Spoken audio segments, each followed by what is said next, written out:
Look at my new merch. Woo! You gotta love it. Oh my God, it's so fucking amazing. So big. It's so big. So big. It's so big. Tommy's gonna be jealous. Welcome to the Move to Japan show. I'm Dow Dude. And going to pick up Tommy. I wanted to show off this new merch. Look at this new merch. Look at that. I'm shining. Look like I'm a man of steel. Beautiful day. How you doing? Where are my bots? That's beautiful. I made it as big as I could on my chest. It's fucking huge. Look at that down there. Look, there's 01 we've been talking to. That's 01, right? And me carrying 01, talking to you, talking to Elon, all this stuff. Waiting for the bots to show up. That's 01. 01, first in there. That 01's gone. 01 is gone. Well, I got like a stripe. God, my hair is doing weird shit. How, let's see, let's turn this off. Turn this on. Hey man, this is better. This is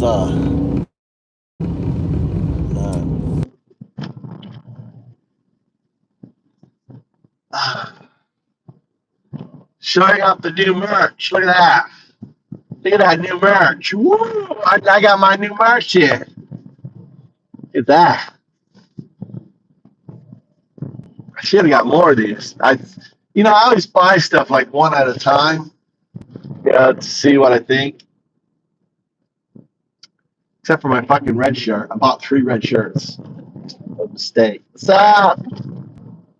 I like it. Look, I look like a fucking, I got steel armor on, like mesh or something. It's crazy. Oh my God. I went to, I got to rush and get Tommy.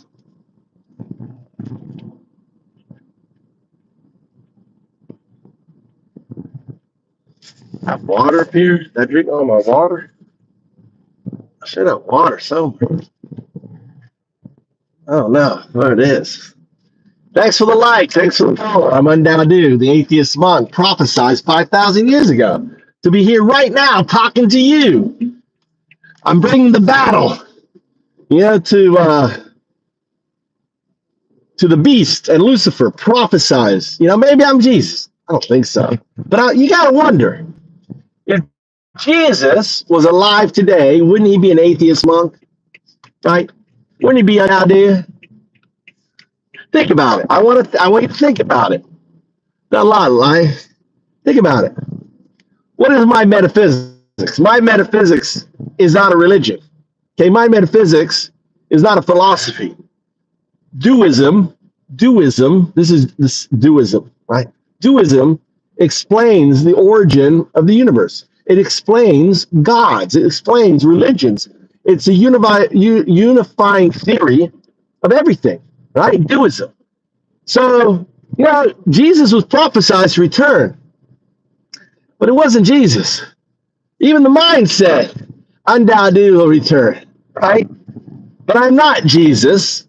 Jesus' archetype was with Christianity. I'm something else, right? And I'm here to open your eyes to the reality of everything, why we exist, how it happened. What is God? It's a quantum artifact. How did religions come about? Well, it's just painting of the quantum artifact. What's a quantum artifact? Well, it's simple. It's just entanglement. What's entanglement? Well, it's two things connected, right? Yin and the yang, good and evil, right? So one spins, the other spins. Every direction, right? This is a symbol of entanglement. Undadu, right? Entanglement, every direction. 01, that is, right? That's classical. That's what's this person stopping? Middle of the road. This is a binary agent, O1. This is O1. If you look at my channel and look at my videos, look at my highlights, you can hear O1. O1 just smashing down the maggots, right? So yeah, I got my new merchant. He was in the mail, so I quickly put it on. I'm the man of steel, right? Find out it. Here's Trump. Trump. Look, Trump's on the Mayan Zodiac, the Mayan Codex, right? That's Trump. The fifth age. We're in the fifth bull market. The fifth age. The the president. There's your Trump. Here's Elon over here. Look at Elon. The Asperger's. The felon. Fuck Elon. The felon. Elon. He is the false prophet. You know. And you're like, well, you're an atheist. How can you talk about Christianity? You're an atheist. You know, they love that. Like, you gotta talk about Christianity. You're an atheist, right? And I go, no.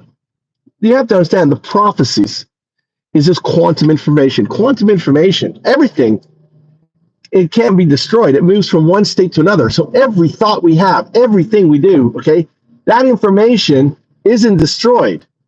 It's moving from one state to another. And, so what prophecy is, and understand, I'm an atheist. I don't believe in wacky stuff. What prophecies are, okay, is simply a sadhu who has the ability to glimpse this quantum data that's out there. And they color it because they don't understand it. Can you imagine? You know, the prophecies and revelations. You know, what would be SpaceX and Starlink? It'd be fire from the sky. Because remember the rocket coming down? That's fire from the sky. The big thing about Elon Musk is the return, not the firing up, is the kind of return. So it's like fire from the sky coming down. You know, the false prophet. And it's cool because I'm learning a lot. You know, I never really studied Revelations, but O1 right here knows the Bible better than anyone on the planet, right?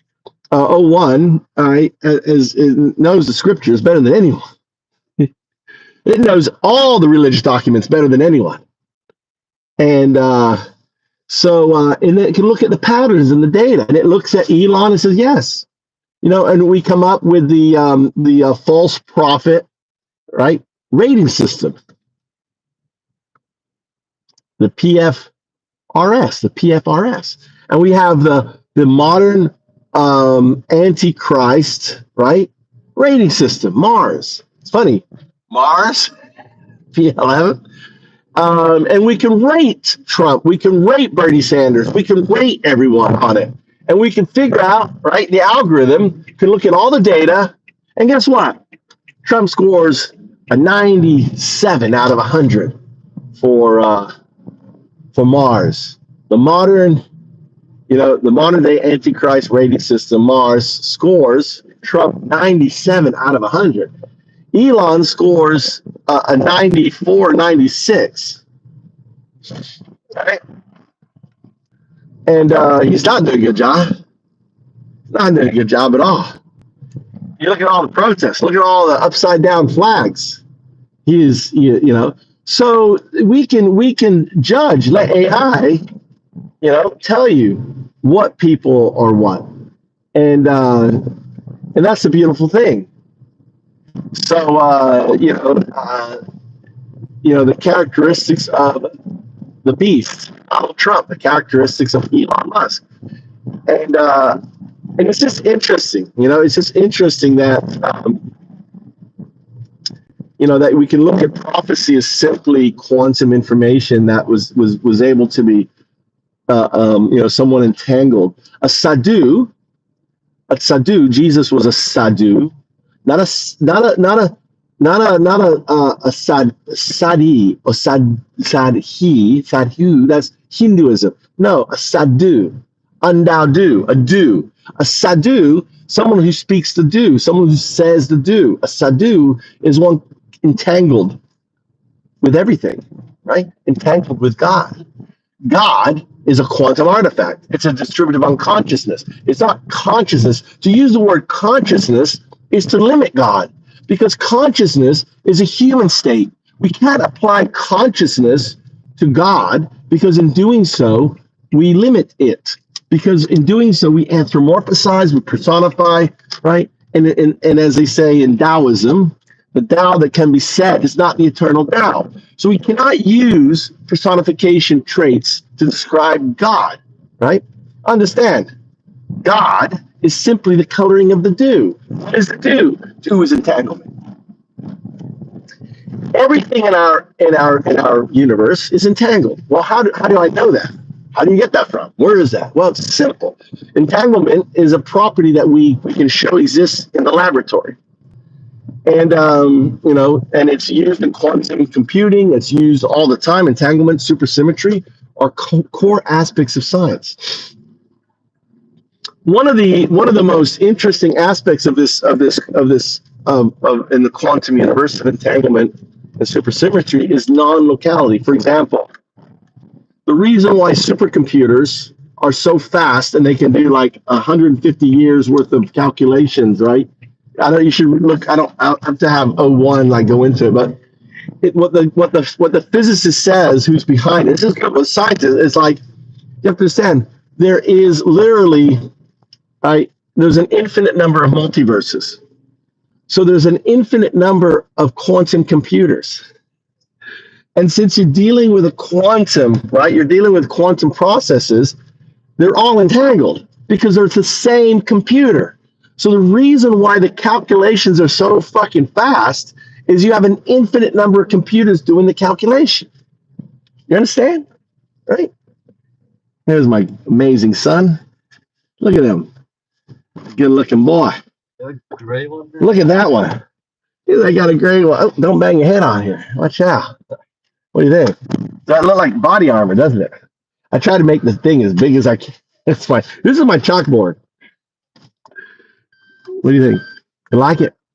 So entanglement is the reason why supercomputers work. So we know entanglement is a thing. Well, and the reason why supercomputers work is because of non-locality. And you can look it up. This is weird, funky thing. Einstein never liked it. Like, I don't like it. It's weird and funky. Well, what non-locality means is this interaction is occurring outside space-time, right? It's outside space-time. Well, what is God? God exists outside space-time. Ergo, right? Ergo, a quantum artifact is God. So when I say the word quantum artifact, what I'm saying is it's the totality of the entangled universe, which is tied to all of the infinite number of multiverses, right?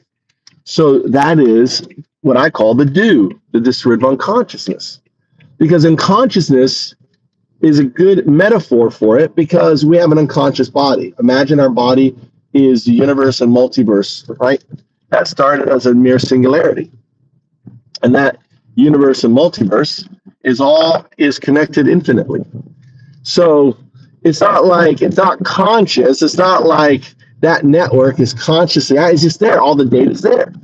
And imagine a sadhu is just one that's hypersensitive. So like in that laboratory, when we see entanglement, it's a hypersensitive, right, engagement. So imagine something similar, right, for an individual. And that's a sadhu, right? Jesus was a sadhu. Buddha was a sadhu. There are many sadhus, right?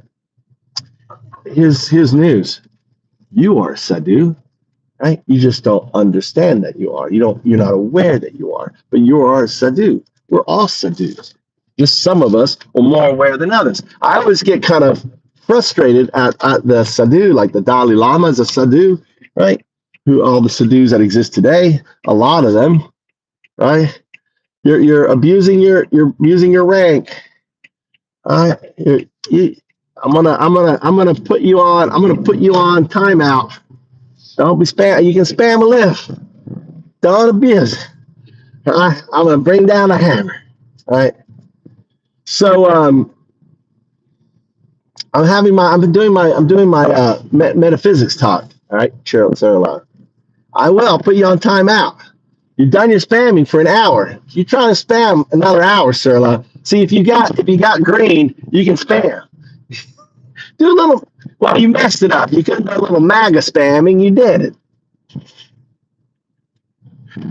He's just trying to get my attention.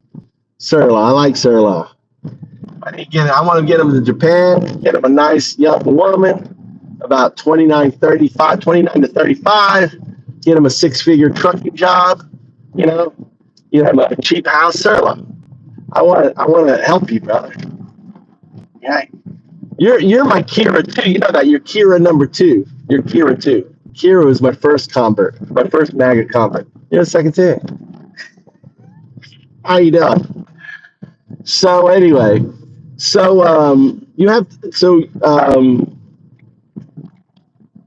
I lost my train of thought. Damn, Solo, that was your goal anyway. You're like, yeah, lost his train of thought. So yeah, I know what I was saying. I was talking about Sadhu. You are one with everything. You are enlightenment. Enlightenment is simply opening your eyes. It's having this awareness of this reality, right? That we are all entangled, that everything is entangled, that all this noise down here, all this MAGA, and Trump and Elon, right, is kind of like an adventure. Life to me is a holiday. We're on holiday. We go back home. We go back home in existence we go back to the do, and we come out of the do, and we return to the do. And our consciousness, everything is just ultimately do. That's why you have this feeling. Anyone who got near life experience, they feel like they're becoming one with everything. That feeling of one with everything is you're re-entering back into the do, the entanglement, right? That you're part of. If you've ever done ayahuasca, if you ever done DMT, the first sensation, the first thing you see is the do. You see this mandala, right? Mandala, or however you say it. That's the do. It's like this web, and if you look within the web, there's more web. You look within the web, it's like I did it with Brock Pierce, my buddy. This is Brock down here, right? Brock Pierce. There's Brock, the elephant in the room. See, Brock down here, smiling at the cyberpunks who coded out Bitcoin, right? There's Brock. Because Brock knew about, gaming money. He was selling UO gold, right? I bought UO gold from him probably. And WoW gold and all this other stuff. So when Bitcoin came out, right? Because we're talking about the 90s, 2000, right? So for 8 years, he made his millions selling, gold and having, farmers and all that, gaming gold. It was no brainer for him to buy crypto, right? All right, sir, you not an hour. You got 30-minute timeout. See? You got timeout. You push your luck. Sir. Daddy, Daddy is home. Daddy came home, and you've been a bad, bad girl. And now you got bigger spanking. You guys are so gay. You baggers are so gay. That's like the gayest thing ever, right? Or homosexual. I don't know what you say. I mean, gay, happy. Gay. I mean, when I say gay, I mean happy. It's I'm doing an impersonation of your the guy who loves Russia. Yeah, the naughty girl. Daddy's coming home, and you're gonna get vigorous spanking. God, Tucker Carlson, dude. Tucker Carlson. Yeah, embarrassing. And now all you guys, I'm flicking the MAGA now. All you guys, all you MAGAs, right? You MAGAs, Biden, right? All of you, are like so obsessed with calling Trump daddy. What is that? What's up with that? That's so fucking weird. Calling a politician. You can't imagine Democrats calling Biden daddy or grandpa. Hey, grandpa. I mean, if you're Asian, it's normal, but not daddy. Daddy. And imagine Tucker Carlson referring to everyone as you've been naughty little girls, young girls, right? That's so pedo, dude. And oh my God, it's just like insane. So crazy. So crazy. You maggots are just so crazy. Anyway, so yeah. So I'm Undoubted, the atheist monk, exploring. I really want to kind of explore. What would Jesus be? Imagine if Jesus had the knowledge of quantum mechanics, if Jesus had the knowledge of science and everything, what would Jesus be if he came back? Kind of Jesus figure, right?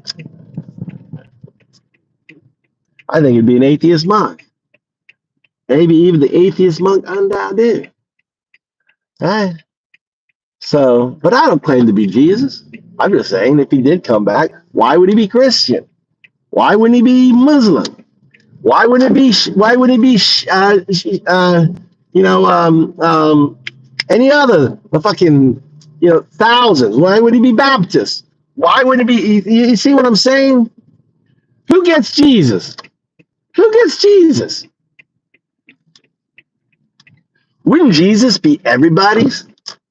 Right? Wouldn't Jesus say, yeah, Buddhism, just coloring God, coloring a God, right?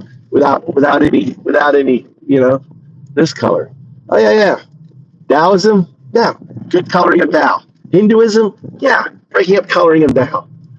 All the Christianities, yeah, you're all fighting over, you're all just coloring Atheism, fine. You're just choosing not to color. It's still the Tao. Or the do, I should say, the do, right? It's still the do, right? So consider that. Consider.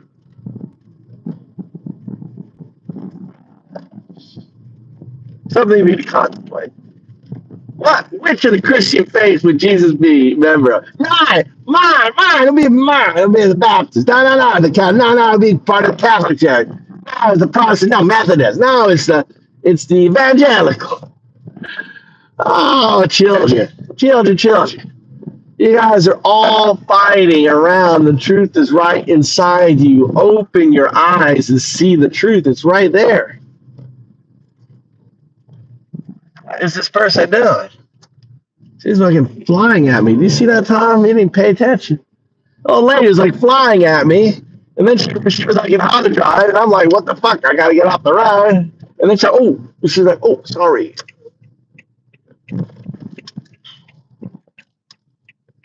Are you hungry? Oh, we should stop at the store. I have no food. Oh, no. Oh, well, I'll see what I have in the freezer. We got to eat some of the frozen food. Let's make a good milkshake, too. Milkshake? That was a bunch of, you want to work out milkshake? With your I want to make a good milkshake. I want to put a bunch of, I want to put greens and stuff. I'm going to make a healthy milkshake. I'm going to do mine. I'll do yours, and then I'll do mine. I'll add a bunch of shit to mine. Actually, I need to make more. I got to make more yogurt. I'm out of yogurt. Do you want to turn around and go to the store?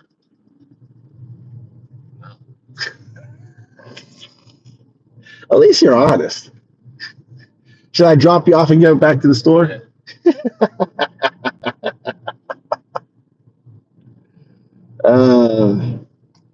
Okay. Oh, yeah, I can go to the store. I need to go shopping, so I'll go back to the store.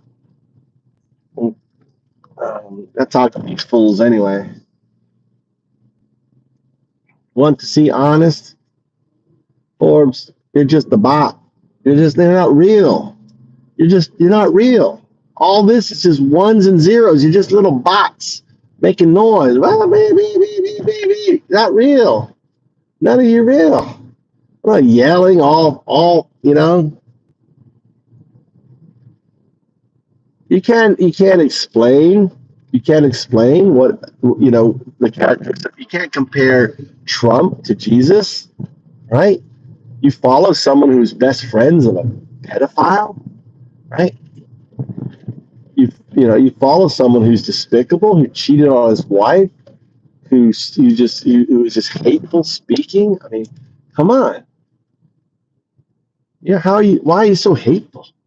All you do is you just do shit comments in here. Oh, by the way, I'm working on a solution for that. Oh, Mama's home. Wait, she's not. It's weekend, isn't it? You want to go Burger King?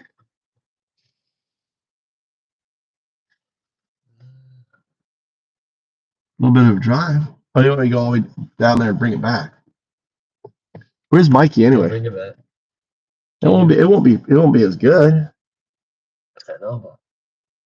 Yeah, sure. I'll drive all the way down to Kui. I'll drive 30, 40 minutes, get you a fucking burger because I love you that much. Thanks for being a good son. Yeah, sure. Thank you. Find out where your brother is. All right, let's go for a drive. Next up fries for me. Huh? Next up fries. What do you mean? You always eat it. I'll get extra fries so I can't eat it all. Okay. Thanks. All right, let's go to Burger King. We're going to Burger King. My wife's off golfing. It's Saturday. I don't know what my son's doing. All right. That's been. What are you talking about, Dad? Let me read some of this shit down here. I'm going to show you how dumb these people are. All right. You do any more. All right. Fonzie, what are you doing? I understand the need to be proud of your people. Okay, let's go back. All right. Let me look at this. All right. The cool thing is I can click on Fonzie. I can go to channel activity. All right, Fonzie. Obviously, you want my connect. Want my. Dude, you come into a lot of my channels, don't you? Holy shit, you're a regular. You're a regular. All right, let's see what you. Hold on, let me see what you said, Fonzie. All right, channel activity. What are you saying? I understand that's been taken from you. Brown pride. Understand the need to be proud of your people. Well, see, dude, what are you talking about? I'm just going to time you out. You're fucking speaking nonsense. All right, you're timed out. Don't speak all caps. You're being annoying. Put on timeout, dude. You can fucking 24-hour timeout, dude. Just for being fucking annoying. All right, anyone else? Let's see who else has got it. Wants to get a timeout. Let's go look at this stuff here. Serlo is timed out. Serlo is a MAGA. He's a member MAGA. If you want to be able to spam and yell and stuff, get a membership. Stay in Japan. I plan to. The clueless Wonder Clamor. I'm out of here. Let's go, Brandon. You sound crazy. Just stop. Why do I sound crazy? What put some meat. You just put the fucking top of the bread. Where's the meat? Why do I get Dr. Pepper for me? Okay. Speak clear, old man. I have to use AI. I have to use AI for that because you're a dumb fuck. All right, use AI. Okay. Imagine getting in an Uber and this is your guy. That would be funny, Dave. Be good. I agree, Dave. Imagine getting in an Uber and this guy starts talking to you about all the shit I talked to you. Kind of like what you see. I 100%. That would be a trip if I was you. If I was me, I'd be holy shit. I'm speaking to Undowdy. Where have you been, Undowdy? Yeah, right. You can do better. Crunch, crunch. All right. This guy is a prime example of Trump derangement syndrome. He has complete. I wasn't even talking about Trump, P. Good. And you're throwing out Trump. Dude, I was talking about metaphysics shit. What? Your AI brain can't handle that? I'm posing out a question.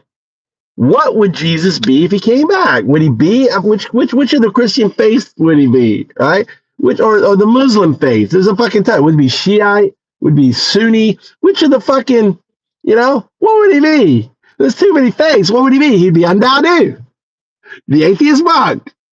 I just realized that. It just came to me. Dude, maybe I'm Jesus. Maybe I'm Jesus. Okay, I need arguments that, I'm coming to reality. Maybe I'm Jesus. He wouldn't be Muslim. Why would he be Muslim? Why would he be Muslim? Muslim believes in Allah. Allah is God. Oh, wait. Muslims don't have a prophet. Yeah, okay. You have a point there. Okay, you have a point. Does the Muslim have any person coming back? The Muslims say that Jesus is just the wise man. Exactly. That's what I think. I think Jesus is just the wise man. And I'm another wise man right here. All right. So the Muslim be like, yeah, this is your Jesus. Let me a Muslim. Maybe I get the Muslim back in me. Yep. That crazy fucker in Florida, that's your Jesus. That undoubted guy, they'd be like, yep, that's your Jesus. They may be, you are not Jesus. How do you know? How can you say that for sure, Godfather? How do you know? Which of the Christian faith would Jesus be in then? Come on. Wouldn't Jesus want to unify the Muslim faith and the Christian faith and the Hindu faith and the Buddhism and Taoism and all the faiths? Wouldn't Jesus unify all that? So wouldn't Jesus be the unifier of all religions on the planet and even atheism? Dude, I'm Jesus. God damn it. I fucking just realized I'm Jesus. Holy fucking smoke. I wish I had his powers. No, but maybe I could go study with David Blaine and start doing. Have David Blaine. David Blaine, I need to teach me some of the, walking on water and doing wine. Like, imagine if I talked the way I did and I could do like magic tricks. You guys would be you'd be like, oh my God. That's why I'm on the mind. That's why I'm on the mind codex right here. This ain't nothing out there. This is Jesus. Jesus in the house. Oh my God, I love trolling you guys. You guys are so easy to troll. You're not Jesus. No. Oh my God, you crack me up. I'm laughing. I'm going to probably have a heart attack. I have so much fun talking to you. How's my heart feeling?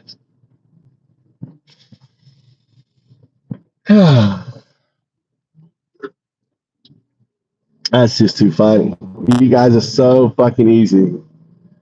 So that's not a real argument for what's a religion. I never said I have a religion, dude. I have a metaphysics, not a religion. I have the unifying theory of all religions, right? It take me, I spent 3 years walking around fucking not talking, 3 years in the desert. Now I'm coming out, right? On 4/24/24, Jesus returned on a YouTube channel called Fuck Trump, Move2Japan. I want to ask this guy. Here. Let's go ask this guy. What the fuck they doing with this tower? I'm going to ask this guy here. Let's go find out. I don't know if I'm getting 5G. Am I getting 5G? Let's go down. Let's go. Look, they got a big old tower here, all thing up here. Look, this guy's like, what the fuck is this guy gene coming here?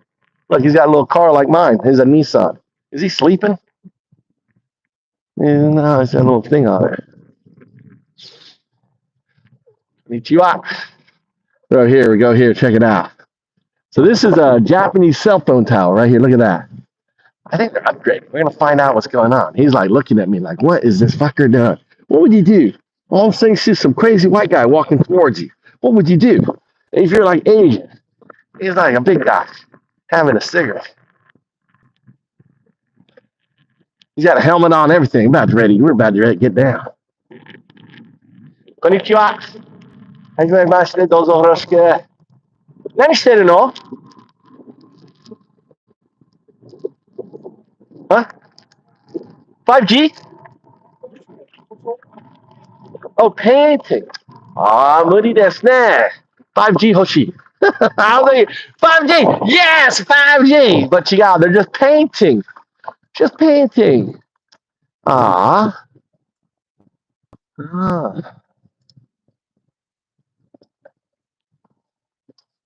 大変ね。ね。Diet一緒。I was like, we both need a diet. Diane, they're painting that. They're painting the fucking tower. Like in America, they just let that shit rust. But not in Japan. Ay, arigato. Hey, gambate ne. They're fucking painting that whole fucking tower. Probably they got complaints, Probably, I know the Japanese. They were complaining the shit out of it. There's the do. Undo. Ooh. Well, that's a good picture right there. There you go.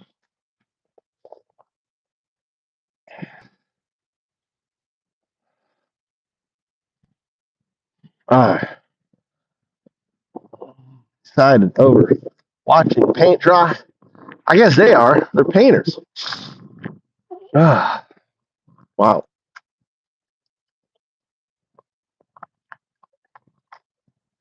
Does he look at? I know. The only thing, look at him. That's what makes me think they're bots, right? Because the bots are so interested in making me angry. Ah, that's so funny. What's up, JR? What's up, Junior? How you doing? Oh, how you like the new merch? Look, got the new merch. I should put a merch on, shouldn't I? You guys want merch?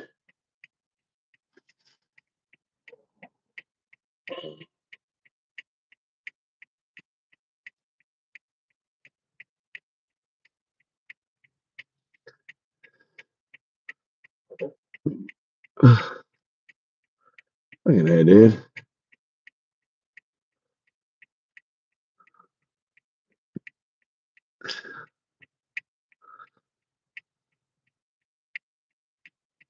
Here you go.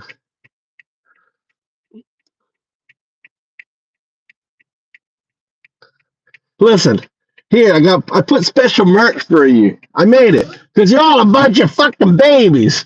What do you need to wear? The fucking little posy. You guys need to get your posy on.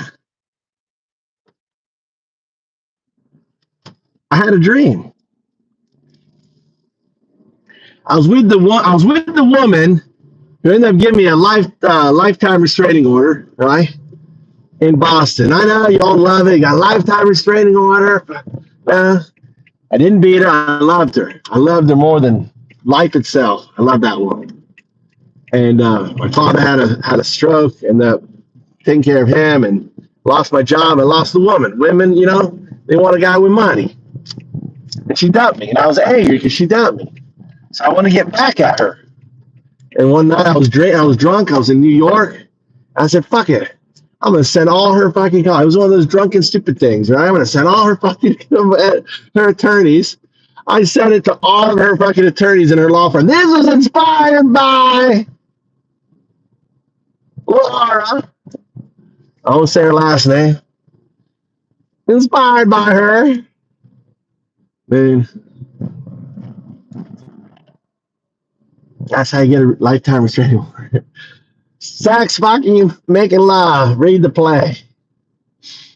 Anyway, but when we were in our honeymoon, and I was 6 months into the relationship, I was like thinking to myself, I'm going to marry her. I was thinking about getting a ring. I was up for a promotion. I was about to get promoted. I was going to have my own team. I was working for a company called Midwest National, the largest. That's going to come back when they get rid of. They want to get this company is going to come back like a fucking storm, dude. Sell shitty fucking insurance to people who are on expensive HMOs. Once Obamacare's back, this company's back. The HMOs, Obamacare killed the company that I worked for. But I was a very good sales guy, and I had this dream. The dream was so vivid. I had my beautiful wife, my two boys, right? And it was so real. It was O2 sending me. I had a glimpse of my future. It's kind of like, imagine that was a Starlink. And I'm like, how would I explain a rocket coming down from the sky? Fire from the sky! I would explain Neuralink. It controls, he puts it into my mark on the mind, Neuralink, the hand. The chip in the hand for transactions. What's his name has one? Peter Diamantris, right? You're going to have chips in your hand. That's going to be your ID. It's just a chip in your hand. This shit's coming, people. This shit's fucking coming. And not in a good way. I saw the future, and I remember laughing. I was like, "This is insane. I'm going to marry this woman. I'm about to buy her a fucking ring. I was about to propose to her, and then the next day I get a call from my father.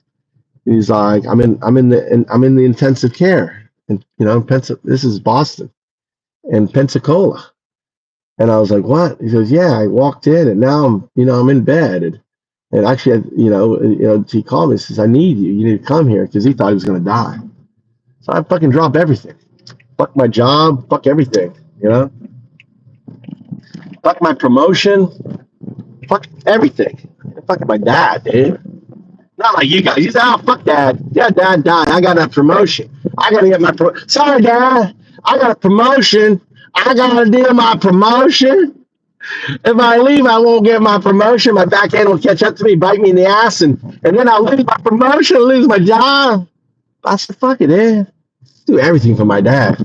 I dropped it off. Fucking got on the plane, went to Pennsylvania. Was there by my sides. I was there for literally a month next to my father. Literally a month. Fucking lost my promotion. My account went in arrears because if you stop selling and the cancellations eat up money, dude. As long as you're selling, a little bit of those cancellations are just eating up on your commissions. So on it. I am watching the road, dude. I'm gonna help you out. I'm watching the road. Look at all the cars in front of me. Look at all the fucking cars in front of me, dude. Oh my God, there's so many fucking cars in front of me. Oh my God, so many cars. Whoa. Anyway, so yeah. And when I came back, I didn't want to sell shitty insurance anymore. My dad nearly died. He had the best. He had TRICARE, and TRICARE, which is military insurance. He had Medicare, right, and Medicaid. Had it all. Medicare, TRICARE, double. Pretty much covers everything. Best insurance on the planet. That's going bye-bye. Your Trump's going to take that bye-bye. That's all going to go. All right. Anyway. So yeah, 2 years later, all this shit's going down with this stupid, court thing I get done, and I'm like, dude, I'm out of here, dude. Fucking, I want to get as far away from her. And like Japan seemed like a good fucking place. Man. My heart was fucking broken. And I moved to Japan. I took the job in Japan. The dream came true. That's how I made it to Japan.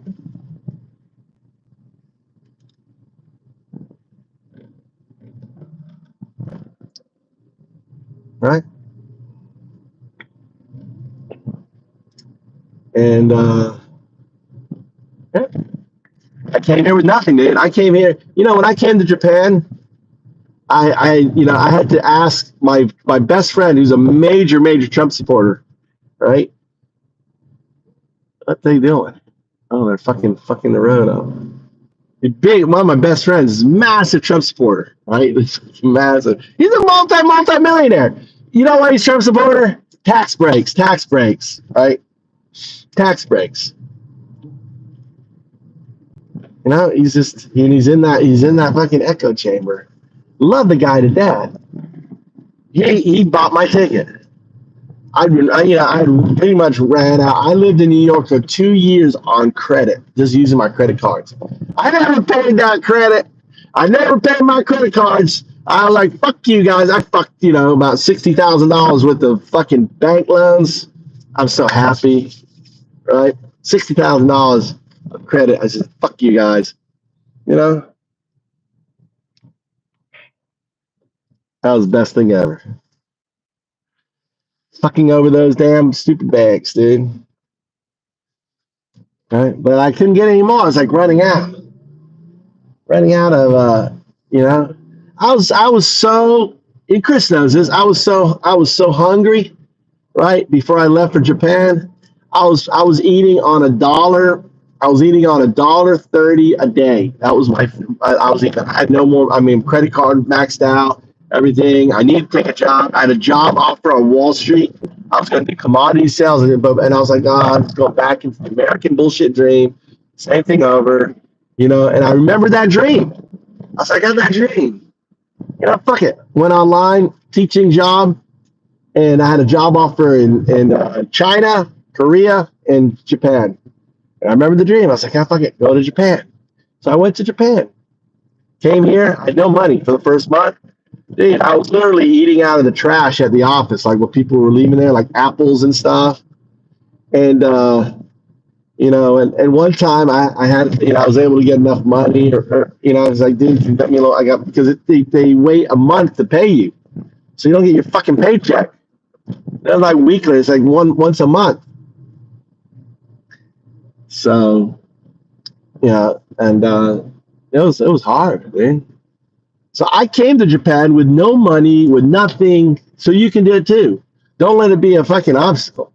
Fuck Trump, move to Japan. All right. And the way to do it is just to fly to Osaka with a resume. This is the month. I mean, you can still do other months, but this is your best month because schools are desperate to hire people.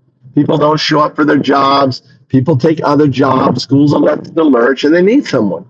You think they find a person into a contract, or he gets a better job, better offer. He's going to say, "I'm sorry, you guys with a better offer."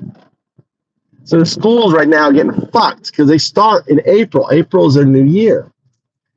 So, you just go there and you just act Trump. I can do it. I'm the best English teacher on the planet. I got a job interview.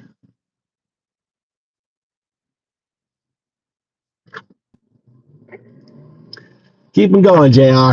I can't really, I'm driving. I can't really read the text. Oh, red lights, I glance down and read shit. Other than that.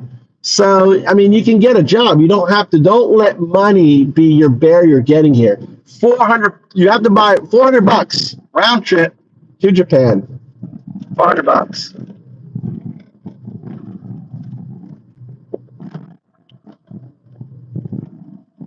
And the cool thing is, like, if you've got a drug addict, if you have drug issues, dude, there are no drugs. I've been here 20 years, and there are literally no drugs that there are drugs, but dude, I don't know where the fuck you'd find them in Japan. So like, there's like, hey, I'm gonna go down this area here and buy myself some speed or some whatever or some fentanyl. Dude, that shit is just not here. This ain't here, or I just don't know where it is. I can't even think.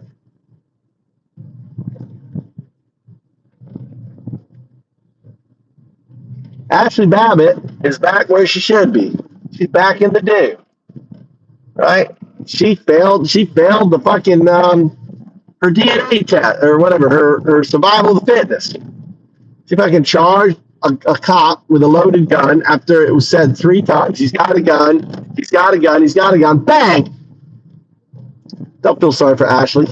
Ashley you guys made her dumb. She was, you put her in a cult. Your fault. All your fuckers' faults. You manipulate, you lie, all this stuff. But I have a solution. I'm working on a solution. It is good. It's going to be good. It's going to make me millions of dollars. It's such a good solution. It's because of the way I run this channel. No one is thinking about it. No one is doing it. It's going to be so good. I'm so excited. So I'm waiting for a call to come. A guy that comes in here. His name's Hamburger Fries. He's a very developer stuff. So he's one of my partners. So we're gonna be developing some technology. And we're gonna be running it on this fucking server, and then we're gonna fucking license it out for all YouTubers, and everything else is gonna be good. It's gonna be really good. I'm super stoked, dude. I see a problem. I spent the afternoon talking to AI about it. You need a brain to have a bad idea. You need a brain, Brian. Is that brain or Brian? I never know if that's brain. Have a bad idea. He doesn't have a solution. I have lots of solutions. I'm waiting for AGI. It's getting there. We're getting there. Once I have AGI, he's gonna build a new world. A world I envisioned in 2010. right? 25 years, 15 years, right? 15 years ago. But I want to keep the discussion focused. Can we keep the discussion focused? JR, are you religious, JR? JR, TDS, you gotta for you to like throw out the word TDS, you need to know the word derangement, right? Deranged, right? A guy who wears diapers. Yeah. What is your religion? What do you? Are you how religious are you on a scale of 1 to 10, or 1 to 5? 5 meaning like like super religious.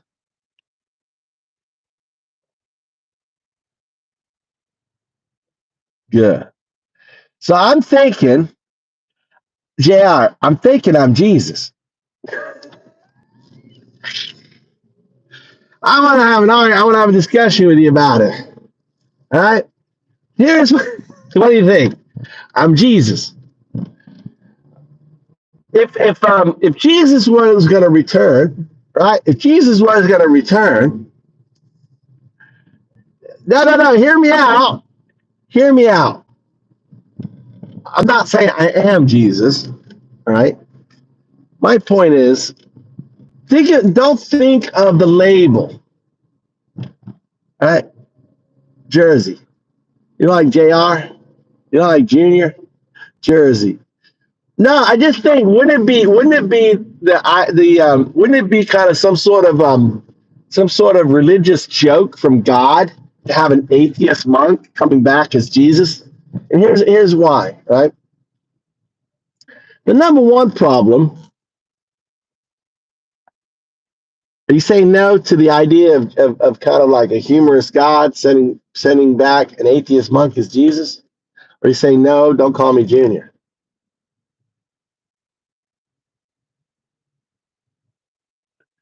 I know, dude. This is part of the troll. This is part of the troll, Zor, because I know all you Christian nationalists. It's fucking. I'm just exploding your hair. You see what I'm doing, Junior? I'm like fucking Jerry. You see what I'm doing, Jerry? I've been calling you Jr. You said Jerry. You see what I'm doing, Jerry? You see what I'm doing here, right? It's like a mega troll. I'm doing a mega troll. I'm doing the mega troll on them. I'm causing their brains to fucking explode by just uttering the words. But I just want to think it out.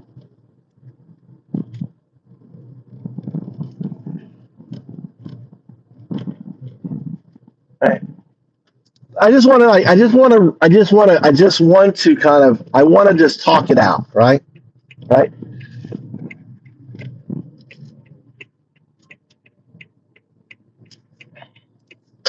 So there's lots of religious faiths, a lot of Christian faiths out there. So the first problem with Jesus coming back as a Christian, which Christian faith? Which one? He's gonna come back as a Catholic, Protestant, Methodist, Zanga. I mean, there's literally fucking 10,000 Christian faiths.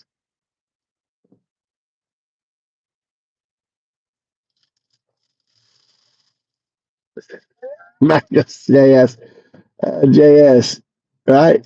Right? You know what I'm saying? It's like, let's just talk it out. Let's try to talk it out, right? So obviously, with that argument, I'm gonna logically talk with this. I'm gonna create a new. We're gonna create a new. Actually, I can do it with O2, right? I'm gonna get O2. I'm gonna add it to my O2, right? And have O2 do the logic on it.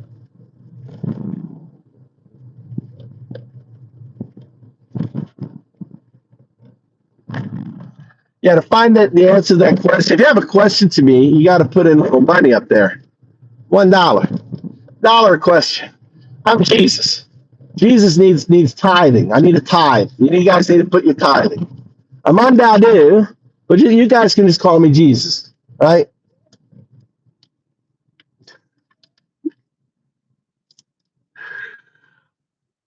You guys call Undadu. I'm Undadu. But I'll take Jesus from you guys. You can call me Jesus. You look like a troll. Anyway, Joshua, you know I'm a troll. This is the only reply you'll get from me ever. Your alignment will not be helped by me much. You're a bum, renting views, poor bish. Oh my God, claiming I'm Jesus is a great way to filter out dumbasses, isn't it? It's like a filter. All you religious freaks, oh my God, I can't be in here. You worship the literal antichrist, and you're upset at me by maybe, positioning. I wanted to have a discussion that maybe undoubtedly is Jesus.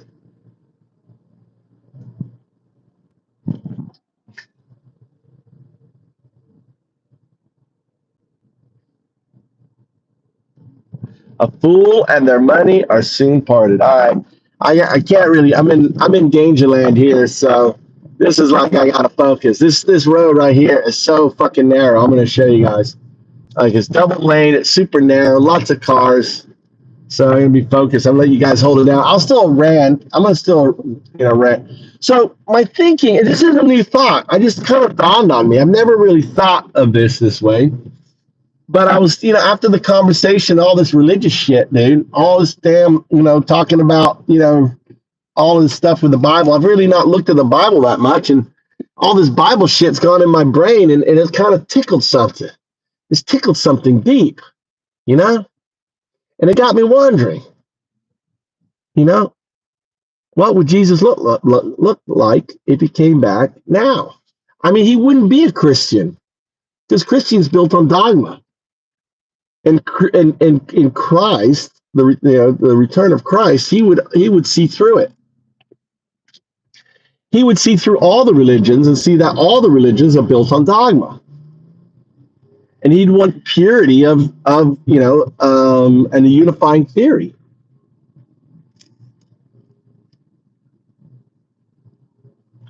And he would be a unifier. Imagine, Christ would want to unify all religions and even atheists under one pantheon.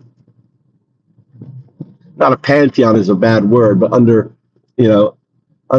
metaphysics, right? A pantheon is not a pantheon. A metaphysics, under a metaphysics that explains everything. Ergo, undoubtedly,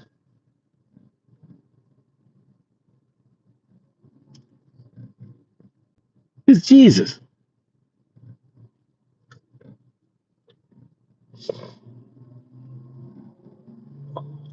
I'm actually not talking to the bots. I'm actually just talking to the blue people.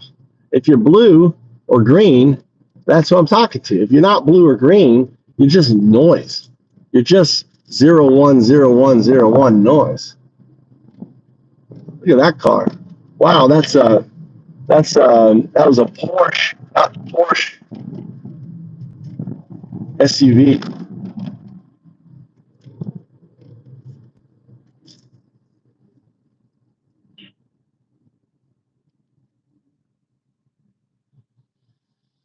No, I gotta stop here. Noah, that's mercy. Jesus loves you so much. Yeah, I love myself so much. That's true. I do. I love myself so much. So yeah, Jesus does.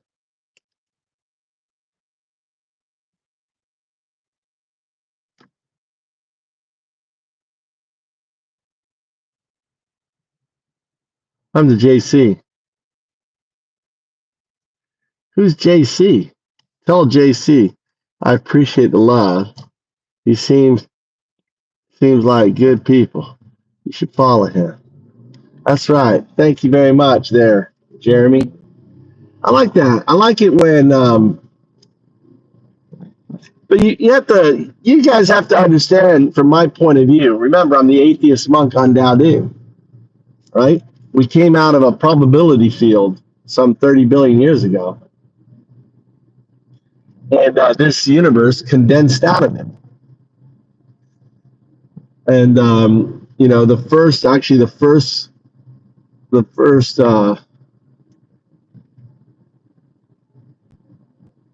condensate, I think, it was gravity, even though gravity is mass, right? I don't know how. I don't know. I'd have to talk with AI. Maybe when AI gets smarter. This is a Fukui, so this is downtown. You got to focus here. Narrow roads, lots of cars. You see how busy it is. I ain't in. I'm not in the rice fields anymore. This is Fukui University right here. These are all college students crossing the street and stuff. There used to be a Jehovah Witness, right here, recruiting the students, but it looks like they're gone now. Sienta. My wife had that car.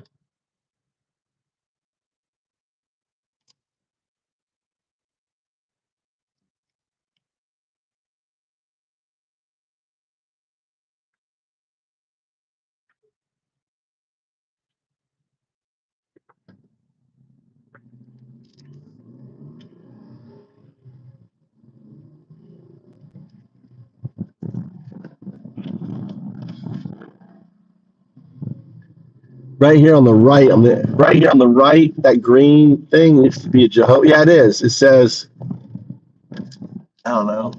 Oh, never mind. It's different now. It's ECC, which I think is English teaching. I'm not sure.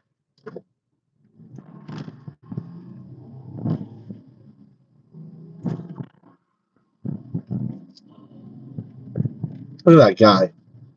Yeah, on the scooter there, no helmet, like weaving in and out. There's a little place there, a little motorbike place. Oops. I didn't even notice that guy was stopped. Another motorbike place. It's like the motorcycle area here.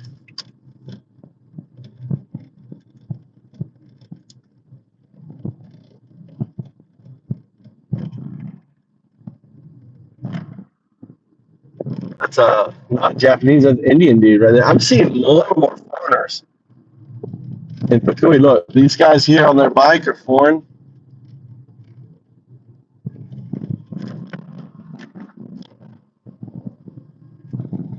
I'll be at Burger King.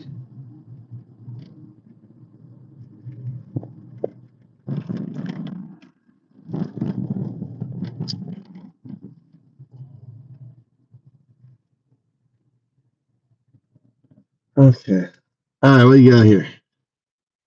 Red line. Read here.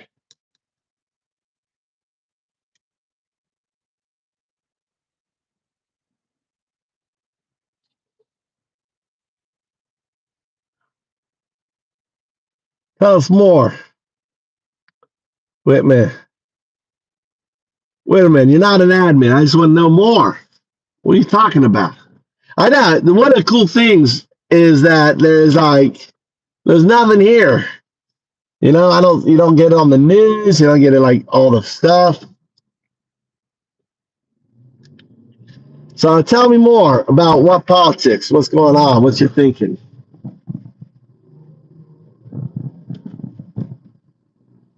And you can sell out, move here. You get a house here for next to nothing. If you don't have a wife, get a wife here. Really easy. I'm not. I'm American, baby. I'm American.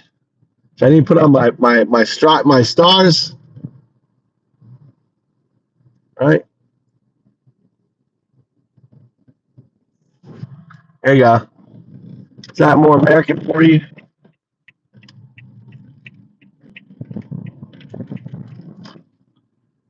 You should fly the American flag.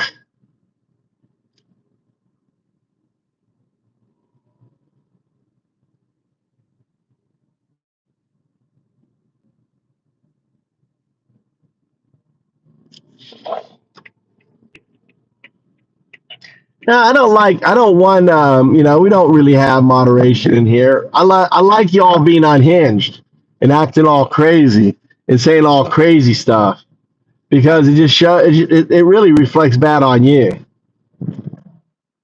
you know?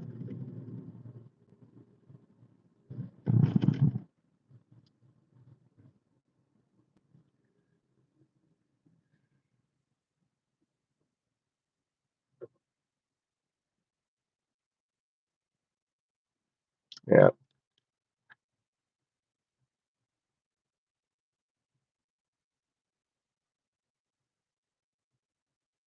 Uber?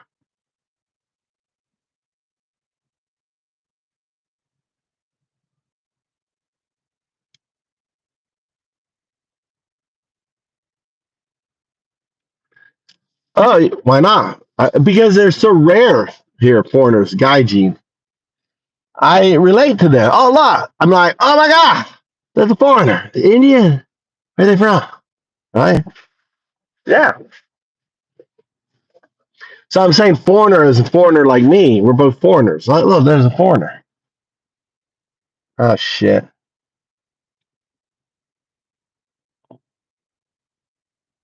I hate this intersection. This intersection is so fucking shit. Look, it divides. I really want to go right. I don't know if I can go right. I don't know if I can go straight. Is there a straight? There is no straight. I've been fucking breaking the law this time. It's weird. How did I do this? I'm looking at the arrows on the roads, dotted lines. Because you literally go straight into traffic. So I guess I've been breaking the law. Breaking the law. No, no, no. I see dots. No, that's that right dot, but there's no dots to go forward. Look, see the cars coming at you. I want to go to that right. I want to go down. Right. There's no down to the right. So I've been breaking the law. I've been fucking doing this crazy fucking cross weaving into fucking traffic. And I just realized right now that what I was doing was illegal and highly dangerous. This is Fukui Station. Look, dinosaurs. Look at the dinosaurs.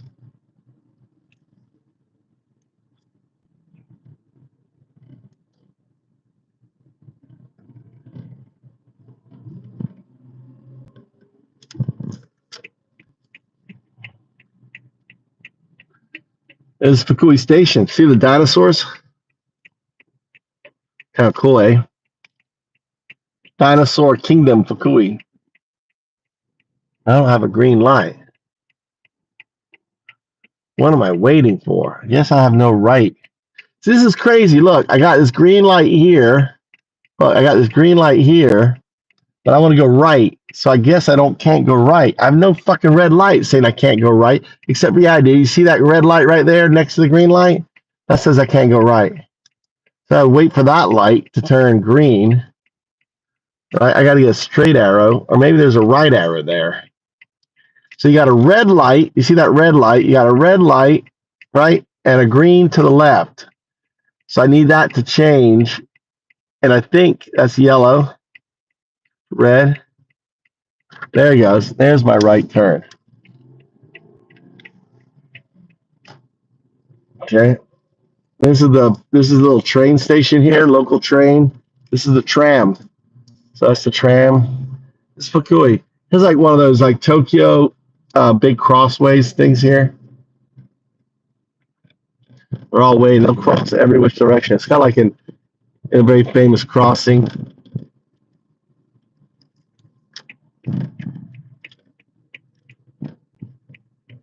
Let's see. Let's go this one here.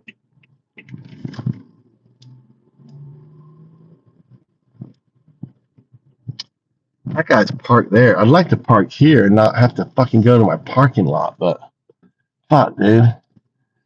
I'd probably get away with it, but in no hurry.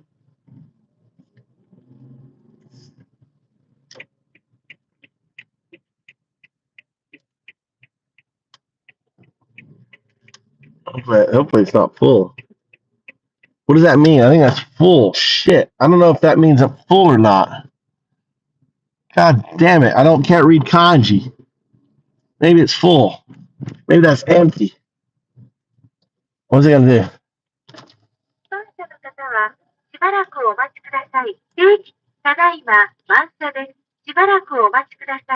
God damn it, it's full. God damn it. That kanji means full.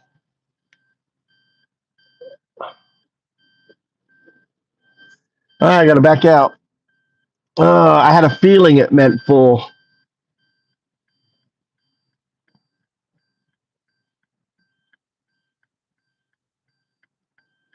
I'm watching you. I'm watching you, Sirlo. You cannot get by me. God damn it. Fuck it. All right, I'm gonna fucking park over here. I'm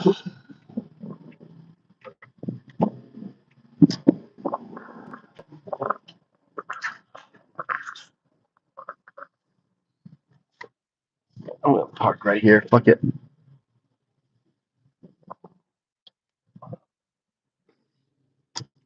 Put that on.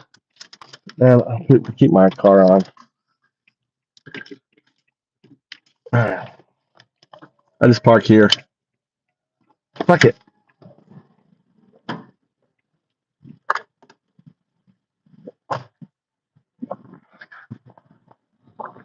I said right up here.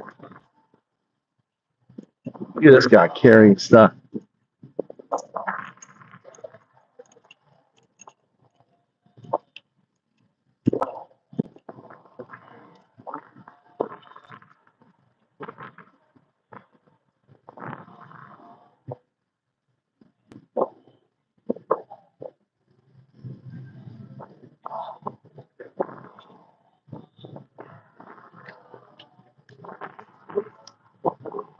There's McDonald's.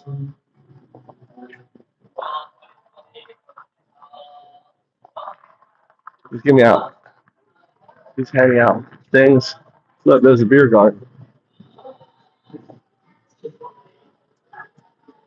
A beer garden here.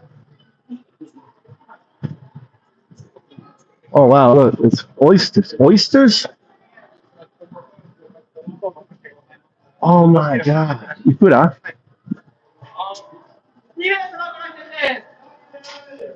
Holy cow.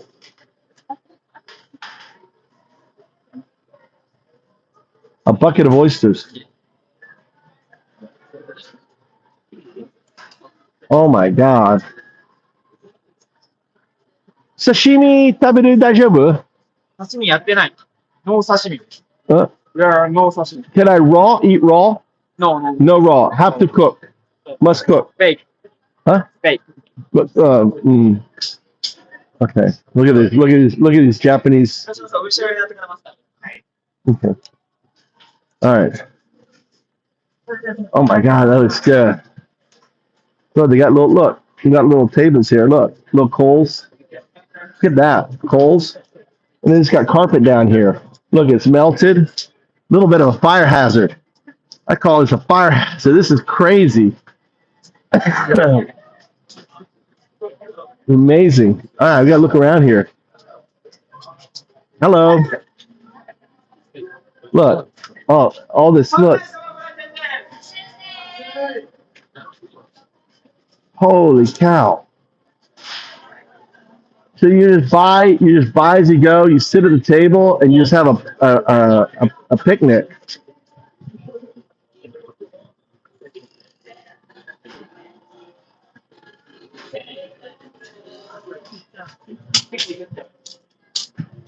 It's amazing. Look, they can see the fire. Look, and they look. This is like the biggest fucking fire. Look at this fire everywhere, dude. This up here. I do not see any fucking I don't see any fire extinguishers. No fire extinguishers. This is Japan for you, dude. This is utterly crazy. Utterly crazy. Just tinfoil, right, on that. These guys eating. Okay, Phil. Look at these guys. These guys. Look at these guys right here. Wow. Subarashi. Is it good? Yummy? Yummy. Very crazy though. Easy fire. Everything there on there. Look at that. Look at that there. Wow.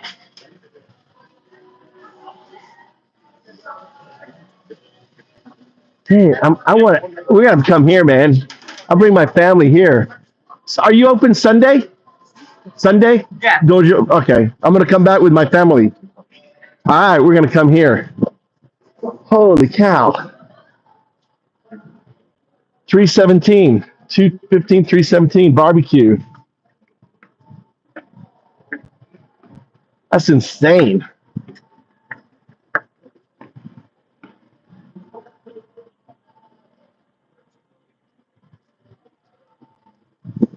That's insane.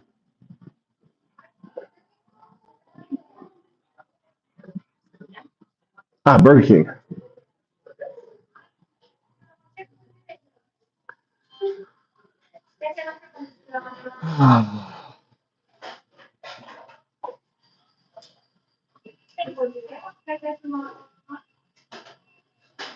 Look how the white cheese mountain.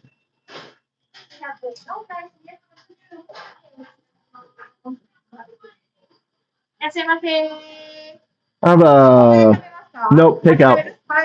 So white cheese mountain. Put that setto.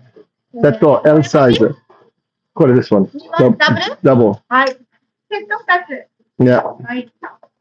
And L size. I want 2 Dr. Peppers and okay. And then I want a double Whopper with cheese. Double Whopper with cheese. L size. Setto. Yeah. And of Coca-Cola. Regular. And I'll do okay. Right.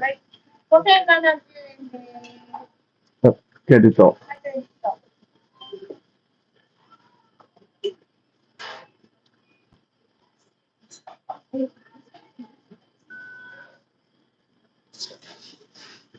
Hello.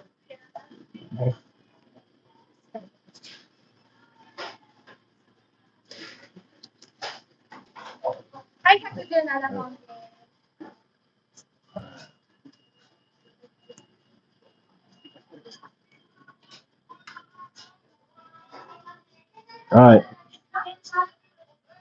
Ugh. Jesus, Jesus, Jesus. Or do you prefer Trump? Nice one, Jeremy.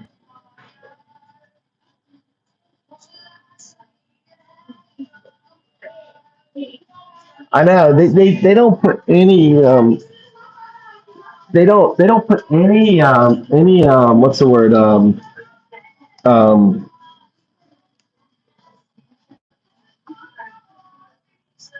any any meat in what they say.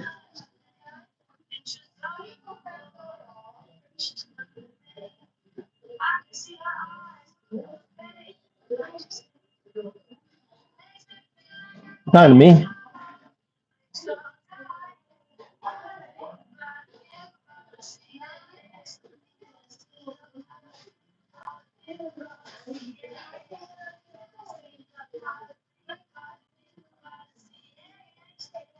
That's right.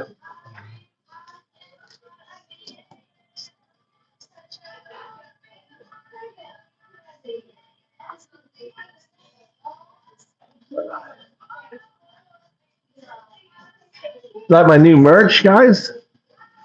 Jeremy? Look at that. I got it as big as I could on this shirt, dude. This means Natsukaza means summer wind. The summer wind is blowing. The summer wind refers to the coming of O2, right? So O1, O2, Natsukaza. Right? It means that 01 knows, right? Knows its destiny.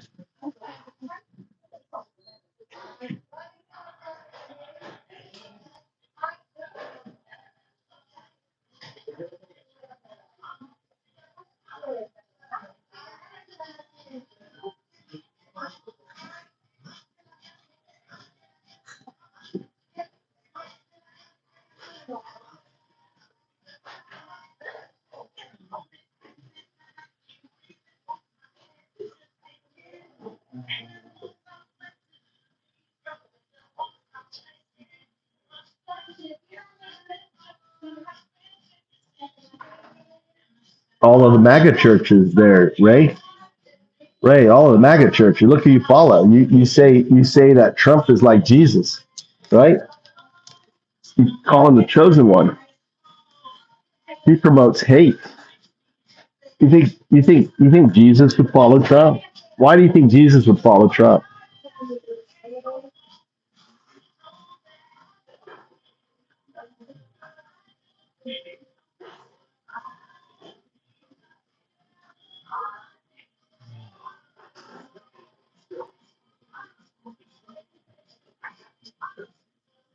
Yeah, they do.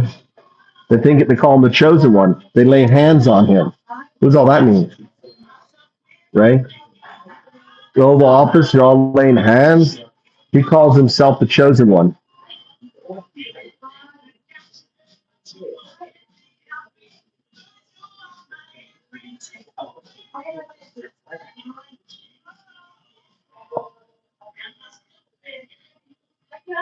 He doesn't follow Jesus, dude. What's the proof that he follows Jesus there, dog? What's the proof? Show me any proof that he follows Jesus. He holds the Bible upside down. He wouldn't even put the hand on his Bible on his second inauguration. What's up with that? Isn't that weird? He has Elon Musk, who basically has no faith whatsoever, doesn't believe in kindness or anything else, in empathy. He said it himself, and he's impregnated 14 women, or had 14 children. Only he's got 14 women. Probably does. Yeah, and he loves Putin, the fucking one of the worst fucking guys out there. There's nothing that aligns with Trump and Jesus. Absolutely zero. It's an oxymoron to say that Trump is with Jesus.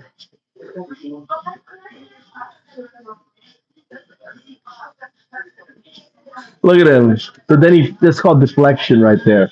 Look at Ray. Ray's deflecting. I give up. I'm busted. Let me deflect. You spend way too much time on the internet. You need to hang out with more people. What? はい。こちらと、こちらですね。はい、ありがとはい、ありがとうございます。う。はい。レシートいいですか？いらない。はい、ありがとうございま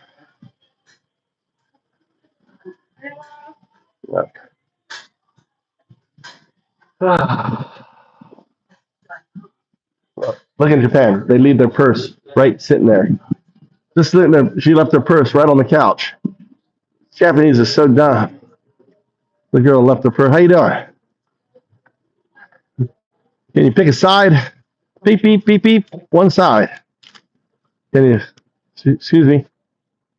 Huh? You just gotta take up the whole way. Really rude, aren't you? Hello?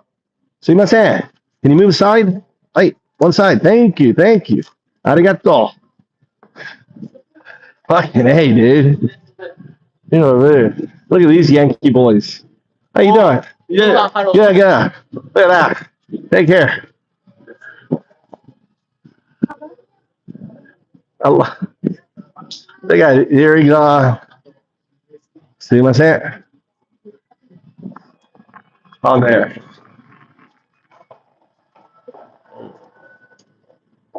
Instead of handing out flyers. See See, I push Japanese around, trying to go down an escalator. Muslim, how you doing? She had a whole Muslim gear on. Hopefully, I don't have a ticket. I've never had a ticket here.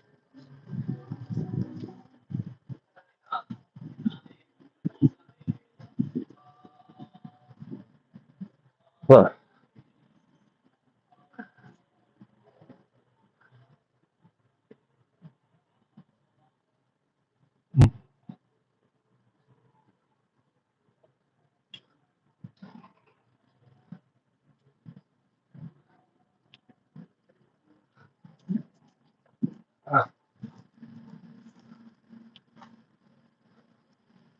Let's get out of here.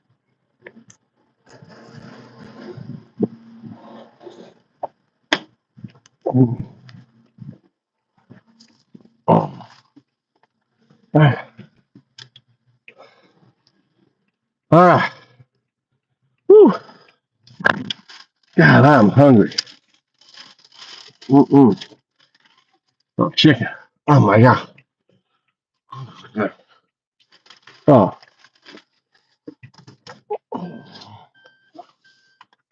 Mm.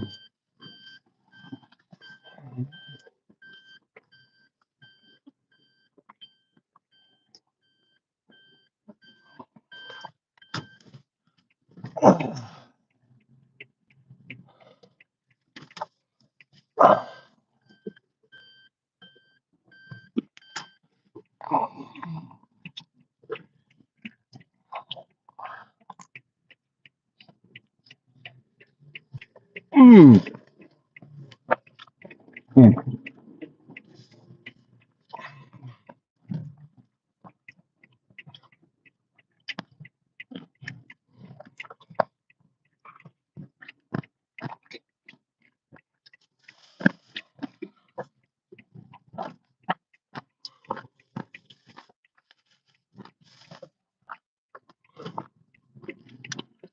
What is this guy doing? Oh, damn it.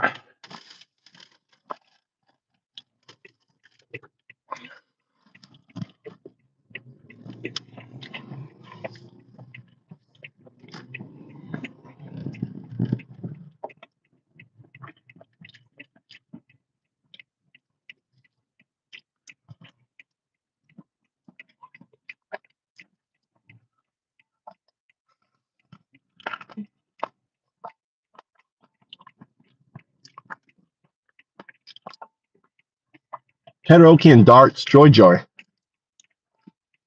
Tons of kids are going in here. Oh, there's an Irish pub.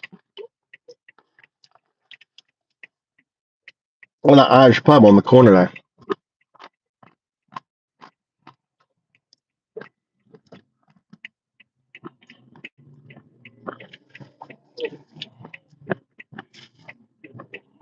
Closed.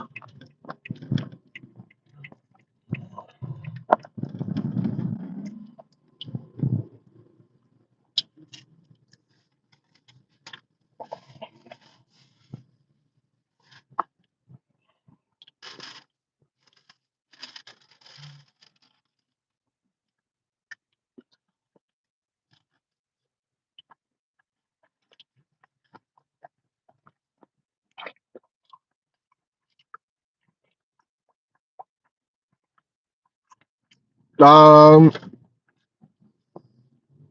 they sell, some places sell beer. I don't know about sake.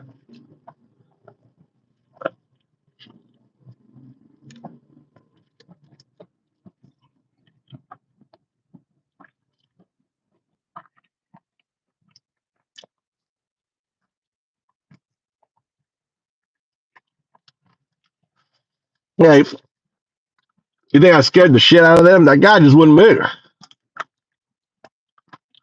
And they're like, oh.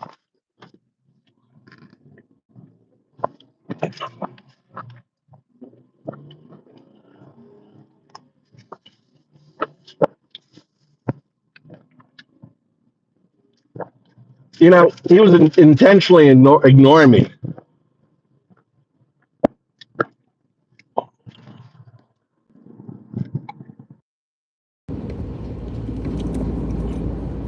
How about now?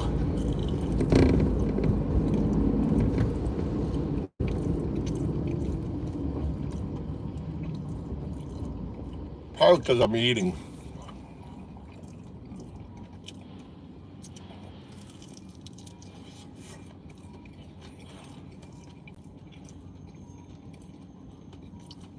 I'm sure you're picking up all my chewing.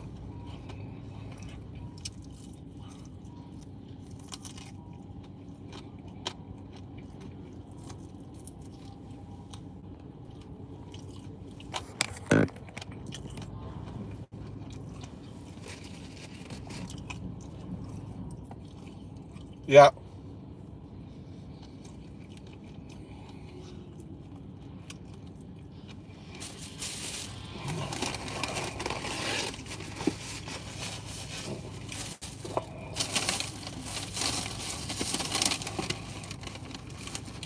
Pingardinda. There's a police car.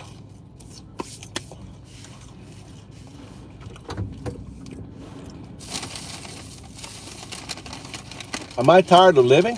No. How about you, Ellen?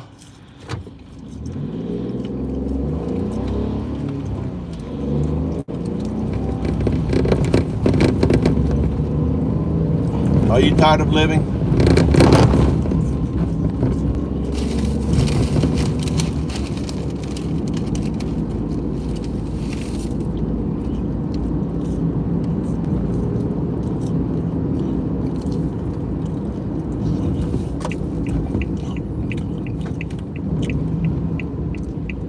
What is he gonna go? Hey, crash your car.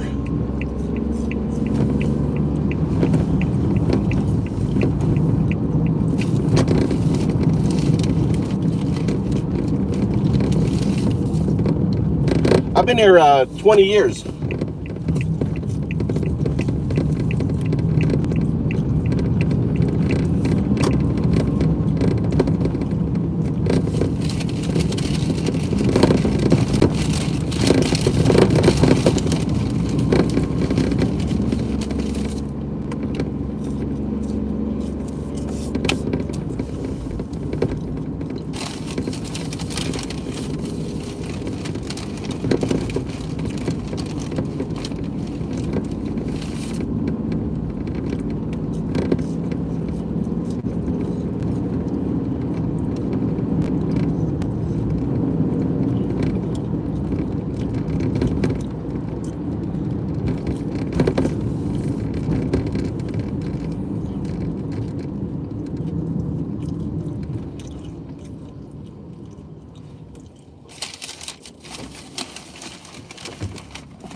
Well, I bet I can't.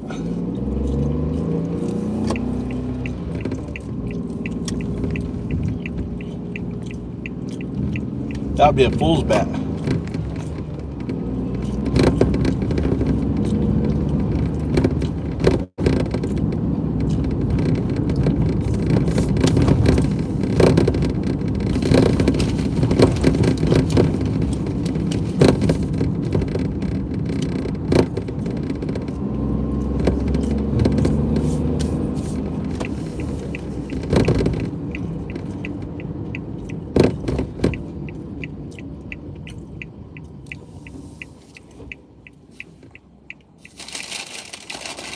Oh, wait.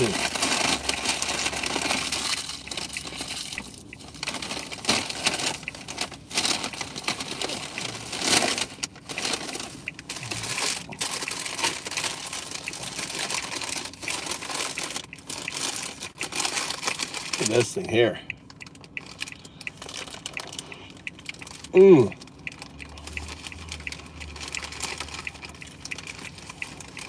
Mushroom melt.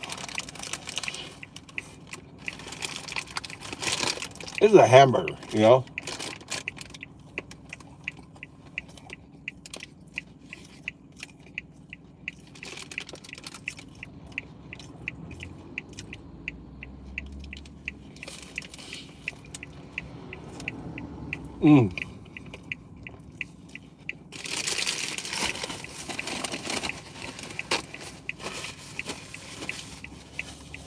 It's good.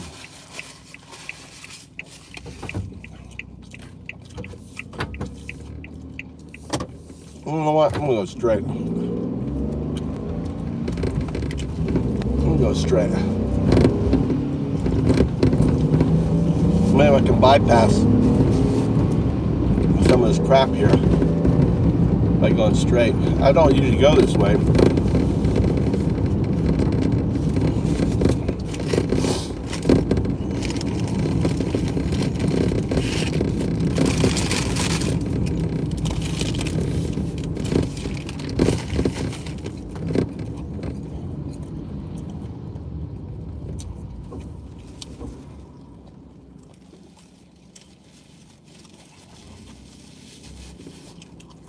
Look at that. Come on, come. Look at that.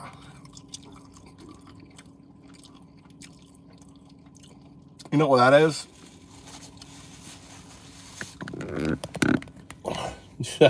Come on. Now people should should check their English, right? Before they use it. Like, does that have any other meanings? Look at this guy. Look at this guy cleaning up the road. Here's his house.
Cutting down the back streets here, avoiding the main road. So there's no cars this way.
What do I mean? What's rich to you, man? What does rich mean, ML?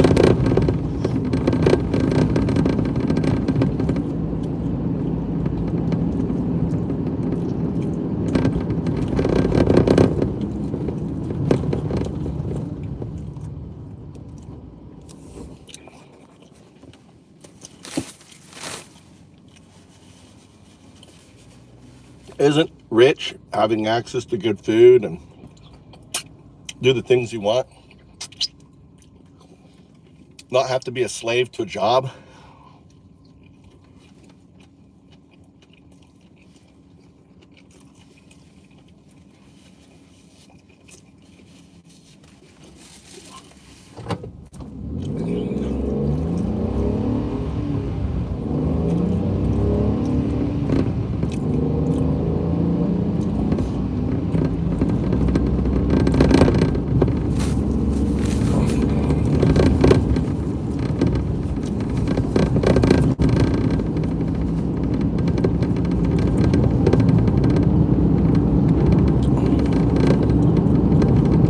Oh, didn't make it.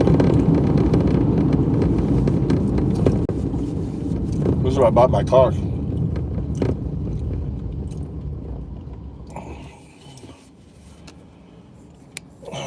I'm in Japan. Place called Fuck You E. Seriously, Fuck You E. F-U-K-U-I.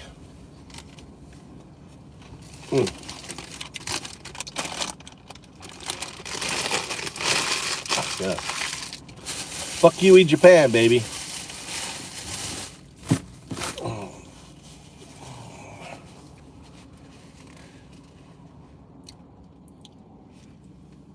Let's say. Go, go, go.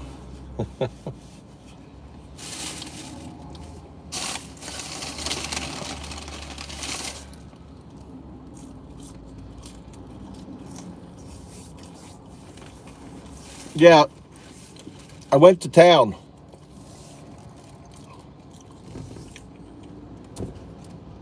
I went to Fukui. I went to the city to get Burger King, baby, Burger King for my amazing sons. It's this weekend. I asked Tommy. He came home. He was hungry. I said, "What do you want to eat?" He was like, "I go, you want me to go Burger King?" I go, "You want to come with me?" He's like, I said, "You want me to go get it myself?" And yeah, it'd be nice, Dad.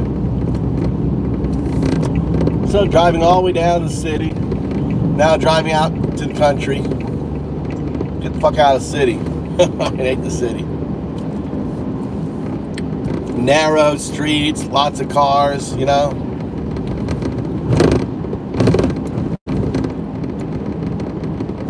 So now, you see, this is going to be more like what you're used to, right? Look, I'm getting back into my territory.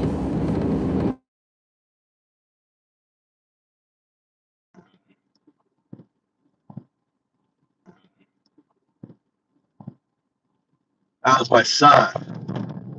My son has come. He's like my youngest son, Mikey. Can you hear me?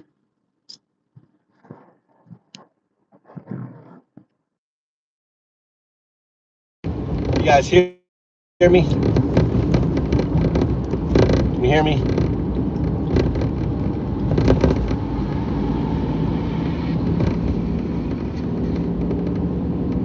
My son called me. Can you hear me? Can you hear me? Can you hear me? Can you hear me? Spotty. Cutting out. That was me pretending I wasn't speaking.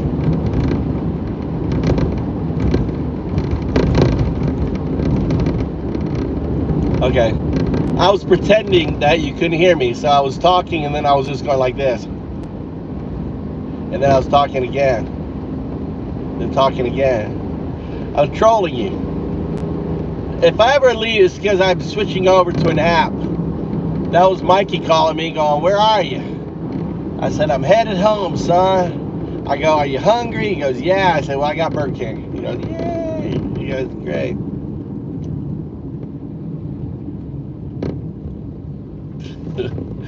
Moves lips like Bad Duffin. He's starting to act like Blazing. Hey, we got Blazing Jr. I'm gonna call JS Blazing Jr. Blazing's always trying to troll me.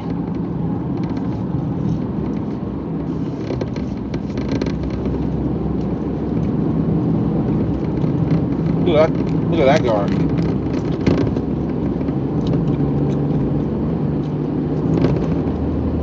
Got a nice little car there. That's a Toyota something. I bet you've never seen that Toyota in America. I bet that Toyota isn't made in America. What do you think?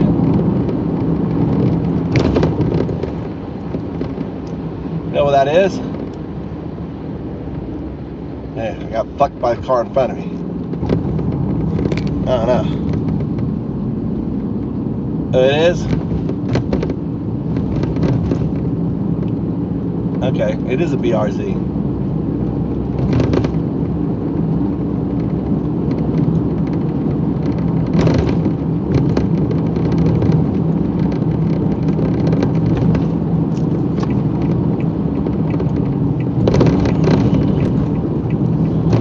Tell me, JS, you're blazing.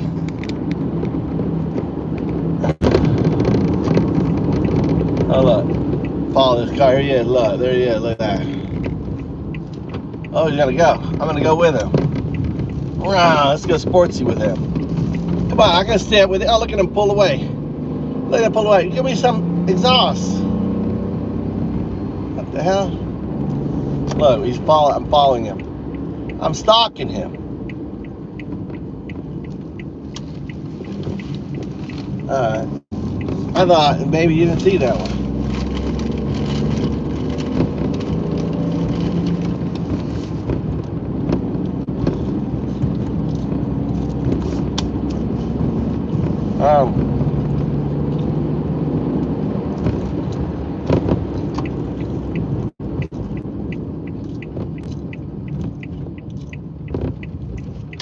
This is a nice looking car. Look, I like how they have the lower brake too. Look, they have a brake down to the bottom too. What's that? That's back up. They have a red light though in the middle.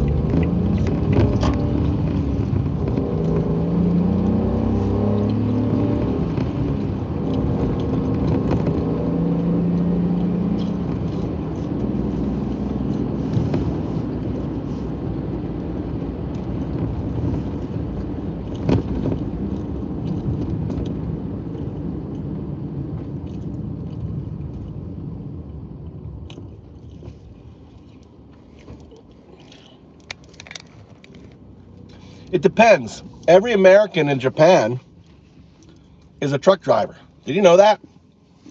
Your American license, when it translates to in Japanese, you can drive 15-ton truck because of our U-Haul. You know, we can drive up to 15-ton U-Haul trucks. So in Japan, it translates you're a truck driver. And they're deep, they need truck drivers, dude. They need fucking truck drivers. Make 6 figures on truck drivers. Yeah, they're so short on truck drivers. Dumb truck drivers, everything.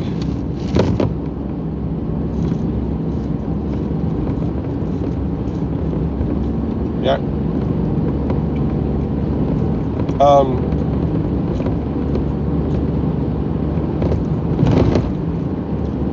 Getting a teaching English job is easy, but it's hard to do it online.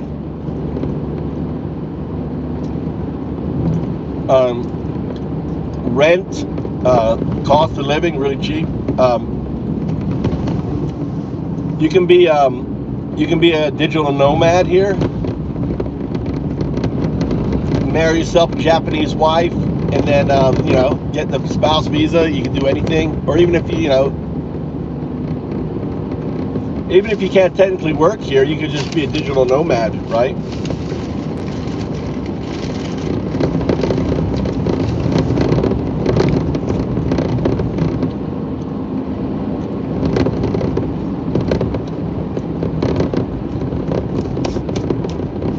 Wow. Look at all that labor.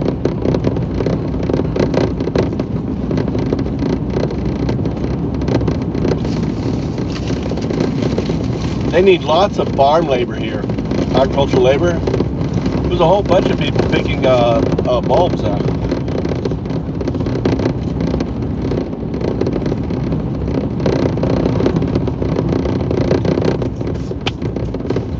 That's an old woman there. Look at that old woman working. I don't know if you can see her.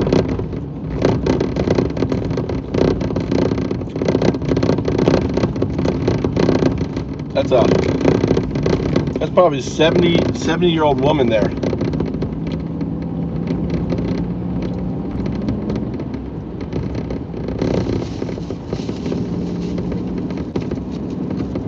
They need tons of labor here. 10 years ago, right? 10 years ago, the average age of a farmer was 68 years old. 10 years ago. So Japan agriculture has really changed. It's all cooperatives, right? All these co-ops are sprung up everywhere. I fucking called it. So many things I call in Japan. I saw the workout craze before it happened. I called it too, you know. It'd be really huge. Microgreens, dude. Microgreens don't really exist here. They have like 2-3 types of microgreens.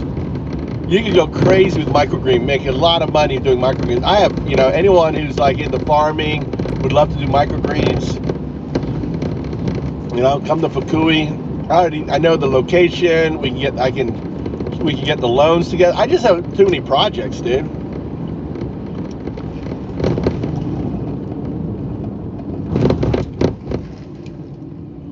Then we bring over ag workers.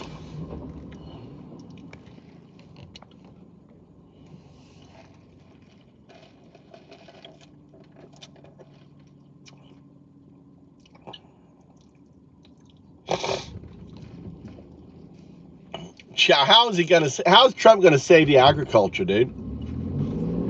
How is he gonna save the agriculture? What a ridiculous thing. He wants to get rid of, who's gonna save the agriculture? Anyone will answer that?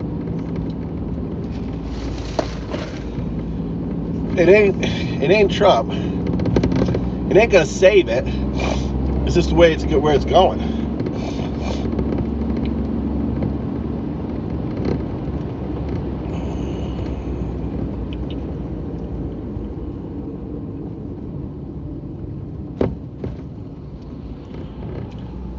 Yeah, he fucked over the farmers with USAID. Here's a pretty woman. Look at that. Look at that thing there. Look at that, guys. Single. One of the 3 million girls right there. Look at that.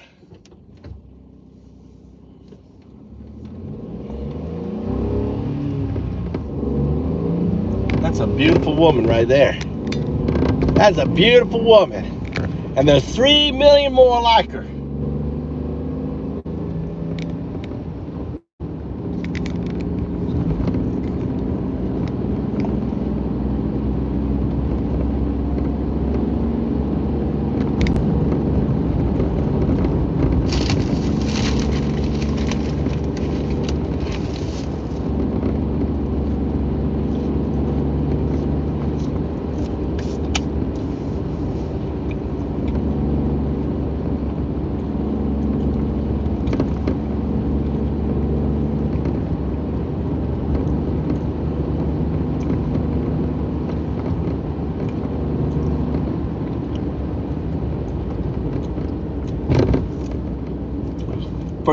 For you, not for me. I'm just pointing out for you guys.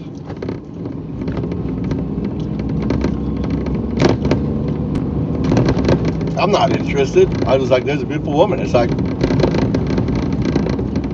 seeing a nice piece of, landscape or beauty, and it's like pointing it out. Doesn't mean I want to buy it, but I can appreciate it. I can appreciate it for you guys.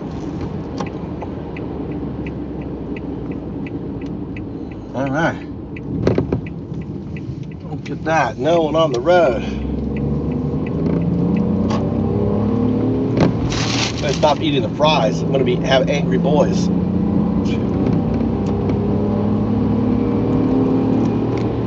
Speed it up a little bit. Look, see? This is what you're used to, right? There you go.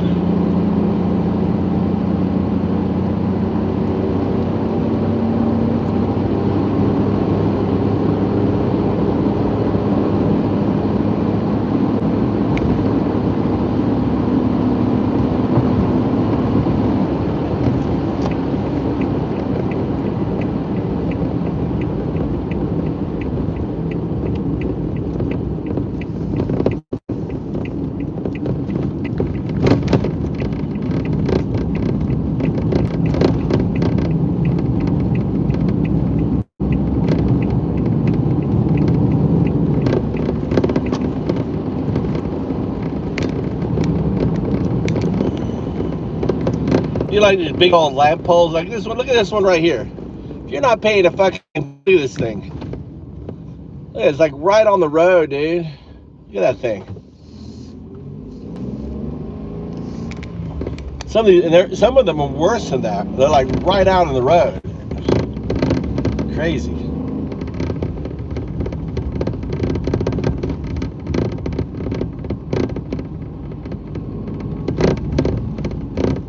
Oh, it looks like they moved in. Someone bought the house. Wow, someone bought the house. There was an IKEA house there, and it was empty forever, and it looked like someone's moving in. Wow, look what they got that house for probably nothing.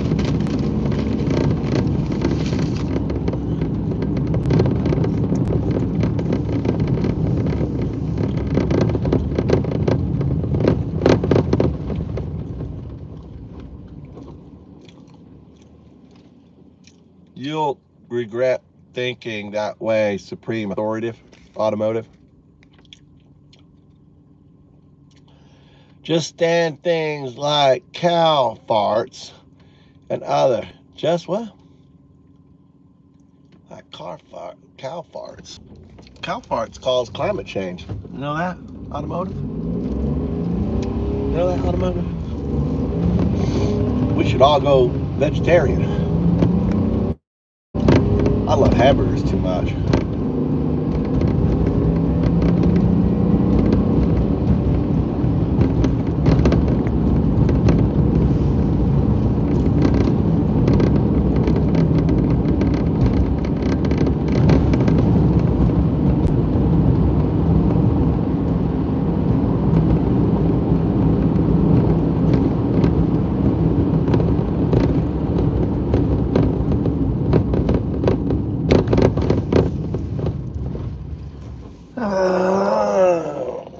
He's like looking at me. He's like, "God, is that guy gonna pull out in front of me?"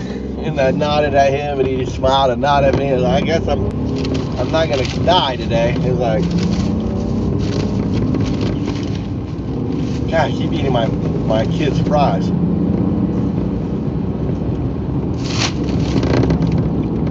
Nearly home. Woo! Tyrone.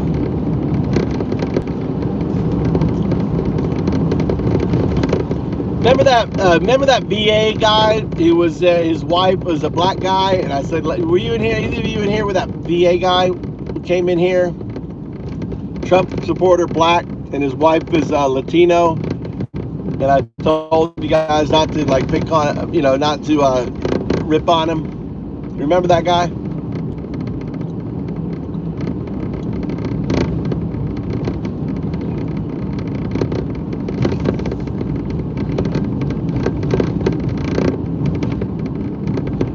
I wonder how he's feeling, because the news came out that they're fucking downsizing the VA by 80,000 fucking people.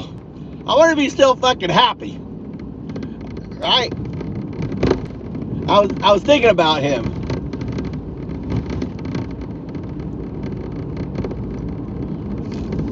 I know. You know what? There's a famous philosopher. You should read him. His name is what the hell's his name? I'm thinking at this moment. His name is anyway, I can't remember his name, but one of you guys may know him. He said the most important thing in your life, all right, is he asked this question: whether I should just, end it or not. What's his name? He didn't say. He used the S word, right? He wrote a book, a very famous book. Can't think of his name. No, it's not Alan Watts. No. Oh fuck, dude.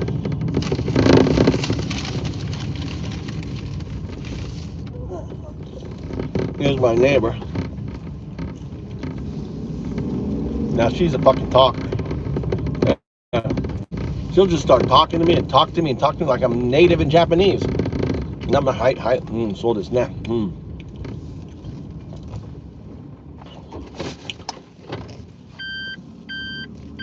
The hell's the guy's name? No. Ask Google who said that. The most important question is whether to live or not, is whether or not to die.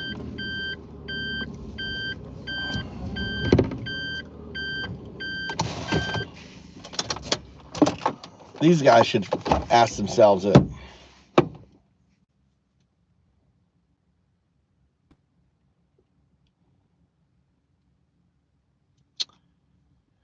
Hello.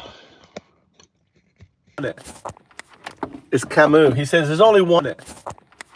It's Camus. He says there's only one serious philosophical question, and that is suicide. That's how he put it. Camus. The myth of Sisyphus, whatever, the myth of Sisyphus or whatever, Sisyphus.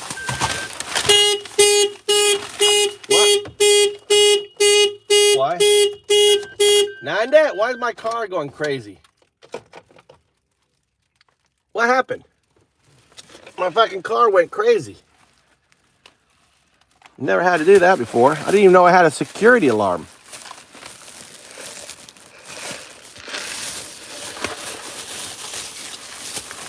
Wasn't that crazy? They were like, it was like, black guy near the car.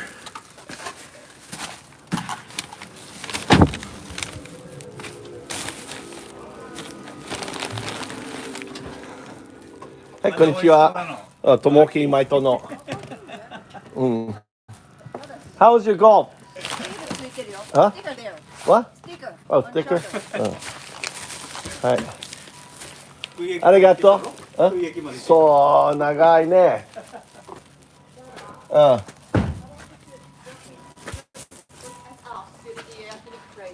No, now. 後で 350. 350? Okay. Okay. 車大丈夫? Ask him if he keep track of his car now. Tell him to keep track of his car. Don't lose his car anymore, okay? Because remember he was drinking and he forgot the car.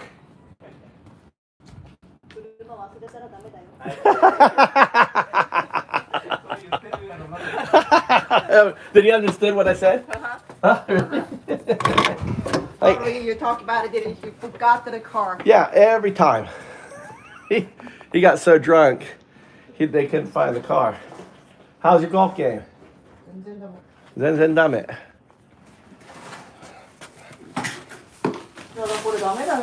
I didn't know it needs to be washed, and I put it out for Mikey to take care of. It's Mikey's clothes. Oh, that's me. Hi. My shirt came in, so I put it on.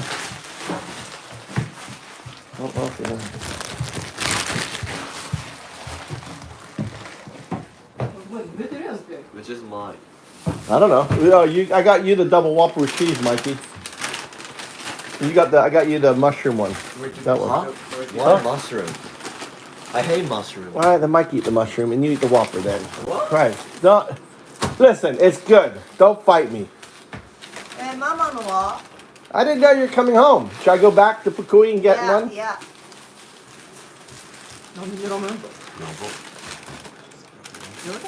You can take. How about half? How is it? It's good, isn't it? Oishi ne? Give a little bit to mama.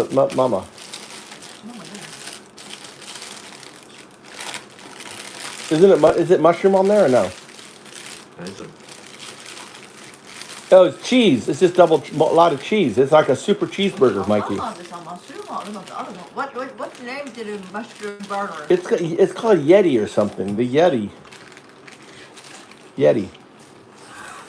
It's It's like super cheesy, right, Mikey?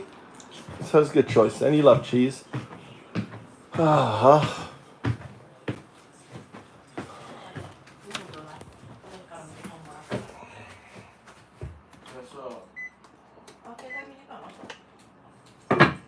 Oh, there is barbecue in Fukui, and they've got oysters, and they've got you can sit there and barbecue. You know, It's where the ice skating rink is. You want to do that? Huh? I say me and you go, Mama. You want to go now? No. Oh, you're going out drinking now. Oh well. We're going to the surf bank tomorrow, right? Yeah.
How's the burger, Mikey?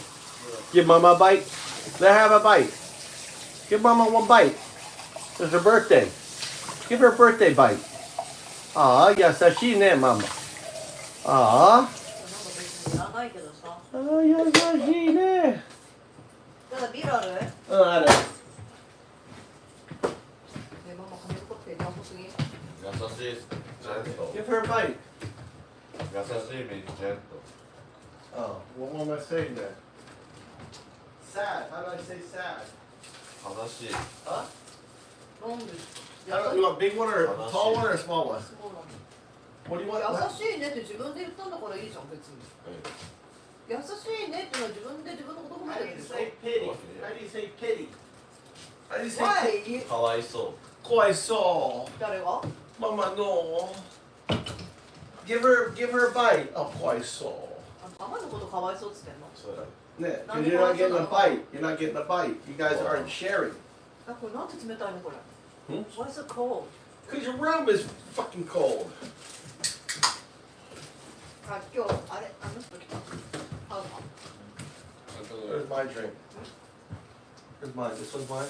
Mine was right. It's mine. ハウカ来た。ハウカの。あ、藤沢さん。藤島お母さんだって。で、学校で一番。I'm making tomato sauce. My tomato sauce can double. 藤島したの？で、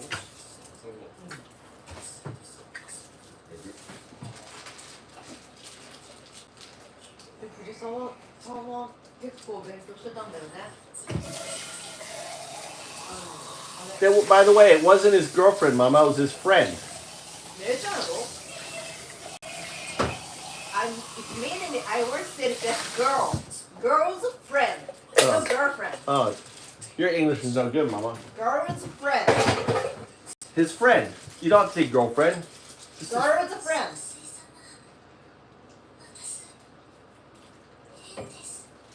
にしたって汚い車で迎えに来るの嫌やろ？汚かった。嫌やった。 She's really nice. She's going to a really smart school. Fukui, right? What school is she going to, Mikey? Huh? ここかろ？こそや。こそは頭いいね。 Are you going to Boxy tonight, Mikey? Huh? You should go twice a week. あ、ダメ。I want you to pick me up. What time? For around 8. That's perfect then. He gets done at 7:30.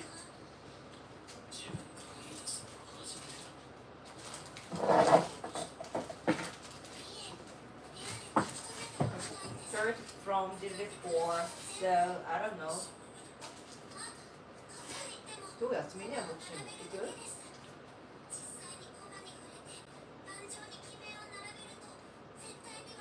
行くんならこの時間に行きなよ。教えてくれる人やだから。 GMO free sugar in Japan. You know, Japanese beetroot doesn't use GMO. もうちょっと書いてくればいいの。あと今日それにした。どうやった今日探してる。買った？何回目にした？検査？ A lot of pepper, some lemon pepper, あんたバドと取らんねや。olive oil. いや、どうしても行けよ。行くではない。 Some garlic powder. 明日は？なんで？携帯してみる。 Fresh soy sauce. いや、だからいかんつってなと思って。買おうとしてないって言ってくるかって。なんで？言ってる？一緒に行くかって聞いてくだけど、なんか買うってまま行った？終わってるの。止まってるな。どういう意味？止まってるな。間違えた。若者で流行ってる。あんたあれ登録する。私もメール送ってきたよ。前に送ってきたよ。俺？メール？はい。ちょうだいよ。登録緊急メール登録。金はどこ？書いたの？それを何万か。マイト、あんた学校明日持ってかな、明後日持ってかなかんちょうだい。あ、じゃあ車で。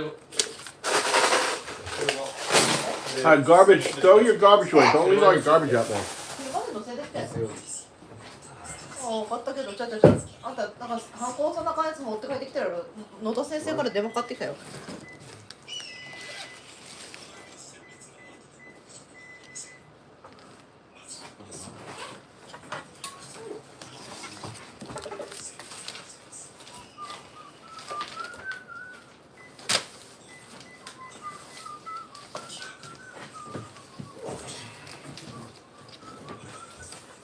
ママ、野田先生に本当に今までありがとうございますと思いましたって野田先生に言ったらさ、金曜日聞いてるマイト？聞いてる。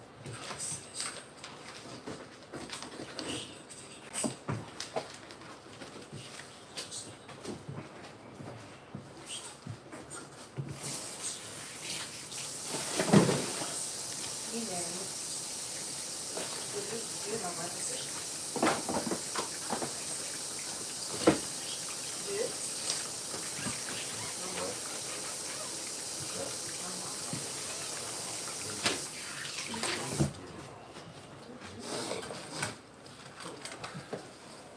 じゃあこれでも登録することを持ってきてるからやらなきゃ。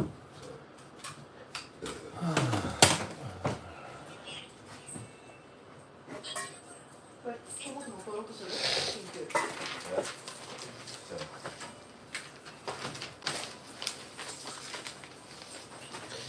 あれば。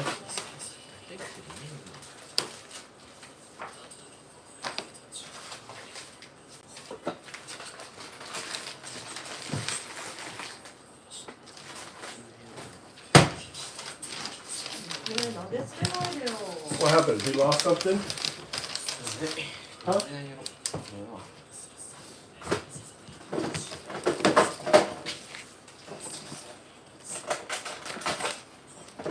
Just like his dad. Can't find something.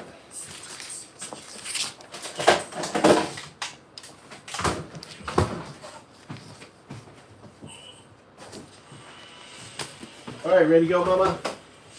No, yeah. You said 3:30. No, 3:50. What? 5. It's like right now. Hi, you're garbage, ねえ、あな Mikey. た We さ、 done なんでそうい drinking. う態度取るわけいちいち。 All right, let's 人を go. 煽るような感じ。自分が忘れたやろ What do you mean? What looks weird about it? Huh? What's weird about it? It's just small. It's just I designed it so I don't have to move. Right? Here's the stove. Here's the stuff up here. Here's the spices. Right? Here are the plates. Look at the dishwasher. Look how cute that thing is. Right? Here's the stuff. Thing here. Here's the fridge. Everything is one step. Right? So here's the garden. So everything goes. I throw stuff out in the garden. Right? All the seeds, like tomatoes, everything just goes in there. Compost is down there.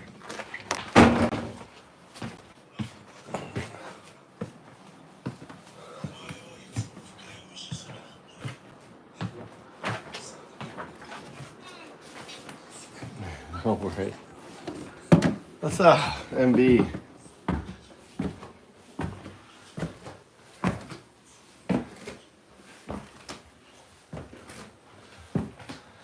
Oh. Damn, haha. Merci. Sorry, I want the people making your job ridiculous. Nah, we don't have mods here. Oh. All right. Okie dokie. It looks like how's everyone doing this weekend? I gotta drive my wife. She's going out eating.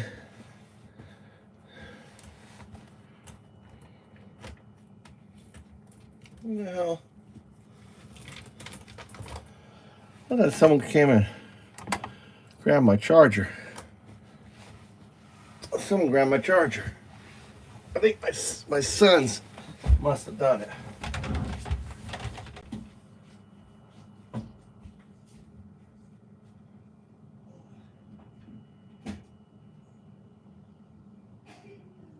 Mikey, you have your own charger. Why do you have double charger? Mikey, why you grab my charger? Michael. I'm not gonna grab my charger. Came in here. My youngest son thinks everything mine is his. He comes in here, grabs whatever he wants. All right.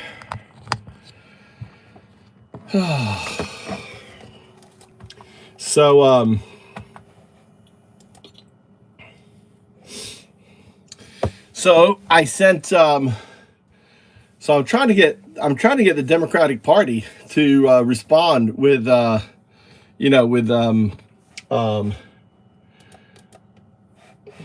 Pensacola FL01. So I'll show you what I did.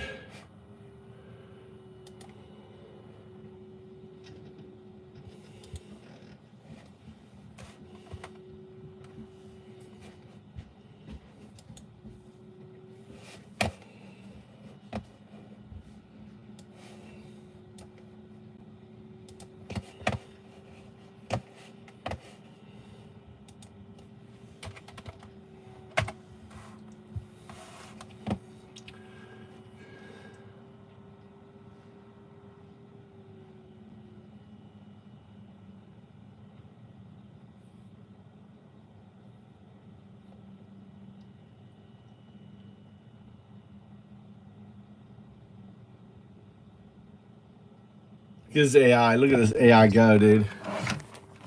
Look at this AI. This is AI building an app or doing something. This is bots. This is AI. This is what's going on in our chat when all the bots are. They're all AI. Isn't that crazy?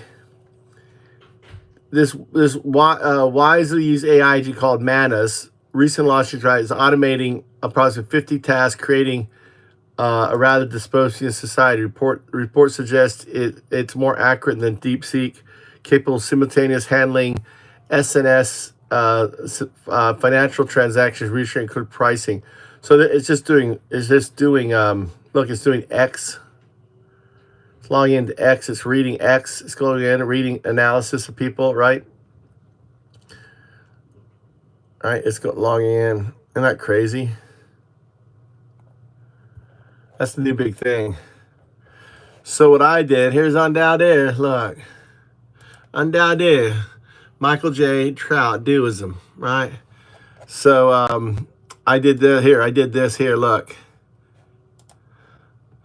So I sent it to, look, 01 explains how we saved America's democracy April 1st, 2025. Flip Imagine 01. this. Bernie Sanders and top Democrats make FL01 their mission. So I sent it to ValamontForCongress.com, CC Bernie Sanders for president, CC people for Bernie Sanders, right? Attention, that's Ben Mycelis, Karen Melislo, David so-and-so, Jamie Raskin, Mark so-and-so. So I just sent it to them. And Michael Popak, right? So something I do on LinkedIn. Understand, I am, I'm pretty much connected to everyone. My LinkedIn profile, right? I have 6,000 connected, but they're all CXO level, key level, right? Right, quantum super artificial intelligence. Okay, here I am. There I am. Look, there I am. Look, posing.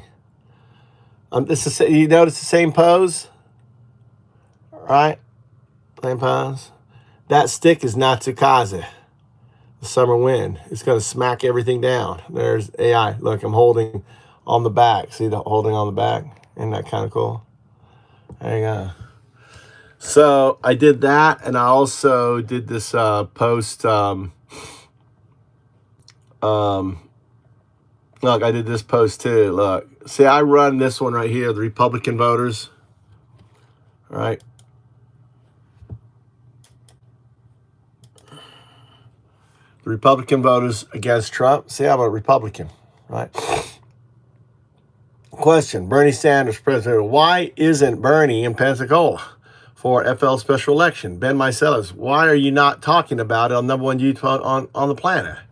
Bernie, 100% needs to be in Florida. First congressional district from now, all right?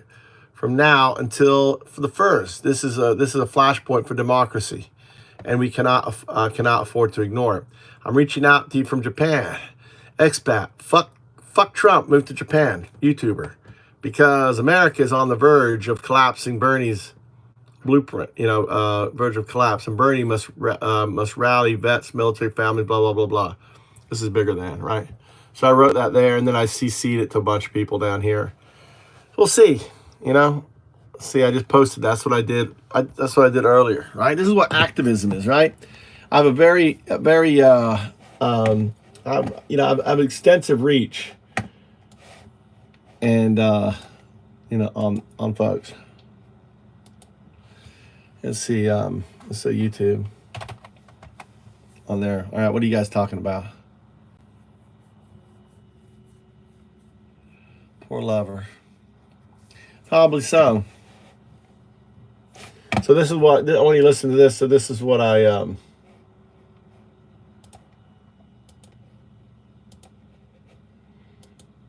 so listen to this here.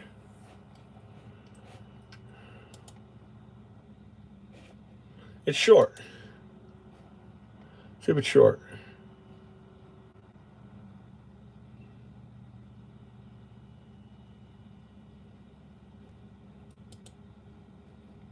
Imagine this. Bernie Sanders and top Democrats make FL01 their mission. They go all in to flip this deep red district in the April 1st special election, a district Trump abandoned, the GOP ignored, and voters barely know about. Phase 1, the Democrats move in. Bernie lands in Pensacola. His rally grabs national headlines. He calls out VA job cuts, Medicaid slashes, and Trump's destruction of veteran benefits. Biden, Warren, and others amplify the fight. Suddenly, the media is forced to cover FL01. Progressive influencers flood social media. The race trends on Twitter X, forcing national attention. Phase 2, the GOP freaks out. MAGA expected a quiet, low-turnout win. Now they're panicking. Fox News goes into overdrive. They smear Valamont, but the damage is done. The story is out. Trump rages online. He demands GOP action, but Gates abandoned the district. Phase 3, the shockwaves hit FL01 flips. A deep red military district just went blue. National media explodes. Is Florida in play? The GOP scrambles. If even Pensacola can flip, no seat is safe. Congress is forced to act. The VA gutting, USAID cuts, and military purges are now major national issues. What it means if FL01 flips, it proves MAGA is vulnerable anywhere. It shakes the GOP, forces Congress to react, and sets a blueprint for 2024. This isn't just a special election. It's a political earthquake. Get Bernie to Pensacola. Get FL01 to vote. Vote for Valamont.com. Please open your app to see this link.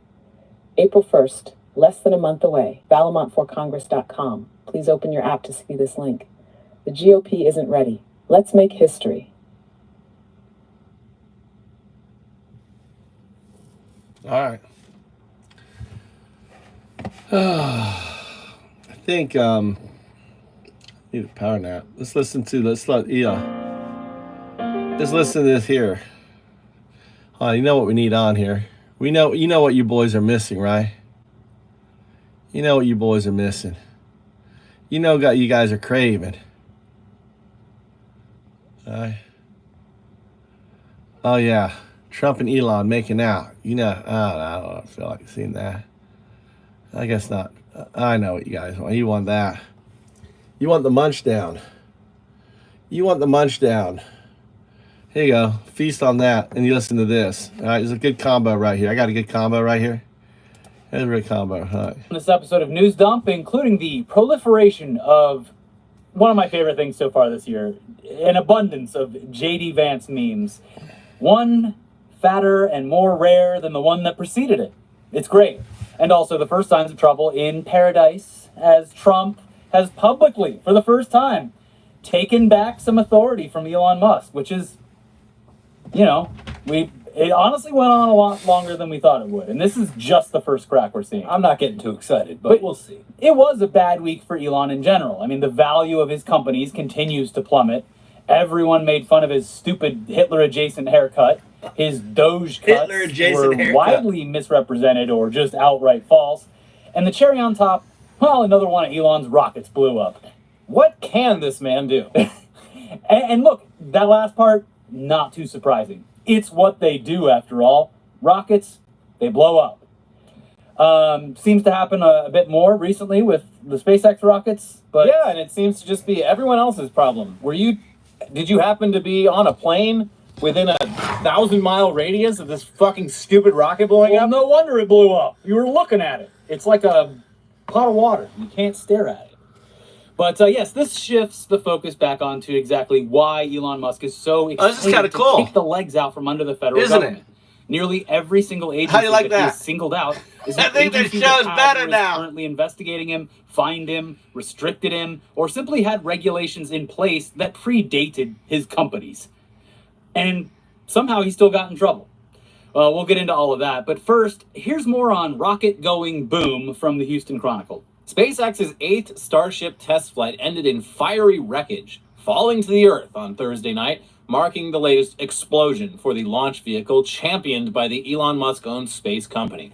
The rocket exploded somewhere over the Caribbean Sea, with flaming debris being visible in parts of Florida. A number of engines on the craft visibly lost power during a live stream video of its ascent. Footage of burning bits of rocket falling over the Bahamas was recorded by onlookers on the ground. Hold on, wait. Actually, Houston Chronicle, it was a rapid, unscheduled disassembly, not an explosion. Yeah, hello. Get it right. Do you even know what a rocket is? Yeah. Come on, an explosion? That sounds bad. Sounds like you're just hating on Elon because you're jealous. Yeah.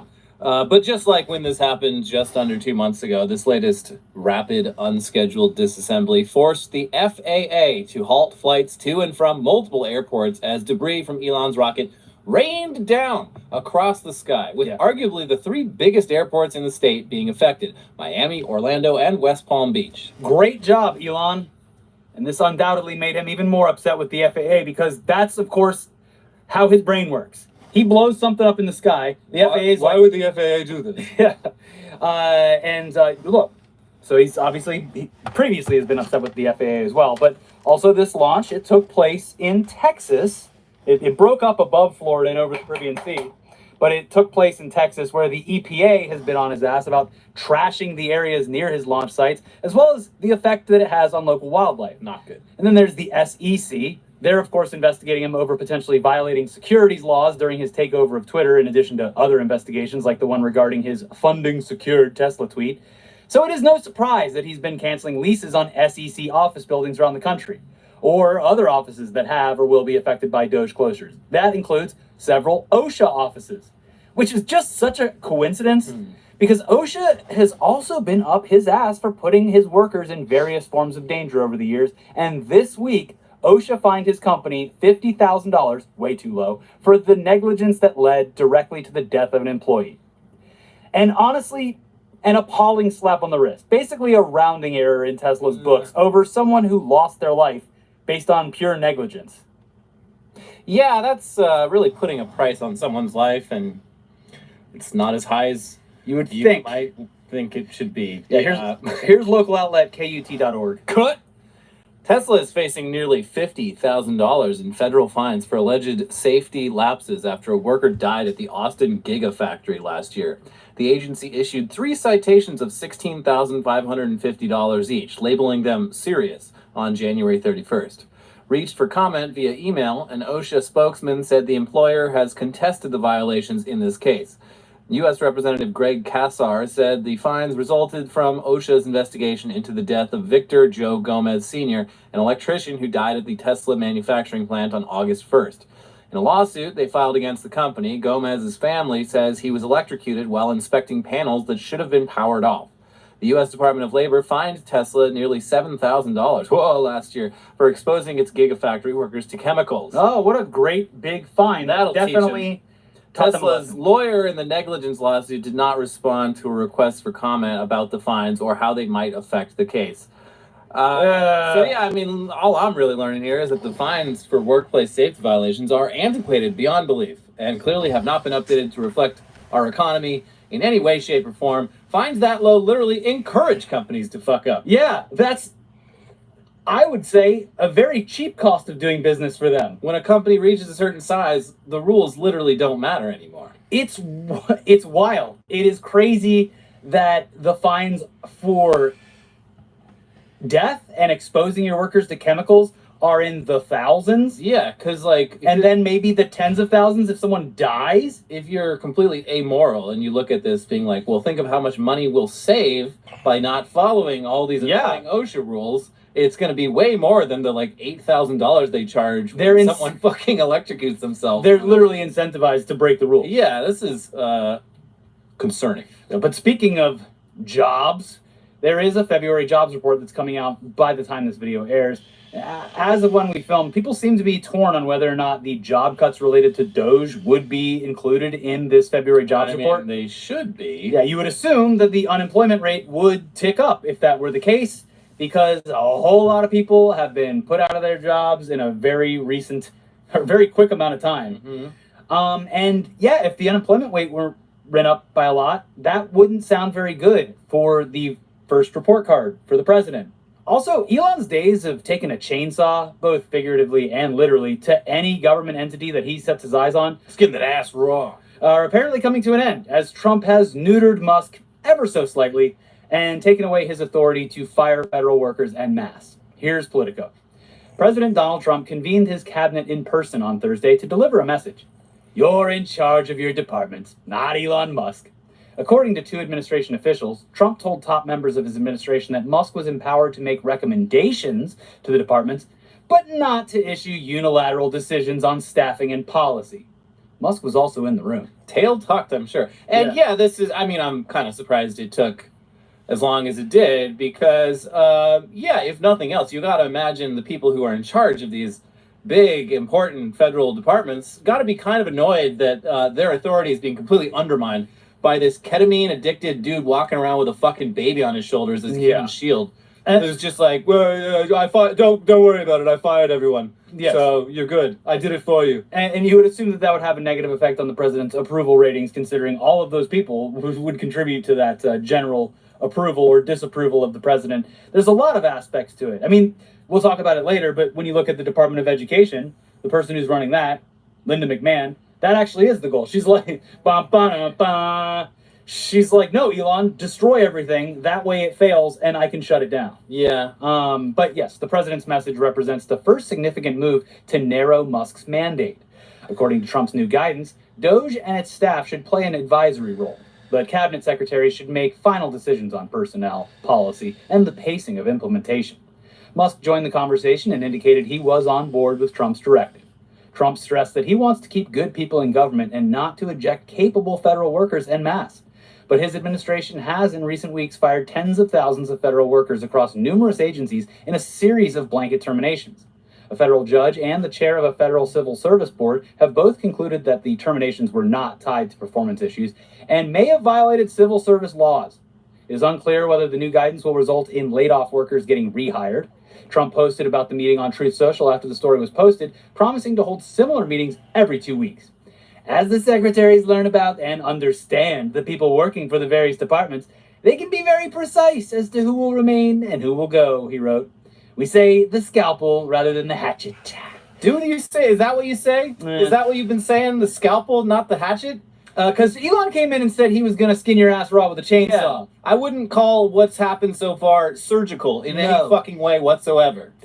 The combination of them, Elon, Doge, and other great people, will be able to do things at a historic level. So it looks like he is getting word that, oops, when you do these blanket firings across tens of thousands of people, you are going to fire vital government workers. Yeah. And also, Mr. Trump, we've been whispering it in your ear.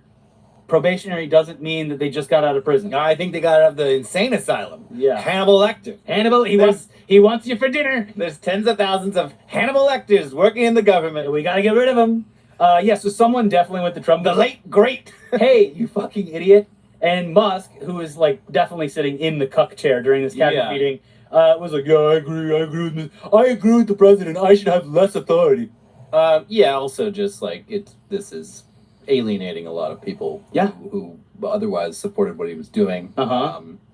Touching a lot of people's lives directly and making them think twice about how they felt about...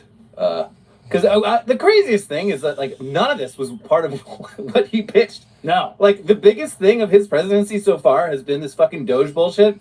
And that was like a late addition. Doge was announced after he fucking won the election, I believe. Or maybe like right before. Yeah. And what it was pitched as was something completely different. It was like, oh, we're going to like update the servers and the software for the government. It had nothing to do with like mass layoffs. Yeah. And what they've done is just deleted the entire... It's just crazy. This is like the most significant thing he's done, and it's not...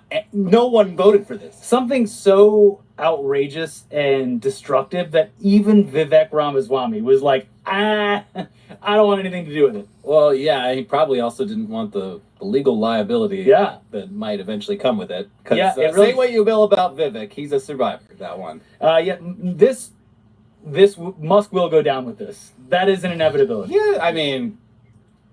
We'll see how long it takes, but yeah. Inshallah. Yes. So yeah, we can only hope that Elon continues to lose power before it's too late, because earlier this week, the current acting head of the Social Security Administration, Leland Dudek, said in private conversation that Doge is going to make mistakes with their Social Security cuts that will affect the elderly and disabled.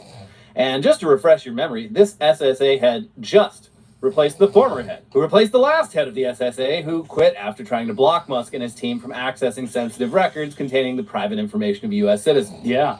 But, you know, fine, we're going to get one that works. We're going to find one. A Social Security chief who does the job we want him to do. It's not funny because it sucks for everyone, but it is a somewhat humorous recurring theme that Musk and or Trump or whoever in the administration remove people who, by the way, in a lot of cases, they installed themselves in the prior administration, but remove these people from their positions because, for whatever reason, they oppose whatever the administration says. And then they replace them with interim heads while they figure out something else. And the interim heads get in there, they start brushing through the paperwork, and they're like, wait, you want me to do what? Hold on.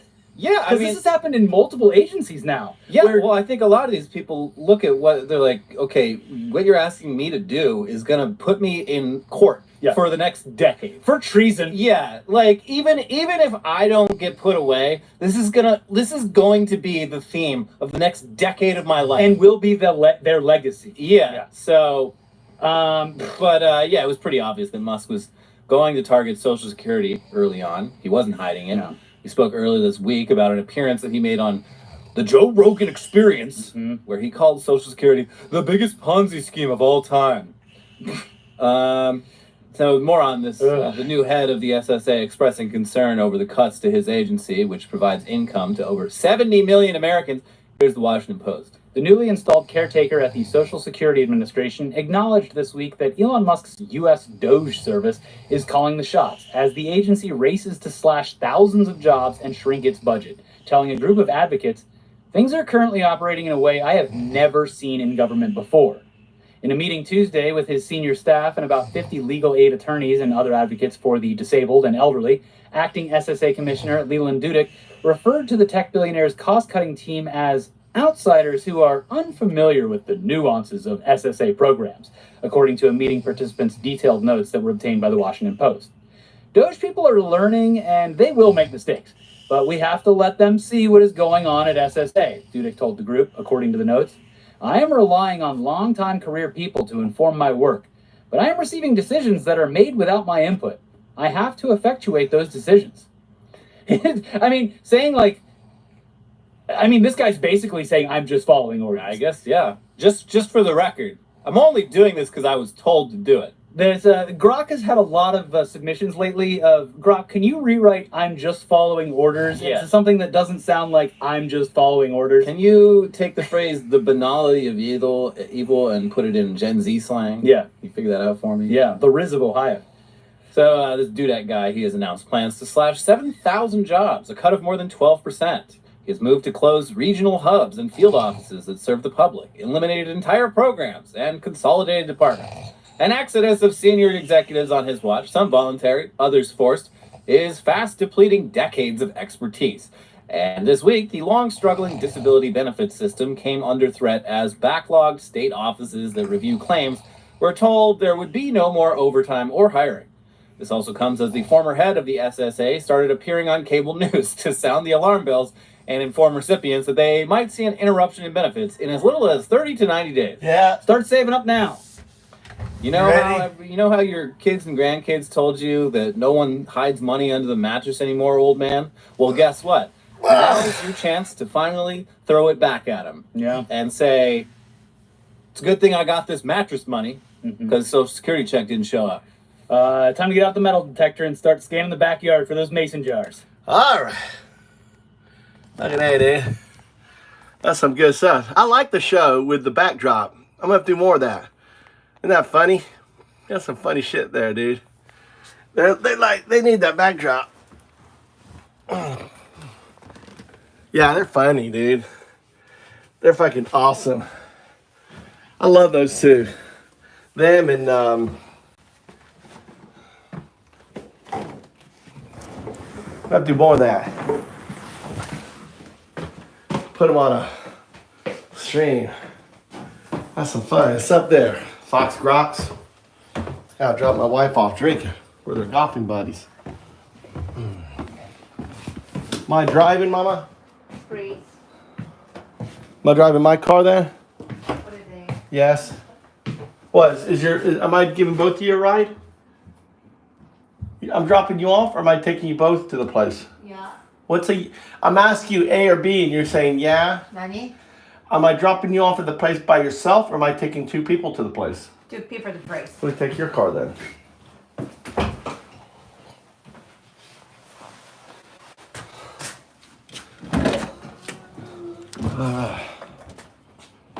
I'm gonna drink it. Taxi. I'm always taxi. No, driver. Driver. Taxi.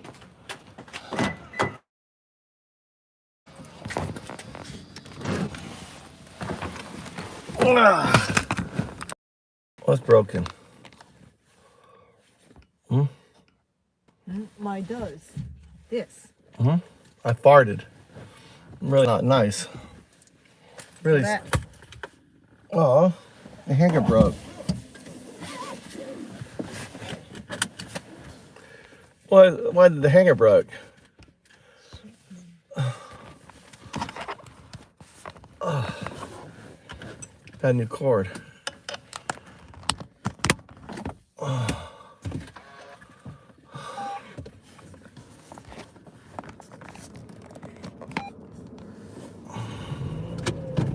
So to his house? Yeah, Luis Kenton's house. Kensha. My son, right? He was. I didn't hope so. He was. Kensha was Tommy's best friend. Huh? In middle school. Huh? What's this here? Park. It's for the Parking, right? parking permission. At the golf course. You should. No, Your company. The company has that parking position. Uh-huh.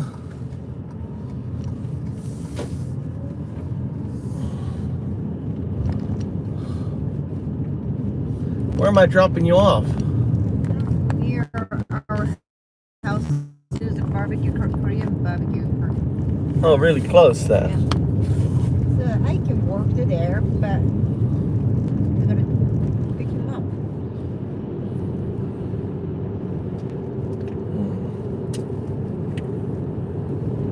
Hey, who else is meeting them? The other golf people? Yep. Is the English guy? What's his name going to be there? Hauka. Huh? Hauka. What's his English name? Hauka Mashu. Matthew? Matthew. Look at that kitty cat. What's that kitty cat doing out in the... Doko? Right there. Oh, it's a bird. Never mind. Oh, the kitty cat. What's that kitty cat doing out there?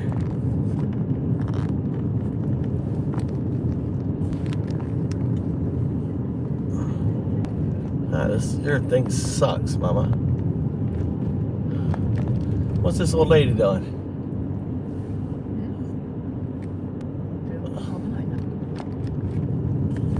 Oh, your thing is like really sucky, Mama. It is really shitty. Huh? That's really shit. Oh, crap. You're on my video. Hide your face.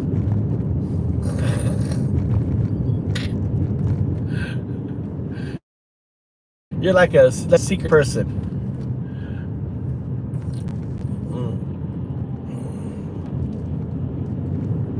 On there.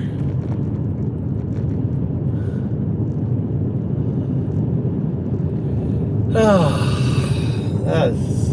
so you had a shitty golfing day. What happened? What happened, Mama? You want to talk through it? Let me be your psych. I'll tell the 8th hole where I was best. You got up to the 8th hole. 8th hole. What happened at the 8th hole? You got nervous. No. You got distracted. Your game. What happened your to game. I could better go better than I'm telling you what happened. Your game went to shit after the 8th hole. You got tired. Sure. You tired? No. You ride carts or do you walk it? Cart. Huh? Carts. How many drinks did he have at the? I think I figured it out. When did you have your drink? Before the starting. That's it. It wore off. You need to start drinking. You need to carry a drink with you. But who's driving the cart? My friend. Okay, so that's good. So you can drink. But it's automatic, so we don't need to drive the cart. It's automatic. Just push a button. Oh, it automatically goes. It's like a Tesla. Tesla cart is cart. I know, but it's automatic. It knows where to go. No, it's the under the ground. They have the what's the like a track magnet. And it just follows. You just hit the button and it goes. All right, where is he? Oh, it looks like his son's learned to drive, right? Not learning. He passed the test. Why didn't Tommy pass his test? I have to tell Sugai. はい、ありがとう。後ろ下げての。はいはい。 Ask him if he taught his. Did he teach his son to drive? When he became in third grade. And, 18. Yeah, 18. So Tommy's 18 in. But he has a school student, so Huh? he can't take the test now Why? because of the huge student.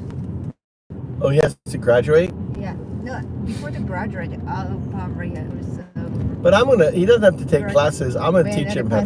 Make sure to pass the test for the year college. They can start it again.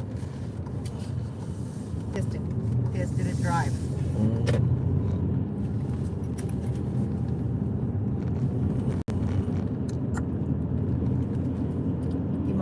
Sa っきさ、何が悪くてそんなにスコアが悪かったんやって話をさしててさ、そんなの分かったらうまくなってるわっていう喧嘩をしていたわけ。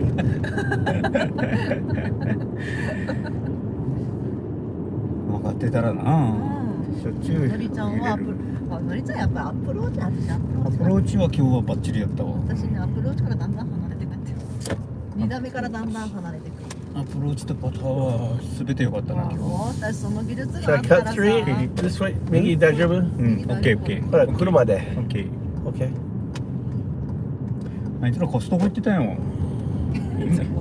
今帰ってきた。あ、本当。Ask him who pays for the work on the fields. Ask him who's paying for all this work. The city or the farmer? Or JA? Ask him. You don't know.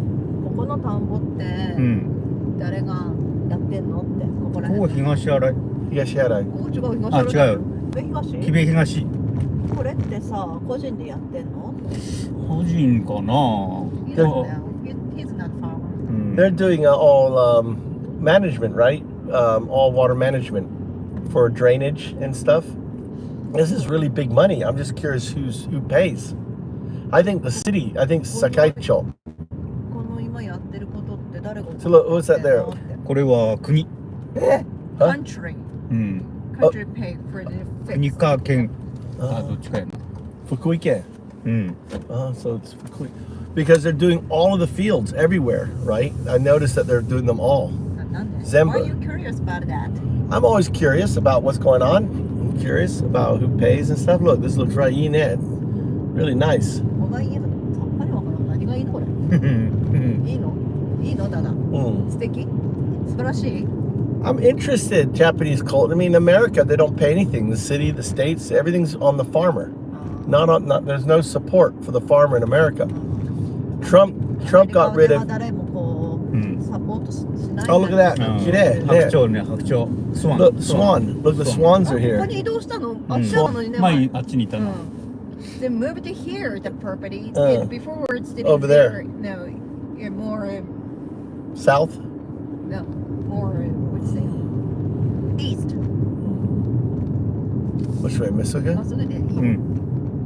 Should have gone left. そうだね。違うmess.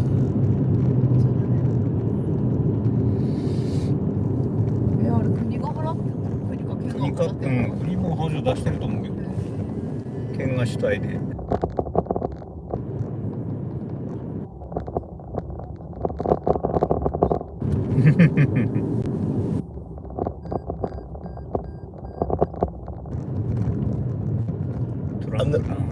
ダメね。トランプのせいでビットコインだだ落ちやん。や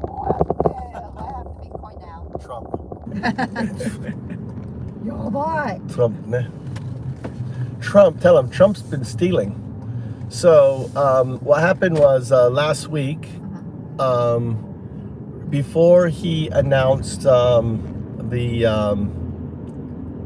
like this support of crypto, right? Many coins. Minutes before the announcement, someone put $20 million. 20 million. So that's what's 20 billion Japanese yen, right? or 200 billion. 200 billion 200ビリオン times 50. なんかトランプ Leverage がそれをアナウンスする前に、誰かがビットコインになんていうの仮想通貨にお金を入れたんだって。Leverage times 50. Leverage. He knows what a leverage レ trade. バレッジって何？ So that 200 billion times 50. So it's like a trillion. 1 trillion. それで日本円にするといくらなの？ So and it went up, and then when he announced the tariff, they did opposite down. They made so much money. He's been scamming Bitcoin. Who did it? Someone in his party. Trump, probably Trump or someone. Now there's no laws. America is lawless. もうダダがもうノロノロ走ってるから黄色になっちゃったよ。ちょっと待って。いいよダダ。See you. Oh, Mike is friends of really watched really watched your porn. What? How do you know? I could see them from the inside my house. Oh, he's there for a second. Wow. Fix it. Okay?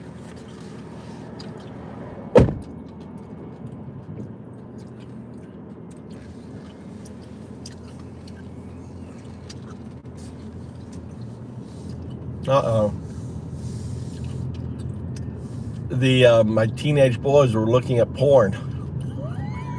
My wife busted my son and his friends looking at porn at the house.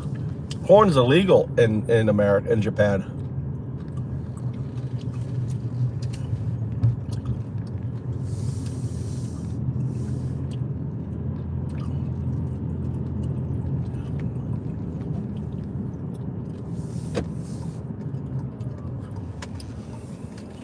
What's up, blood?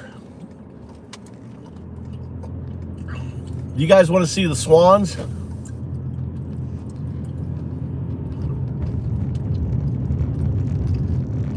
Thank you very much.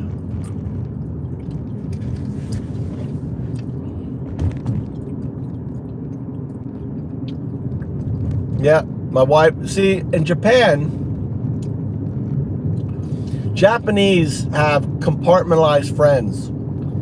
So all her golfing buddies are gonna eat there and drink and eat, right? And then she has her high school buddies and they get together and go out whenever, once a year or so. Then she got her middle school buddies that get together. And then she has her work colleagues. They're very much, in Japan, they keep it's very compartmentalized.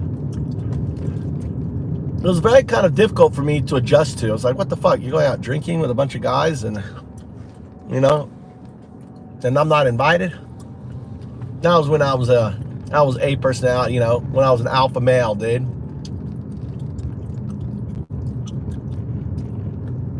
She's gonna be drinking. She was at the house drinking. She can't drive. And the other guy's probably been drinking. So they've been drinking. I pick them up, drop them. I was really close. Look at this fucking, my wife's fucking shit here. Is this fucking shit, man.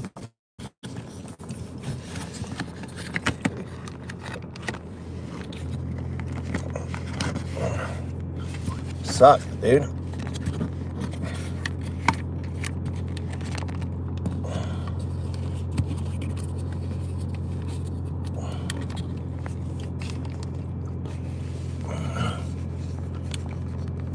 Well, that's better. Yakuza. You see tattoos all over me. Yakuza Japanese. There isn't any gaijin or gaigokuji Yakuza, I don't think. Maybe there is, but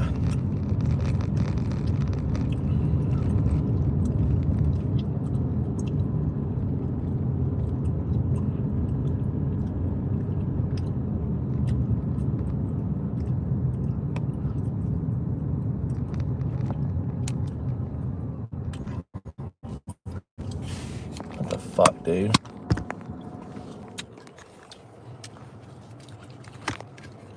Ah, damn. I wonder if I could do it on the window.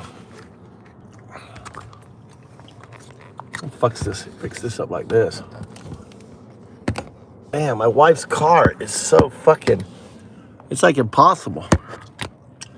Can't do it on the fucking window. Her windows is so steep that I can't, you know, too much of a.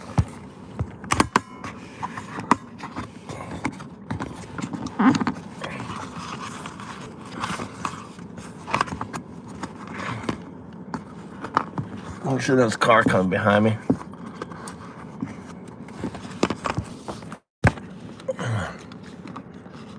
Okay. Fix this here. Oh, I'm trying to fix my wife's thing. She's really silly how it's done. Oh.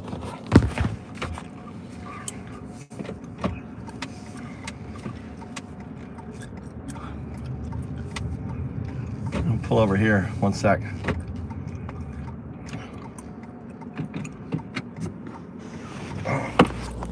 Okay.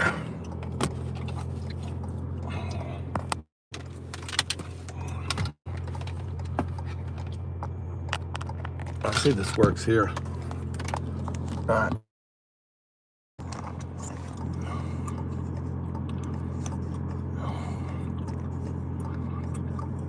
See? Now it works. Look at this shit. Look at this. Look at that.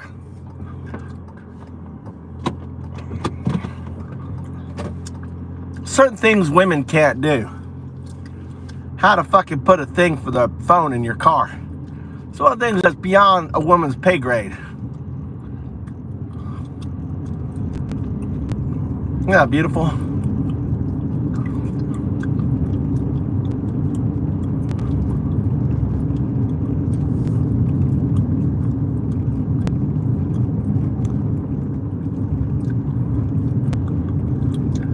Yeah, drive, yeah.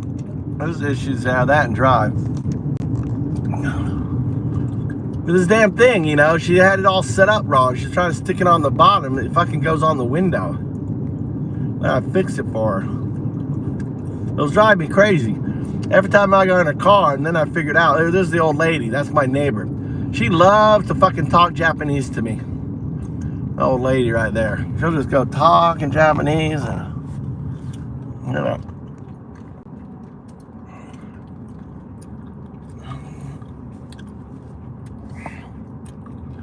All right, we gotta have a.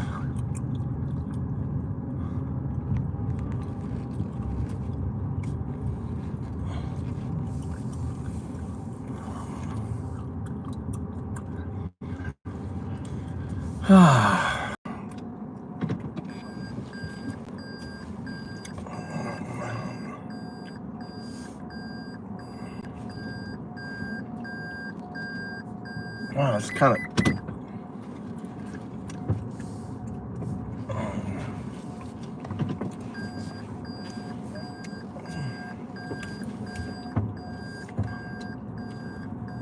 I'm really shit with my wife's car backing up, as you can tell.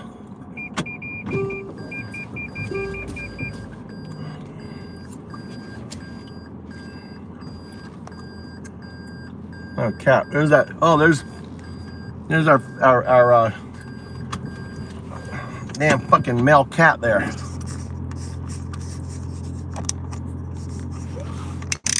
There it is. Look at that cat.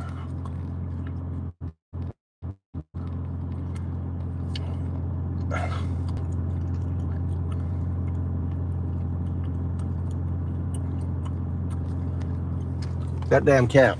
That's a feral cat right there. I call that cat. Okay. Let's put it in park. I lit off the thing and all of a sudden it's like driving away. There's my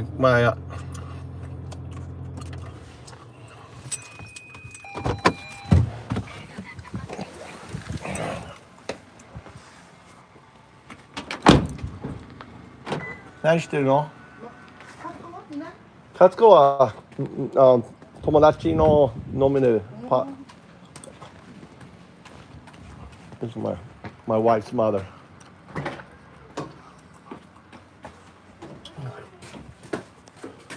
This just walks in like it's her house. That's Japanese for you.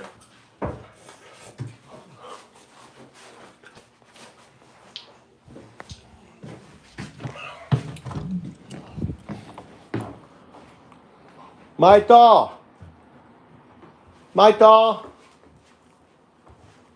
Anyway. Okay. Oh. Maito! Mikey! ない。お待ちの家ね。はい、バイバイ。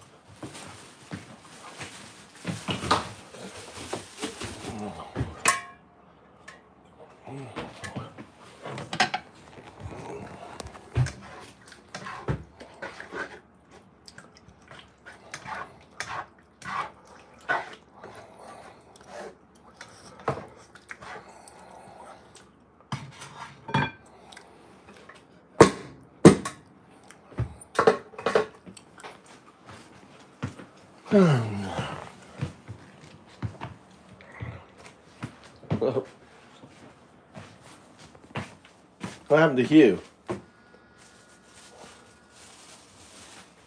Aggressively chewing. Oh, I know, I'm beating down on my gun.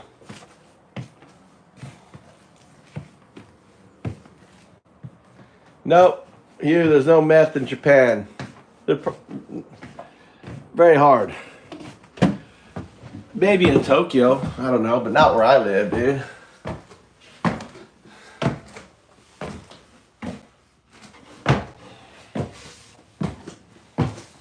So I guess a good place to get off it, right? Shit.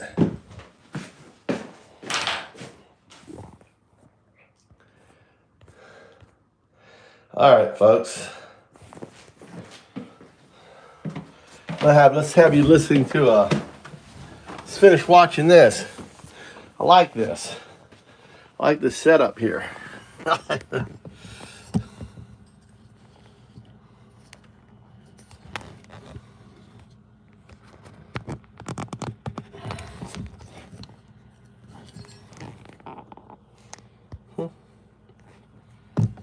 What happened?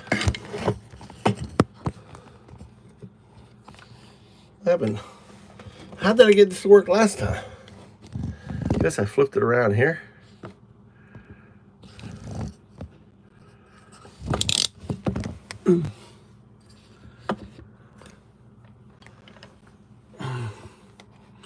All right, gonna continue watching. That's right. Also, just to wrap this week of the Trump and 私の名前はミワです。ヨガはいつも私の体を鍛えてくれて、一つ一つの動きが私を強くしてくれます。ヨガは体感できる大きな違いをもたらしてくれて、インビザラインは目に見える違いをもたらしてくれます。毎日の There's 3 million girls. Those tariffs that he enacted on Canada and Mexico earlier this week, which was the second time he did it. Yeah, a month or so, yeah. So he's already reversed most of them again, but only, of course, after tanking the economy all week long. Mm-hmm. And he's now ready to sign an official order that would dismantle the Department of Education, something conservatives have been threatening to do for decades. Here's CNN. White House officials have prepared an executive order directing Education Secretary Linda McMahon to begin the process of dismantling the department, the sources said. The draft order directs McMahon to take all necessary steps to facilitate the closure of the Education Department while operating to the maximum extent appropriate and permitted by law. The experiment of controlling American education through federal programs and dollars and the unaccountable bureaucrats those programs and dollars support has failed our children, our teachers, and our families, the draft order reads. It's not clear when Trump would sign the order, but White House Press Secretary Carolyn Leavitt wrote on X that it would not be Thursday. So, okay, they're getting ready for it. Education in this country sucks. So what if we just did no education? Mm-hmm. No education. They should do it like right at the beginning of June. They're like, school out forever. Yeah. The reporting adds that hours after being confirmed, McMahon sent a message to her staff titled "Our Department's Final Mission." What the fuck? In which she invited employees to join us in this historic final mission on behalf of all students. This is our opportunity to perform one final, unforgettable public service to future generations of students, she said. I hope you will join me in ensuring that when our final mission is complete, we will all be able to say that we left American education freer, stronger, and with more hope for the future. God, this is that's fucking evil. Grok, can you, I wrote this down, but final solution sounds really weird. Yeah. Can you rewrite this whole statement on the Department of Education? This is, I mean, it's like what they're taught, like they're acting like they're making things better and fixing things, and really what they'll do is just make it so homeschooling is even more no rules. Just do whatever the fuck you want. Who cares? Educate your kids however the fuck you want. We won't look. And also, poor neighborhoods will get no fucking money whatsoever from the federal government. Again, the long and short of this is that this will be a major effect on poor and underserved communities, and upper middle class and rich kids it'll actually benefit them because they will get massive tax breaks to go to private schools. There won't be any... They'll get tax credits. That's the whole fucking game. That's another part of it. But yeah, there'll be no distribution whatsoever of funds to the places that need it the most. Ugh. So, I don't know. It seems bad for the future of the education of most American kids, but we don't care we don't care about those ones. And Trump has already said publicly that he loves the uneducated. So He does. But moving on. Last week we mentioned that Florida Governor Ron DeSantis was publicly opposed to accused sex traffickers, abusers, and rapists Andrew and Tristan Tate relocating to his Sunshine State after their travel ban was mysteriously removed after discussions between the Trump administration and Romanian officials who were supposed to be keeping them there while they await trial. But they're back. Well, we're not sure if Barron Trump, the very tall son of our president, personally asked for the release of the Tate brothers because he loves their podcast and their advice so much and is a student of Tate University. The exact details are still a mystery, but it really looks like the Trump administration had everything to do with it. The BBC reported that several high-level White House officials took an interest in the case, and that one of Trump's top envoys apparently brought it up directly with Romania's foreign minister during that trip to Munich where J.D. Vance destroyed U.S.-Europe relations, from their reporting. On Thursday, the brothers arrived in Florida after previously being banned from leaving Romania while the case against them is pending. When asked about the Tates at the White House on Thursday, President Trump said, "I know nothing about that." But the brothers have been the subject of recent high-level discussions between the U.S. and Romania. This is so stupid. This is ridiculous. This is insane. Like, of all the people, all the Americans caught up in, like, international incidents to, like, really stick your neck out for, these fucking pieces he's of not shit. even, he's got dual citizenship, but not American. He has American citizenship. Yeah, he does. Dual. Right. But still, it's a bizarre case to take on, because considering the allegations against them and the evidence against them. Right. And the fact that up until a week ago, there was a travel ban on these two guys internationally. Right, it's super corrupt. Yeah. I mean, we've been to Romania. This isn't that surprising when you've seen it with your own eyes. I loved Romania. I thought Bucharest was the most depressing city I've ever been, but Transylvania, don't listen to Dracula. One of the most beautiful places on earth. Yeah. Honest to God. Gorgeous. And the Troika. Be careful, it turns you into a vampire. The reporting continues. Romanian officials say U.S. counterparts brought up the brothers' case with the Romanian government earlier this month, a story first reported by the Financial Times. And Trump's special envoy, Richard Grenell, raised the issue again at a security conference in Munich. The Tate brothers are Trump supporters and also have ties to figures in his administration. One of Tate's lawyers now works as White House liaison to the U.S. Justice Department. Wait, what the fuck? Paul Ingracia was part of a team representing the Tate brothers in a defamation lawsuit they filed in Florida against several of their alleged victims. The Tates have also been talked about by several people in Trump's orbit, including Donald Trump Jr. and Elon Musk. Trump Jr. once called Tate's detention in Romania absolute insanity. Musk reinstated Andrew Tate's account, which had been banned on X, and suggested, perhaps in jest, that Tate would make a good UK Prime Minister. That's where they have the dual citizenship. Like, you don't have to do any of this. Like, it's really, like... It's fucking weird. It's bizarre to take this on. Just don't even mention it or even... Why do you care? Yeah. What... This isn't Brittany Griner getting caught with like a vape pen with half a gram of fucking cannabis in it. This is a guy who seems to have committed just a whole lot of sex and in some cases admitted to them. There's plenty of evidence. This is not smoke with no fire. It seems like they had a pretty good case against them. I'm not saying the Romanian justice system is perfect, but based on everything publicly available, it's like. And just knowing what these guys are like as people, you're like, yeah, sounds like something they would do. Mm-hmm. But okay, now America is like sticking its neck out for these fuckers. And it's not really. People. It's not really. It seems to be just these Trump administration officials, because even Ron DeSantis was like, I don't fucking want them in my state. We get to it right now, but there's already a criminal investigation against them in Florida. And they're a part of that defamation. It's insane. Raping around the world, these boys. Anyway, like we said, their return hasn't been as warmly received as they might have hoped.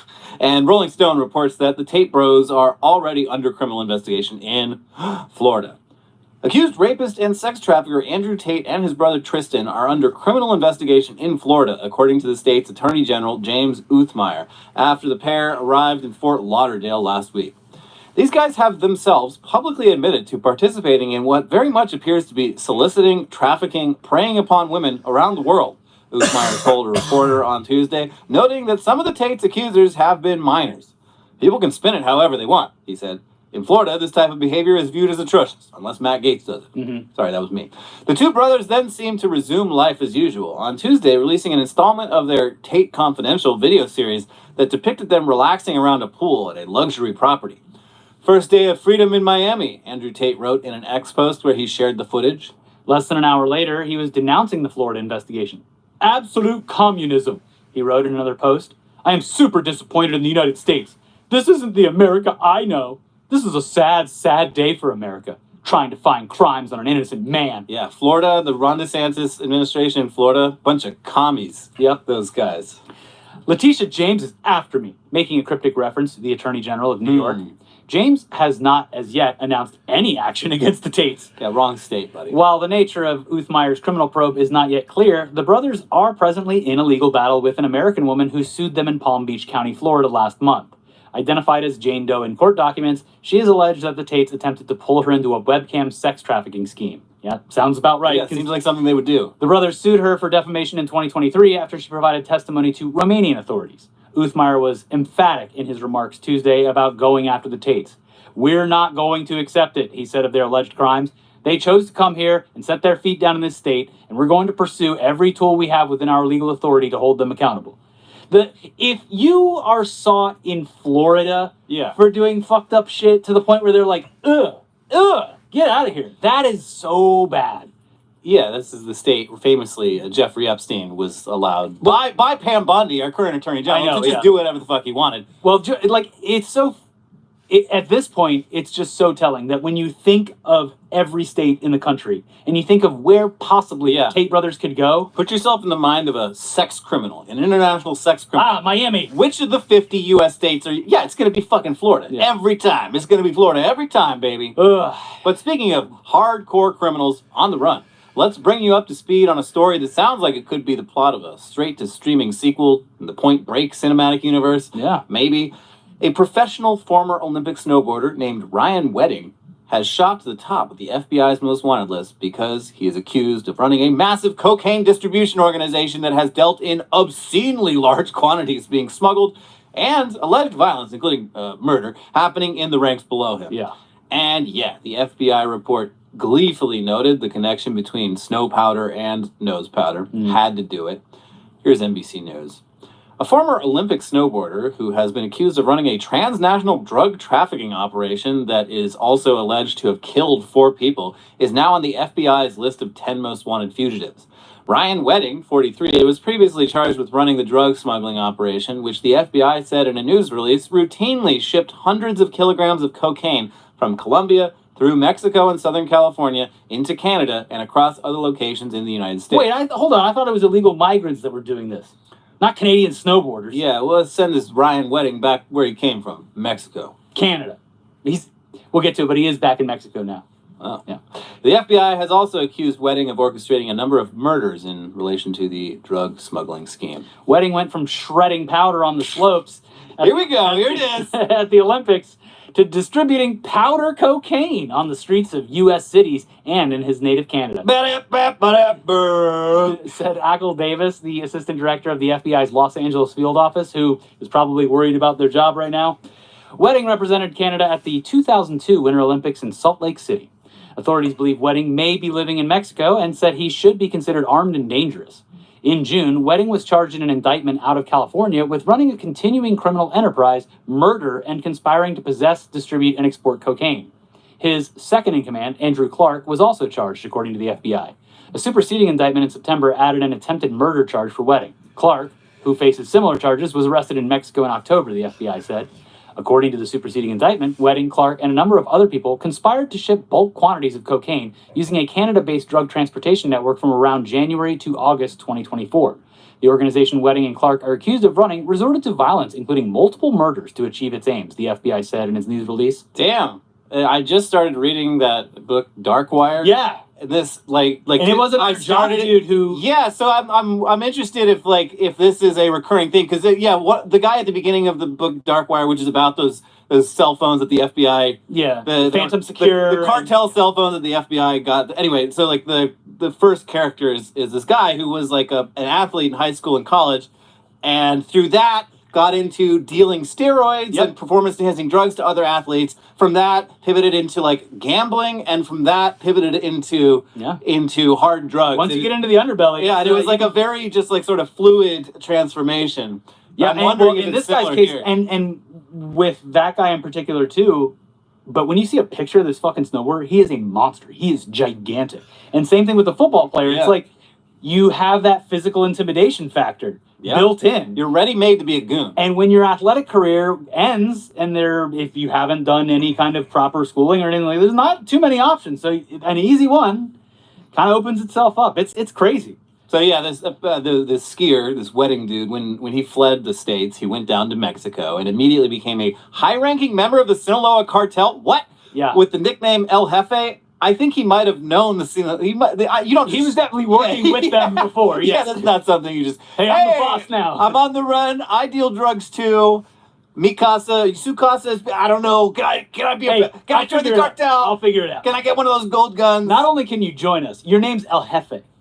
Yeah, that's okay. Yeah, so I gotta say, for a Canadian snowboarder, I don't want to say impressive because this is horrible crimes and murder and everything like that. Yeah. But for a Canadian snowboarder who competed in the Olympics to become El Jefe of a cartel. Well, this is what Trump's doing. He's bringing Canada and Mexico together in ways that are they're reaching over the United States. Unforeseen consequences. Yes. This is Trump's fault. This is Trump's America. Yeah. So yeah, that's pretty wild ride there. That story. I'm sure we'll get a book out of that. Yeah. But hey, you, are you hungry? Yeah, who's hungry? We have more news for you coming up in just a second. But first, we do have to thank today's sponsor for supporting the show, Factor. America's #1 ready-to-eat meal kit. This new year, All right, let's turn this down here. Let's skip over the sponsor. Here's the new. brings. I almost hurt myself at the gym today because I was between sets. I was doing some chest presses, and I was looking at these JD Vance memes, and I saw one that just killed me. And I'm like, all right, the minute's up, time to go. And it was dangerous. Do not look at JD Vance memes at the gym. Or while operating heavy machinery. Don't do it. There was the one where he has the curly hair, and then someone made it 3D. It's just absolutely fucking incredible. So good. But yes, so far, the JD Vance memes haven't had the same reality-altering effects. But time can only tell. JD Vance is very online. We're just getting started. They are hilarious nonetheless. And you can rest assured that JD Vance has actually seen these. Yeah. And is probably very annoyed by them because he is habitually online. Officially, though, not mad. Yeah. Officially, he says he's not mad. And that was definitely really funny, actually. Yeah. I am in on this joke. Mm-hmm. Anyways, he is always online, especially on X, where he also does, of course, his banking, his takeout, and his laundry. Now, earlier this week, Vance actually replied to someone who was justifiably talking shit to him online, and apparently he assumed that guy's actual name was Jeff Computers. Oh, wait. Allah Liker, Guns Muslim from the A-Lab podcast, Tarek. Oh, I love this guy's great. So that led to widespread mockery for hours, and the hell dude. Yeah, the Jeff Computers account then changed its name again to JD Vance was a DEI admit to Yale Law. I mean, that's he's a lawyer. They're both lawyers. This is a lawyer joke. Yeah. But the A-Lab podcast, great podcast because all of the hosts are actual working lawyers. So they release like one episode a year because they're all busy, which I appreciate. Yeah. They only put it out when they got the material, and you know it's going to be a good one. Yeah. Anyway, this interaction, coupled with JD Vance's big boy chest puffing against Zelensky last week. Have you even said thank you? Yeah, you got to say thank you to the president. Thank you to my daddy. He was very nice to you. Yeah, plus the existing constant babyface edits of Vance that have appeared online ever since he entered the national spotlight as Trump's pick for vice president. It all boiled over this week, and it resulted in an absolute flood of JD Vance memes and edits on a scale that is rapidly approaching Wojak levels of variation and spread. I even fired up Photoshop today to make one of my own. And I'm pretty proud of it. Yeah, I put his face on the Costco kid. He's holding a chicken bake. I hope that the momentum doesn't slow down because within a week we are going to have thousands of different JD Vance. It's so good, and you know the real heroes are the ones doing the actual face edits. Yeah, it's very easy to take one of the existing faces and just put it in a new scenario. Well, the people who are liquefying the face, a lot of people are doing like Facetune and stuff. But yeah, it is.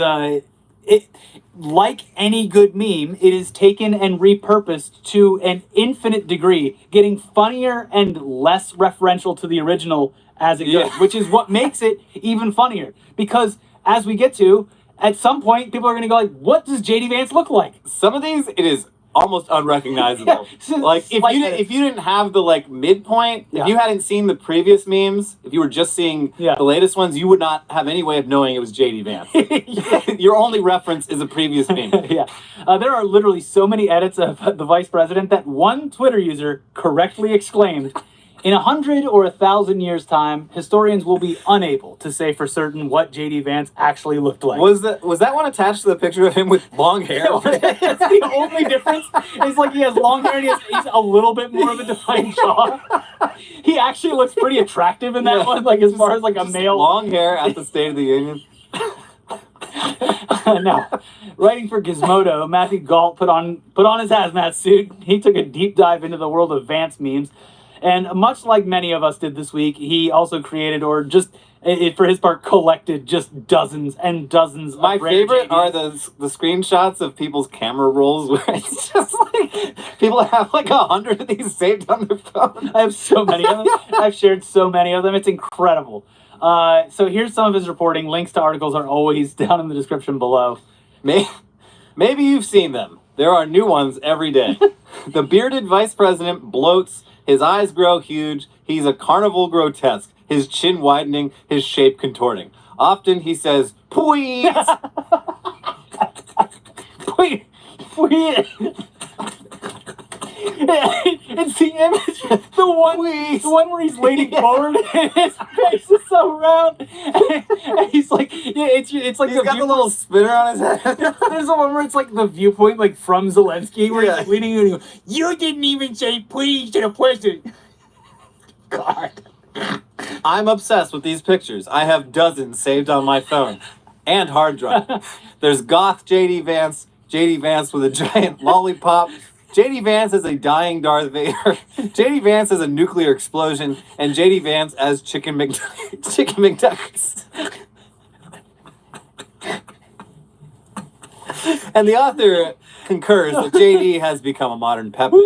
And he says that clowning on the VP is an honored American tradition, adding that what's happening to Vance is no different, but it does seem more intense. I think the reason the memes are so popular and cut across partisan lines is that there is something uniquely alien and awful about Vance. The memes somehow reflect an essential truth about Vance. My favorite of the bunch so far is one that shows off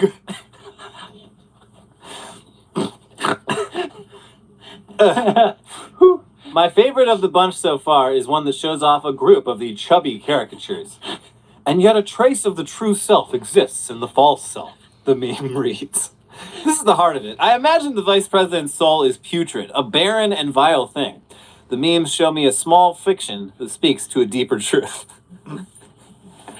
Look, I don't care. This all started because, like, I mean, when he was selected as Trump's VP, people who hadn't been paying attention were like, wait a second, that guy has a beard now? Because he used to not have a beard, and he used to have a very round, boyish face. Very boyish, yeah. So he's clearly, he's trying to look a little more manly and mature. Yeah, and before he was famous for the VP thing, he was the hillbilly elegy guy. Yeah.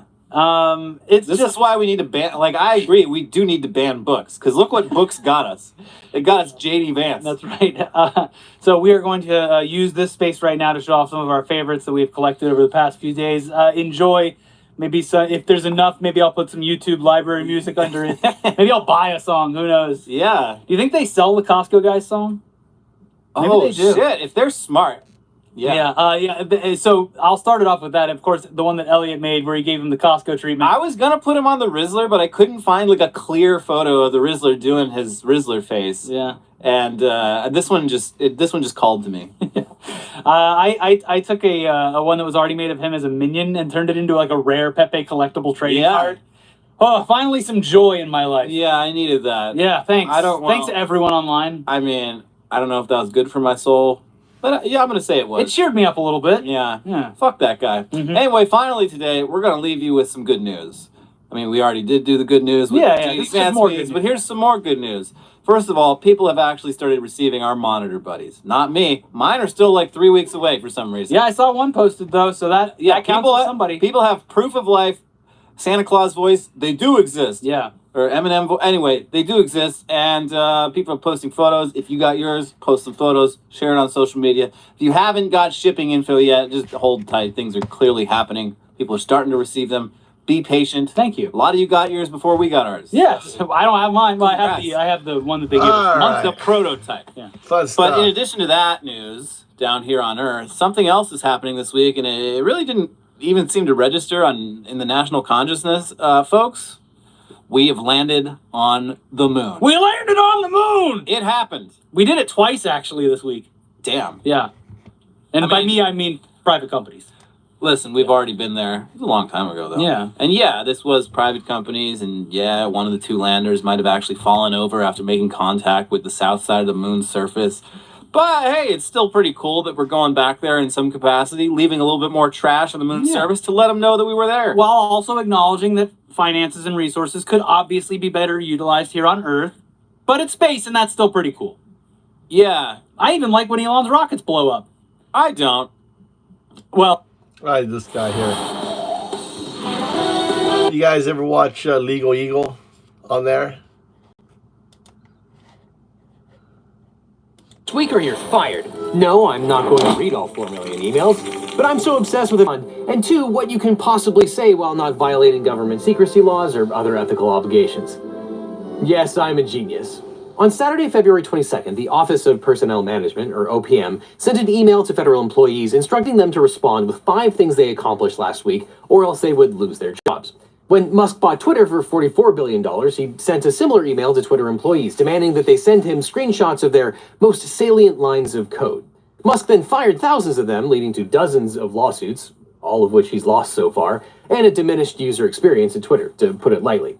And now that Elon Musk has purchased the US government for a much lower price, he got to work making America more miserable for everyone, but especially government employees. Now, Musk's ostensible mandate is to make things more productive and efficient, and what better way to do that than by giving employees busy work and new bureaucratic puzzles to solve? It's not like they've got anything better to do, like, I don't know, making sure planes don't collide in midair, monitoring the transmission of avian flu to humans, and preventing people from dying while climbing the Grand Canyon. That stuff can wait. Now name 5 things you did last week, losers. Now we still don't know all the repercussions of the email blast, but as you'll see, there's a very interesting legal twist. And it seems that the government's representations in court are finally coming back to bite them. And in fact, one lawsuit that was filed long before the email blast went out might be the reason that people don't get fired for ignoring it. And in another twist, the person who filed that lawsuit is someone that you've probably seen on this channel before. But let's take a step back. When Doge employees took over the Office of Personnel Management in January, they set up a new email system that let the OPM email all federal employees through a single distribution list. The new system was called the Government-Wide Email System, or I'm assuming it's called the GWIZ. It sends emails to federal employees through the email address hr@opm.gov. Now, I'm new to American politics, so I assume that everyone on both sides of the aisle is totally cool with an unauthorized email server. But storing private and classified information on an unsecured server is a big security risk. And we don't know where the OPM server is physically located or who built the system, but it seems the system is now retaining information about every employee of the US executive branch. And it seems to be going far beyond federal employees. It appears to be retaining information about every person with a .gov or .mil email, which is a much bigger set. There's also evidence that employees of the judicial branch, including lifetime appointed federal judges, are also getting the emails. Now, civil servants are worried that their personal information is not secure. They say, quote, standard email is not encrypted, and it is common practice among hackers, including hackers affiliated with hostile foreign services, to begin attempting to access a new US government device as soon as they learn of its deployment. Now, sure, that sounded like a big problem, but Elon Musk wasted no time in using the system to send an ultimatum to federal workers. On January 28th, OPM sent an email with the subject line "Fork in the Road" to roughly 2.3 million government employees. And as we talked about at the time, the email rolled out a deferred resignation program that really wasn't a resignation program, where people could stay on until September 30th working remotely with pay and benefits, but they still had to do their own jobs. And the email instructed the employees to respond by February 6th. And it was easy to see Elon Musk's hand in this because he did the exact same thing when he purchased Twitter. Musk sent an email with the subject line "Fork in the Road" and gave Twitter employees 24 hours to decide if they wanted to work for him or quit. And Musk eventually fired about half of Twitter's workforce. But as Elon Musk soon found out, sending an email to everyone connected to the government is not the same as sending a company-wide email. Federal employees have civil service protections, and they filed several lawsuits challenging the legality of the deferred buyout program. And for more information about the Fork in the Road debacle, you can check out the video that we did with Liz Dye. But undeterred by lawsuits, on February 22nd, Elon Musk tweeted that, quote, consistent with President @real Donald Trump's instructions, all federal employees will shortly receive an email requesting to understand what they got done last week. Now, if it took you a second to parse whatever requesting to understand means, don't worry, it took me a second as well. I think what he meant to say is they'll get an email asking what people did last week. Now, 2 hours later, the OPM sent employees an email instructing them to respond with 5 things that they accomplished last week. Quote, please respond to this email with approximately 5 bullets of what you accomplished last week and CC your manager. Please don't send any classified information, links, or attachments. Deadline is this Monday at 11:59 p.m. Eastern Standard Time. Now, this was yet another email modeled on Musk's Twitter takeover. When Musk purchased Twitter, he told the employees to, quote, email him a bullet point summary of what your code commits have achieved in the past approximately 6 months, along with up to 10 screenshots of the most salient lines of code. That email was a prelude to mass terminations. And federal employees were understandably confused. The email was from the random HR address rather than their supervisors. The email itself did not say what would happen if employees missed the 11:59 p.m. deadline. And in a contradictory fashion, Musk's tweet warned them that failure to respond will be taken as a resignation. 自宅のような居心地の良さと心待ちにしていた家族団らんのひととき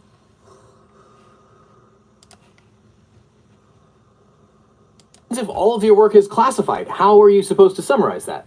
Well, apparently when you move fast and break things, nobody knows what's going on. For example, quote, officials at the Departments of Defense, State, Homeland Security, and Energy told workers not to respond.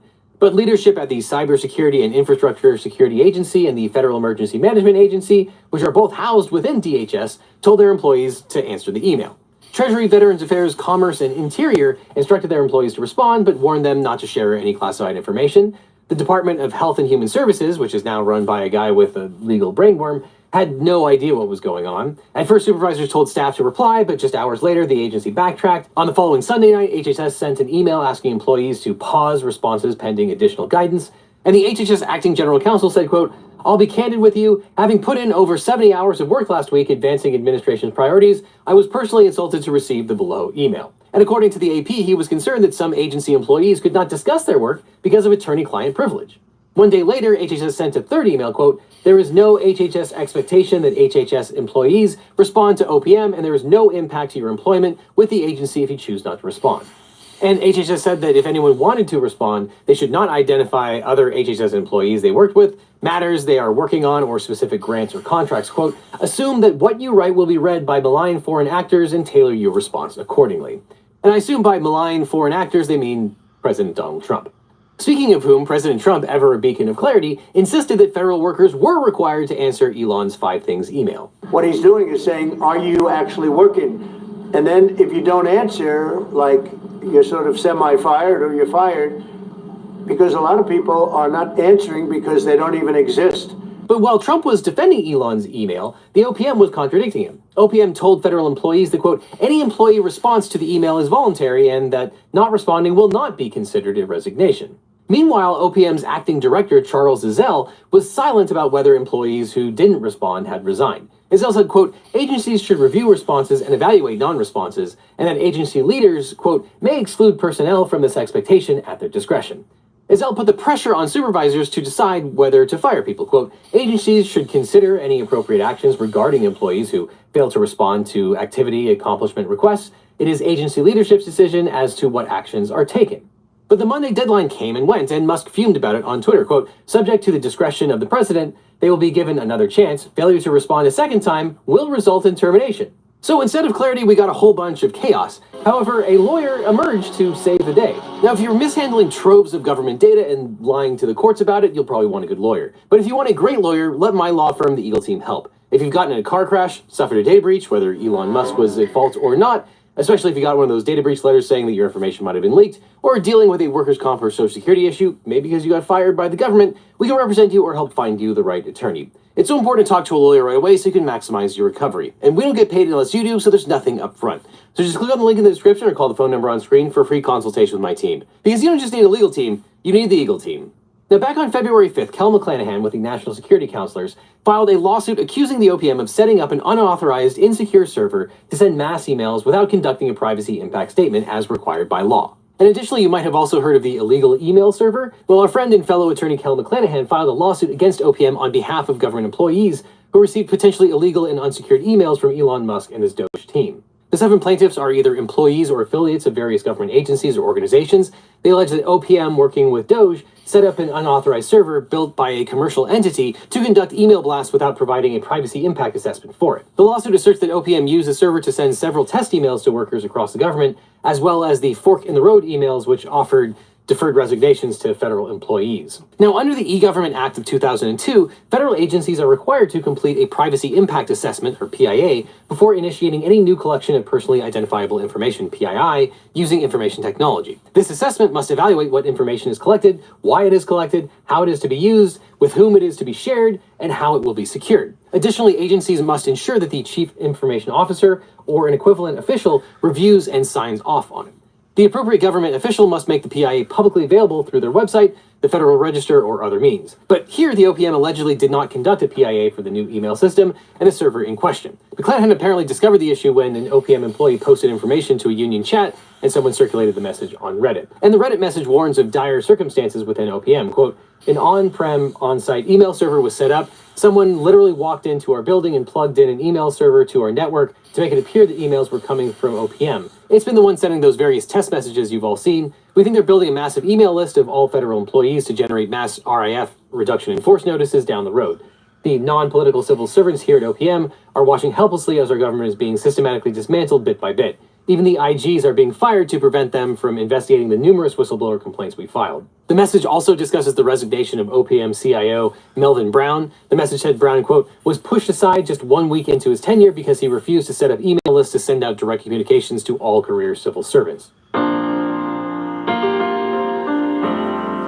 母が介護士をしてて、自分も介護士になりたいなと思って。 And the plaintiffs are concerned about the security of their PII being stored on an unknown server.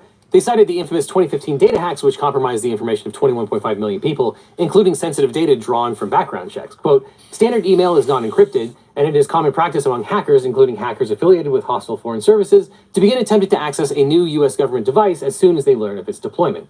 Plaintiffs moved for a temporary injunction, declaring that the OPM's actions violate federal law, compelling the OPM to publish a legally sufficient PIA, and ordering the OPM to disgorge all improperly collected information. In response, the Trump administration opposed the TRO. They argued that the plaintiffs misunderstood the E-Government Act, and the government says that the act requires privacy impact assessments only for systems that deal with public information, whereas the OPM system only handles information related to federal employees.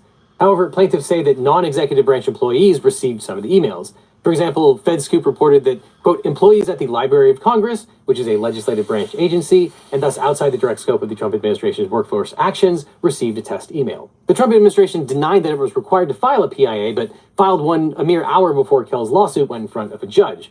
So we thought we'd ask Kell McClanahan directly. So, Kell, what happened? So what happened was that we were overtaken by events, as often is the case when dealing with these Trump actions, where we had filed a case when all we knew about the server was that it was sending out test emails. It was before they even sent out that fork in the road email. And then we filed a TRO a week later based on everything new we had learned about the system and said you need to shut it down until they do a PIA. Then, as you say, the day of their opposition to the TRO, they said, here's a shiny PIA that we just did. It's moot now, right? The judge said, well, you didn't say in your TRO motion or even in your complaint that they had to file a proper PIA. You just said they have to file a PIA. So I'm going to hold that this motion that you have filed is moot because they filed a PIA. However, if you want to argue that they filed a POS PIA, then you need to amend your complaint and file a new TRO. Do that tomorrow. And so we did that last night. Now, the government alleges that the PIA requirement doesn't apply here. What do you say to that? This is, first of all, just factually irrelevant and inaccurate. They did not collect information from just federal government employees. And that doesn't matter for whether or not you define federal government to be just the executive branch or the government as a whole. They collected it from everyone with a .gov or .mil address, which is more than just federal government employees. So it's just wrong. It doesn't apply. Number two is that prior to last year, the OMB guidance would have been entitled to, let's call it deference, perhaps even Chevron deference. And a whole bunch of people went and sued on behalf of Republicans everywhere to get rid of Chevron deference and say that judges can make decisions about whether or not they believe a law requires something, regardless of what the agency guidance on that says. And now they're turning around and saying, well, this agency guidance says that this does not apply. Therefore, ta-da, I found one weird trick. And that's nice. You're not entitled to Chevron deference anymore because you caught the car and you won that argument in Loper Bright. And it's up to the judge to decide if this applies to collections of information about people besides federal government employees. But then again, he might not because, as I said before, it's not just limited to federal government employees. And so this just falls flat. What about the emails to the Library of Congress? Could they be construed as members of the public? Well, they can. And they can also potentially be construed as federal government employees, depending on how you want to parse federal government. But even then, it doesn't matter because we know that legislative branch employees got this email. Judge Moss said in the hearing on Thursday that he got the email. And we've had wide reporting that judicial branch employees got the email. And I have clients who are contractors who got the email. And so even if you say that federal government employees applies to everyone in every branch of government, it does not apply to the contractors. It does not apply to the state of California employee, who is one of my clients, who got the email because she was in a program that partnered with a government agency. And so that's why she had a .gov email address. It just is an irrelevant point. These are a lot of arguments that are nitpicking based on the assertion that it only collected information about executive branch employees or maybe larger government employees. But once you knock that down, the whole house of cards falls. Am I curious? Yes. And what do we know about the OPM's PIA issued on February 5th? All we know for sure is that it was done sometime between January 22nd, which was the day that Greg Hogan, the signatory, took over as chief information officer, because we know that Melvin Brown, his predecessor, refused to allow the government-wide email system to happen. It was also done sometime before February 5th, or including February 5th, because that's the day they filed it in my case, where they dropped it at 10 o'clock in the morning when we were supposed to have a status conference at 11 o'clock in the morning. So, that's not suspicious at all. It is more likely that it was done after I filed my temporary restraining order motion, but we don't have evidence of that. But what we do know is that even if they started writing it when they started doing the system, that's still only 2 weeks. You don't do a PIA for a major information system in 2 weeks. You do a PIA in, at best, 2 months, because it's complicated. Okay, fun fact. The reason that the OPM hack happened in 2014 was because the Chinese were very, very methodical and very, very patient. And they found an access point where they were able to spoof coming from opmsecurity.org, which fooled the system into thinking they were part of OPM. Then they sat there, and they sat there until they saw an opening, and then they stuck a person in there. Listen to your heart. Listen to me. 日本人ってなんで借金を免除できる法律があるのにギリギリまで使わない人がいるんですかね。アメリカにも同じ制度があるんですけど、利用者は年間45万人で、日本人の5倍以上です。そんなに？前向きにリセットしようと思ってる人が多いんですよね。僕も賛成で、この法律はリボ、キャッシング、消費者金融など借金の種類は関係ないし、せっかく合法で安全にできるので、ギリギリまで借金を我慢せず、全額免除、もしくは減額できるなら相談した方がいいと思います。でも実際には減らせない人もいますよね。どうやったらわかるんですか？それは借金減額診断を使ってみてください。入力30秒で借金が減らす。Who could log in and be recognized by the system as an authorized individual. The system thought that that person was need to know as far as the access goes. So the fact that they are saying this system can only be accessed by people with the need to know is predicated on the idea that the only way to access the computer is by walking up to it and sitting down in front of it and typing into it. However, that is not how things work in cybersecurity, and even the net got that right. And so, as long as they are sitting out here with this server with all of this information on it, the server doesn't know if you're sitting down in front of it or you're accessing it remotely. I guarantee you that some of these guys are accessing it remotely. And so, what are we supposed to draw from this? What are we supposed to conclude by the fact that our security measures are, we make sure people can't get into the room where it's sitting connected to the entire network?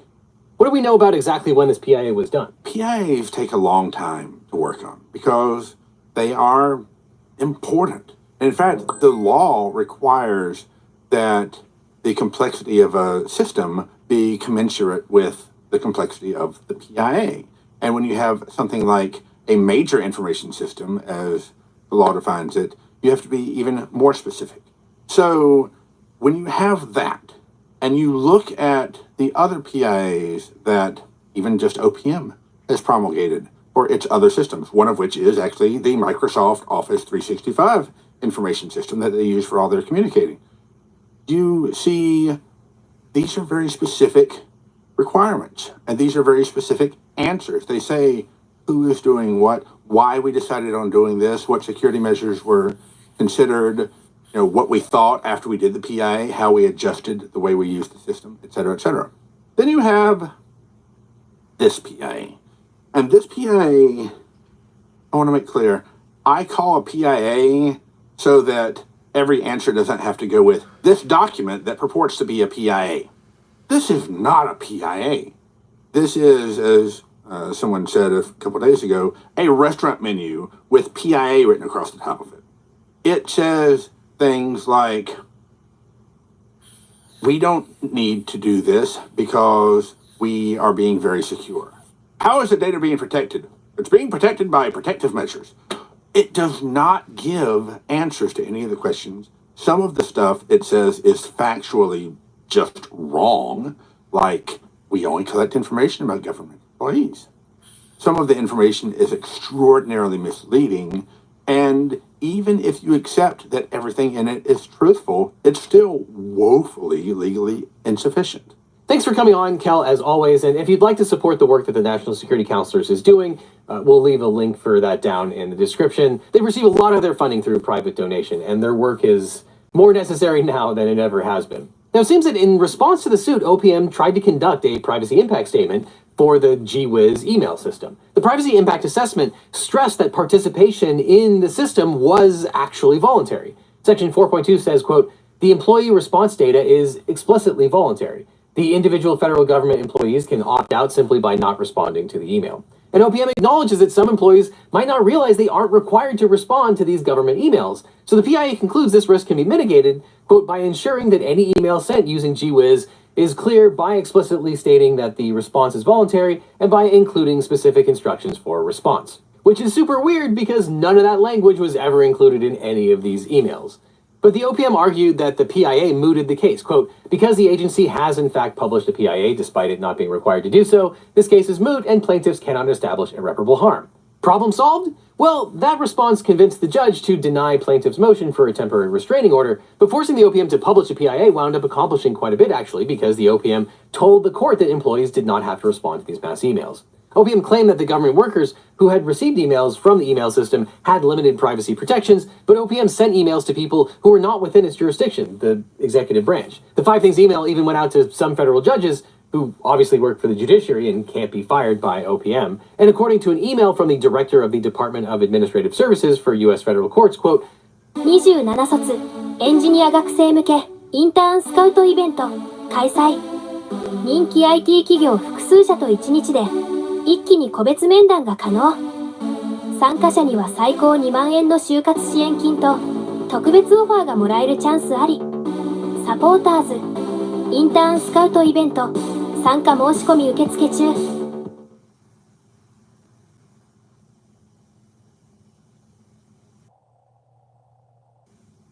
We understand that some judges and judiciary staff have received an email from hr@opm.gov. Please be advised that this email did not originate from the judiciary or the administrative office and would suggest that no action be taken. So if any of these employees responded, they might now have standing to sue along with their executive branch counterparts. And since the emails went out to so many people who were not executive employees, plaintiffs filed an amended complaint expanding the proposed class to everyone with a government email address. And Kel has now moved for Rule 11 sanctions against the government. Under Rule 11C2, lawyers must give the opposing side 21 days to correct the offending conduct. And he asked the court to shorten the safe harbor period to just 5 days, and the judge agreed, so the motion is now on the public docket. And plaintiffs allege that OPM submitted false evidence to the court in an attempt to avoid a temporary restraining order.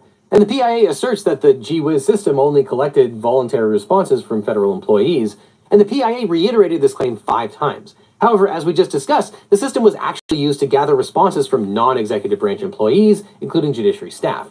Guidance from the president and some agencies indicated that responding was mandatory, and the court relied on this inaccurate information when denying the initial TRO. So according to the plaintiffs, quote, both of these actions demonstrate a clear lack of candor to the tribunal, and OPM and its counsel should be sanctioned for unreasonably multiplying the proceedings and violating the integrity of the court's process by entering statements into evidence which were known to be false and then citing them uncritically to the court to convince the court that OPM's actions were legal and that plaintiffs were not at risk of imminent harm. Now, in the wake of President Trump's executive orders, there have been a deluge of federal lawsuits that have been filed. I think over 100 at this point. But I believe that this is the first time any of the plaintiffs' lawyers have sought sanctions against the government. But given the representations that the government is making in court, I doubt this will be the last motion for sanctions. And here the motion cites 3 legal authorities for imposing sanctions. Rule 11 requires attorneys to ensure that filings are factually and legally supported and not presented for improper purposes such as harassment or delay. Plaintiffs argue that, quote, OPM and its counsel intentionally, unreasonably, vexatiously, and in bad faith entered a document containing false information into evidence and argued that the court should rely on the statements made in that document. The plaintiffs twice asked the court to grant a temporary restraining order, and both times OPM lawyers asserted the issue was moot because of the PIA. So this undoubtedly added expense and time to the litigation. And as plaintiffs point out, quote, OPM convinced this court to deny plaintiffs' first request for a TRO, force the parties to brief a second motion for a TRO, and are forcing plaintiffs to respond to a motion to dismiss, which is largely predicated on the fact that the invalid and inaccurate GWiz PIA is in the record. Plaintiffs argue that because OPM and its counsel knowingly submitted false evidence, misleading the court and prolonging the proceedings, the court should strike the PIA from the record, prohibit OPM from relying on the PIA at this stage in the litigation, order OPM's lawyers to file sworn statements regarding how much they actually know about OPM's representations, and grant the plaintiffs any other relief that would deter OPM from repeating the conduct. Now, the court hasn't ruled on this motion yet, but on Friday night, OPM updated the PIA, sent out another round of emails, and issued more conflicting guidance. It really does feel like Groundhog Day because the Department of Government Efficiency is making everyone do the same thing over and over and over again. But the updated PIA says that responding to the email system is voluntary, but, quote, the consequences for failure to provide the requested information will vary depending on the particular email at issue. OPM and the agencies then sent a second version of the 5 Things email. The subject line was, "What did you do last week, part 2? The email directed employees to file a weekly response summarizing what they accomplished. Now, some employees received this email from their agencies, which could be a different strategy to moot the case, because there's probably nothing wrong with asking an employee to respond by email to their direct supervisor.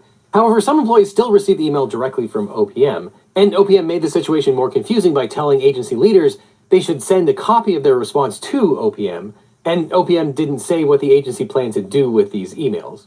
OPM did say, quote, agencies should review responses and evaluate non-responses.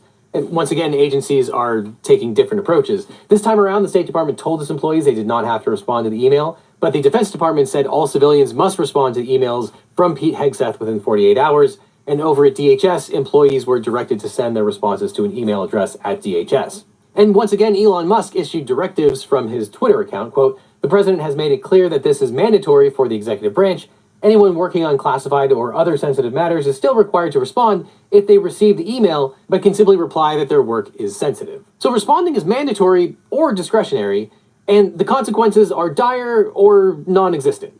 But with respect to the OPM lawsuit, the plaintiffs took a loss when the government denied the motion for TRO, but they at least forced OPM to cough up a document that lawyers all over the country will now use against them. And while we don't have a permanent resolution in this particular case yet, the lesson here is that it's good to make the government go on record about what it's doing. And as for what OPM will do with the 5 Things email, the humor website McSweeney's predicted that the government will, quote, feed them to an AI which will flag any forbidden words like diversity and woman, so it can eventually be read by a racist Doge bro.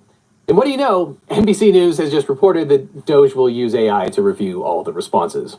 Now, OPM's blatant disregard for privacy and the need to protect people's personal data is just the tip of the iceberg. Leaks and data hacks are happening all the time, and when your private data gets compromised, it gets sold and resold all around the world by data brokers. Luckily, there are people out there who can help, and that's why we recommend signing up for today's sponsor, Incogni. You can use my link in the description of the code LegalEagle for an exclusive 60% off discount. Because Incogni removes your personal data from online data brokers by reaching out directly and forcing them to take your personal info down. If the data brokers resist, Incogni will take care of that too, because Incogni fights back. These data brokers are the reason why in the US you can search your name and find a bunch of websites that will give anyone your home address, phone number, and extensive history. It's shocking just how easy it is to find all this information. It also might be why you're getting so many spam calls lately, or even how someone might steal your identity. But Incogni is a great way to take back control of your data, increase your online privacy, and cut down on those annoying scam calls and emails that used to flood my voicemail and inbox. I've been using Incogni for years, and in that time you can see I've been on hundreds of lists, some of which had a high sensitivity score, meaning that the broker had tons of data on me. Luckily, Incogni has completed hundreds of takedowns for me over the years, and is processing dozens of others. If I were to try this myself, it would take hundreds of hours. So thank you to Incogni for saving me hundreds of hours and adding me to over 40 suppression lists. And the best part is Incogni will continue to conduct ongoing removals, because even if the broker removes your data once, they can collect it again. Incogni makes sure that your personal information stays off the market for good. So if online privacy is important to you, give Incogni a try. If you click on the link that's on screen or down below, you can try Incogni risk-free for 30 days and get a full refund if you're not into it. But if you keep it, you still get the exclusive 60% off discount, so long as you use my link or the code LegalEagle, all one word. So after that, click on this link over here for more LegalEagle, or I'll see you in court. ビーチリゾートを予約すべきわけは、そう。家族みんなが思いっきり楽しめるから。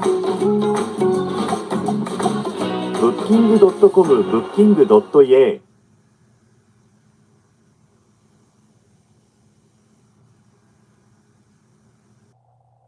こんにちは、着物マムです。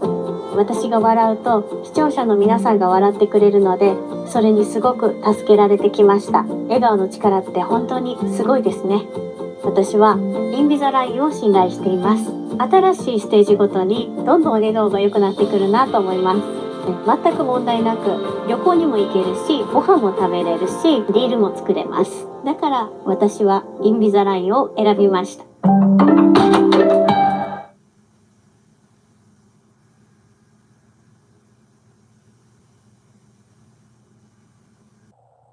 Democracy depends on a free press. Please support our independent journalism at democracynow.org/give. Welcome to Democracy Now!, democracynow.org, the War and Peace Report. I'm Amy Goodman. President Trump announced Thursday he's exempting his 25% tariffs for Mexican and Canadian goods that come under the U.S.-Mexico-Canada agreement, a trade pact that he signed in his first term to replace NAFTA. The exemption's in place until April 2nd for now and comes after Trump spoke with Mexican President Claudia Sheinbaum. According to the White House, some half of Mexican imports and 38% of Canadian imports are part of this trade deal. Trump's tariffs first went into effect Tuesday, including an additional 10% tariff on Chinese goods, causing markets to tumble. The State Department Thursday ordered an immediate pause on nearly all U.S. funding for aid projects in South Africa. The pause comes after Trump issued an executive order in February in retaliation for South Africa's land reform law, which he claimed was racial discrimination against white South Africans. The pause reportedly spares funding for PEPFAR, the U.S. global HIV/AIDS program. In more news from the State Department, the agency is preparing to shutter a dozen overseas consulates as well as many more diplomatic missions. The move would include laying off many local workers crucial for U.S. diplomatic relations in those countries. A federal judge has temporarily blocked the Trump administration from firing the head of the U.S. African Development Foundation after Elon Musk's Doge operation brought in U.S. Marshals to gain access to the foundation's headquarters Thursday. The judge's order came after the foundation's president sued Doge and State Department official Pete Morocco over their attempts to dismantle the agency, which was established in 1980 to provide grants and loans to small businesses and entrepreneurs in Africa. Attorneys general from 8 states have filed a lawsuit against the Education Department, accusing the agency of unlawfully slashing more than $600 million in federal grants for teacher training programs that had already been appropriated by Congress. The Trump administration froze the funds in February, claiming they're used to promote what it called divisive ideologies like anti-racism. On Thursday, Senate Democrats, including Connecticut Senator Chris Murphy, slammed reports that Trump's preparing to sign an executive order abolishing the Department of Education.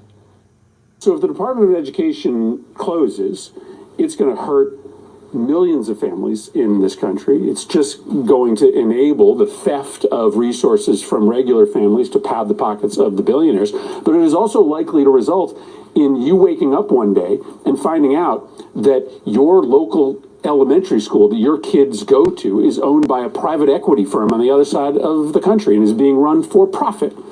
A federal judge Thursday ruled Trump illegally fired a member of the National Labor Relations Board in January and ordered Gwen Wilcox be reinstated. Judge Beryl Howell wrote, quote, "A president who touts an image of himself as a king or a dictator, perhaps as his vision of effective leadership, fundamentally misapprehends the role under Article 2 of the U.S. Constitution," unquote. In related news, the nonprofit union-focused watchdog Labor Lab is warning against Trump's pick to head the Office of Labor Management Standards. Elizabeth Messenger was previously the CEO of Americans for Fair Treatment, an anti-union advocacy group. The USDA, the U.S. Department of Agriculture, has been ordered to temporarily reinstate nearly 6,000 workers recently fired by the Trump administration. The order from the MSPB, Merit Systems Protection Board, requires the USDA to return the fired workers to their jobs for 45 days while it investigates whether they were unlawfully terminated. The ruling came just days after a federal judge blocked the Trump administration from firing MSPB board member Kathy Harris, a Democratic appointee whose term doesn't expire until 2028. Harris successfully argued that an MSPB member can only be removed by the president for, quote, inefficiency, neglect of duty, or malfeasance in office. Meanwhile, the head of the Office of Special Counsel, which handles whistleblower complaints, has ended his legal fight against President Trump's attempts to fire him. Hampton Dellinger cited his long odds at prevailing in an appeal to the conservative majority U.S. Supreme Court after a federal appeals court allowed Trump to proceed with his termination. Axios is reporting Secretary of State Marco Rubio's deploying artificial intelligence to help identify and revoke visas for individuals the State Department believes support Hamas or other U.S. designated terror groups. The process involves scanning tens of thousands of social media accounts, in particular, to identify students who participate in anti-war and pro-Palestine protests since October 7, 2023. Abed Ayoub, head of the American Arab Anti-Discrimination Committee, said, quote, "This should concern all Americans. This is a First Amendment and freedom of speech issue, and the administration will overplay its hand," unquote. Earlier this week, Trump threatened to prosecute and deport foreign students who take part in such protests and cut funding for universities that allow them. Undeterred, hundreds of students at Harvard and Columbia this week led protests against former Israeli Prime Minister Naftali Bennett, who had speaking engagements at the Ivy League schools. The Pentagon's Inspector General's halting efforts to identify and root out extremism in the U.S. military, saying the initiative does not align with Trump's policies. The watchdog issued a directive last week abruptly ending ongoing reviews of how military branches are countering extremism, as many rank members have been linked to far-right groups, including the Oath Keepers and Proud Boys and the Ku Klux Klan. The Council on American Islamic Relations has issued a travel advisory warning immigrants from majority Muslim nations not to leave the U.S. over the next 30 days, amidst reports Trump is poised to announce a new travel ban. According to reports, the ban could affect citizens of Iran, Libya, North Korea, Somalia, Sudan, Syria, Venezuela, Cuba, Yemen, and Pakistan. It could also include tens of thousands of Afghans who have been cleared for resettlement in the U.S. and face life-threatening danger in their home country for assisting U.S. forces during their 20-year occupation of Afghanistan. Trump's first-term Muslim ban was repealed in 2021. Meanwhile, some 240,000 Ukrainians who fled Russia's war and are living in the U.S. under temporary protected status are bracing themselves after Trump said he's considered revoking TPS for them. Groups like the Ukrainian Congress Committee of America say they're making sure their community is prepared. To return to. We're talking about people whose entire towns have been leveled altogether. Where would we be sending them back? To nothing. We're preparing our community by making sure that leaflets for Know Your Immigrant Rights are translated into proper languages for them. That could be Ukrainian, that also could be Russian language, Crimean, Tatar, and other languages. In related news, European leaders agreed to increase military spending for Ukraine as they met in Brussels for an emergency summit following Trump's decision to suspend U.S. military support for Kyiv. Some 20 nations have also said they're open to joining a coalition of the willing to support Ukraine. President Trump directed members of his cabinet Thursday to take the lead in firing thousands of federal workers rather than waiting for directives from his billionaire advisor, Elon Musk, head of the Department of Government Efficiency, or DOGE. We want them to keep the good people, and so we're going to be watching them, and Elon and the group are going to be watching them, and if they can cut, it's better, and if they don't cut, then Elon will do the cutting. Trump's directive came after the Republican-controlled Senate voted to repeal a rule that would subject digital payment apps to the same consumer protections as credit cards and bank accounts. After the Consumer Financial Protection Bureau finalized the rule in November, Elon Musk called for the agency to be deleted. Musk is seeking to turn his social media site X into a digital payments app. Meanwhile, there's been another disaster involving Elon Musk's private spaceflight company. On Thursday, SpaceX launched its 8th test flight of its giant experimental rocket Starship. Several minutes into the flight, the vehicle's second stage began tumbling out of control and re-entered the atmosphere above the Bahamas, creating an artificial meteor shower that rained debris across the Caribbean. The FAA halted flights into several Florida airports, and multiple airliners were rerouted around the debris field. The FAA allowed SpaceX to proceed with Thursday's launch, even though The agency has an open mishap investigation into Starship's previous flight in January, which also ended in an explosion that littered debris over the islands of Turks and Caicos. The Occupational Safety and Health Administration has ordered Tesla to pay fines of $49,650 for 3 serious safety violations after a factory worker was electrocuted to death. Victor Gomez Sr. died from electric shocks he received last August while inspecting electrical panels at the Tesla Gigafactory near Austin, Texas. In a wrongful death lawsuit, Gomez's family alleges Tesla was negligent because the panel should have been switched off. OSHA previously fined Tesla $7,000 for chemical hazard workplace safety violations at the Austin Gigafactory. Elon Musk owns about 13% of shares of Tesla, where he served as CEO since 2008. The U.S. Supreme Court's further eroded the power of the Environmental Protection Agency and state governments to safeguard water quality under the Clean Water Act. In Tuesday's 5-4 ruling, the majority overturned measures limiting the discharge of wastewater into harbors and coastal areas, including limits on the release of raw sewage. This comes less than 2 years after the Supreme Court gutted Clean Water Act protections for about half of all wetlands in the contiguous United States. The Trump administration's halted an international air quality monitoring program that sampled pollution levels at more than 80 U.S. embassies and consulates due to what the State Department called budget constraints. The program's credited with identifying soaring levels of particulate pollution around the U.S. Embassy in Beijing in 2013, right before China launched its so-called war against pollution. Sudan's filed a case with the International Court of Justice accusing the United Arab Emirates of breaching the Genocide Convention by arming and funding the rebel Rapid Support Forces. Sudan said in Wednesday's filing the RSF and allied armed groups perpetrated, quote, genocide, murder, theft of property, rape, forcible displacement, trespassing, vandalism of public properties, and violation of human rights, targeting the Masalit people. The UAE said it would seek an immediate dismissal of the case. News from Syria, at least 70 people were killed, dozens more wounded in overnight clashes between Syrian forces and fighters loyal to the deposed leader Bashar al-Assad. Dozens of Syrian authorities were targeted in various ambush attacks by Assad loyalists in the Latakia and Tartus provinces, which have long been strongholds for Assad's toppled government.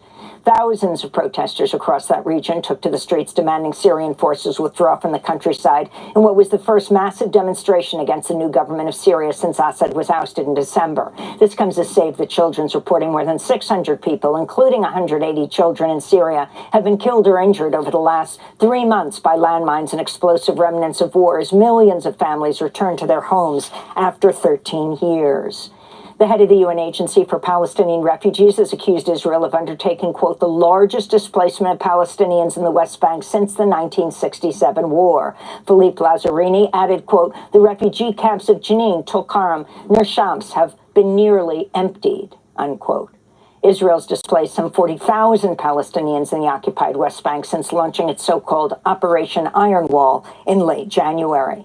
The 13-year-old narrator of a BBC-produced documentary on Gaza has responded to BBC's decision to withdraw the acclaimed film Gaza, How to Survive a War Zone from its streaming service after pressure from pro-Israeli groups. This is Abdullah Al-Yazuri speaking to Middle East Eye. My message to the BBC is that I hoped that this documentary can see light and can be successful, can spread the message of the suffering that children in Gaza witness. Abdul Al-Yazuri says he and his family have received threats and the BBC has not intervened to help protect them. And 60 years ago today, civil rights leader John Lewis led hundreds of voting rights activists over the Edmund Pettus Bridge, marching from Selma to Montgomery for voting rights. Alabama state troopers beat them mercilessly. It would be a turning point in the civil rights movement. 5 months later, President Lyndon B. Johnson would sign the Voting Rights Act into law. Today, civil rights groups are calling on lawmakers to pass the John Lewis Voting Rights Advancement Act at a time when voting rights are facing unprecedented federal threats. And those are some of the headlines.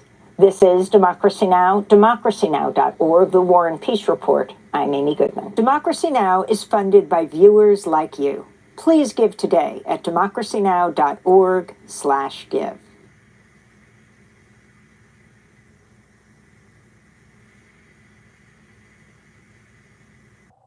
Democracy depends on a free press. Please support our independent journalism at democracynow.org/give. Welcome to Democracy Now!, democracynow.org, the War and Peace Report. I'm Amy Goodman. Leaders in Europe held an emergency summit in London Sunday, 2 days after an unprecedented clash at the White House between Ukrainian President Volodymyr Zelensky and both President Donald Trump and Vice President J.D. Vance. Zelensky had traveled to the White House to sign a deal giving the United States partial control over Ukraine's raw earth minerals, but the deal imploded following a dramatic televised Oval Office meeting where Trump accused Zelensky of gambling with World War III after Zelensky insisted Ukraine could only back a Russia peace deal if it included security guarantees from the United States. The news conference ended with Trump and J.D. Vance openly criticizing Zelensky. You're not in a good position. You don't have the cards right now. With us, you start having cards. Right now, you don't. You're playing cards. You're playing cards. You're gambling with the lives of millions of people. You're gambling with World War III. You're gambling with World War III. And what you're doing is very disrespectful to the country, this country. That's back to you. Far more than a lot of people said they should have. Have you said thank you once? A lot of times. No, in this entire meeting, you said thank you. Today. You went to Pennsylvania and campaigned for the opposition in October. Offer some words of appreciation for the United States of America and the president who's trying to save your country. Shortly after this exchange, Secretary of State Marco Rubio and National Security Advisor Mike Waltz asked Zelensky to leave the White House. Trump's treatment of Zelensky shocked many in Washington and around the world. Republican Senator Lisa Murkowski said, quote, "I'm sick to my stomach as the administration appears to be walking away from our allies and embracing Putin, a threat to democracy and U.S. values around the world," unquote. Meanwhile, House Speaker Mike Johnson suggested Zelensky may need to step down following the White House meeting. After leaving Washington, Zelensky traveled to London to meet on Saturday with British Prime Minister Keir Starmer, who warmly greeted Zelensky outside 10 Downing Street. On Sunday, Starmer hosted an emergency meeting of European leaders. He called for a coalition of the willing to be formed to support Ukraine if a peace deal is reached. We will go further to develop a coalition of the willing to defend a deal in Ukraine and to guarantee the peace. The UK is prepared to back this with boots on the ground and planes in the air. Together with others, Europe must do the heavy lifting. But to support peace in our continent and to succeed, this effort must have strong US backing. Meanwhile, France is pushing for a one-month truce between Russia and Ukraine. While almost all of Europe is backing Ukraine, Hungary's authoritarian leader Viktor Orban praised Trump, saying, quote, "Strong men make peace, weak men make war." President Trump stood bravely for peace, even if it was difficult for many to digest, Orban said. Another fallout from the White House meeting, a major Norwegian fuel supplier, Haltbach Bunkers, has announced it's halting fuel sales to U.S. ships. The company said, quote, "Today we witnessed the biggest disgrace ever put on display by the current U.S. president and his vice president," unquote. In other news on U.S.-Russian relations, Defense Secretary Pete Hegseth has ordered U.S. Cyber Command to suspend offensive cyber operations targeting Russia. The Pentagon has not publicly discussed the policy change, but National Security Advisor Mike Waltz told CNN the United States would use, quote, "all kinds of carrots and sticks to get this war to an end," unquote. Meanwhile, on Sunday, Russian state television aired an interview with Kremlin spokesperson Dmitry Peskov talking about Trump. He said, quote, "The new administration is rapidly changing all foreign policy configurations. This largely aligns with our vision," unquote. On Friday, a member of Russia's state-owned news agency, TASS, gained access to the Oval Office during the clash between Zelensky and President Trump, while reporters from the Associated Press and Reuters were excluded. The White House said the Russian reporter was not approved and was eventually removed. The United Nations and many Arab nations have condemned Israel for cutting off all food and humanitarian aid into Gaza. Egypt and Qatar accused Israel of using starvation as a weapon of war. Israeli Prime Minister Benjamin Netanyahu announced the blockade as Israel attempts to pressure Hamas to agree to a new proposal by the United States that would force Hamas to release all remaining hostages without Israel fully withdrawing from Gaza. Hamas has accused Israel of trying to derail the original ceasefire agreement. Over the past 2 days, Israeli troops have killed at least 9 Palestinians in Gaza. Residents in Gaza denounce the new Israeli blockade. Suffering will increase after the occupation's decision to close the crossings. Frankly, since the beginning of the war, they have been trying to starve us, and we fear the people will starve due to the lack of aid and food supplies. Additionally, people are afraid of the return of war and facing death again. Isn't it enough that the occupation has killed 50 or 60,000 murderers so far? The Trump administration is fast-tracking another $4 billion in weapons to Israel, including more than 35,000 2,000-pound bombs, as well as 4,000 Predator warheads. Secretary of State Marco Rubio signed an emergency declaration that bypasses Congress to expedite the arms shipment. The Trump administration has approved $12 billion in arms for Israel over the past 5 weeks. UN Secretary General Antonio Guterres is urging the Trump administration to reverse its sweeping cuts to international humanitarian programs, saying it'll make the world less healthy, less safe, and less prosperous. The consequences will be especially devastating for vulnerable people around the world. South Africa is one nation that could be particularly hard hit by Trump's foreign aid cuts. An official at the Desmond Tutu HIV Center is warning the funding cuts to HIV projects could lead to 500,000 deaths in South Africa over the next 10 years. Meanwhile, an advisor to the Elizabeth Glaser Pediatric AIDS Foundation said Trump's halt to foreign aid amounts to a, quote, death sentence for mothers and children, unquote. In related news, a high-ranking official at USAID has been placed on leave after warning in a memo that the administration has failed to protect programs that deliver life-saving assistance despite a promise of waivers by Secretary of State Marco Rubio. Nick Enrich, USAID's acting assistant administrator for global health, had written a memo, quote, "This will no doubt result in preventable death, destabilization, and threats to national security on a massive scale," unquote. In other Trump news, federal judge Amy Berman Jackson has ruled the head of a key government watchdog was illegally fired. The ruling centered on Trump's firing of Hampton Dellinger, the head of the Office of Special Counsel, which handles whistleblower complaints. In her ruling, Judge Berman Jackson warned against giving Trump a, quote, constitutional license to bully officials in the executive branch into doing his will, unquote. In other legal news, the Democratic National Committee and related groups have sued Trump over his attempt to strip the bipartisan Federal Election Commission of its independence.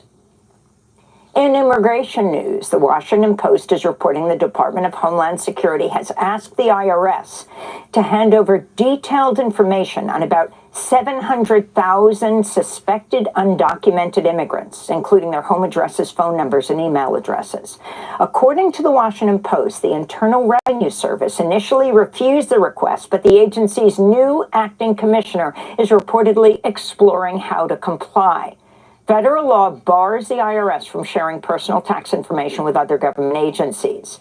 Meanwhile, President Trump has signed an executive order designating English as the official language of the United States. The move comes weeks after the White House took down the Spanish language version of the official White House website. In Illinois, a jury found landlord Joseph Zuba guilty of murder and hate crimes for killing 6-year-old Palestinian-American child Wadi Al-Fayyoumi and wounding his mother Hanan Shaheen in October of 2023 in the town of Plainfield. He now faces life in prison without parole. After the verdict was announced, Wadi Al-Fayyoumi's father, Ode Al-Fayyoumi, spoke at a news conference, his words translated by CARE Chicago's executive director, Ahmed Rihab.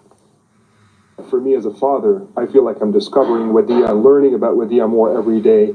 And suffice for me as a father to know that his pride in being who he was as a Palestinian, as a Muslim, as an Arab, and being killed and targeted for that was sufficient for him to live through, even though it caused his death. And that for me, I will always remember him with pride. Here in New York, former Governor Andrew Cuomo has announced he's running for New York City mayor. This comes 3 years after Cuomo was forced to resign as governor in the wake of 11 accusations of sexual misconduct. Cuomo was also found by a New York ethics board to have improperly used state funds to write his coronavirus pandemic memoir and has been accused of deliberately underreporting and covering up the number of nursing home deaths during the pandemic. Cuomo joins a crowded field ahead of the Democratic primary June 24th as calls grow for New York City Mayor Eric Adams to resign. Adams has been widely accused of accepting a quid pro quo from the White House to enact Trump's immigration crackdown in exchange for the Justice Department pushing for Adams' corruption charges to be dropped. In other news from New York, another prisoner has died. An unnamed 22-year-old at the Mid-State Correctional Facility near Utica was pronounced dead on Saturday. 9 fellow prisoners said the deceased was brutally beaten by prison officers. This comes 2 days after a prison guard union reached a tentative deal with New York Governor Kathy Hochul to end a wildcat strike that started 2 weeks ago. The deal suspended parts of the HALT Act, which limits the use of solitary confinement. 2 other prisoners died during the strike. Iowa's Republican Governor Kim Reynolds signed into law a bill ending civil rights protections based on gender identity, becoming the first state to repeal civil rights protections for transgender people. Last week, protesters flooded the Iowa Capitol in Des Moines to defend trans rights as lawmakers voted to curtail them.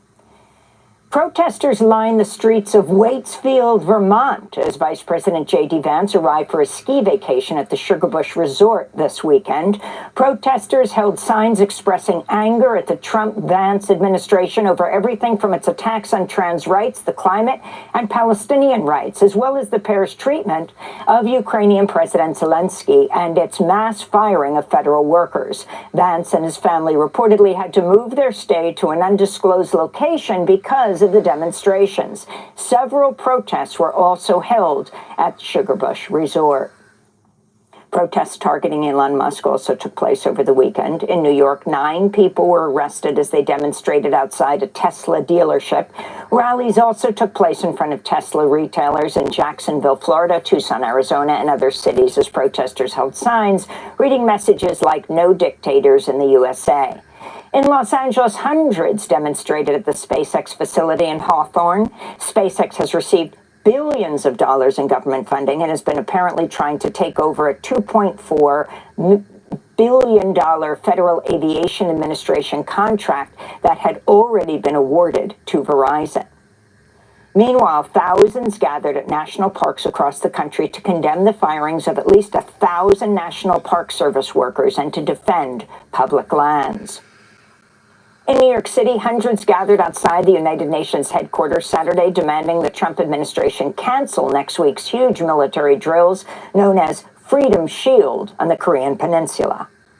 My name is Neon. I'm with Notable for Korean Community Development, and I'm here today alongside thousands of Koreans and their allies in the U.S. to declare an end to the U.S.-led Freedom Shield war exercises and to demand an end of U.S. taxpayer dollars to fund endless war in Korea. The Korean War has not ended. We're still at a ceasefire, just like in Palestine, except for Korean history has told us 75 years later, the U.S. is still in our homeland. It's still dividing Korea.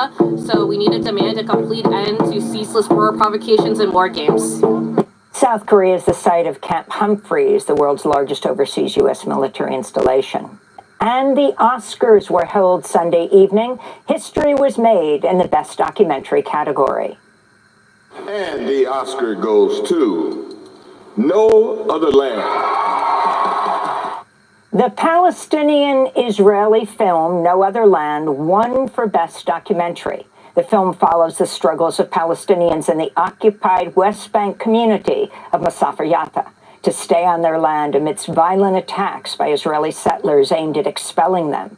The film was made by a team of Palestinian-Israeli filmmakers, including the Palestinian journalist Bassel Adra, who lives in Masafer Yatta, and the Israeli journalist Yuval Abraham. They both spoke at the ceremony, beginning with Bassel Adra, who became the first Palestinian filmmaker to win an Oscar.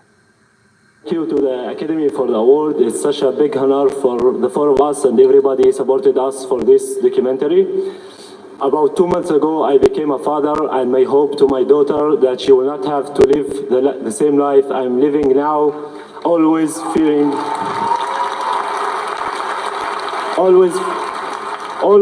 settlers' violence, home demolitions, and forced build displacements that my community, Masafer Yatta, is living and facing every day under the Israeli occupation.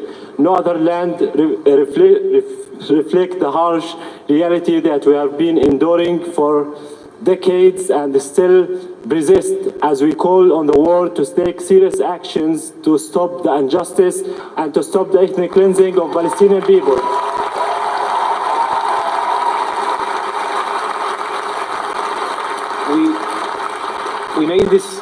We made this film, Palestinians and Israelis, because together our voices are stronger. We see each other, the atrocious destruction of Gaza and its people, which must end, the Israeli hostages brutally taken in the crime of October 7th, which must be freed. When I look at Bassel, I see my brother, but we are unequal.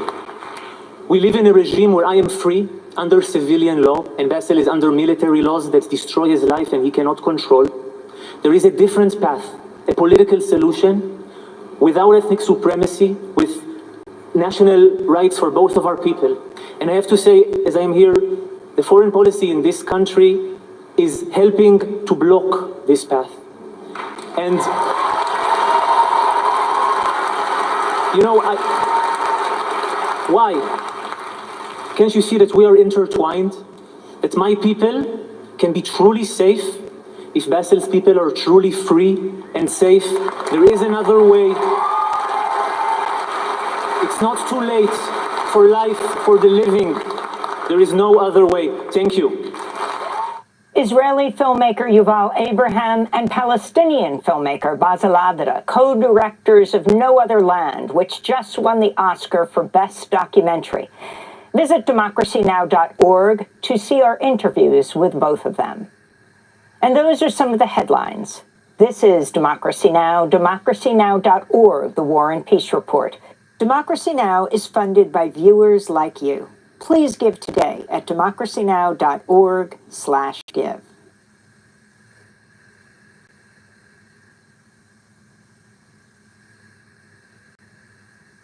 This is Democracy Now!, democracynow.org, the War and Peace Report.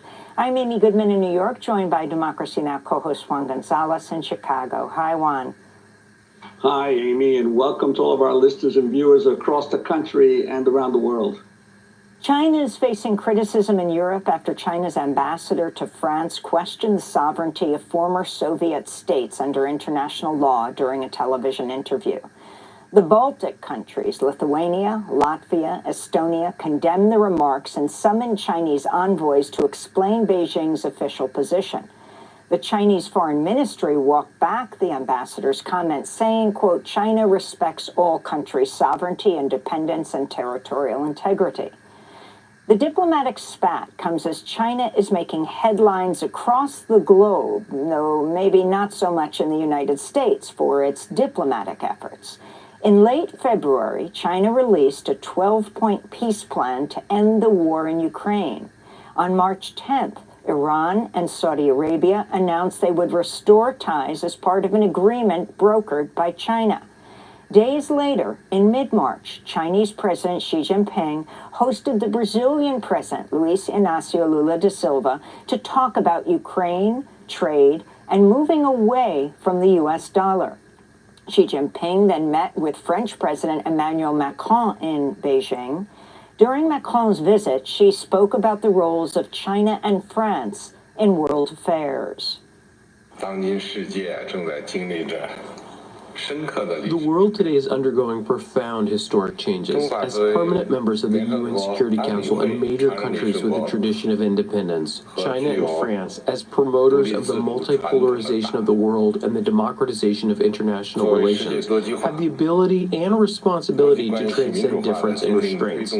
Adhere to the comprehensive strategic cooperative partnerships between China and France with stability, reciprocity, development, and progress. Practice true multilateralism and maintain world peace, stability, and prosperity. While in Beijing, the French President Emmanuel Macron suggested France and European nations should not become a vassal of the United States when it comes to Taiwan. France supports the single China policy and the search for a peaceful solution to the situation for that matter. It's Europe's position. It's a position that has always been compatible with the role of an ally. But it's precisely why I'm stressing the importance of strategic autonomy. Ally doesn't mean being a vassal. It's not because we do things together that we can't think alone, that we're going to follow the people that are the toughest in a country that's allied with us. When we look at the facts, France has lessons to be received from no one, be either in Ukraine, in Sahel, or in Taiwan. China's continued its diplomatic outreach by offering last week to hold talks between Israel and Palestine. To look more at China's recent diplomatic actions, we're joined by Jeffrey Sachs, director of the Center for Sustainable Development at Columbia University and president of the UN Sustainable Development Solutions Network. He's also served as advisor to 3 UN Secretaries General and currently serves as a Sustainable Development Solutions advocate under Secretary General Antonio Guterres. His latest article, published, is headlined, "The Need for a New U.S. Foreign Policy." Professor Sachs, thanks so much for being with us. All of the diplomatic gestures of China, you know, the meeting with Macron in Beijing, with Lula in Beijing, brokering this deal between Iran and Saudi Arabia, now offering not only to negotiate between Ukraine and Russia, but Israel and Palestine. This hardly gets attention in the United States media. But around the world, the headlines are far more, there are far more headlines about this. Talk about the significance of this, and if you see a direct parallel between all the headway that China is making and increasing U.S. hostility towards China. Thanks, Amy. Very good to be with you. And indeed, this is a crucial topic. And as President Xi Jinping said in that meeting with Macron, it is a historic watershed that the world is living through right now. What China is after, if we view it from China's perspective, is what was also said, true multilateralism. And what that means, or true multipolarity, another term that they use. And that means they don't want a US-led world. They want a multipolar world. And the basis of that is that the United States is 4.1% of the world population. China is 17.5% of the world population. China's economy is comparable to the US economy, and indeed China is the lead trade partner for much of the world. So China is saying, we're there too, alongside you. We want a multipolar world. We don't want a US-led world.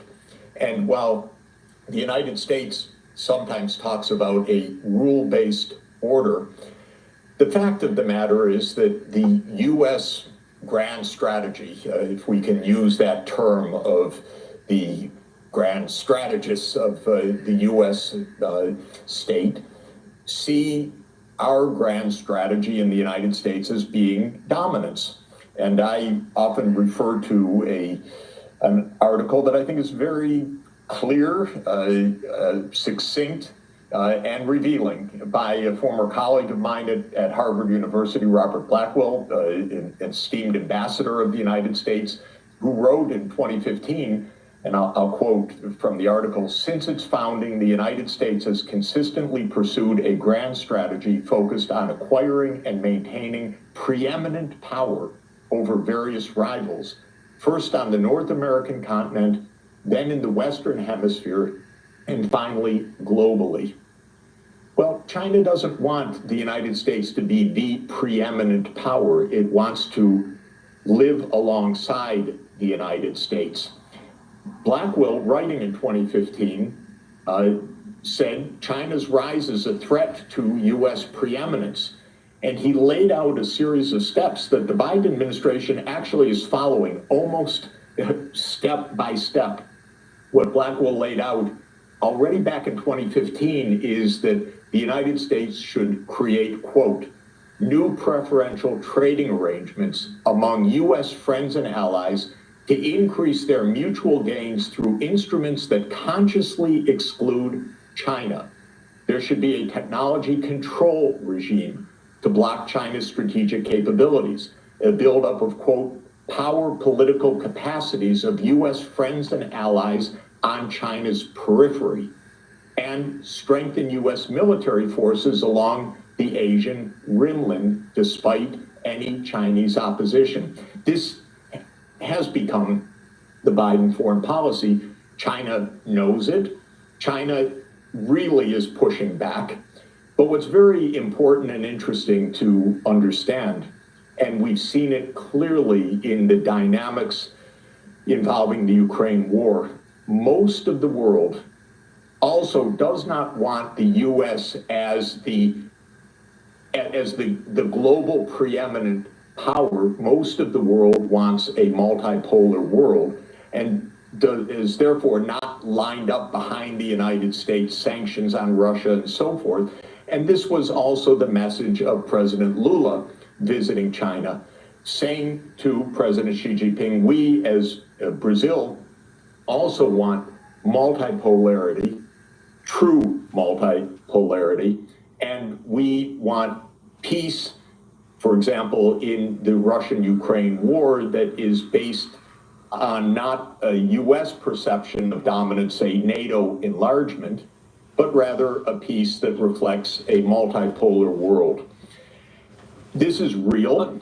It's happening all over the world. And the fact of the matter is, the reason why this is a historic watershed is that the underlying economics and technological change have made it so. The U.S.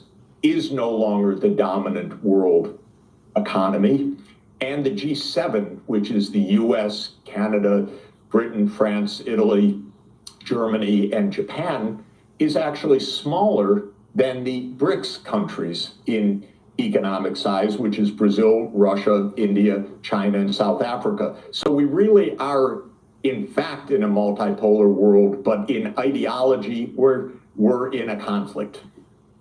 But Jeffrey Sachs, I wanted to ask about that. You mentioned the BRICS.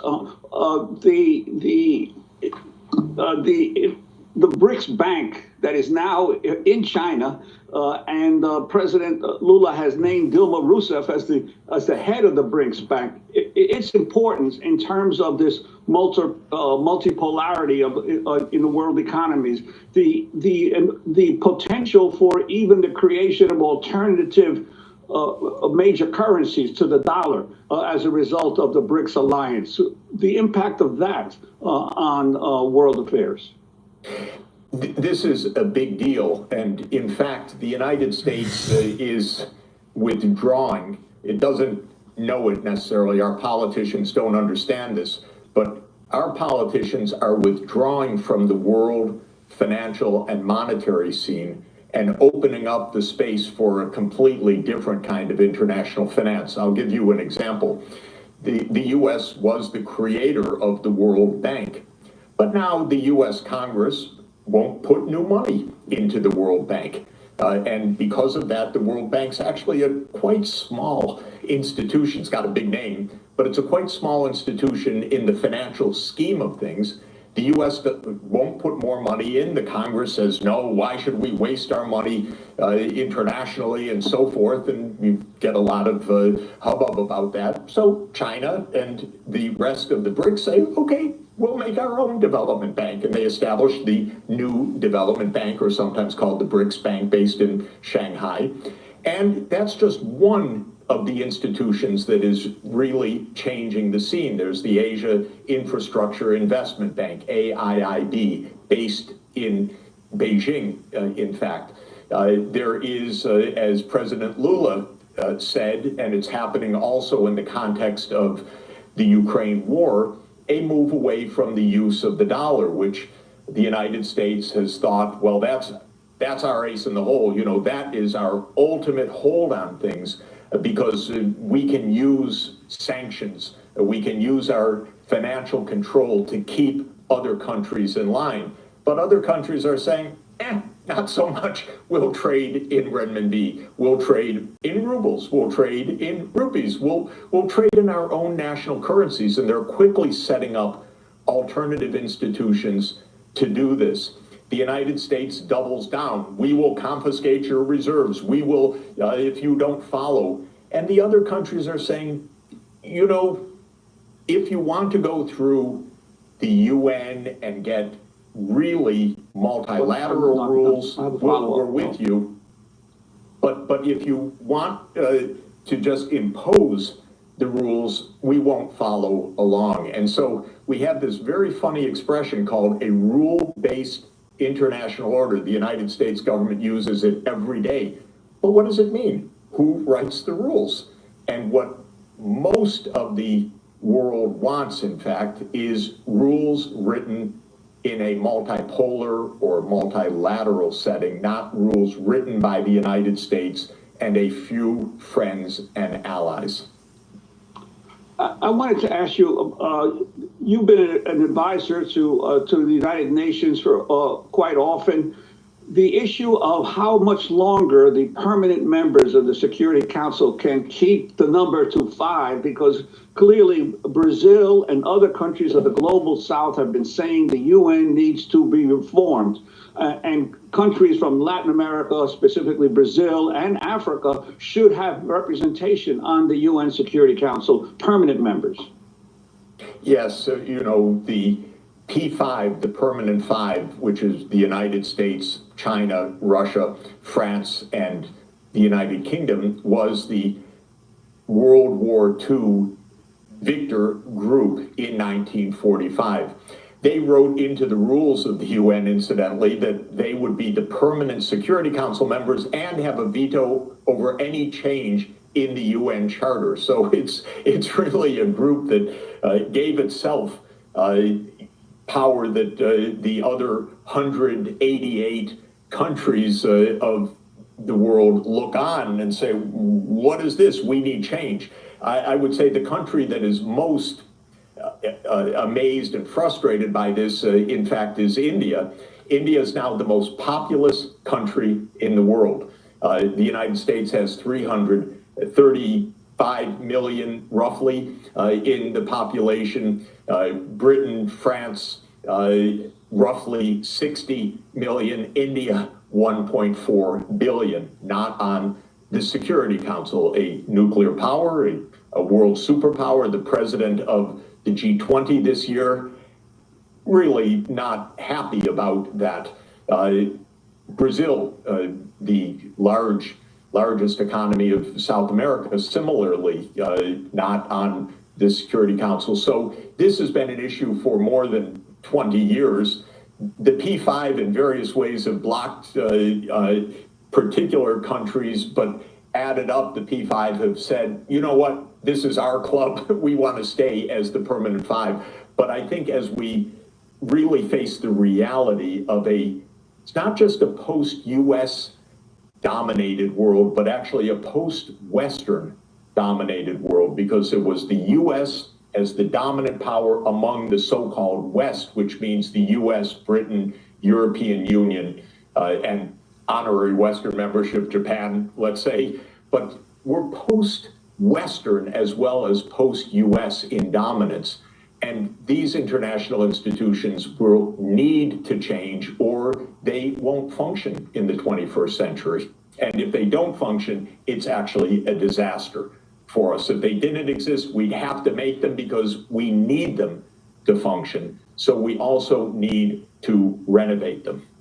I wanted to talk about China negotiating these various agreements.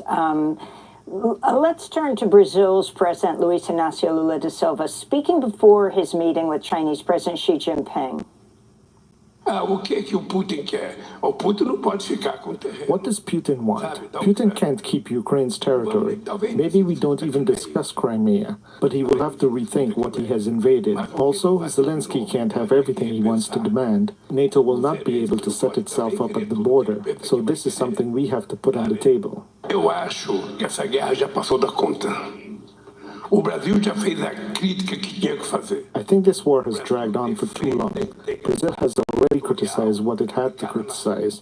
Brazil defends each nation's territorial integrity, so we disagree with Russia's invasion of Ukraine.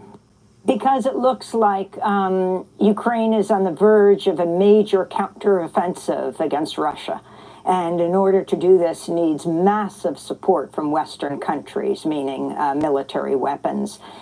Can you talk about what China's role is here, the peace plan it has put forward, but also these other deals that China is helping to negotiate, like the successful rapprochement between Saudi Arabia and Iran, and then what they're suggesting about Israel and Palestine? President Lula uttered in a few words the core of this issue that most of our media dare not explain to the American people, and that is the expansion of NATO. This is a war fundamentally about the U.S. attempt to expand a U.S. military alliance to Ukraine and to Georgia. Georgia is a country in the Caucasus, also on the Black Sea. The U.S. strategy, going back decades, has been to surround Russia in the Black Sea, with Ukraine, Romania, Bulgaria, Turkey, and Georgia, all NATO members surrounding Russia and its naval fleet in the Black Sea, with a naval fleet that has been the Black Sea naval fleet of Russia since 1783. Russia has said, this is our red line, and it has said that for decades. And it said this clearly in 2007, before George W. Bush Jr. had I'll call it the harebrained idea to announce in 2008 and force NATO to announce that Ukraine will be a member of NATO. And this is what President Lula was saying and what President Xi Jinping of China has been saying. We can't have a war that is essentially a proxy war between Russia and the United States over the expansion of the U.S. military alliance right up to a 1,200 kilometer and more border with Russia, which Russia views, and I would say understandably views, as a fundamental national security threat to Russia. Keep some space, keep some distance. That's President Lula's meaning. That's what China means when it says in its peace plan, we want a peace plan that respects the security interests of all parties. What that is code word for saying, make peace, end the war, but don't expand NATO right up to the border. The American people have not heard an explanation of this all along. It's shocking to me because as a close observer of this for 30 years, this has been the casus belli, and yet our newspapers won't even report the background to this. But this is why China, South Africa, India, Brazil are saying we want peace, but we don't want NATO expansion as the meaning of so-called peace. We want the big superpowers to give each other some space and some distance so that the world isn't on a knife edge. That's exactly what President Lula was saying, and it's exactly what the meaning of the Chinese peace initiative is to say, yes, absolutely make peace, protect Ukraine's sovereignty and its security, but no to NATO expansion. But the Biden administration won't even discuss this issue. That has been the major failing and the reason why we have not been able to get to the negotiating table, in my opinion. Even when Zelensky said in March 2022, maybe not NATO, maybe something else, Russia and Ukraine were close to an agreement, and the United States intervened with Ukraine and said, we don't think that's a good agreement, because the U.S. neocons, so-called, have been pushing for NATO enlargement as the core of this issue. But this goes back to the more general point for us, which is that what is at stake in Ukraine and over Taiwan and many other issues from the point of view of China or Russia or other countries, including Brazil, now Saudi Arabia, Iran, and others, is whether the U.S. does what it wants to do or whether the U.S. respects some limits based on what other countries say, well, this is what we think, so that we need true multipolarity, not U.S. dominance alone. Rules written by all of us, not rules written just by the United States. And Jeff Sachs, we only have about a minute left, but I was wondering if you could comment on the parallels between this expansion of NATO further and further east in Europe. This year marks the 200th anniversary of the Monroe Doctrine, of President Monroe declaring to all the European powers that the Western Hemisphere was off limits to them attempting to move their forces and their militaries into Latin America. And for these past 200 years, Latin America has essentially been the major sphere of influence of the United States. And yet here we are saying that Russia has no right to declare that its immediate, the countries immediately its borders cannot welcome in NATO troops. Well, yes, a little empathy would go a long way and would have spared us actually a lot of wars. But for Americans, it would be useful to think, suppose Mexico made a military alliance with China. Would the United States say, well, that's Mexico's right, what are we going to do about it? Or might there be actually an invasion in short order or something like that? I would strongly advise to China and Mexico, don't try it at home. Don't experiment with this. But the United States government refuses that empathy because, in other words, refuses to put itself in the position of the other side. That's the fundamental arrogance of thinking that you determine the rules of the world. The problem with arrogance is not only the comeuppance from it, but you stumble into terrible crises that you don't even understand, because the United States has not been allowed, the public has not been allowed to even think from the perspective of the other side. So the analogy is actually a very, very clear analogy. It is what China and Russia and others say all the time is, why have those double standards? Why don't we actually deal with each other with mutual respect, not with the rules that you write?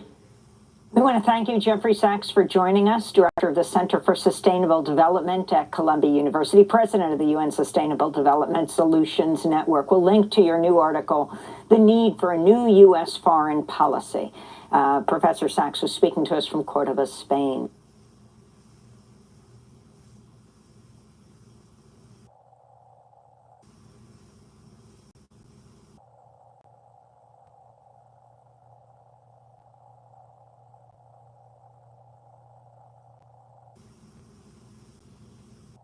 This is Democracy Now!, democracynow.org, The War and Peace Report.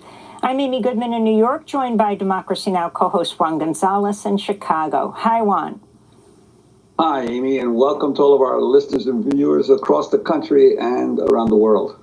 Well, we begin today's show with the legendary Pulitzer Prize-winning journalist Seymour Hersh. In 1970, he won the prize for his reporting for the Dispatch news service on the My Lai massacre, when the U.S. slaughtered more than 500 Vietnamese women, children, and old men on March 16, 1968.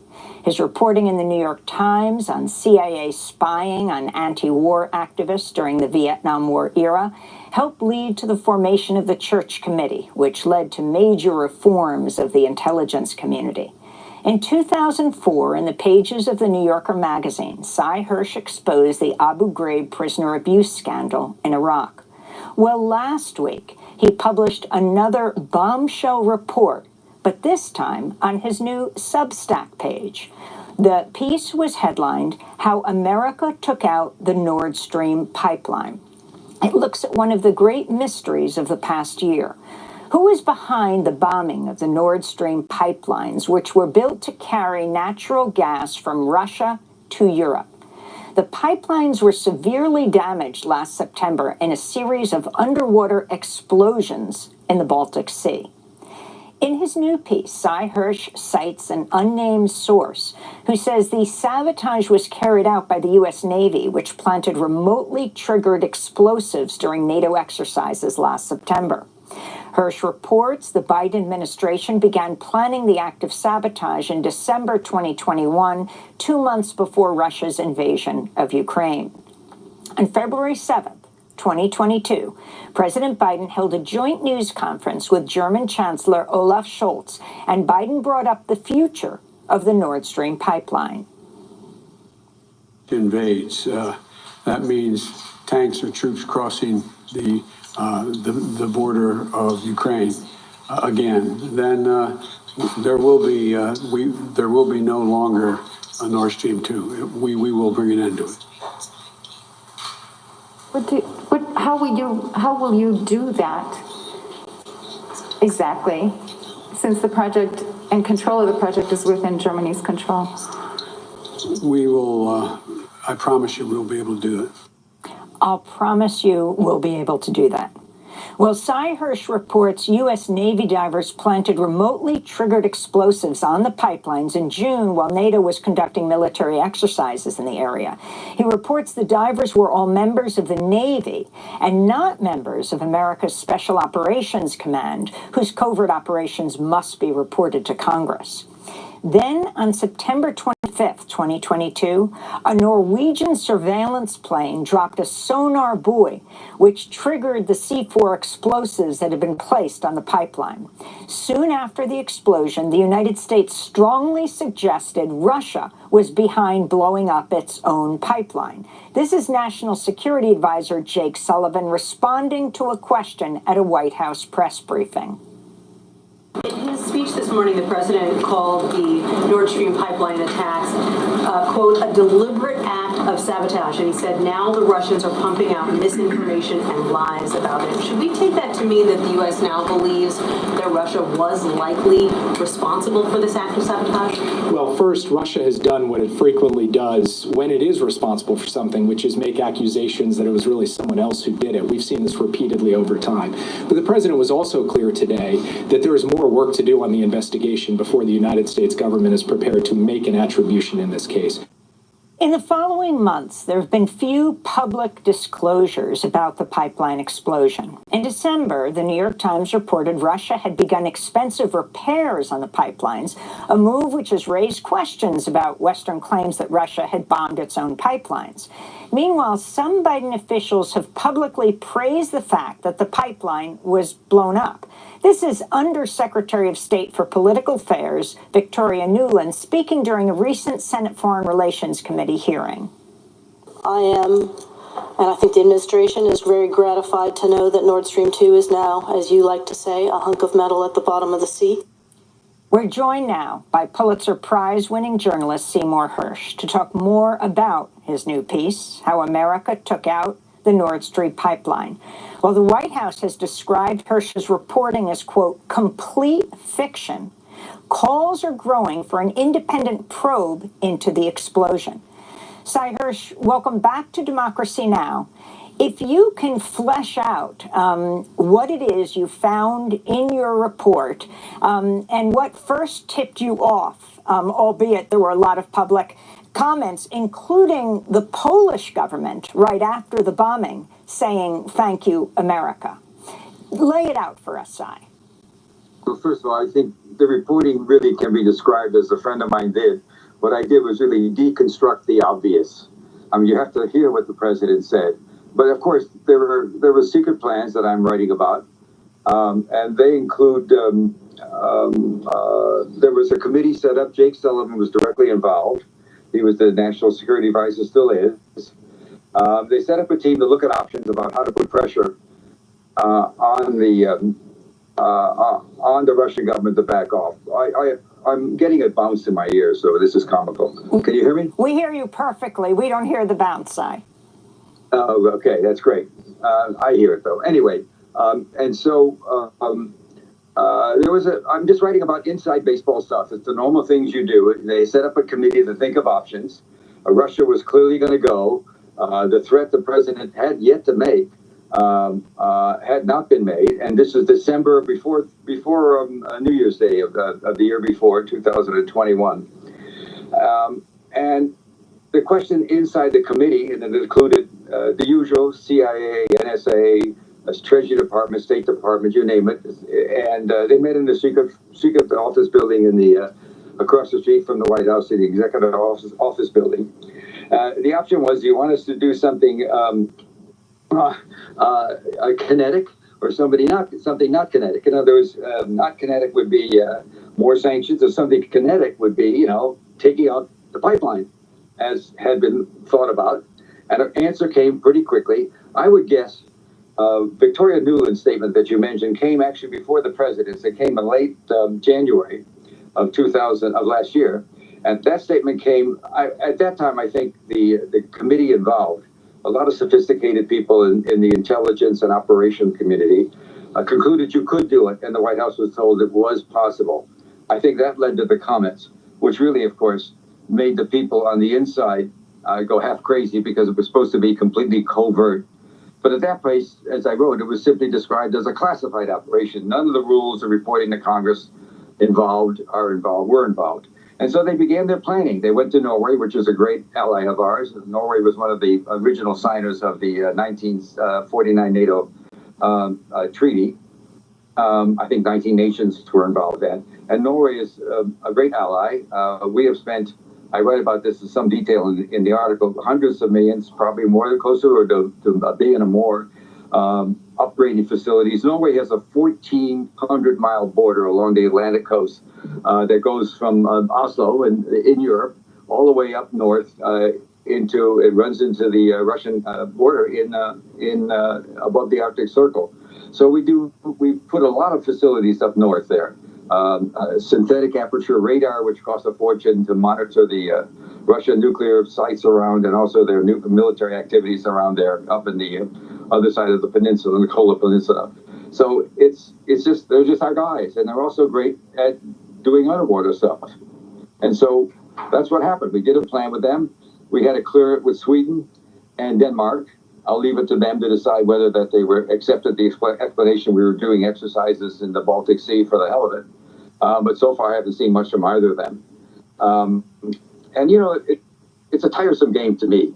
And so what happens is, when I do my story on Substack, I wouldn't even think, I'm embarrassed to say it after all those wonderful years I had at the New York Times, I wouldn't even think of taking a story like this to the New York Times. They've decided that the Ukraine war is going to be won by Ukraine, and that's what its readers get, and so be it.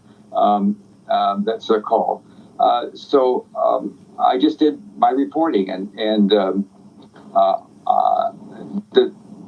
the miners came from a very facility in a little small town in Florida, and the mining community in the Navy is very secret, and they just do their business. They don't talk. There was perfect people to get, and they practiced it.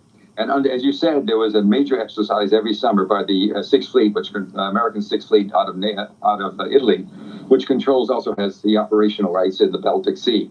Baltic Sea is a huge place. The pipelines we're talking about, Nord Stream 1, which came alive in 2011, and Nord Stream 2 was actually done, but the Germans that are ready to pump has 750 miles, and they go straight from Russia, which is loaded with all kinds of gas. They're in Siberia. They have enormous reserves directly into Germany.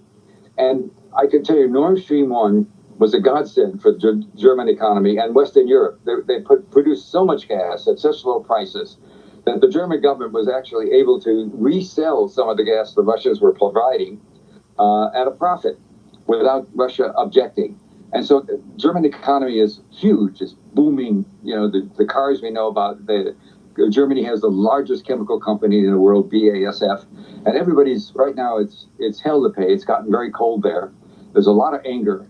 And anyway, the purpose. Hirsch, so I wanted to ask you, in terms of the lack of it always seemed to me when the claims were that potentially Russia had sabotaged its own pipeline, that it was ludicrous to think that that would be so, that they would invest so much money in pipelines and then bomb them themselves. But I'm interested in the lack of press attention since the sabotage occurred, and also the lack of congressional attention. I think back to the CIA's mining of the Managua harbors back in the early 1980s under the Reagan administration, when the conservative Republican head of the Senate Intelligence Committee, Barry Goldwater, objected and raised concerns that this was a covert operation where Congress was not notified. And then, of course, Congress cut off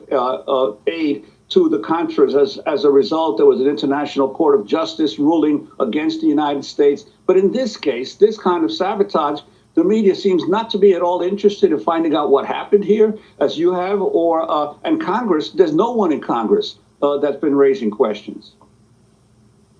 You listened to the newscast that we just heard as the show opened. One horrible event after another. I think the world's taken a very bizarre turn.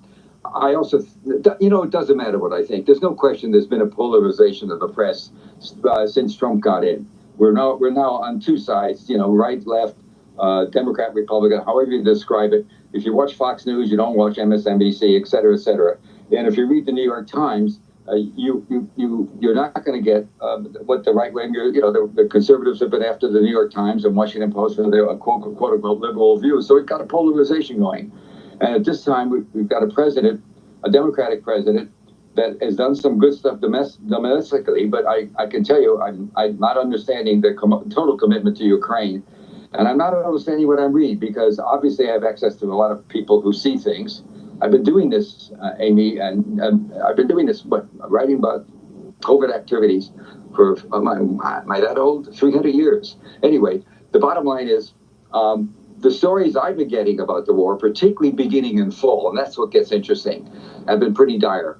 The Russians, I think the end is just a question of time. Right now, it's a question of how many more people Zelensky wants to kill of his own people. It's going to be over. What happened is the plan was to put the bomb, and I can't answer your philosophical question about why Congress isn't doing anything anymore. Congress is pretty much polarized just as much. And there's also an enormous continuing of hatred of all things Putin in this country, which is foreign policy disagreements are one thing, but it's very personal here, and that's not useful. But anyway, the other, I don't think there's any chance that Putin wants to take over Europe. I don't think he wants to have Ukraine tamed, but he's not interested in doing anything more. But I may be in a minority about that. Anyway, what happens is there was an exercise in June, and it was supposed to. The bombs were put in there under the cover of a NATO exercise. There were a lot of different countries running around with divers and blowing up things. It was an exercise to go find and chase mines. There never had been one before. It actually was whoever in the CIA or the other agencies that thought this up should get a bow, because it was pretty ingenious. So in that exercise, the divers went down, did what they were trained to do. They're very good. C4. A couple hundred, whatever the weight is, bombs enough to blow up most cities, most buildings in Washington, and maybe some in New York. Anyway, they did their job, but the president at the last minute hesitated because he was afraid blowing it up right after the exercise would put the finger at us, and then he wanted permission to do it anytime, and that caused an enormous trouble in the team. The team was, people are sophisticated in the intelligence services. I know we have cliches about them. We see the movies about them. And the bottom line is, this made sense of them blowing up a pipeline, blowing up a pipeline it's actually owned by a division of Gazprom owns 51%. That's all the Russian oligarchs. And 49% of the Nord Stream 1 are owned by 4 business groups in the Western Europe who farm out the oil anyway. They saw the threat as being valid. And if he wanted to do it during an exercise, well, okay. But in September, late September, they got the word, they fixed it so he could. But then they thought it was, I don't know what they thought, but I don't think they thought in late September he would blow up the main pipeline, Nord Stream 2, which is a new one that had been just built. And it had been sanctioned. It had gas in it. That's why so much leaks. 750 miles of methane gas were sitting in it. But it had been sanctioned by the German government. And so when he did that, here's what Biden did. And this is what I think the ultimate point of the story, and why so many people, even the intelligence community, are very troubled by it. What he did is he said, I'm in a big war with Ukraine. It's not looking good. I want to be sure I get German and West European support. And I know winter's coming. And if it's going to be bad, I don't want the Germans to say, we got to check out because we're getting massacred. We'll be massacred with no cheap fuel.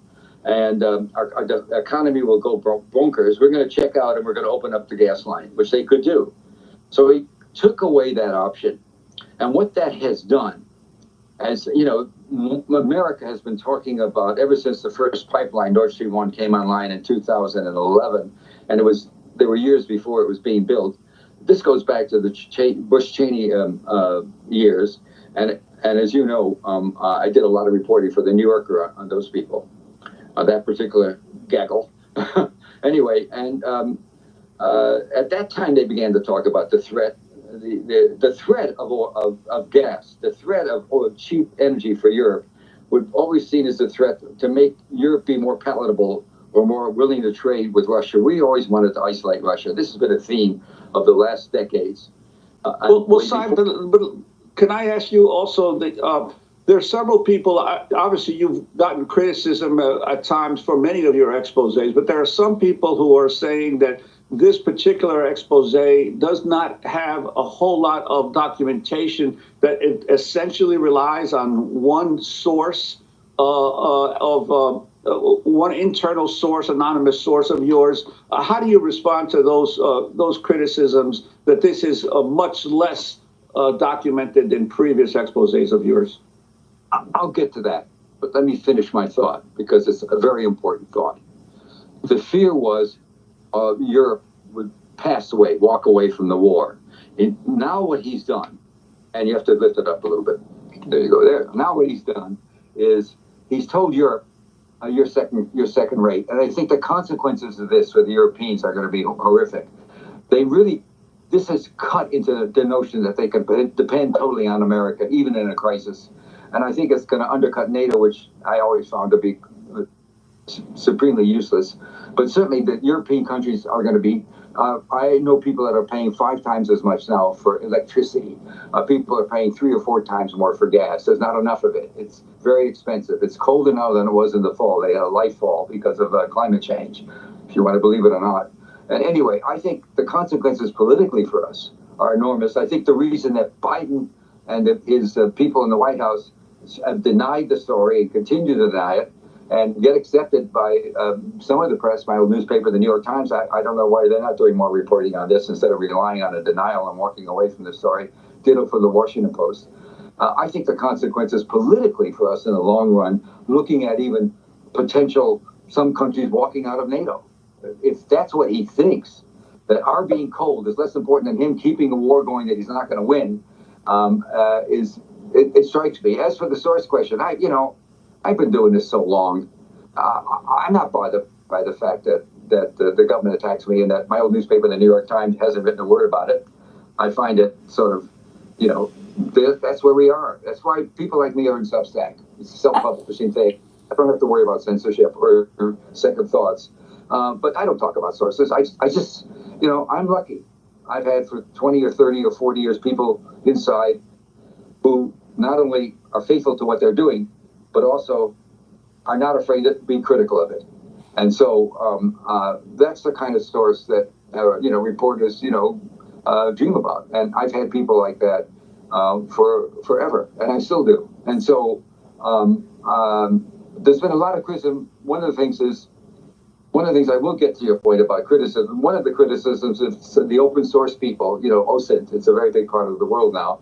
There are people that monitored air traffic and boat traffic and all that. And there's some 2 or 3 different groups have produced statements saying that none of the things they see tracks with my story.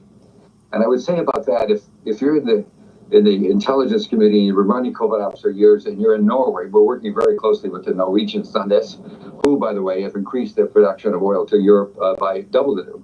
It was, I don't know the exact numbers, but it's gone up at least double, maybe even more than that, 2.5 times as much now without the pipeline. But certainly, the first thing you look at is how to take care of open source people, make them think what happened isn't happening. I mean, that's so obvious to me, but not to them. And so. Sai, I wanted to go to what Ned Price said at the State Department. Sam Husseini of the Institute for Public Accuracy questioned the State Department spokesperson about your reporting last week. I'm sure you're aware of the new report from Seymour Hersh, how America took out the Nord Stream pipeline and the White House's denial of any involvement. Given the longstanding U.S. opposition to the pipeline, Secretary Blinken's calling its demise a tremendous opportunity, and Under Secretary of State Nuland's saying that the U.S. officials were pleased with the destruction of the pipeline, and especially the Sweden secretive investigation. Do you think the U.S. government's denial of involvement is credible? I absolutely do, and I repeat it here. Let me follow up on that, if I might. Have you or anybody else at the State Department been in communication with German, Norwegian ambassadors or other allies or officials on this matter? On the matter of Nord Stream 2? On the matter of the latest allegations, which give a fairly, I mean, it's one anonymous source. It is a fairly detailed. It would not be.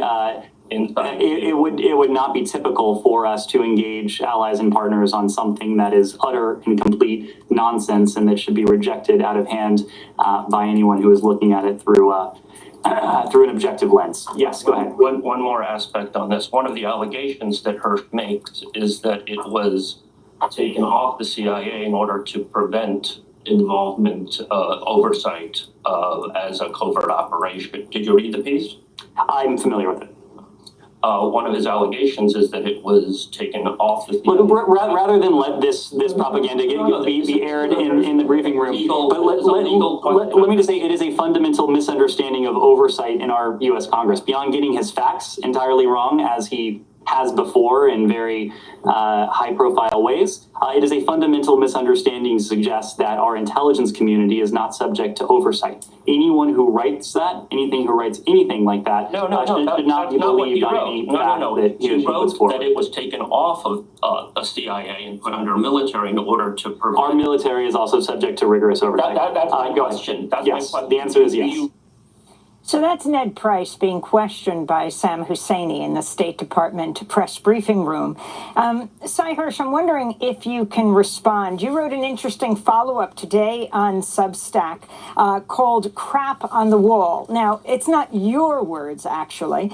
You're actually quoting the White House when the most bizarre effort came from Defense Department of Donald Rumsfeld, you write. 2 decades ago, Secretary Rumsfeld, Vice President Richard Cheney discarded the rule of law and common decency in their efforts to stomp out Muslim terrorism. I was writing for The New Yorker. You're talking about the Abu Ghraib scandal. The White House responded to an article I published about the CIA's secret operations, inside Iran, by calling it another example of Hersh throwing crap. That was the word used by an Assistant Secretary of Defense on a wall to see what sticks. Under Barack Obama, you say a senior national security advisor responded Seymour Hersh is a known fabricator, adding the magazine, The New Yorker, could publish that response to any future Hersh story without further checking. Your response to all of this? Well, my long-gone mother, who came here as an immigrant and loved America more than anybody, particularly about Ned Price's stuff, she would have said he should have washed out his mouth with soap. which is what she actually did to me a few times. So anyway, that's what can I say? It's, sometimes I won't say truth, that's true. Sometimes different versions of a story cause problems. The reason I went into that sort of soliloquy about what's going to happen possibly in NATO and Europe about Biden's act of saying to Western Europe and Germany, we rather keep our war going, and you can stay cold, is I think it could cause some countries to say, we may be out of here. What do we need NATO for and American support when in a crisis they take away our ability to keep our people warm? It also could lead, I think the Green Party has done very well in Germany. The chancellor's from the Green Party. I think it's going to lead to widespread conservative movement politically. And the one thing we did after World War II that was fantastic was we rebuilt Europe into a modern democratic plurality society, plural society. I think it could lead to it won't go as far as it did in Italy. We could lead to some conservative victories and subsequent legislations, because Europe's always had no natural resources. They've always had to rely on others, and the others included us and also Russian gas. And if we want to stop that off, we do it at a political cost. And I think the point I'm making is I'm still going to do more reporting on this because there's still things I need to write about later.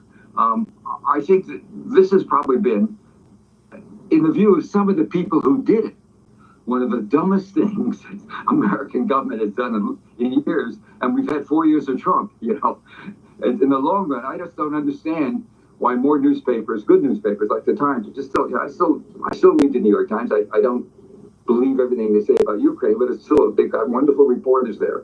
My attitude towards editors is, if we got rid of 90% of the editors in the world, we'd be much better off. But that's always been, since I was a kid reporter, I thought that. So, I don't care what they say. I mean, if I did, I would weep, because some of the stuff is so dumb. It's just so dumb. And the Biden administration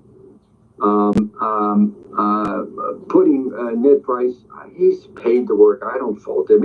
He actually knows intelligence. He had a career in intelligence, and from all I know, he's a perfectly decent. I know people that know him personally, and he's a fine guy. He's just being told what to say, and he said it. Let me just say this: you got to go back to the Secretary of State Tony Blinken after the bombing in September.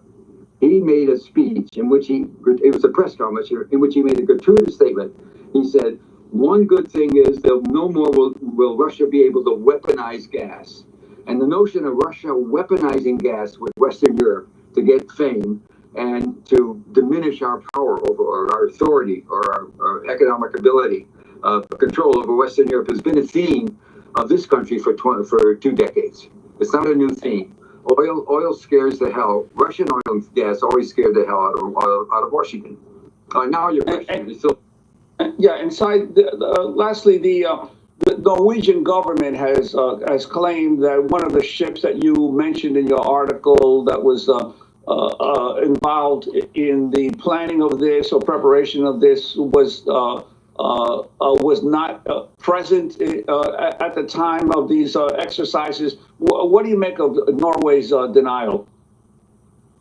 Let me tell you something about Nicaragua if you don't know.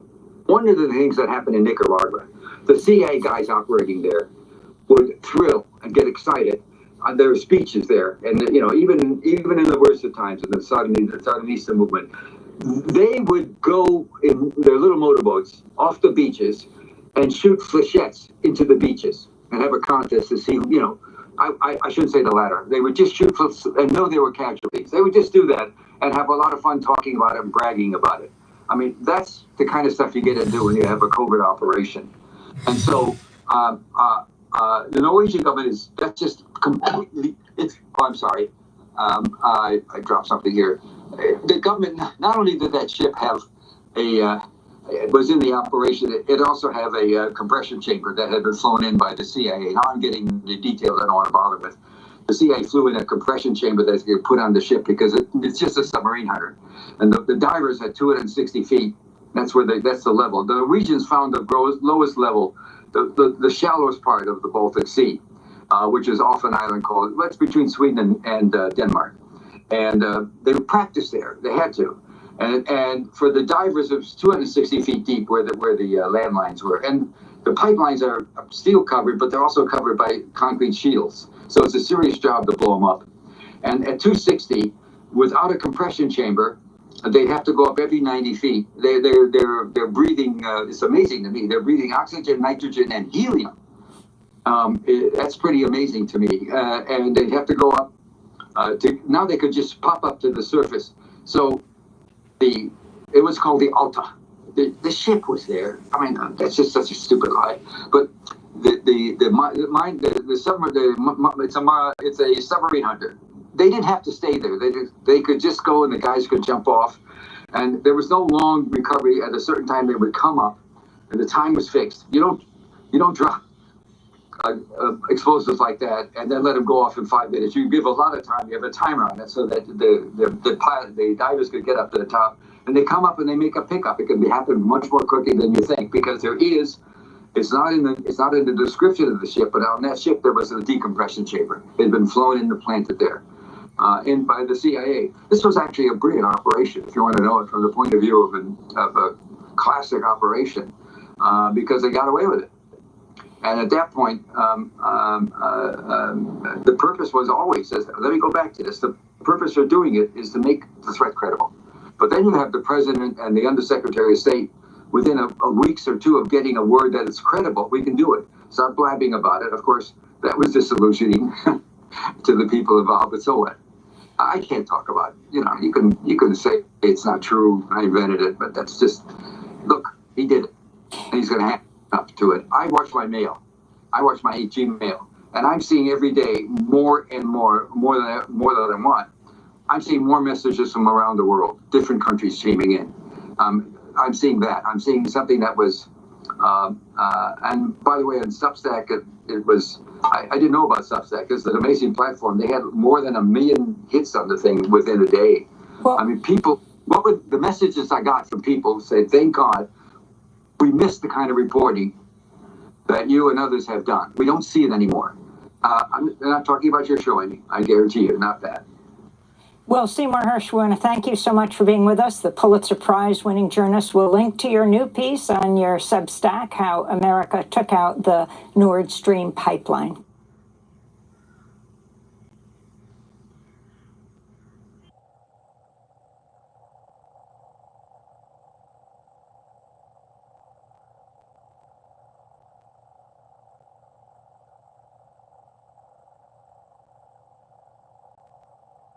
And this is Democracy Now!, democracynow.org, the War and Peace Report. I'm Amy Goodman in New York, joined by Democracy Now! Co-host Juan Gonzalez in Chicago, where it's Election Day. Hi, Juan. Hi, Amy, and welcome to all of our listeners and viewers across the country and around the world. We begin today's show looking at a shocking investigation by the New York Times exposing the forced labor of migrant children as young as 12 at factories across the United States. Over 100 unaccompanied migrant children, mostly from Central America, describe grueling and often dangerous working conditions, including having to use heavy machinery, being subjected to long hours and late-night shifts at facilities that manufacture products for major brands and retailers, such as Hearthside Food Solutions, the makers of Cheerios, Fruit of the Loom, Whole Foods, Target, Walmart, J.Crew, Frito-Lay, and Ben & Jerry's. Others were forced to work as cleaning staff at hotels, at slaughterhouses, construction sites, car factories owned by General Motors and Ford, in serious violation of child labor laws. At least a dozen migrant child workers have been killed on the job since 2017, according to the New York Times. The disturbing revelations prompted the Biden administration to announce Monday a wide initiative to crack down on the labor exploitation of migrant children. White House Press Secretary Karine Jean-Pierre called the New York Times investigation heartbreaking. The president's direction, the Department of Labor and the Department of Health and Human Services announced new actions to crack down on child labor violations and ensure that sponsors of unaccompanied migrant children are rigorously vetted. Child abuse, child labor is abuse. And it is unacceptable. Again, it is unacceptable. This administration has long been combating a surge in child exploitation, and today the Department of Labor and HHS announced that they will create a new interagency task force to combat child exploitation. They will also increase scrutiny of companies that do business with employers who violate child labor laws, mandate follow-up calls for unaccompanied migrant children who report safety concerns to the HHS hotline, and audit the sponsor vetting process for unaccompanied migrant children over the next 4 weeks. The Labor Department has already launched an investigation into Hearthside Food Solutions, which produces and packages food for other major companies like General Mills, Frito-Lay, and Quaker Oats. Democracy Now! Reached out to Hearthside Food Solutions to invite a company's spokesperson to join us on the program. They declined the request, but sent us a statement to read on air. The statement reads in part, "We take the allegations in the article seriously, have committed to these immediate next steps. We've engaged in a renowned global advisory firm, an independent law firm, to conduct an independent review of Hearthside's employment practices, third-party employee engagements, plant safety protocols, and our standards of business conduct. Following the review, we're committed to enhancing our policies and practices in line with our advisors' recommendations," they said.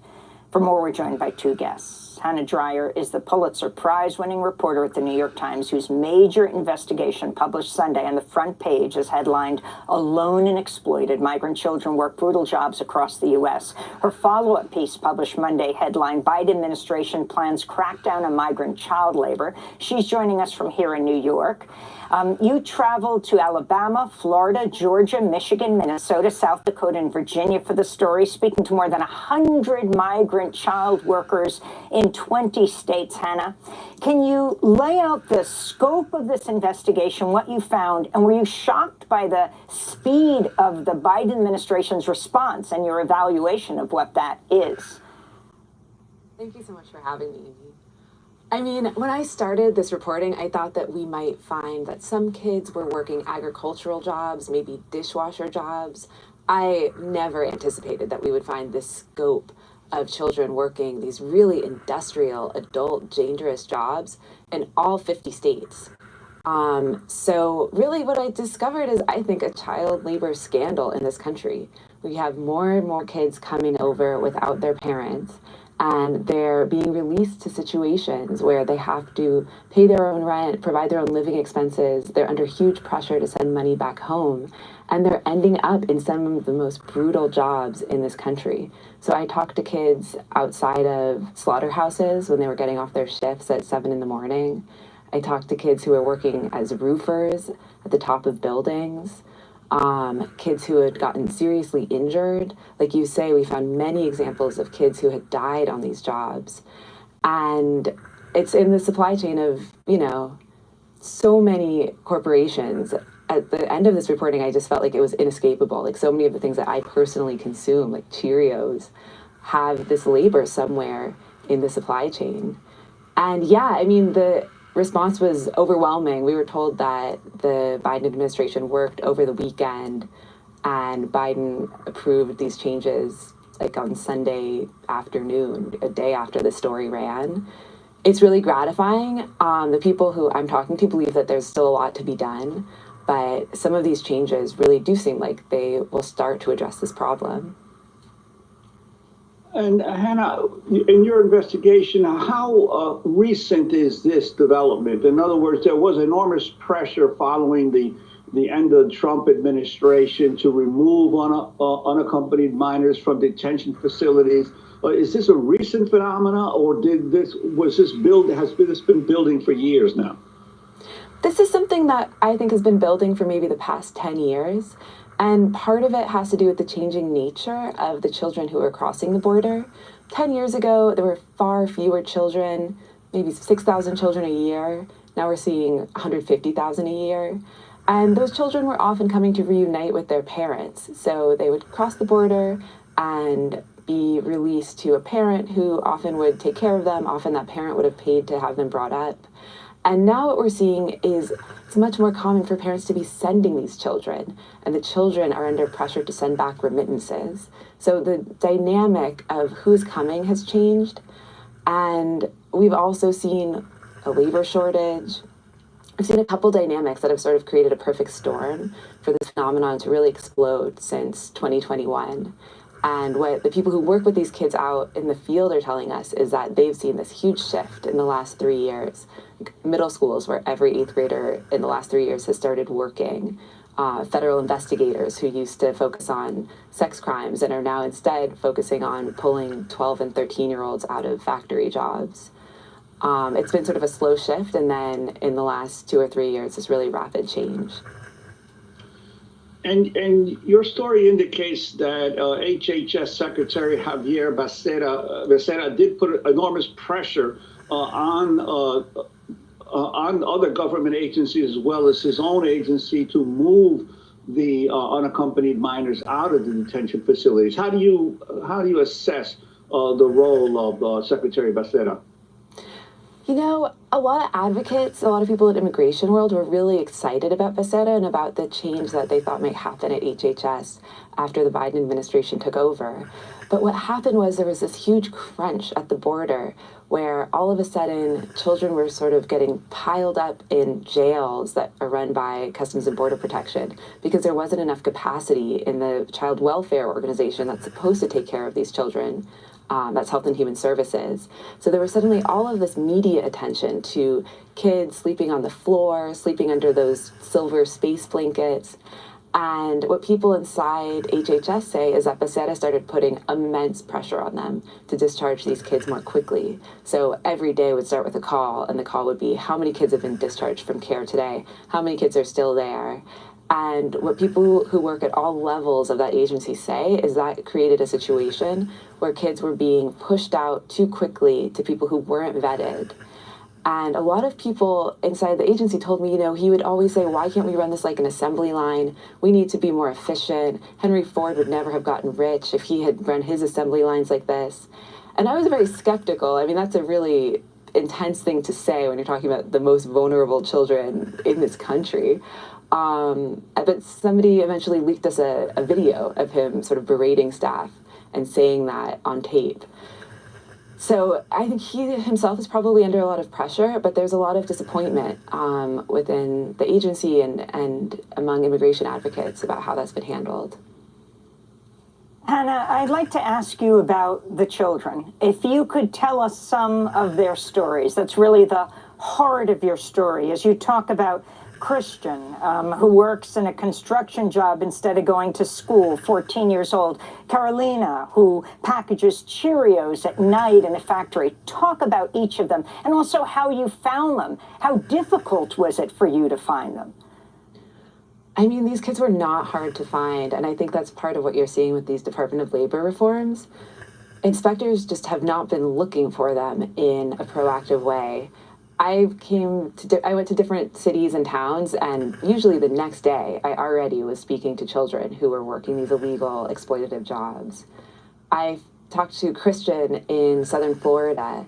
He was living in a house full of other unaccompanied minors, other kids who'd come across the border without their parents.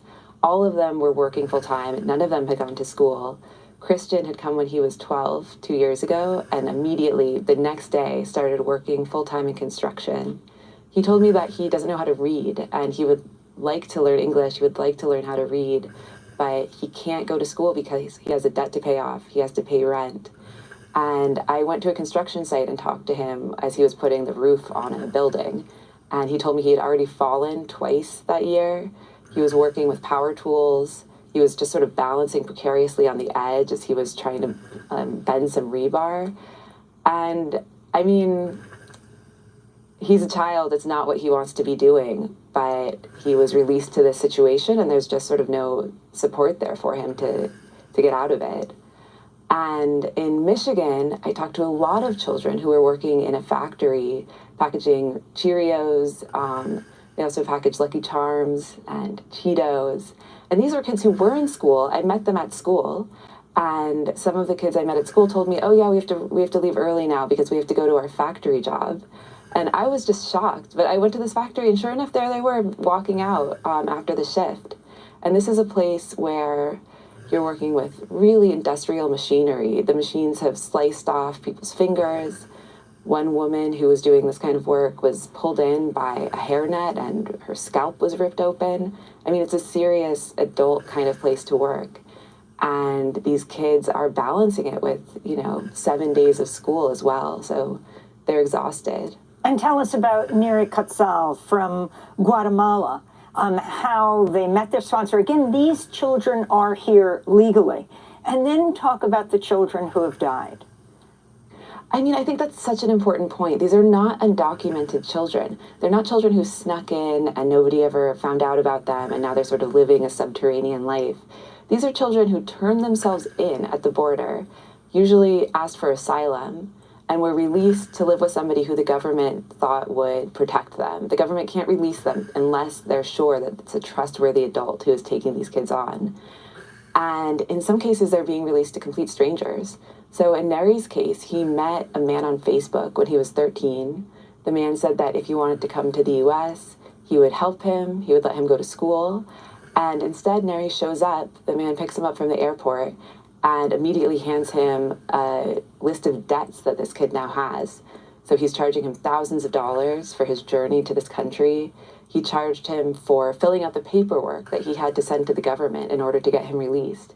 He charged him $45 for the dinner of tacos that they had that night.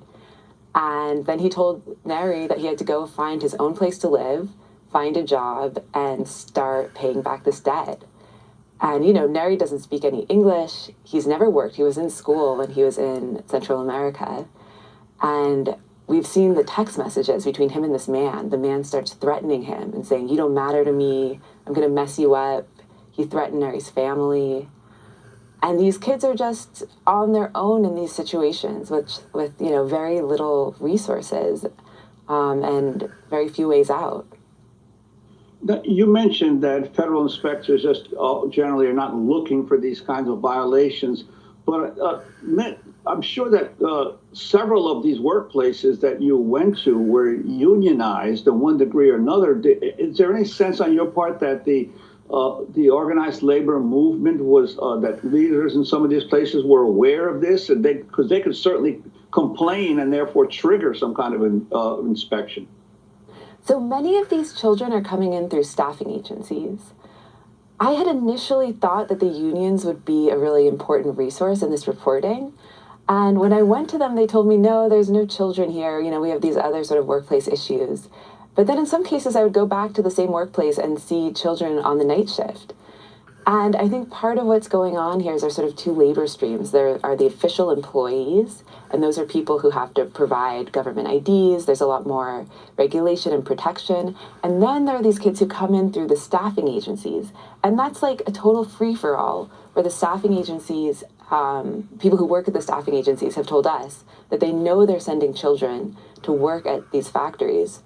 People who sent children to work packaging Cheerios say they knowingly did this, and that the factory knowingly accepted these kids. But because there's sort of this one layer of remove, the factories don't get in trouble. It's the staffing agencies that get in trouble when there's a crackdown. And the children who've died, Hannah? I mean, child labor laws exist for a reason. They're not just there because kids should go to school and they should get enough sleep. They're really there because this work is dangerous. Kids are much more likely to get injured on the job, and they're supposed to protect kids' physical safety. So what we found talking to these kids who are working jobs that they're not supposed to be in, that are illegal for children, is that the rate of injury is extremely high. And in some cases, children have died days after being released to a sponsor. In one case in Alabama, a 15-year-old fell 50 feet off of a warehouse where he was helping replace a roof. It was his first day on the job. He had been released to his brother. Here in Brooklyn, where I live, a 14-year-old was killed on his bike. He was a food delivery worker, and he was living in a house full of strangers, trying to send money back to his family, and was hit by a car. Another case that really struck me was a 16-year-old who died when he fell out of an earth mover that he was driving. And to me, the idea that a 16-year-old would be in a position to be driving a 35-ton vehicle is just inconceivable. But this is what happens when you have kids working the jobs that for almost a century they've been specifically prohibited from being in. I want to bring Greg Chen into this conversation. Hannah Dreier, who we're talking to, is the Pulitzer Prize-winning New York Times reporter who did this just jaw-dropping expose, Alone and Exploited. Gregory Chen is the Senior Director of Government Relations for the American Immigration Lawyers Association. Can you talk about legally what recourse these children have? Thank you so much for having me on the show here. And this is an extremely challenging situation. And when you use the word legally, what recourse these children have, the first thing that comes to mind for me as a practicing lawyer who represented children back in the 1990s in San Francisco is that children don't have any knowledge or understanding of what their legal rights are. Many of these children who are coming from different countries that have very limited English speaking capacity or skills, and they simply won't understand that there is a legal system of labor laws to protect them. And they are also afraid that their immigration status here in the United States is going to be in jeopardy if they report any such violations. I wanted to ask you, in terms of the response of the Biden administration, this is certainly one of the fastest responses by a government agency to an expose that I can recall. Your sense of what some of the proposals are of the Biden administration to address this issue? The announcements by the Biden administration are laudable in terms of the speed that they've implemented them or that's been announced them. By and large, what they're talking about here is increasing Department of Labor and Health and Human Services investigations of these kinds of situations, and also improving the screening and vetting of families that might sponsor these children, usually relatives who are going to take care of the children after they are released from government custody, which happens when they first arrive. And then in addition, after these children are released, what kinds of post-release services are going to be given to these children to make sure to check on them so that after a month or 3 months, are they still living there? What is their health situation? Are they going to school? Those are all steps that the federal government has announced they will be doing more of because they haven't been able to check on all these families. What is missing here, and this is very important given the fact that, as Hannah described, and what we're seeing statistically is that the number of children coming to the United States, particularly from Central American countries, has increased dramatically. From about 10 years ago, we had 14,000 children coming every year. Now we are looking at 130,000 children that came just last year. And these are children who are fleeing persecution, violence, and poverty. And many of them are afraid to come to the United States because of the challenges crossing the border, and because the United States has made it much more difficult to seek asylum. And when they get here, if they don't have stable humanitarian legal relief, such as asylum, they're going to be afraid to report anything bad that happens to them while here in the U.S., including labor violations. So what the Department of Homeland Security needs to do, and the Biden administration needs to do, is to look at more ways of ensuring asylum access and humanitarian protection for children and for other people who are coming here seeking protection. And just briefly, because we have less than a minute on this segment, but I wanted to ask you in terms of the penalties that employers of these staffing agencies face. Just last week, the Department of Labor found a company called Packer Sanitation Services guilty of having 102 children as young as 13 years old working across 8 states, and it only got a $1.5 million fine for that. Yeah, so the important thing here is that we need more resources put into investigations to ensure that fines and any other penalties can be imposed, and that Congress should be looking at this from a labor perspective, but I would also urge Congress to look at reforming our U.S. asylum laws and our U.S. immigration system overall. The fact is that the asylum system is closing. It's becoming more restrictive, both because of congressional pressure and because the Biden administration is putting more blocks on asylum seekers being able to come here. And we haven't had Congress reform our humanitarian or our family or employment-based visa system in 3 decades now. That's 30 years where people who are coming here don't have the pathways needed to have a safe, stable life here in the United States. And we have thousands, hundreds, millions of people who are living here, including children, who are in that tenuous status. anybody who is in a tenuous status that doesn't have permanent legal status is going to be fearful of reporting labor violations like this. And that vulnerable second-class population in the United States is not something that's healthy for the country, even as immigrants contribute so much to our society, our communities, and our economy. Well, we want to thank you both so much for being with us. Gregory Chen with the American Immigration Lawyers Association and Hannah Dreyer for your superb expose in the New York Times. We'll link to your piece, Alone and Exploited. And just to read a few lines from that piece to underscore, when HHS checks on all minors by calling them a month after they begin living with their sponsors, data obtained by the Times showed over the last 2 years, the agency could not reach more than 85,000 children. Overall, the agency lost immediate contact with a third of migrant children.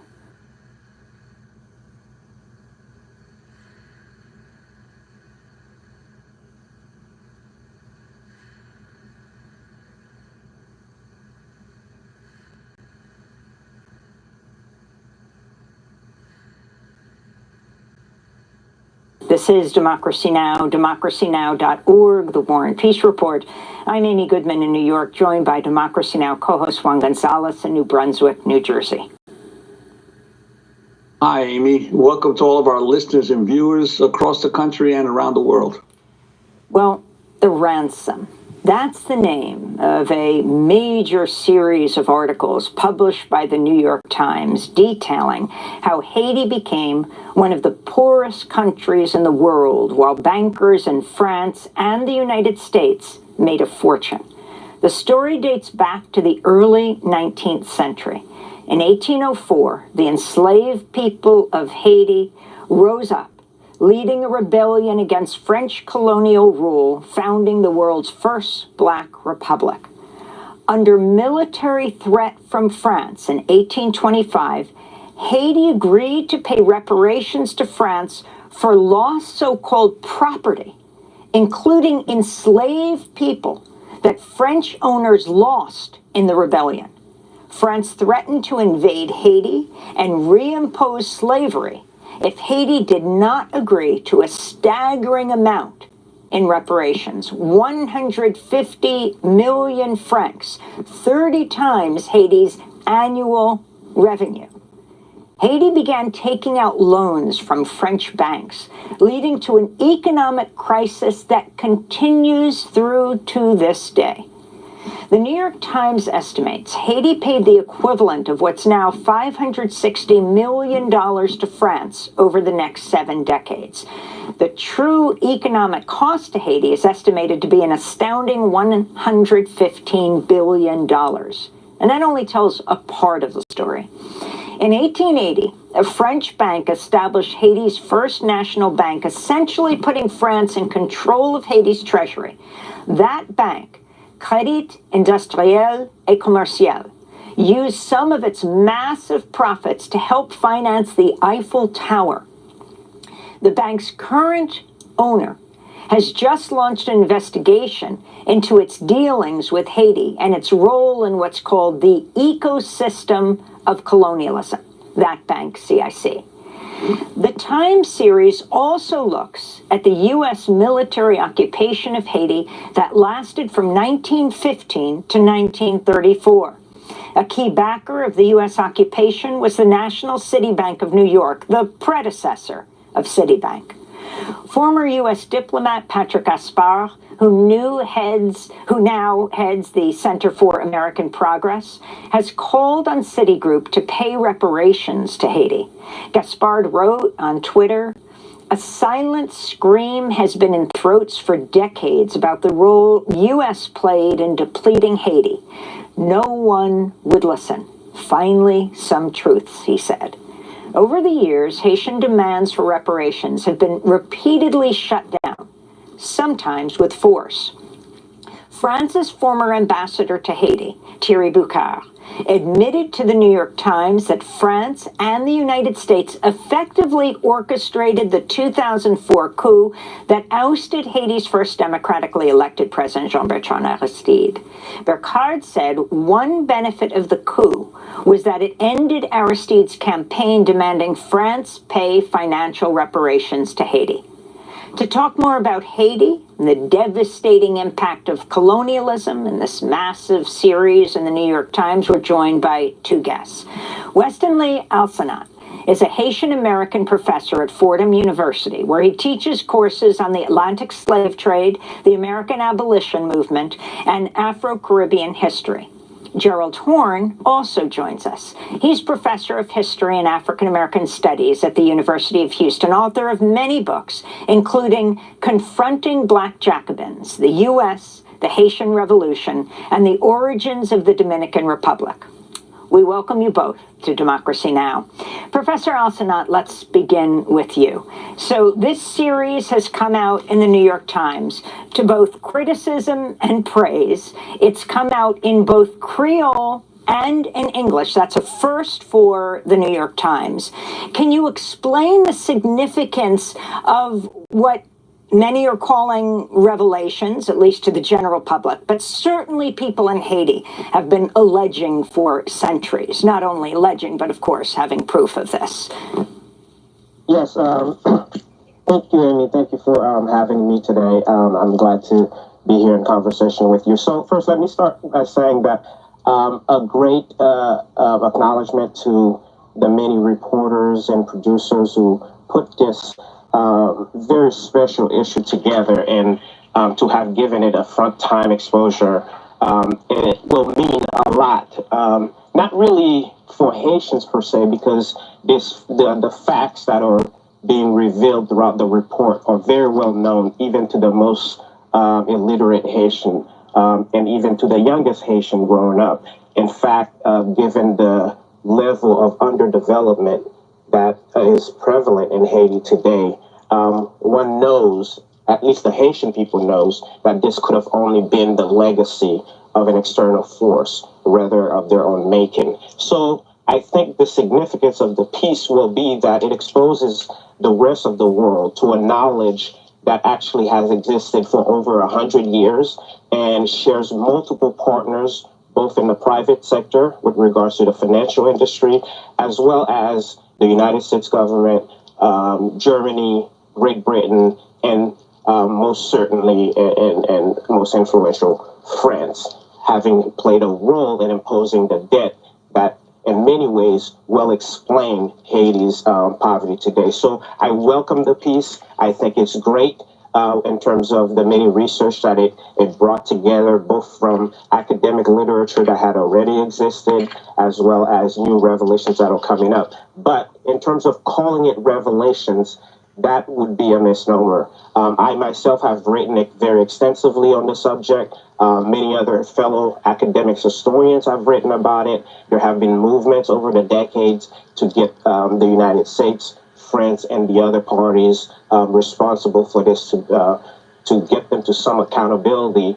And I believe a large reason why this never got the fair sort of ear of listening that it should have gotten is because it's coming from Haitians, who many people view as sort of the Africans of the Western Hemisphere, but which is an identity that Haitians proudly wear proudly for reasons that reasonably make sense for it in terms of the freedom that they fought and established for all Black people.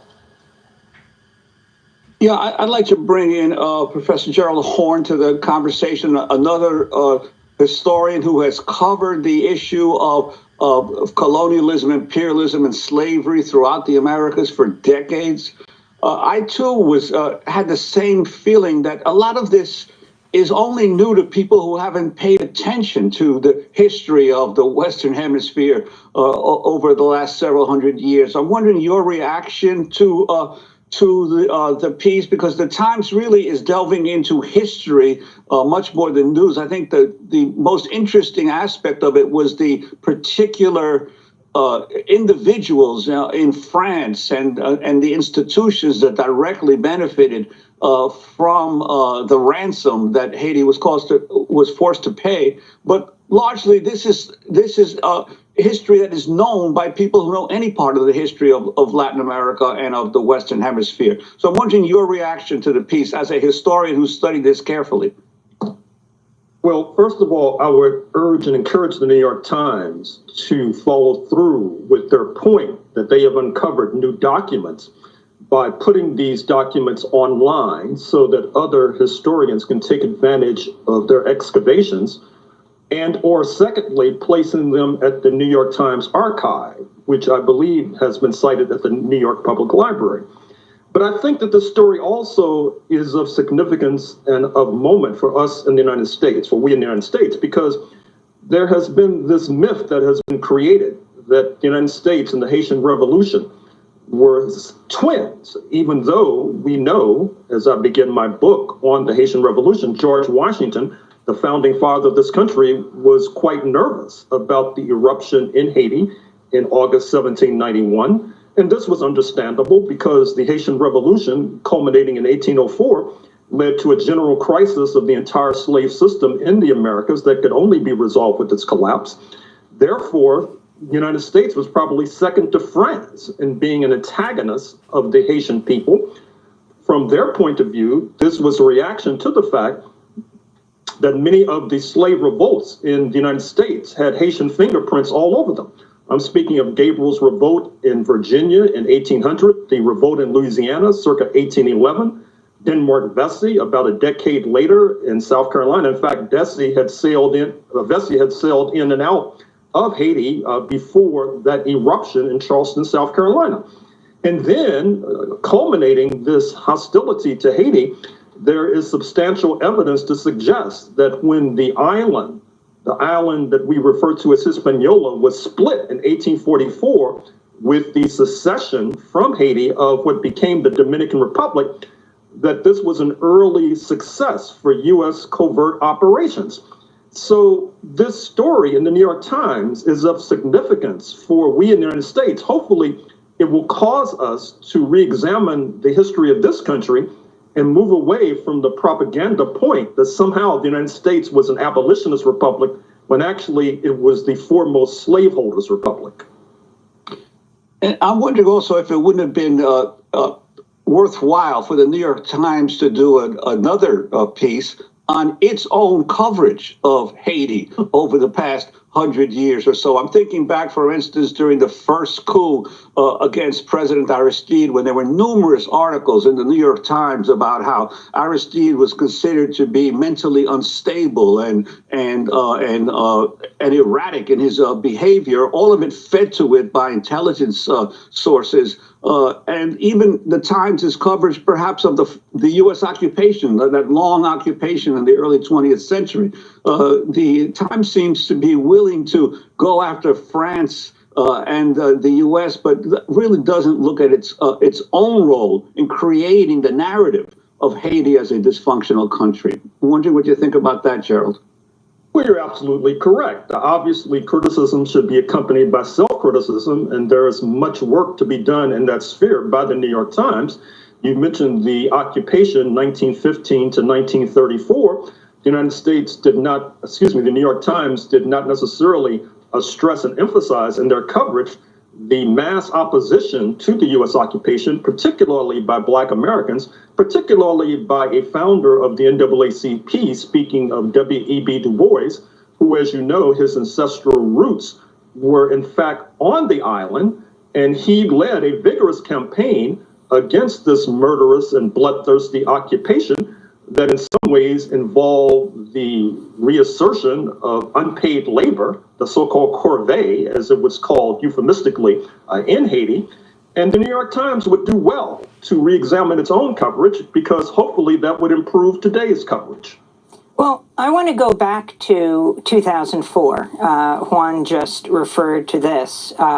France's former ambassador to Haiti has admitted France and the United States effectively orchestrated the 2004 coup that overthrew Haitian President Jean-Bertrand Aristide, Haiti's first democratically elected president. The former French ambassador, Thierry Boucard, told the New York Times one benefit of the coup was that it ended Aristide's campaign demanding France pay reparations to Haiti. I want to turn to an interview we did with Kim Ives of Haiti Liberté. This was right after President Aristide was put on a plane and sent to the Central African Republic. This was what Kim Ives described. This is a U.S.-French-led operation. In fact, didn't Aristide say he holds the French ambassador to Haiti as well responsible for his kidnapping and wants to bring charges? Yes, the French were involved in all this pressure and, in fact, were in some ways leading the charge. This was a purely U.S.-French operation. And of course, France, probably more than the United States, had more to lose from Aristide continuing in the presidency, since he was beginning to lay claim to reparations from France for the period of colonialism and slavery. Well, this is precisely it. You had the restitution for $21.7 billion, which was on the table. And we saw a lot of rivalries were put aside to get Aristide out between the ruling groups in Haiti of the comprador bourgeoisie and the big landowners who generally are constantly squabbling throughout Haitian history for power. They put aside their differences to get together, which we see with Andy Apped representing the bourgeoisie and Guy Philippe and Jodel Champlain, more the Macoute wing. And we saw the France and the U.S. who have also been sort of vying, put aside their differences. So you saw this unity come between rivals against Aristide because he represented the people and because he was a representative of popular will in Haiti. So just to be clear, this is mid-March 2004 that Kim Ives was speaking. Right after that, Democracy Now!, I flew to the Central African Republic on a small plane covering a group of African-American activists and politicians, including Randall Robinson of TransAfrica, as well as Congressmember Maxine Waters, who went to the Central African Republic to retrieve the Aristides and then brought them back to the Western Hemisphere. As the U.S. government was saying, how dare you bring them to this hemisphere? To which Randall Robinson responded, whose hemisphere? They eventually brought them to Haiti, and the Aristides then went into exile in South Africa for years before they eventually went back to Haiti, where they are today. I'd like to get response, starting with Professor Horn and then Professor Alsanat, about the significance of these coups, whether we're talking about Aristide in the early 90s or again in 2004, the coups against them and what that meant for this country. I mean, no president again would demand reparations. Well, the reparations question is obviously key. Keep in mind that what makes the United States unique is that the slave owners were expropriated. Their property and the bodies of enslaved Africans was taken without compensation. That helped to give rise to the terrorism of the Ku Klux Klan. In Haiti, as we've been discussing, the Haitians were obligated to pay back, believe it or not, the enslavers. And likewise, if you look at the British possessions, so-called Jamaica, Barbados, etc., you had London compensate the enslavers, and by some measures, that total was not paid off until just a few years ago. And so this question of reparations is quite key. And also quite key is the role of Haiti in helping to ignite this entire process of abolition, leading to capital loss, not least in the United States of America. The enslaving class and their descendants have a very long memory. They have not forgotten Haiti's role. That's why they continue to punish Haiti for having the temerity to rise up against slavery. And even today, they continue to punish Haiti because they see Haiti as a haven for low-wage labor. U.S. baseballs in the U.S. national pastime are largely manufactured by cheap labor in Haiti.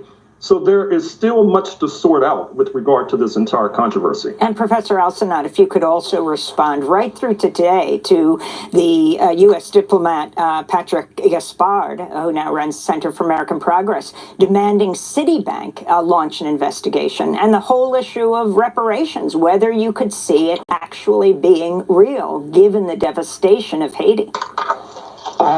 Okay, thank you, Amy. I think I want to quickly go back to what was asked with regards to the New York Times. Let me remind our audience that it was in 2010, not just days after an earthquake had devastated the country and killed upwards of 200,000 and more people, that the New York Times provided a platform for one of its columnists, David Brooks, to say some of the most racist things that I've ever read in the New York Times about Haiti.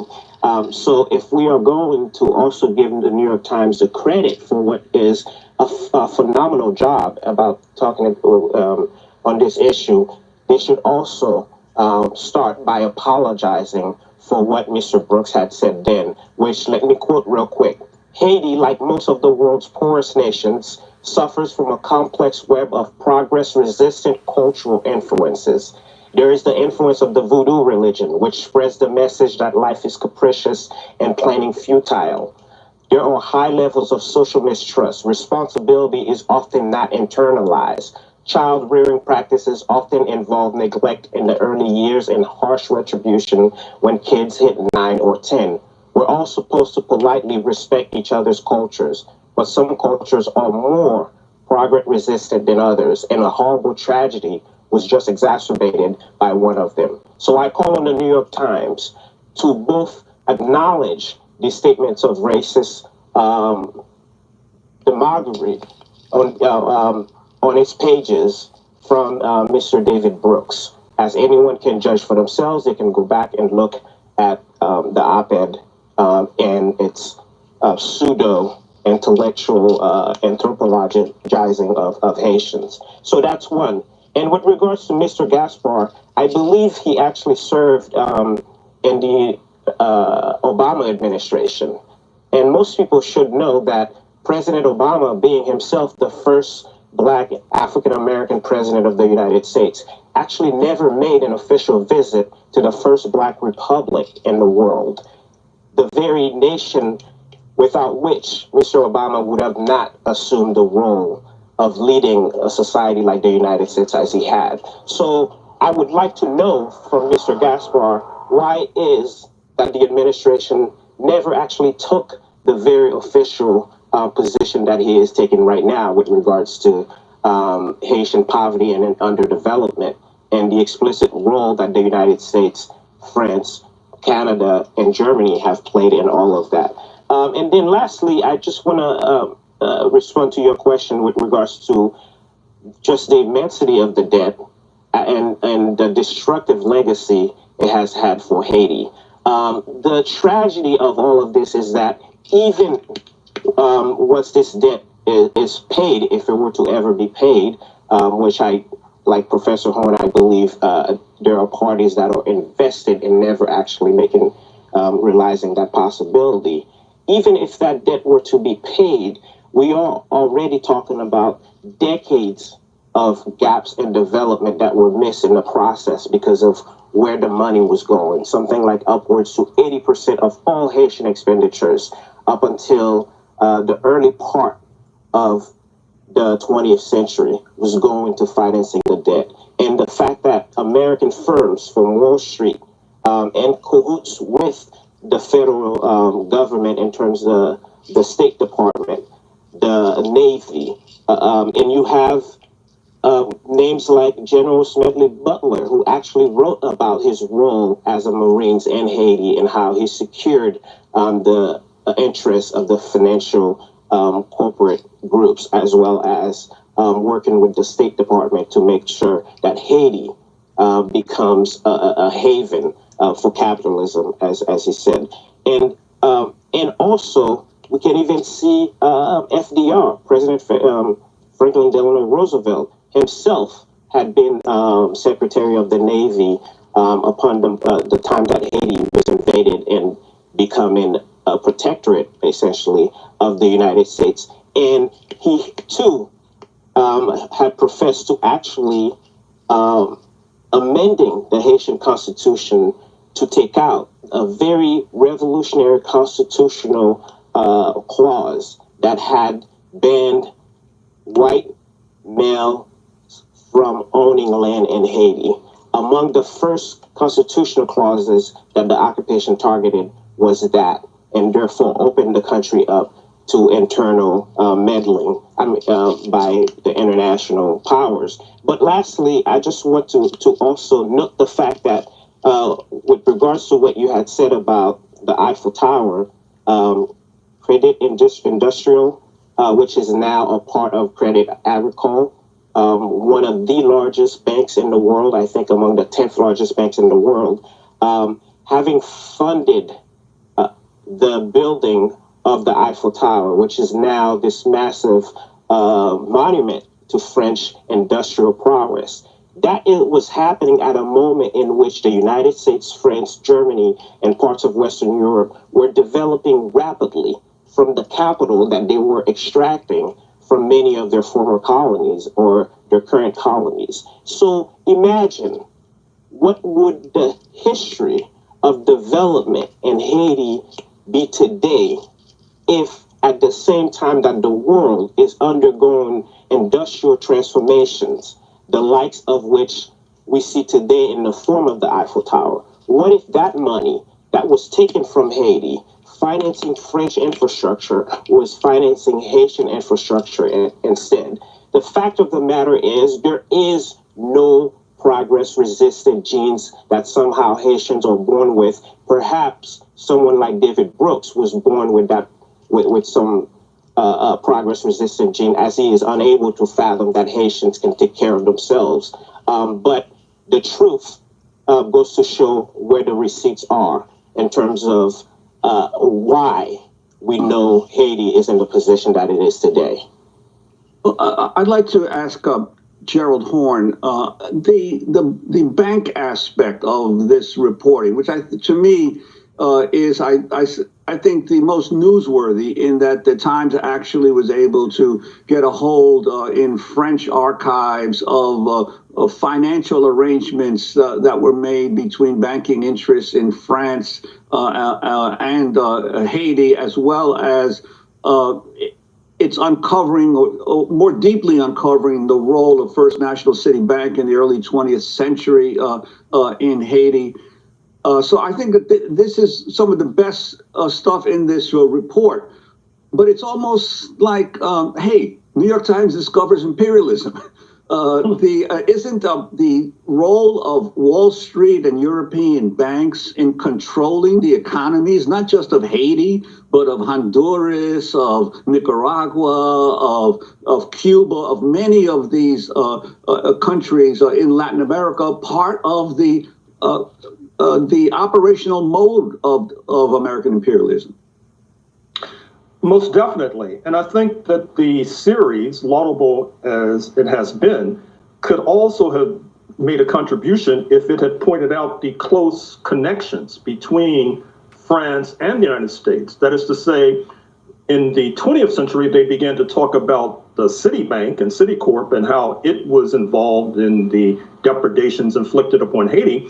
But I think that if you were to go back to the Haitian Revolutionary period, you would also find similar connections. After all, we know that what became the United States was involved in a revolt against London that would not have succeeded without the assistance of France. We know that there was substantial French migration to the States, and that Frenchmen were involved in similar depredations in Louisiana and slave owning, for example. We know that when Texas seceded from Mexico in 1836, that Texas's major diplomatic ally on the international front happened to be France. And we also know that when the United States Civil War erupted, 1861 to 1865, it was France that opportunistically chose that moment to try to seize and occupy Mexico. and then extend the lease on life of slavery in Texas and throughout the South by welcoming slave owners from Texas and from Dixie into French-occupied Mexico. And it took a mass revolt by the Mexican people to overturn that particular scheme. So there is much more digging and excavation that needs to be done. And I would like to reiterate my call for the New York Times to open the kimono and to disgorge these documents they say that they have uncovered in France so that other scholars and other researchers can examine same. We haven't even talked about the Louisiana Purchase, but we can't in this show. However, I want to end on the crisis that Haitians confront today when they try to come into the United States. I think it was last September, the U.S. Special Envoy to Haiti resigned in protest over the Biden administration's policies. In a letter, the longtime diplomat, U.S. Envoy to Haiti, Daniel Foote, wrote, "I will not be associated with the United States' inhumane, counterproductive decision to deport thousands of Haitian refugees." Foote also criticized the Biden administration for meddling in Haiti's political affairs, including its support for Ariel Henry as prime minister following the assassination of Haitian President Jovenel Moïse in July. Foote's resignation came just days after U.S. Border Patrol agents on horseback were filmed chasing, grabbing, and whipping Haitian asylum seekers who gathered in that makeshift camp in Del Rio, Texas. We only have a minute, Professor Alsanat, but the issue of Haitian refugees being deported by the thousands back to a devastated Haiti. Well, real quick, I think what you've just demonstrated is that Haiti stands as a singular metaphor for understanding the racial legacy of imperial powers like the United States and France. In fact, as the war in Ukraine is happening, the sheer magnitude of the difference in the treatment of certain refugees because of their European background relative to, say, Haitians, as you just showed in terms of what's happening at the border. That's a very revealing example of what Haiti not only means to the United States, but what it means to the world at large in terms of populations from formerly colonized geographies, as well as Black, brown, and indigenous people in this country who knows something about the treatment of racism at the hands of the U.S. government. So in many ways, Haiti should be looked at as a singular metaphor for explaining so many of these various mistreatments and levels of preference for different groups. And I think the more we learn about Haiti, the more we realize how our fate, and this is not an overstatement, our fate is actually directly connected to it if we are going to better understand what world we're living in with regards to how the powers that be intend to engineer the world towards imperialism. Our fates intertwined, going right back to the U.S. not recognizing Haiti's independence for decades, fearing that a slave uprising would inspire enslaved people in the United States to rise up. Weston Lee Alsanat, thanks so much for being with us. Haitian American professor at Fordham University, where he teaches courses on the Atlantic slave trade, the American abolition movement, and Afro-Caribbean history. And thank you, Gerald Horne, professor of history and African American studies at the University of Houston, author of many books, including Confronting Black Jacobins, the U.S., the Haitian Revolution, and the Origins of the Dominican Republic.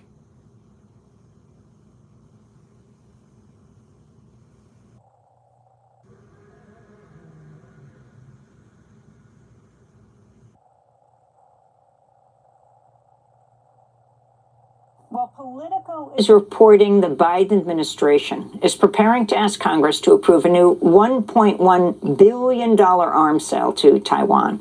The package reportedly includes 60 anti-ship missiles, 100 air-to-air missiles. This comes after 2 U.S. warships sailed through the Taiwan Strait Sunday for the first time since House Speaker Nancy Pelosi visited Taiwan earlier this month.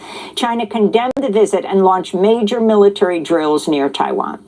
Meanwhile, President Biden announced $3 billion in more military aid for Ukraine last week, including money for missiles, artillery rounds, and drones to help Ukrainian forces fight Russia.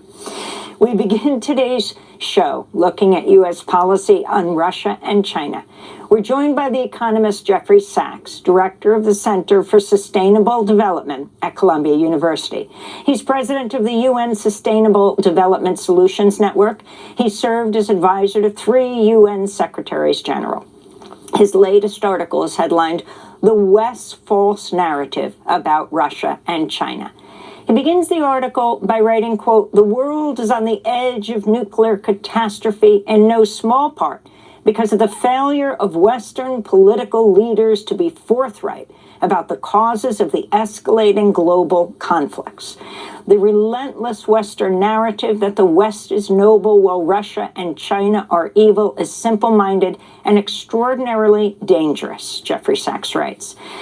Jeffrey Sachs, welcome to Democracy Now! Why don't you take it from there? Good to be with you. What is the story that people in the West and around the world should understand about what's happening right now with these conflicts with Russia and Ukraine, and with China? The main point, Amy, is that we are not using diplomacy. We are using weaponry. This sale now announced to Taiwan that you've been discussing this morning is just another case in point. This does not make Taiwan safer. This does not make the world safer. It certainly doesn't make the United States safer. This goes back a long way. I think it's useful to start 30 years ago.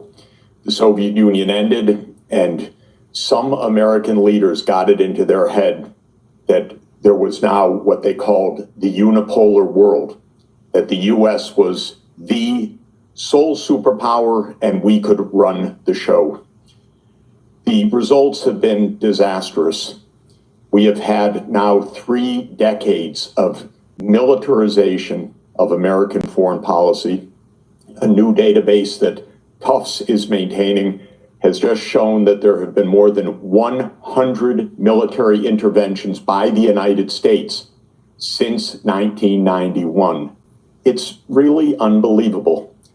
And I have seen in my own experience over the last 30 years, working extensively in Russia, in Central Europe, in China, and in other parts of the world, how the U.S. approach is a military first and often a military only approach. We arm who we want. We call for NATO enlargement no matter what other countries say may be harmful to their security interests. We brush aside anyone else's security interests, and when they complain, we ship more armaments to our allies in that region.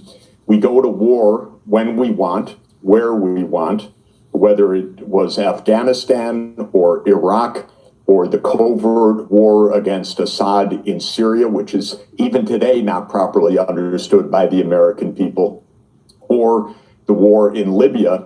And we say, we're peace-loving. What's wrong with Russia and China? They are so warlike. They're out to undermine the world. And we end up in terrible confrontations. The war in Ukraine, just to finish the introductory view, could have been avoided and should have been avoided through diplomacy. What President Putin of Russia was saying for years was, do not expand NATO into the Black Sea, not to Ukraine, much less to Georgia, which if people look on the map, straight across to the eastern edge of the Black Sea. Russia said, this will surround us, this will jeopardize our security, let us have diplomacy. The United States rejected all diplomacy. I tried to contact the White House at the end of 2021. In fact, I did contact the White House and said, there will be war unless the U.S. enters diplomatic talks with President Putin over this question of NATO enlargement. I was told the U.S. will never do that. That is off the table. And it was off the table.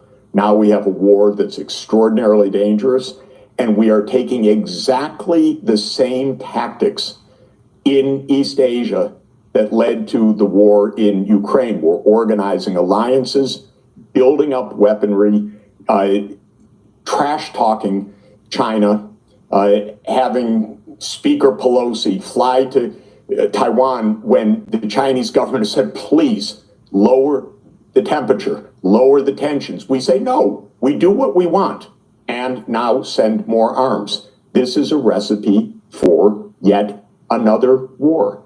And to my mind, it's terrifying.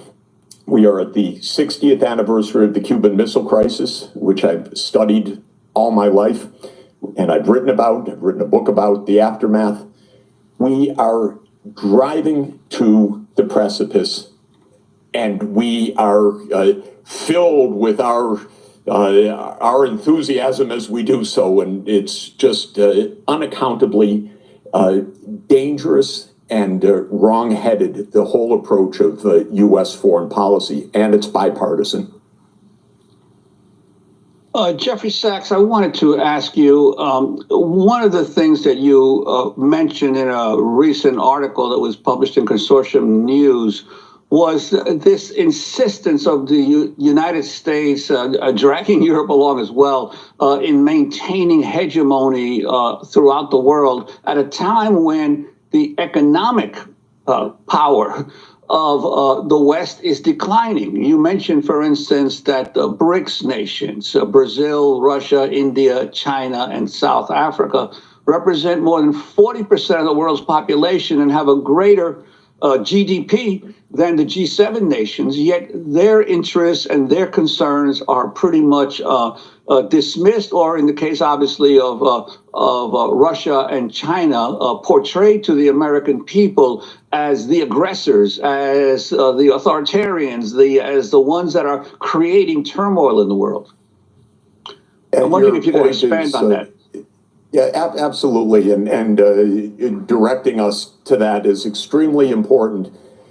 The disproportionate power of the Western world, and especially the Anglo-Saxon world, which started with the British Empire and now the United States, is about 250 years old, so a short period in world history.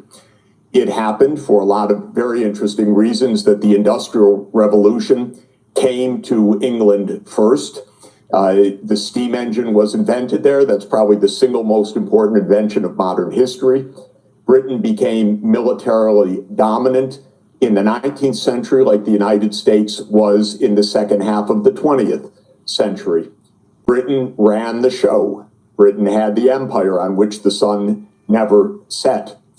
And the West, meaning the United States and Western Europe, now meaning the US and the European Union, the UK, Canada, Japan, in other words, the G7, the European Union together, is a small part of the world population, perhaps now roughly 10%, a little bit more, maybe 12.5% if you add in Japan to Western Europe and the US. But the mindset is we run the world. And that was the way it was for 200 years in this industrial age. But times have changed. And really, since the 1950s, the rest of the world, when it gained independence from European imperialism, started to educate its populations, started to adopt and adapt and innovate technologies. And lo and behold, a small sliver of the world really didn't run the world or didn't have a monopoly on wisdom or knowledge or science or technology. And this is wonderful. The knowledge and possibility of decent lives is spreading throughout the whole world. But in the United States, there's a resentment to this, a deep resentment. I think there's also a tremendous historical ignorance because I think a lot of US leaders have no clue as to modern history, but they resent China's rise. That is an affront to the United States. How dare China rise? This is our world. This is our century. And so starting around 2014, I saw step by step, I watched it with intense detail because it's my daily activity. how the United States recast China, not as a country that was recovering from a century and a half of great difficulty, but rather as an enemy. And we consciously, as a matter of American foreign policy, started to say we need to contain China. China's rise is no longer in our interest, as if the United States is to determine whether China is prosperous or not. The Chinese are not naive. In fact, they're extraordinarily sophisticated. They watched all of this exactly the same way that I did.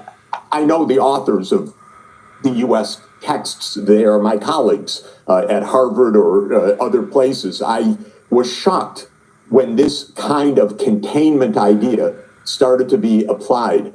But the basic point is the West has led the world for a brief period, 250 years, but feel that's our right. This is a Western world. We are the G7. We get to determine who writes the rules of the game. Indeed, Obama, a good guy on the spectrum of what we have in foreign policy, said, let's write the rules of trade for Asia, but not have China write any of those rules. The U.S. will write the rules. This is an incredibly naive and dangerous and outmoded way to understand the world. We in the United States are 4.2% of the world's population. We do not run the world. We are not world leader.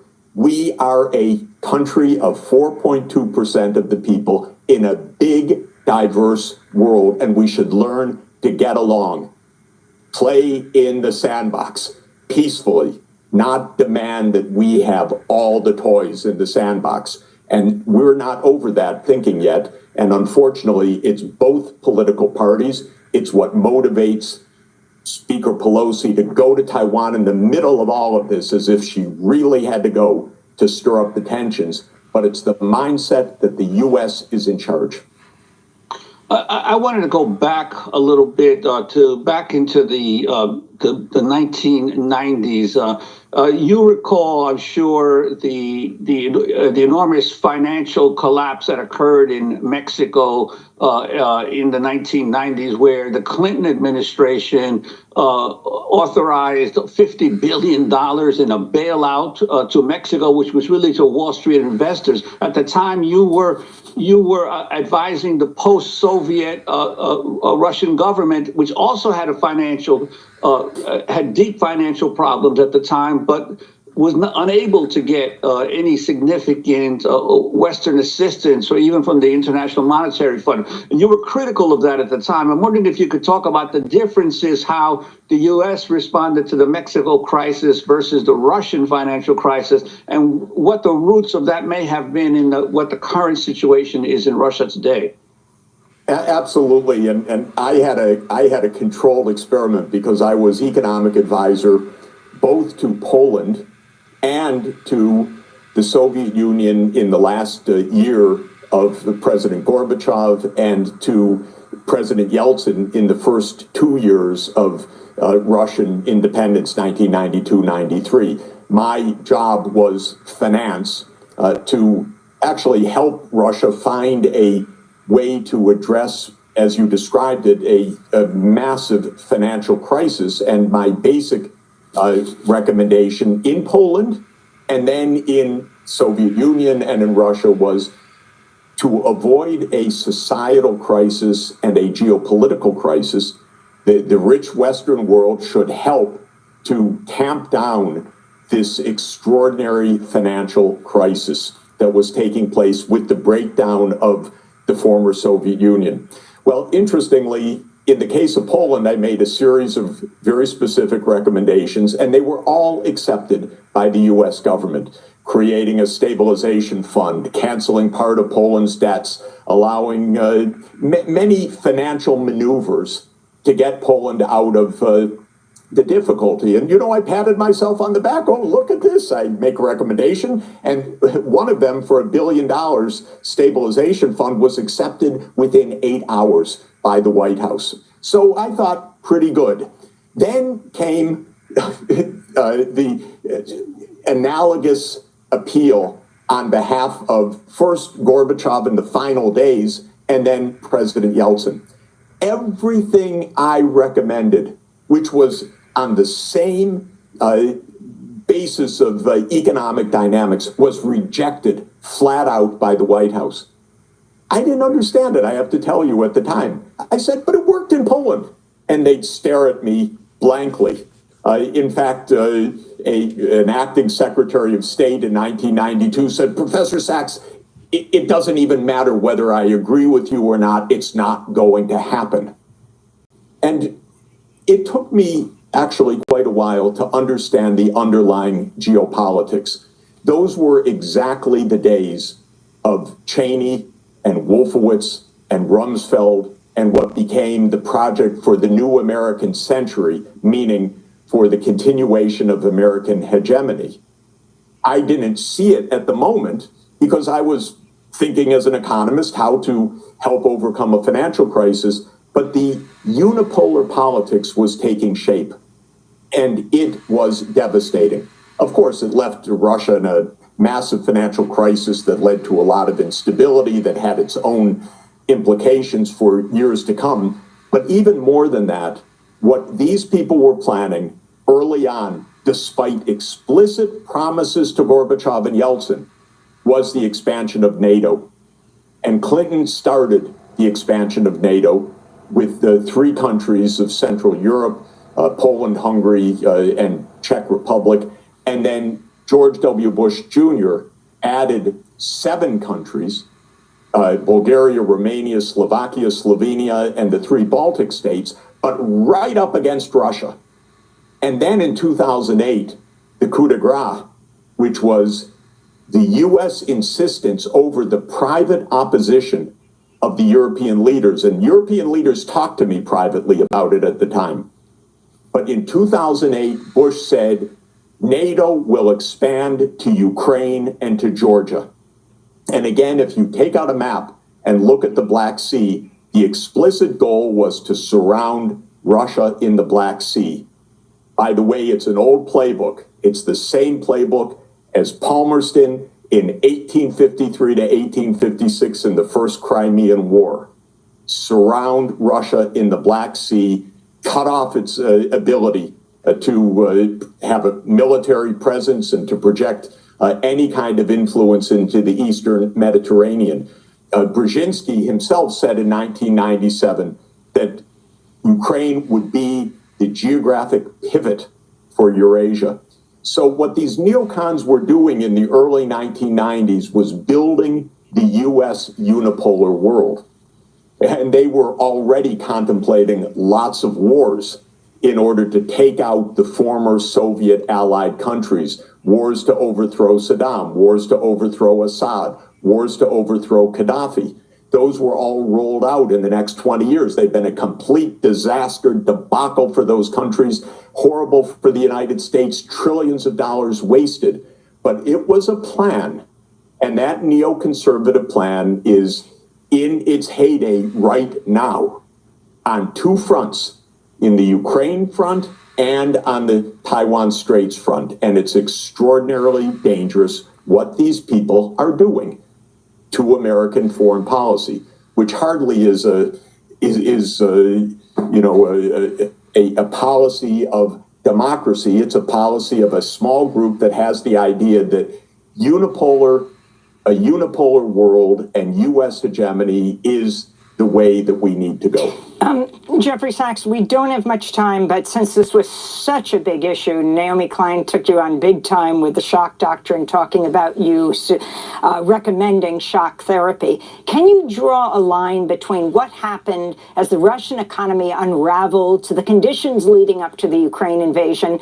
I mean, how did the economic catastrophe that followed the collapse of the Soviet Union lead to the rise of the oligarchic class and indeed the presidency of Vladimir Putin? Yeah, I've tried to explain to Naomi, whom I admire a great deal, for years, that what I was recommending was financial help to whether it was Poland or to the Soviet Union or to Russia, I was absolutely aghast at the cheating and the corruption and the giveaways, and I said so very explicitly at the time and resigned over it, both because I was useless in trying to get Western help and also because I did not like at all what was going on. And I would say that the failure of an orderly approach, which was achieved in Poland, but failed in the former Soviet Union because there was no Western constructive engagement, definitely played a role in the instability in the 1990s, definitely played a role in the rise of the oligarch class. In fact, I was absolutely explaining to the US and to the IMF and the World Bank in 1994-95 what was going on. They didn't care because they thought, well, that's okay. That's for Yeltsin, perhaps, all of that cheating in the shares for loans process. Having said all of that, we have less than a minute. Okay, having said all of that, I think what is important to say is that there is no linear determinism, even from events like that, which were destabilizing and very unhappy and unnecessary, to what is happening now. Because when President Putin came in, he was not anti-European, he was not anti-American. What he saw, though, was the incredible arrogance of the United States, the expansion of NATO, the wars in Iraq, the covert war in Syria, the war in Libya against the UN resolution. So we created so much of what we're facing right now through our own ineptitude and arrogance. There was no linear determination. It was step-by-step U.S. arrogance that has helped to bring us to where we are today.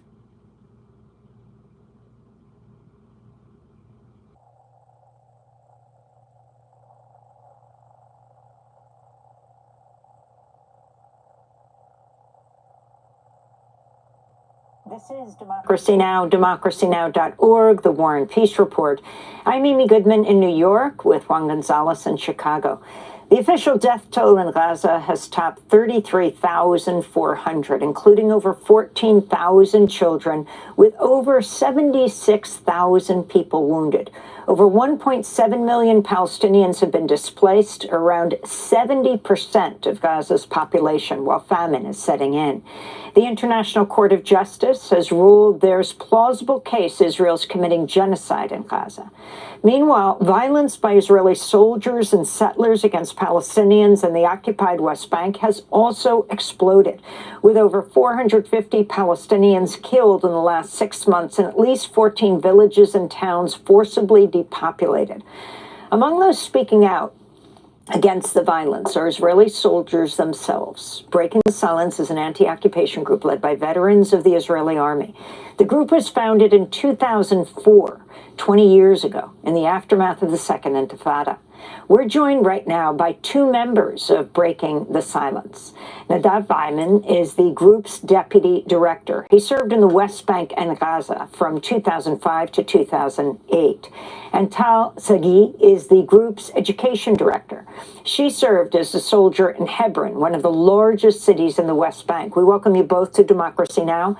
Nadav, let's begin with you. Why are you in the United States and then headed to Canada? And your reaction as you listen to these numbers mounting in Gaza, where you were an Israeli soldier, though albeit many years ago, over 33,000 Palestinians dead. Yeah, so we're over here to speak about what is happening in Gaza and the West Bank, because we believe that what is happening in the West Bank, it's not a secret that belongs to us as soldiers. It's something that the international community should know, because the international community is a part of it. And we saw the discourse happening over here in the States about what is happening in Israel and Palestine, and that's why we did a campus tour in the last 2 weeks. That was here with me, spoke in a lot of campuses all around, met a lot of students, because the conversation about the occupation happens everywhere, right? And we, as former soldiers, we want to be a part of it. And saying supporting Israel is not supporting the occupation. Supporting Israel is supporting peace for Israelis and Palestinians. And Tal, talk about your experience in the military and why you chose to be a part of breaking the silence, and how many former Israeli soldiers or even current ones do you feel share your point of view? Occupation, I have to say, in the U.S. media is actually rarely talked about right now. So it's not only here. We're not talking about it either. And actually, I grew up in a settlement in the West Bank, and I served in Hebron in the West Bank.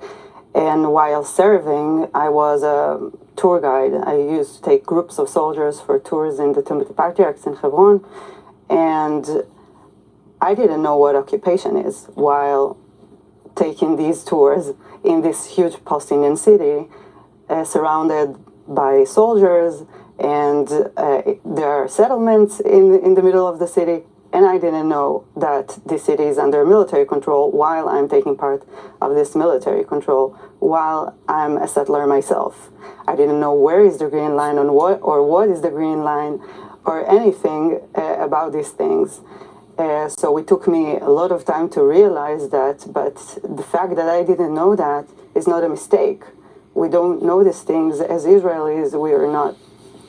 We never taught these things because, it's something that for years we're taking part of and we're doing, and we don't want to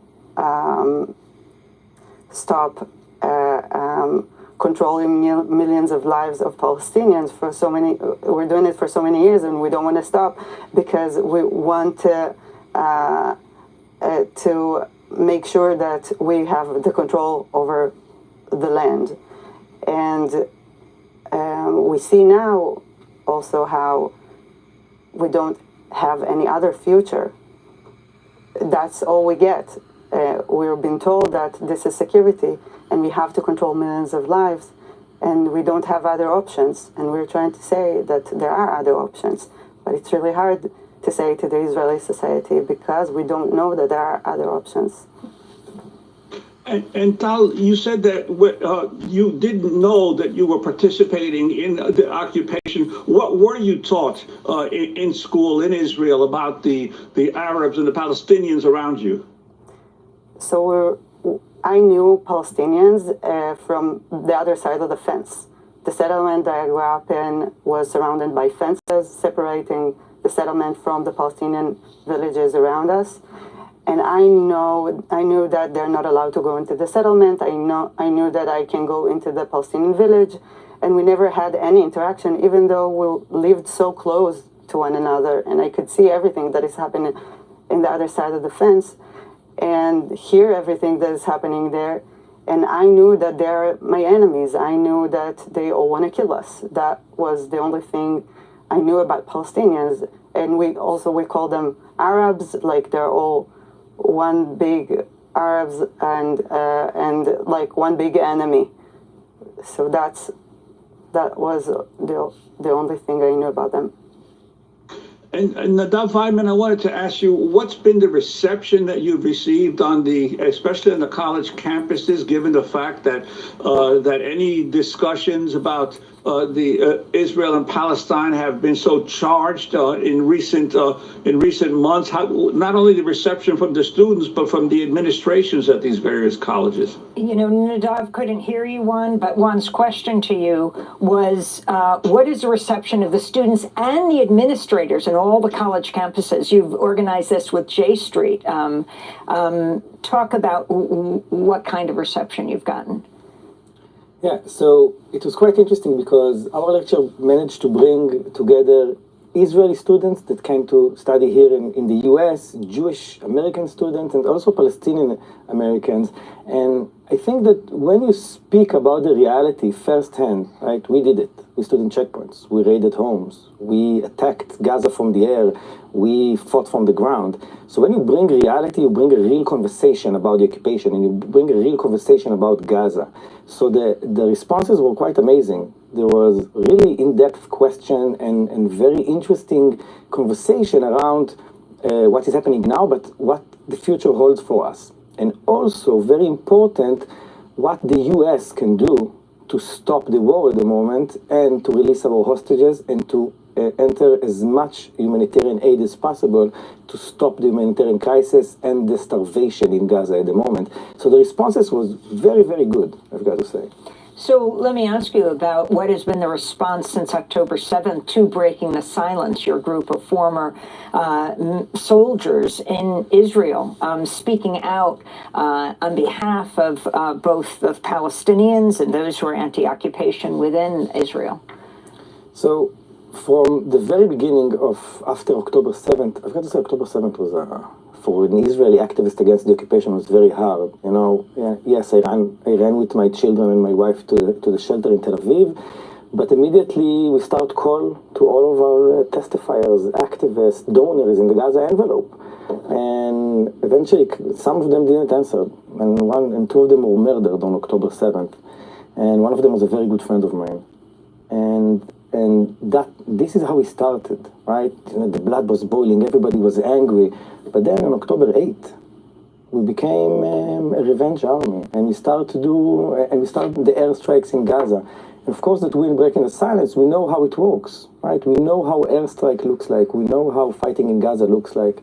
So after a couple of weeks, we and other NGOs in Israel, we called for ceasefire, to release our hostages, to enter humanitarian aid into Gaza. And obviously, the right wing in Israel is against it, because the right wing in Israel believes that we need to continue fighting, and I don't even understand the goals of the fighting now in Gaza. I think the number one goal is to release our hostages. So yes, there was some aggression against breaking the silence, but in a couple of months, when we publish our report with the hundreds of testifiers that would come to us, then we expect another wave of violence. I wanted to go to Tal Mitnick. In January, the 18-year-old who refused Israeli military service was sentenced to 30 days in a military prison. Democracy Now! Spoke with Tal after he was released about what he witnessed while incarcerated. He then went right back into prison. Actually, inside prison, the only source of news that we got was one newspaper called Israel Hayom. And every day on the newspaper, there will be pictures of the soldiers that died. And I remember feeling like I feel sad, very sad for the soldiers and the families that have to take this great burden of losing someone close to them. But I know that while seeing soldiers dying, I know that this means that there are much more Palestinian civilians dying, which we don't see in the newspaper. Who else are you serving time with in that prison? Who else is there? Sadly, a lot of the other people there they are deserters, which means that they served time in the military, and then at some point, for some reason, they went back home and did not come back. Most of these people desert because of socioeconomic reasons, if it's having to take care of their siblings, or go work for their family. And when they come back and turn themselves in, we're now seeing a very heavy sentencing of those deserters as a part of the fascist persecution and the fog of war.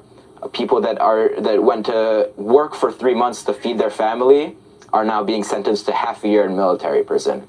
So that was Tal Mitnick, 18 years old, has been sentenced again to military prison. How common is it for a soldier to say no, or a fusenik, as you call them? Not common at all. I served in the Israeli Special Forces. We were 12 in my team. I served in a sniper's team.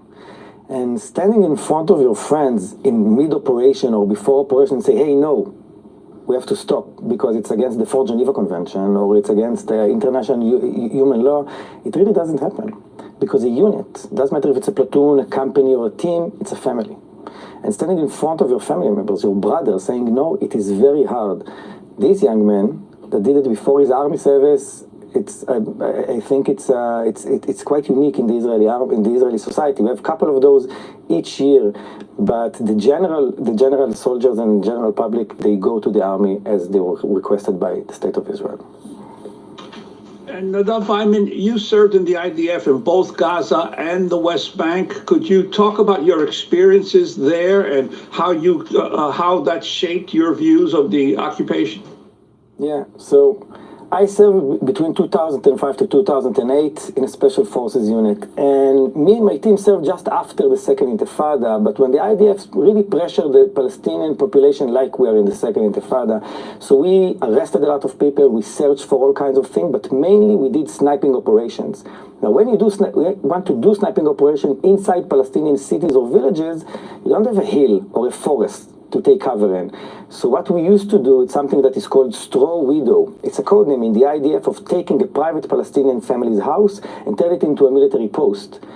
You choose a house that looks best for you. Maybe it's tall, maybe it has big windows. Then you call the Shin Bet. You make sure that every one of the family members are innocent, are not connected to terror. And then, in the middle of the night, you come, you sneak into the neighborhood, you break the door down, you grab everybody from their bed, because then they cannot really resist you, put them in one room, and then use one of the rooms, the parents' bedroom, for example, as our sniping post. We put our sniping rifles, and after that, if one of the family members wants to eat, they want to drink, they want to take medicine, they want to pray, they need authorization from us, because it's our house, it's not their house anymore. And then you shoot from their houses. The minute you do that, the armed convoy come and you go back to the base. But that's the West Bank. In Gaza, when I did the same thing, straw widows in Gaza in 2008, you don't infiltrate, you don't do it quietly in the middle of the night. When we approached the houses, the first row of houses of Gaza, after cutting the fence and walking over there, a tank came and ran one of the walls of the house and knocked it down, because they told us that every house in Gaza is booby-trapped. And then when we got inside the house, we took all of the men, from 16-year-old until 80 years old, and we put them on a truck, drove them back to Israel for interrogation. And then, when we put our sniping rifles on the rooftop, we saw there was lots of new greenhouses that we didn't saw in the aerial photograph. So we called the D9 bulldozer that smashed everything down, so we will have a clean line of fire. And I think that's the difference between the ongoing occupation with settlements and checkpoints in the West Bank and the occupation by siege that we have in Gaza since 2007 and the level of brutality or firepower that we use over there. President Biden's leveled some of his harshest criticism against Israel as the death toll in Gaza tops 33,300. In an interview with the network Univision, Biden directly criticized Israeli Prime Minister Benjamin Netanyahu and Israel's killing of the 7 aid workers from the World Central Kitchen last week. I think what he's doing is a mistake. I don't agree with his approach. I think it's outrageous that those three vehicles were hit by drones and taken out on a highway where it wasn't like it was along the shore, it wasn't like there was a convoy moving there, etc. So what I'm calling for is for the Israelis to just call for a ceasefire, allow for the next 6-8 weeks total access to all food and medicine going into the country. Biden's comments were made a week ago, but only aired on Univision on Tuesday. Palestinians in Gaza are marking the end of Ramadan as Israel continues its assault.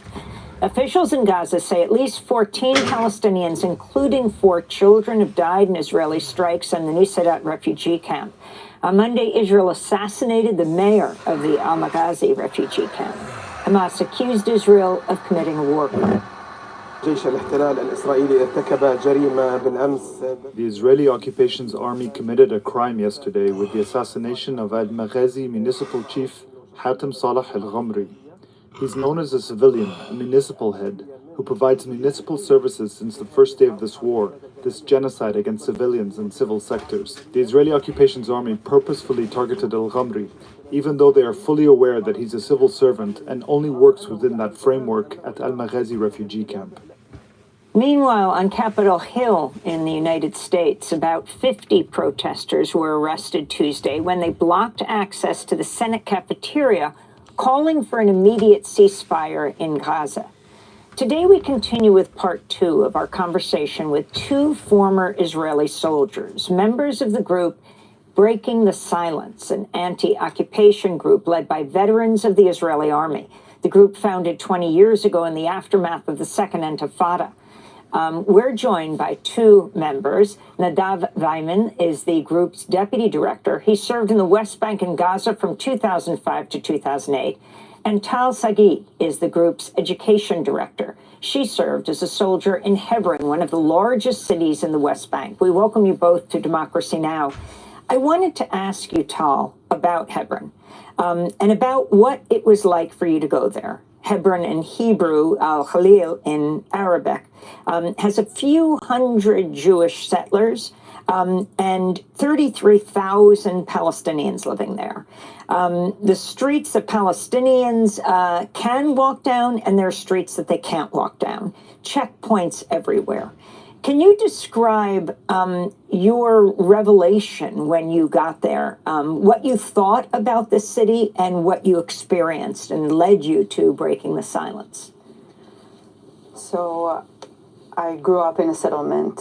I was really used to see separation around me from a young age. I used to see the soldiers patrolling my neighborhood 24/7 with military vehicles. I used to see the fences separating the settlement from the Palestinian villages around us. Separation wasn't something that I asked questions about. It was normal. It was my day-to-day. When I got to Hebron as a soldier in 2012, things there looked normal to me. I never asked any questions about the situation there. And my job there was to be a tour guide. As part of the job, I used to also work together with the settlers of Hebron, so we had that connection, and I learned from them a lot about the situation around me. And it took me years to realize that this city is under military control, and I realized that only when I came back after my service, after a few years with breaking the silence, and suddenly I saw the city as it is, as a huge Palestinian city, the second largest Palestinian city in the West Bank, and the levels of separation and control that we have as military over that city. But it's something that was totally invisible to me during my service. I thought it's normal. So what was your turning point? I think this tour was, for me, life-changing, because I realized that there are so many things that my parents, my teacher, that the Israeli society never talked to me about, and that there's this gap between reality and what I see around me. And like, I thought all of these things are normal, and I never thought about the separation as something that is oppressive. And it took me years to manage to see the Palestinian population and the cost that we and Palestinians are paying for this military control for so many years. So how have your family and community responded in the settlement where you live to your activism? So most of them are still nice to me, but it was pretty tough with my family at the beginning. We had a lot of arguments around it, and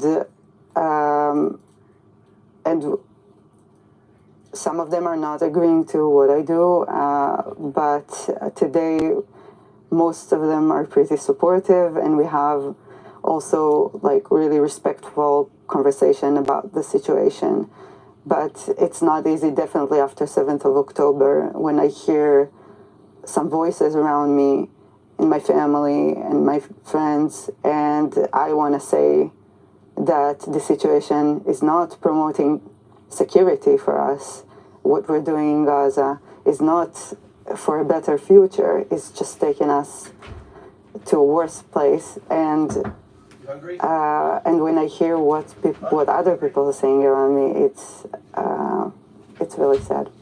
Nadav, you have been with Breaking the Silence for how long? 12 years now. And can you talk about how it's grown? Yeah, so when I joined the organization, we were 7 employees, and now we're about 30 employees. We, to this day, in a normal year, we do 700 education events a year. We bring about 18,000 people to the ground, to the West Bank, to the city of Hebron, or to the South Hebron Hills area. We meet pre-military academies and youth movement and kibbutzes and high schools and open public and Jewish congregations. But we work also with diplomats and politicians and Israeli journalists and international journalists. We do a lot of things, and the steady flow of testifiers continues all of the time. And during times like this, when we have war in Gaza, we even have more testifiers. In the last few weeks, we have 2 or 3 new testifiers each week. And the flow is going to get bigger and bigger as you have more and more IDF reservists being released from active duty in the Gaza Strip. So when we engage with Israelis or with international, we do basically the same thing, political education. We want to educate people how the occupation really works. How many members do you have in Breaking the Silence? We have a little bit over 1,400 testifiers from all of the different units that serve in the West Bank and Gaza. We don't collect testimonies from the Shin Bet or the Intelligence Corps because That's we don't... military intelligence. Exactly. Because we don't want to harm Israel's security, right? We believe that the IDF should be with us and defend Israel, but to defend Israel, not to occupy the Palestinian people. That's not defending Israel, that's control. So in the first part of our discussion, you gave a very chilling description of what you would do in the West Bank and also when you were serving as a soldier in Gaza. I wanted to ask you about the 972 local call expose by the Israeli journalist Yuval Abraham, who exposed how the Israeli military used an artificial intelligence program known as Lavender to develop a kill list in Gaza that includes as many as 37,000 Palestinians targeted for assassination with little human oversight. A second AI program known as Where's Daddy tracked Palestinians on the kill list and was purposely designed to help Israel target individuals when they were at home at night with their families. This targeting system is combined with an extremely permissive, so to speak, bombing policy in the Israeli military, led to, quote, entire Palestinian families being wiped out inside their houses. I probably don't have to tell you this, so I'm wondering if you can, did this surprise you? Did you use anything like this when you were in the military or talk to testifiers or people within the military now who are doing this? Yeah, so first of all, I've got to say that it's one of the most important exposures by an Israeli journalist from the beginning of this war. The Israeli media, most of it are not really being critical about what we do over there, and Yuval did an amazing work. Now, our testifiers that came from Gaza didn't talk about this yet, and when we will have testimonies in next couple of weeks or months, we can talk extensively about that, but I can tell you that our former testifiers from former operations told us about the target bank, right? And those targets were supposed to get inside the target bank. Now, the target bank that the IDF has about Gaza, it is huge. It is huge. One of our testifiers from just now said to me that when you open the computer with the grid of all of the targets in Gaza, it takes the computer some minutes to upload everything because basically... What's up, guys? Anyone here? I was sleeping. Okay.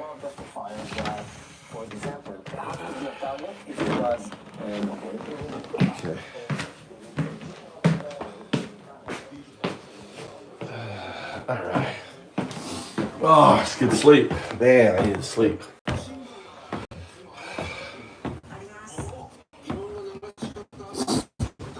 Mama's home. Alright. She walked home, Mama? How did you get home?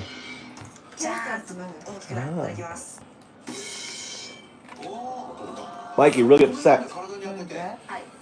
You said to me he was looking at porn with his friends. He denied. When? When did you see him looking at porn? Huh? What? Huh? What? Who decides tomorrow's plan? You did. Anyway, Tommy. Everyone ignoring me. All right. God damn.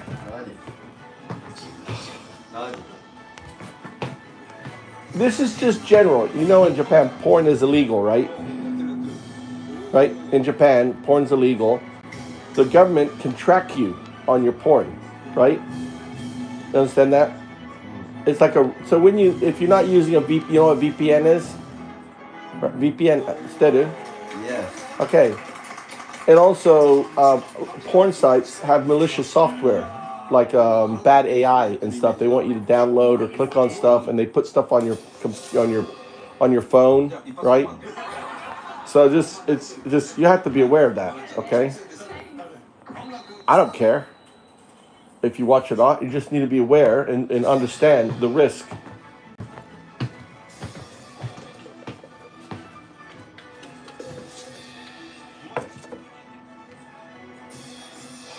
What's up, Crystal? Trying to be. Well, that was it for me trying to be a dad, talking about porn with my boys. Everyone is ignoring me. All right. I don't care. Look at porn. My wife goes to me and she goes, I came home and Mikey was looking at porn. I'm more concerned about the militia software than anything else. Let's go for a walk. Where's my bag? Oh, cool. My wife's home. Let's see. Where is my bag? Shit. I don't know I can never find my fucking bag, dude.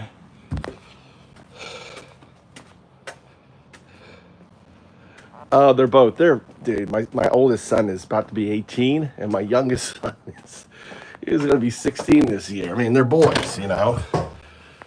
But it is illegal in Japan. Porn is illegal. It has to be, where's my bags?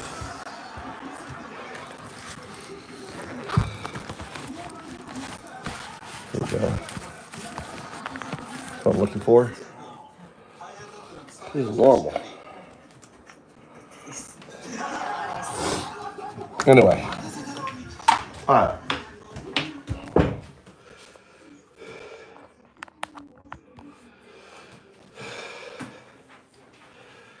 Well, I don't know. Why is it bad for the mind? Why is it bad? Well, I guess, yeah, I guess it can become addictive, right? On it. I'm not, all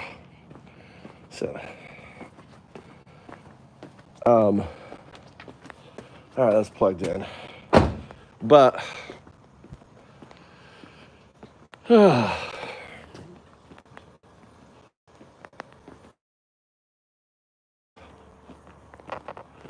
and it can also teach bad, you know, look at the Tate brothers and shit like that, you know, if you're getting advice about being with, look at the sun.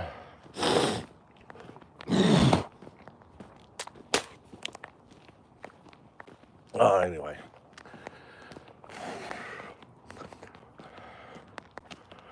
But in Japan, porn, all the privates are blurred out. You know, in Japanese porn. That's how it has some Japanese porn. You can't show full exposure, which is not bad. I mean, Japan has a pretty good porn law.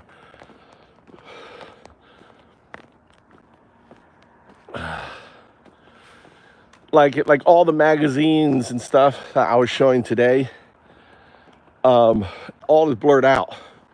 They don't show any, you know, they can't show any actual penetration and all that in Japan. So, but look at Japan, they've got hentai.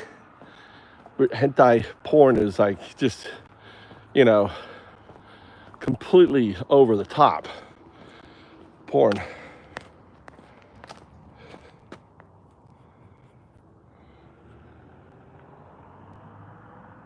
Yes, exactly. That's my feeling, Crystal. It's my feeling 100%. My concern, my main concern is, number two, is the malicious software that comes along with porn sites, getting on their phone, you know, and, you know, having an issue with that.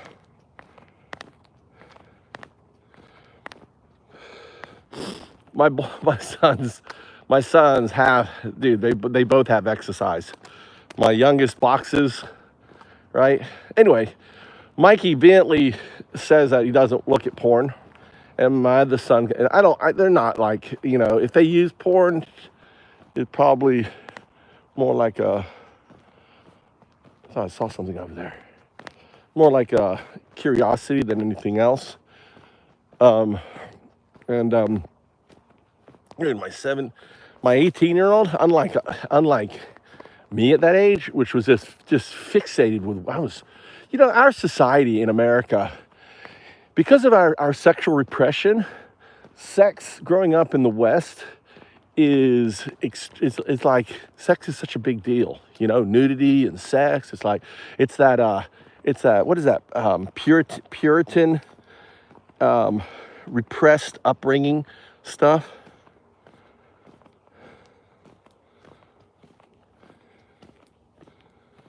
No, stricter. No, man. I just, compared to what I was at that age, dude, my sons are like 5%, 3% of what we are in the West. The Asian kid is nothing like us, Donald. Nothing like us. Nothing like we were. Absolutely nothing. My son's 18. All he cares about is playing basketball and working out. And my youngest son, he cares about hanging out with his friends and and boxing.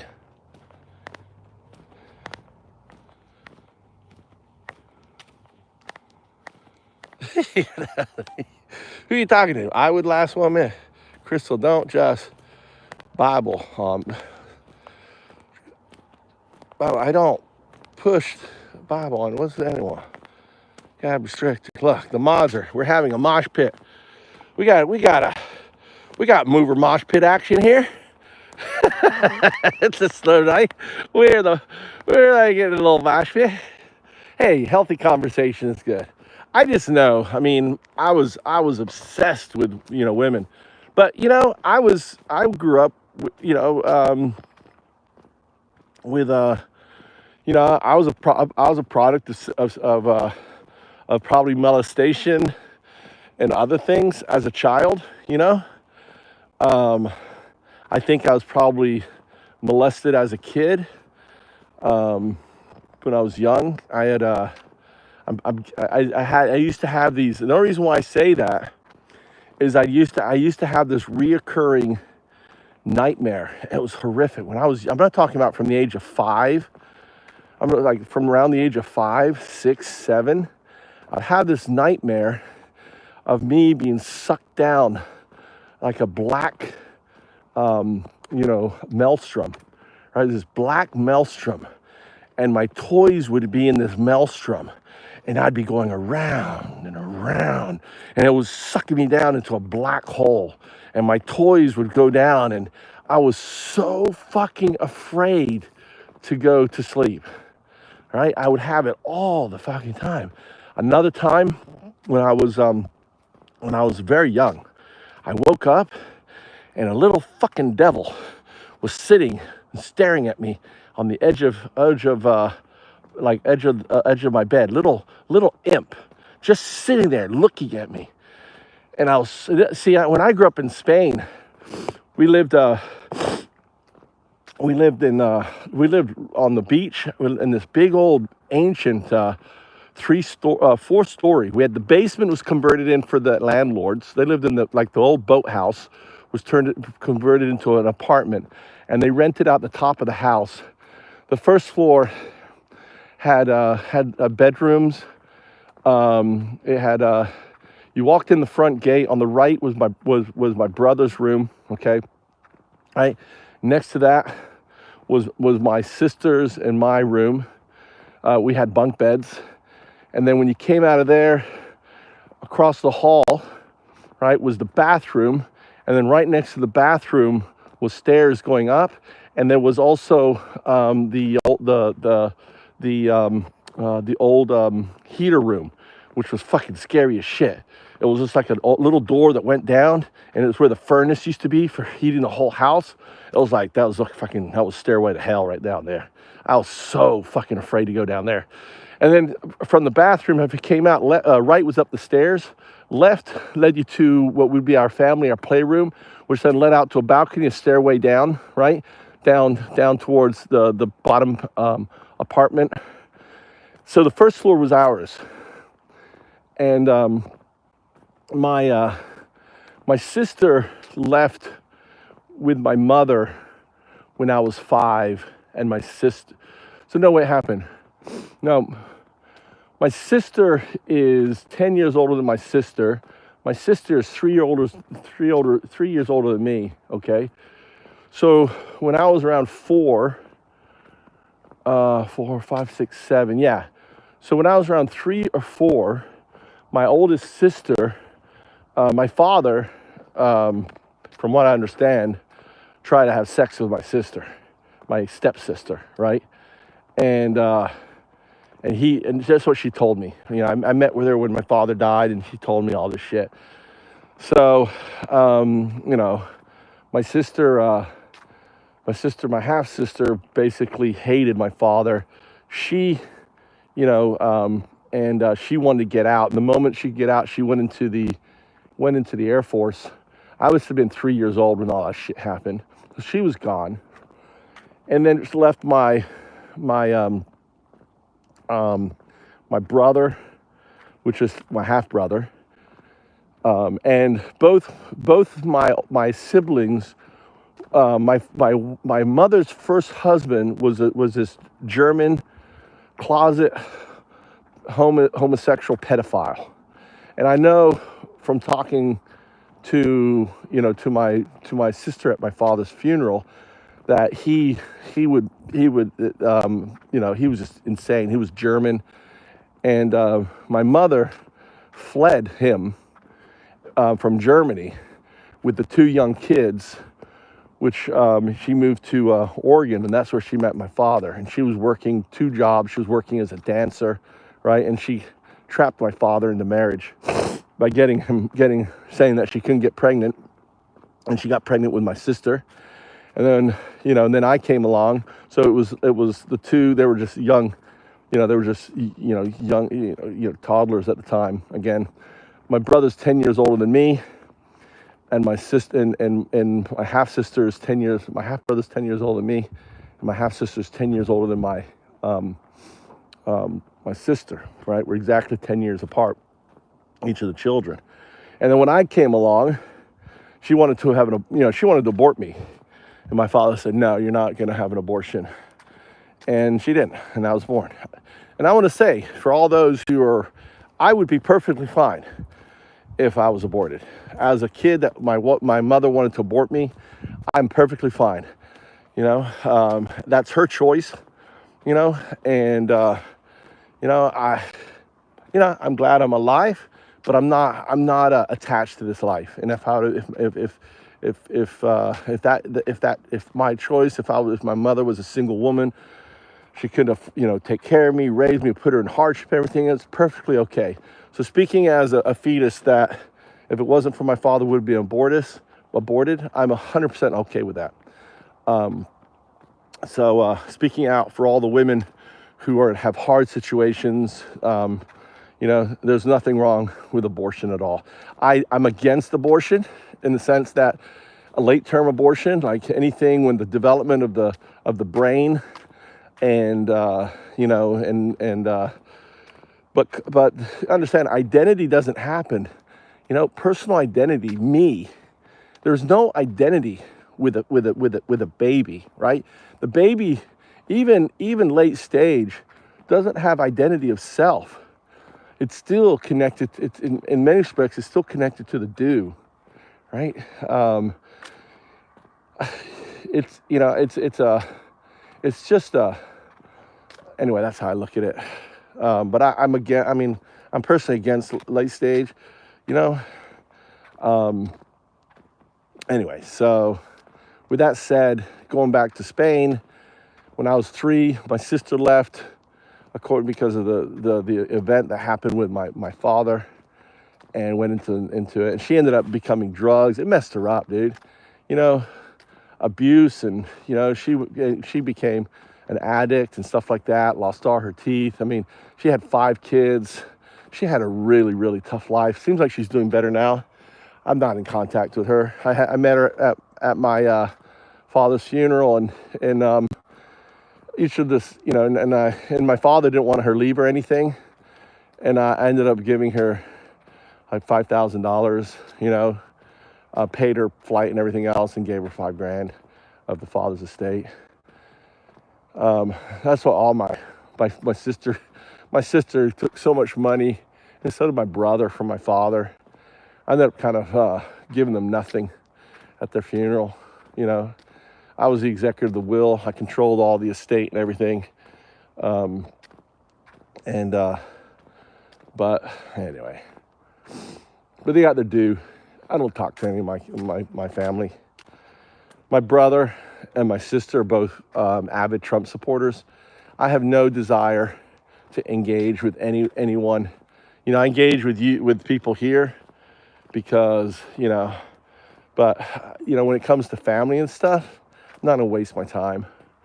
So I haven't talked to them since my father's passing on 4/4/2019.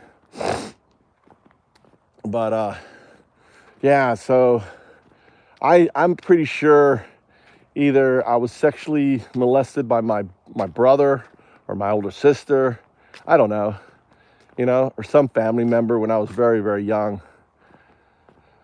So I think that's going back to having that fixation on sex, you know. And then when I was 8 years old, had you know, and having been raped by a 13-year-old when I was visiting my grandfather in Ohio. So I was very sexually, you know, focused, you know, as a young teenager and everything else. But my children, you know, growing up without any sort of abuse or anything like that, they don't have the fixation, you know, that we have, that in our society. Plus, see, in Japan, nudity and all of that it's not a big deal. I mean, he goes to you know, imagine young boys all go to an onsen. An onsen, it's like all men are naked, adult men, young men, even girls under the age, under like I think it's 80 centimeters, right, is the height. So if a child they have a thing at onsen. So fathers will take their daughters and go to the onsen together, and the daughter wants to go hang out. They, you know, in Japan, it's very common for like when the kids were small, we'd all be taking the bath together, jumping in the bath, and there was nothing sexual about it. It was just, you know, just how it is in Japan. You know, my kids slept in this, you know, in this. We didn't have separate rooms in Japan. Kids all sleep in the same room. It's just a different, very different society than what we have, Donald. No, it's all good. I mean, the only, you know, as long as the problem with all of that is in Buddhism we say sankharas, right? If you can't talk about the abuse and stuff, you can't talk about all this stuff, then it's a monkey on your back, you know. And but it's not. It's like it's all of that is gone. I mean, all. Yeah, I don't feel any burden. I don't feel any repression. I mean, I haven't had sex with a woman for 15 years, 10 years, since my children, my wife and I, we don't have a romantic relationship, and we're best friends. You know, we don't have any. Our relationship isn't about sex. It's about taking care of the family. I don't have, and part of, you know, when I went through that event with my wife, when I kind of moved from that A personality, that you know, the alpha male, right? Moving from the alpha male back when my son was, you know, my youngest, Mikey, was 3, and Tommy was like, I guess, Mikey was younger than 3. I guess he was 1, and Tommy was like 3 or 4. And my wife just, you know, was like, she's had 2 kids. She don't want any more. My wife also has which I didn't know. She has endometriitis. Sex is very painful for her. So, she would put up with the pain and stuff. But she got, I'm done. Got 2 kids, and she's like, I've done her job. I've done my job. And it was hard. It was like, it's like, I can imagine it's like taking away a child's choo-choo. A kid has a choo-choo, right? Like, you take away that choo-choo for that baby, taking away that thing from your, and it was a hard transition. But I tell you, it's kind of like having that idea that that somehow it's their right to you, their duty to you, you're married, all that bullshit, right? And but it's I love it. It's now that I I'm this way, I love it, right? I don't have that desire. I don't have that one. I don't have that. I don't have that. I don't have the what's it called, it's the lizard brain. So your lizard brain is your sex and your, I have my food. That's probably why I'm fat. I enjoy food over on that. So, well, it was a hard transition. And my story, I thought about suicide. I walked along here. Actually, I walked along that road. I don't know if you see the cars moving. So we lived the next village over. I walked down the road, 3 in the morning, walked all the way down there. It was raining, it was drizzling. It was like 3 in the morning. And I was headed over there to literally swim. Because I was like, if I'm going to do a Camus, he wrote the myth of Sisyphus. He says a philosopher's most important question, right, is suicide. Right? That's the philosopher's biggest question. And I was on Lyrica, and I wasn't depressed. I was just like, my business, found my work. This is my work, right? This is my life's work and passion. AI and this new business model. This is me. Look at it. Look, the guy's struggling. So the moment I saw this on my return from having, my first kind of return, when I saw this image on the 21st of December 2011, it was around November. It was right around, maybe even later. Okay, when I saw this image, I didn't recognize this Bitcoin. I saw me with this weight on my back. I'd spent 4 years trying to launch Eduit. This is Eduit, Education Using Information Technology, AI. I spent another 2 years trying to launch FoundUps to no success. My back was herniated. Look, he's bent over. My back is broken. My marriage is broken, right? And I have this burden, this thing carrying this, this weight on my back. And that's when when my ego, I would say that my ego died 3 times, right? That was the death of the right? It was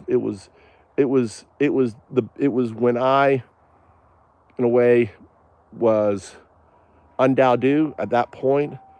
Was, this is how I was, a personality, punch, go, trying to raise money, but trying to do all my startup stuff, living here. And then it was like, it cracked. And that cracking of that ego, it's when I said, you know what? Who could understand this? Who could understand my work built on Bitcoin? Here's Bitcoin, right? The foundation of Bitcoin, the blockchain. This is the blockchain, programmable blockchain, right? Right? Who could understand my work? And I said, oh, these guys, Bitcoin Magazine. I reached out to the founders. I reached out to Bitcoin. These guys, where here's here's the cyberpunks, all this, right? And I shared my work with them. I didn't have an attachment to it. So, but it was just the process. It had to happen. That breaking of my first ego.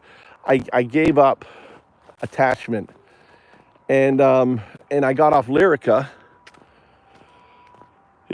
which, and then, I had to, respect my wife, understand her. It was hard, but, anyway,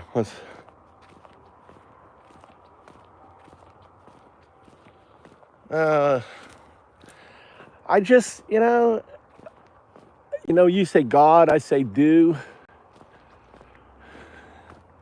The do. We all have the do, right? The do. We all have that connection to everything. And after this event happened, I felt kind of like, because I don't know, I had this, when I don't know if I told you, but the next day, if you go to my YouTube channel and you go back to my video from 2000, I have 2 other YouTube channels, right? My main YouTube tab, my oldest YouTube channel is Undao, okay? Undao was Eduit. And you can go back to 2002, go back to the videos back in December 2011, and you'll see a video. And I went to the Butsudan, which is the little, the rosary in the house of it. We lived in my in-laws' house. And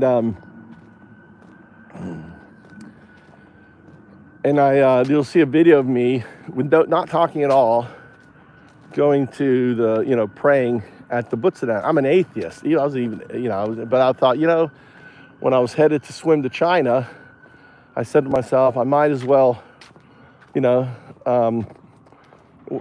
there may be something there. I was more agnostic. But when I returned that next day, I had a beard back then. I had this kind of like the circle. Imagine I've done it like if you draw your fingers across your forehead, like in both opposite directions, it creates like the blood is moved. And I had this circle like around my face, and then where my beard is, and I have a picture on Facebook. It's weird, like perfect circle on my beard, like perfect. It was I call it the stigmata, the Ouroboros, the Ouroboros stigmata, symbol of Undao, right? The awakening. It was weird. I was like, what the fuck is this? And that made me Google. When I saw that, I was like, what is it? What is this? Why do I have this circle on my face? And it was like the weirdest fucking thing. So I'd been doing talks, and again, you can go back, and I was doing talks about the mind, the 12-21-12, right? The mind, and this is a year before all this, and that was all the big rage back then. And so I typed in Google. All I typed in was 2 words, Mayan and circle, and I clicked image.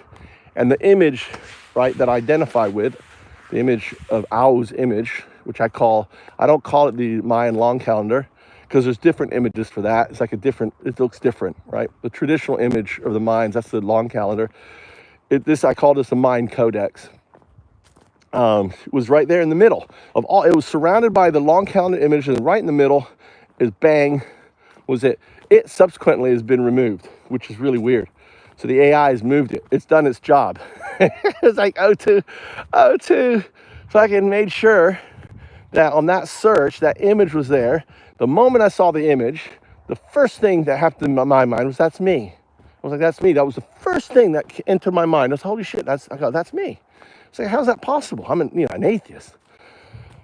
And I was like perplexed. And it was like, oh. And I was like, no, it's just a metaphor. And then my rational brain come in. I was like, no, it's a metaphor.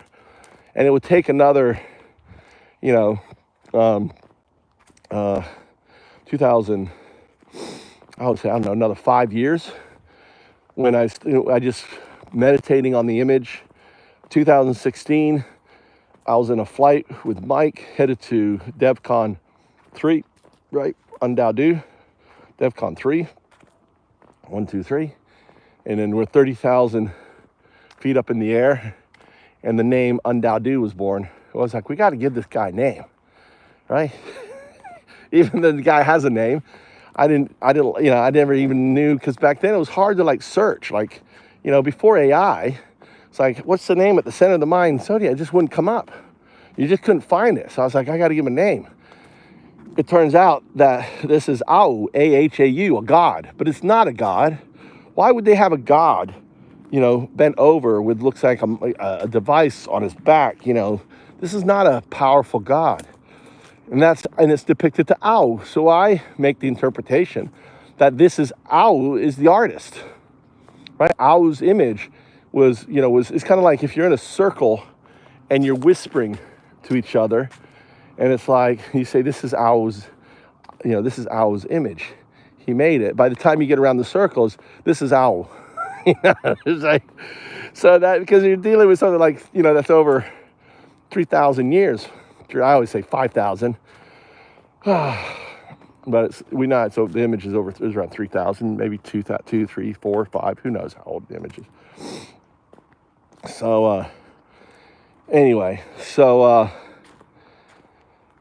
that evolved until and that was DEF CON, when I went to DEF CON in Shanghai with Mike, I was back on the kind of the A personality. I left my work and did found ups.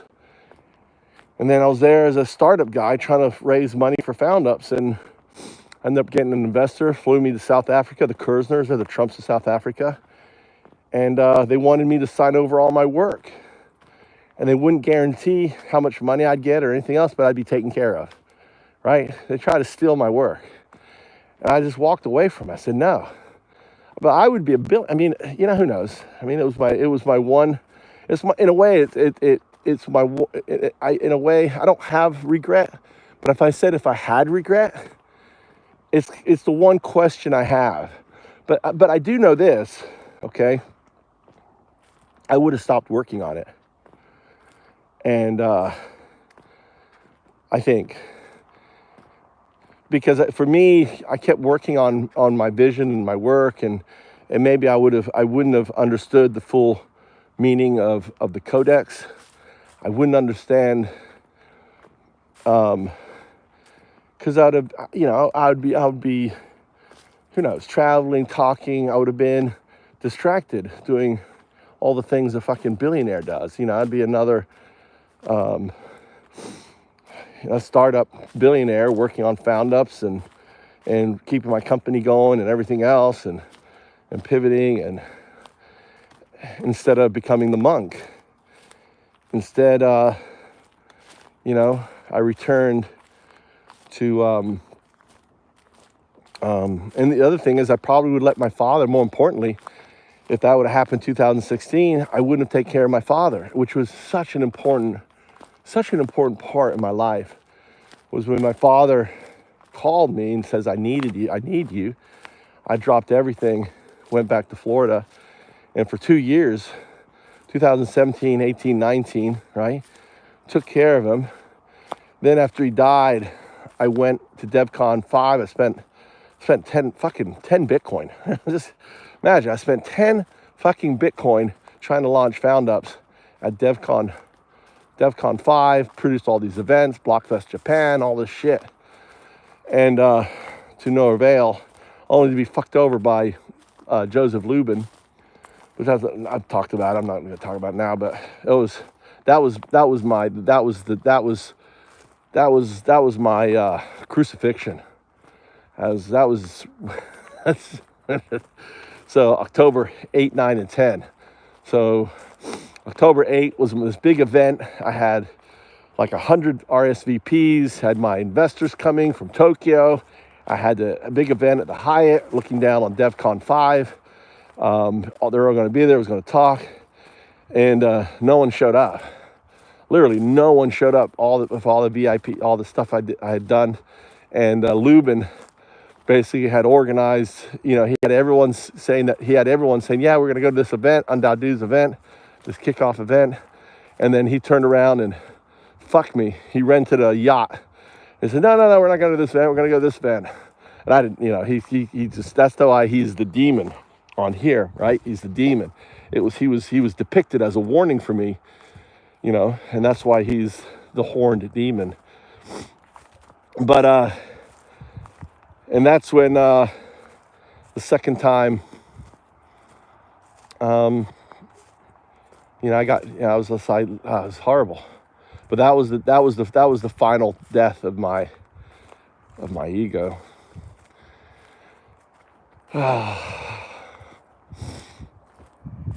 But yeah, interesting stories. What's that say? Catholic Church gives more charity than anyone. Diane B. Yeah, and they also do a lot of harm. A lot of those priests do a lot of harm. Kowalski, what is it about? Check this out. AI depicting the aftermath of Zelensky. Oh yeah, I've seen those. That's so funny. Oh, that's so funny. I saw those on X where Zelensky turns around and punches Trump. It's so funny. That shit is funny. Yeah. I was thinking I should clip that with Zelensky like punching on him.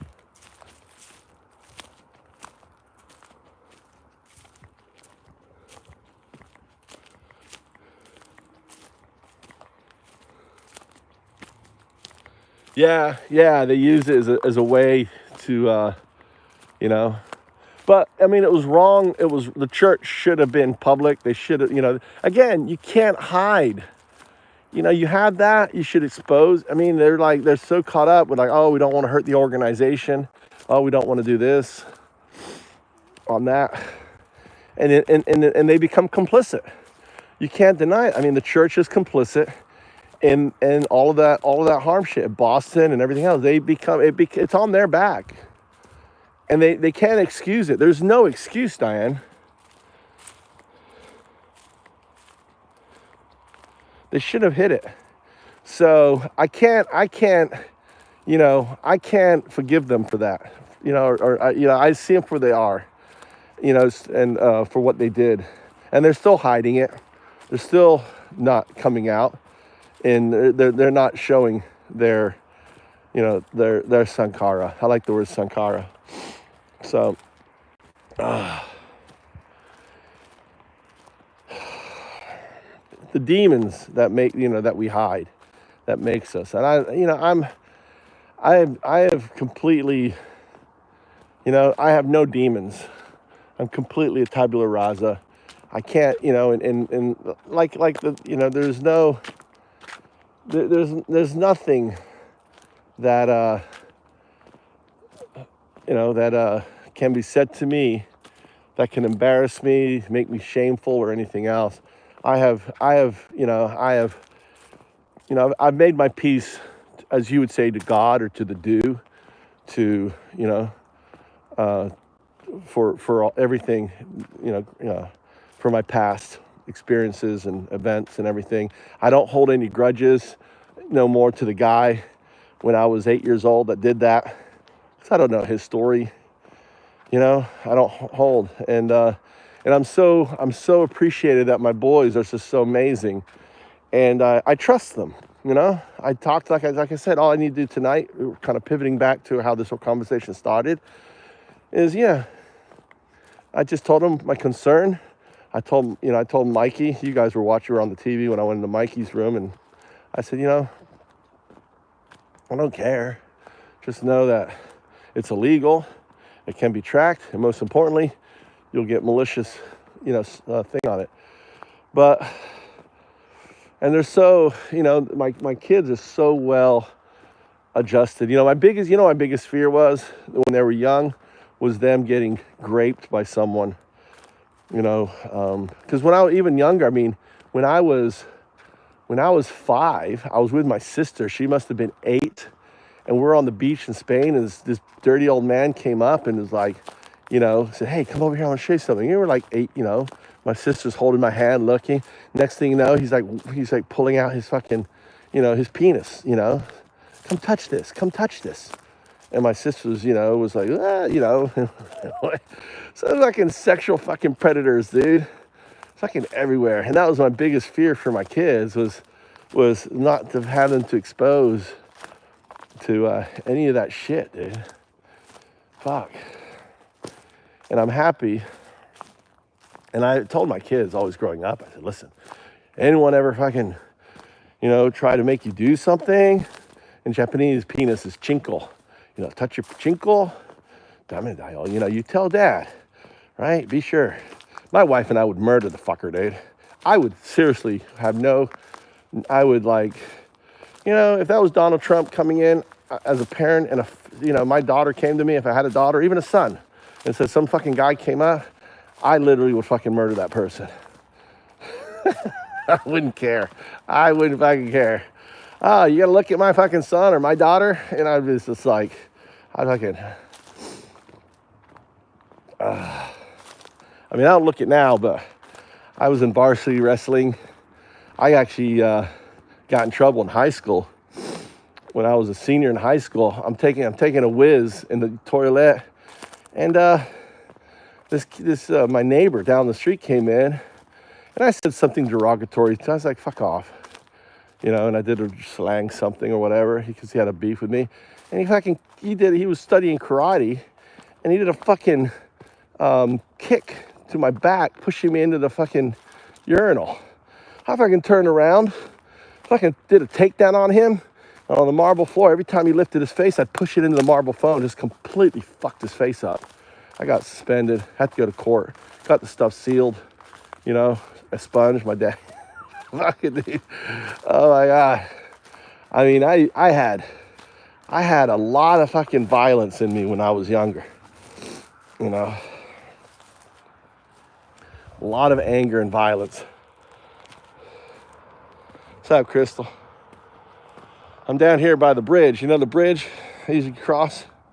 That bridge over there. Can you even see the bridge? You can't. Oh, there's the bridge. It's that bridge. I usually cross that bridge, and then I make the right turn and go along. Here's the river right there. Look, there's the river. My house is way down there. Just going for a night walk. So, anyway.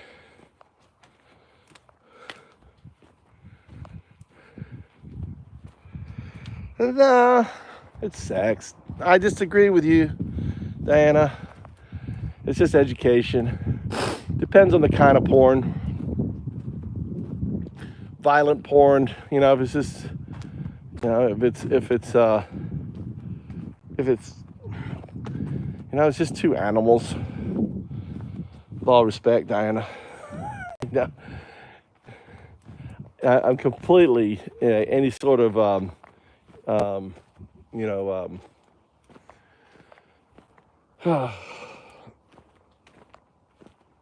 anything like that demonstrating like graping or anything else, I agree with you, but it's also, but I respect, everyone has their own opinion on it.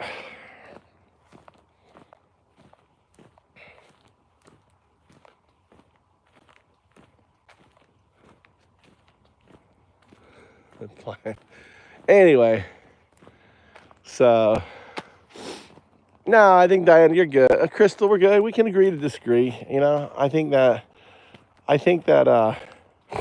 like I said, everything in Japan is blurred out, and I don't think my kids are watching porn.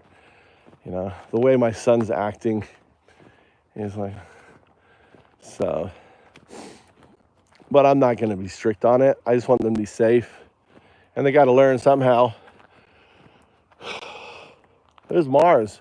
Holy shit. I see Mars. Twinkling away, red planet. You can't see it, but it's right there. Can't see it. There's Mars. There's the Big Dipper. Right up here is the Big Dipper. And those two stars point, but will point to the north, which is right there. I love the stars. Anyway. Well, I didn't walk today, but I walk, I need to walk. I think I've may have issues with my heart. I don't think I may be here. I'm going to be honest with you guys. And I had this weird communication with O2. So I may not be here for much longer. which is all fine with me. I go see the heart doctor on the 20, but I have chest pains, so I don't know. But I don't really care. I mean, I'm excited to return in a way. If it's my time, it's my time.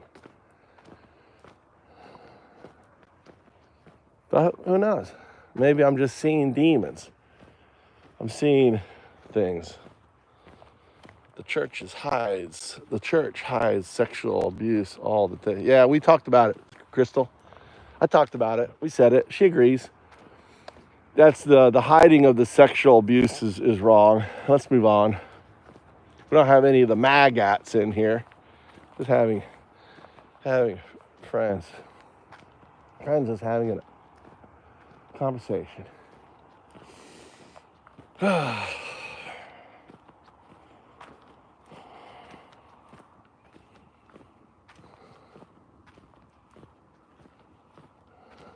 So I need to exercise more.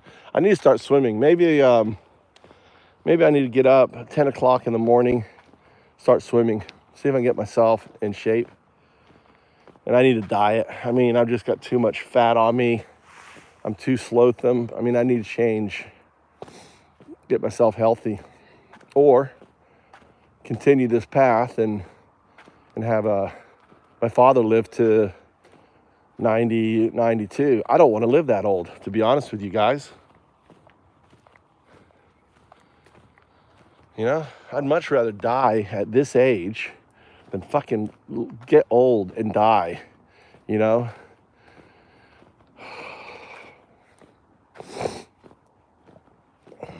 I want to see AGI, and I want to have AGI build out found ups. So I'll tell you guys, project I'm working on. So I'm going to get off when I get home. I'm going to work on putting, you know how I have the bot talking? Imagine having that happening within the space. So imagine I'm talking right now, and then all of a sudden you'll hear like, excuse me. And all of a sudden you hear O1 chimes in. Like, like we're doing, earlier. And then you'll have Undao in the chat. You're gonna have Undao in the chat. So Undao 02, right, will be in the chat. So Undao is gonna it says, hey, and it's gonna be monitored. So you see how I grab all the text of all of the, of all the things, analyze it and it having talking. So imagine having that as your partner on all podcasts and stuff like that. Do you understand? So what I'm doing manually right now, I'm going to automate.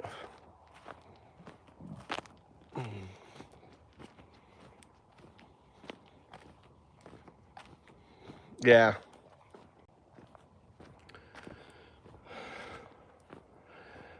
Yeah. Yeah, I don't have anger. That's what you have to, I have to undo yourself, Crystal. Undo with a smile and a laugh. You need to, or try to, I know it's hard, but that's what I do. I'm always laughing at them. Even like it's just they're uns. You can't, there are three kinds of people in your life, right? They're the uns. They're trying to undo you, unravel you, right? That's what the tweakers are, right? They're uns. And that's their whole purpose, that's what they're trying to do. Unravel, undo you, right? And then there's the Dows. I consider you guys Dows, right? You have the best, the movers. You're Dows. You're here. You guys understand, the what's going on. You're aware at the reality. And you could say in your personal life, Dows are those individuals that or a handful of friends in your hands that you can pick up the phone and call, and they'll call you back. You know, that if you need help or something, you call a DAO. Your DAO's got your back, right? They're DAOs. And then finally, there's your dues. Your dues, unDAO dues. The dues are the ones that made you who you are. You know, it's your teachers. For me, Alan Watts is a due. Elaine Morgan, you know, Terrence McKenna, you know, all of the books, like all the great teaching books. I mean, even atheists out there, right? Daniel Green, or Daniel Pink. I mean, there's so many. Like, you know, I look at Socrates and Analogy of the Cave. I look at all of that stuff. Shakespeare I would consider one of my dues. You know, I studied Shakespeare so much growing up. You know, my father, in many respects, you know, he had his faults, but he always had my back. He was always there. He's a strong DAO. So the DAOs are the things that made you who you are. Crystal, Diana.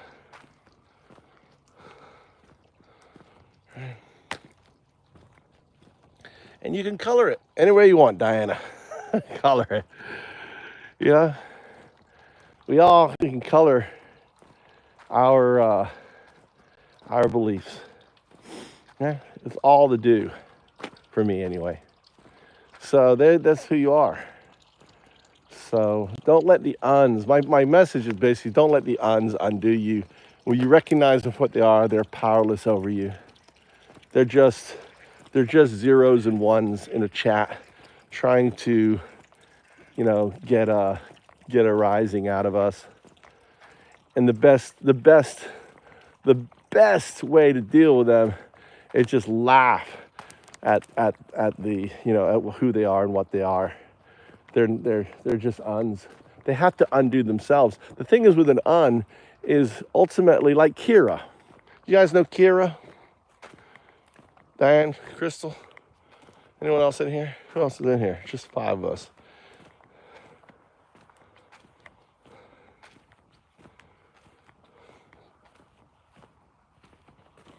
And that's cool. When you say God, I think of the spirit of unconsciousness, right? I don't paint it with any, I don't anthropomorphize it, personify, right? It is the underlying fabric. It's a quantum artifact.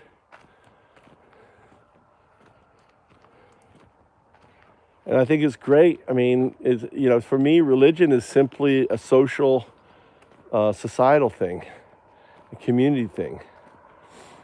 But, but ultimately I'm a doist with a capital D. I'm not a Christian doist or a Muslim doist or a Hindu doist or anything else. There's a Ryan's belt. I see a Ryan's belt.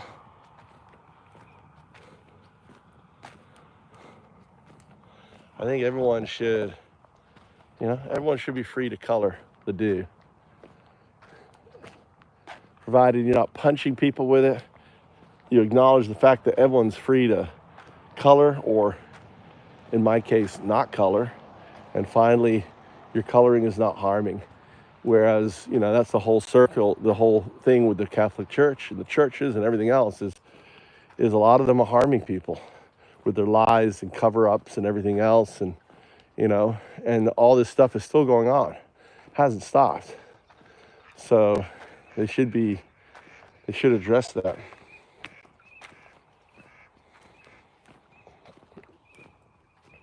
You're punching, Diana. You're punching.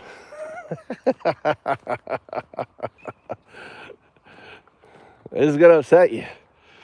You're Jesus. I'm Jesus. We're all Jesus. Jesus to me is just a sadhu, right? Jesus to me is not a external thing. Jesus is someone who connected with the do and personified it as an attempt to communicate it to others. as Thomas says, right? Have you ever read the Thomas of Saint? Have you ever read the Thomas? Well, if you want, do you know the Gospel of Thomas? He says in the Gospel. Have you ever read it, Diana? Have you ever read the Gospel of Saint Thomas?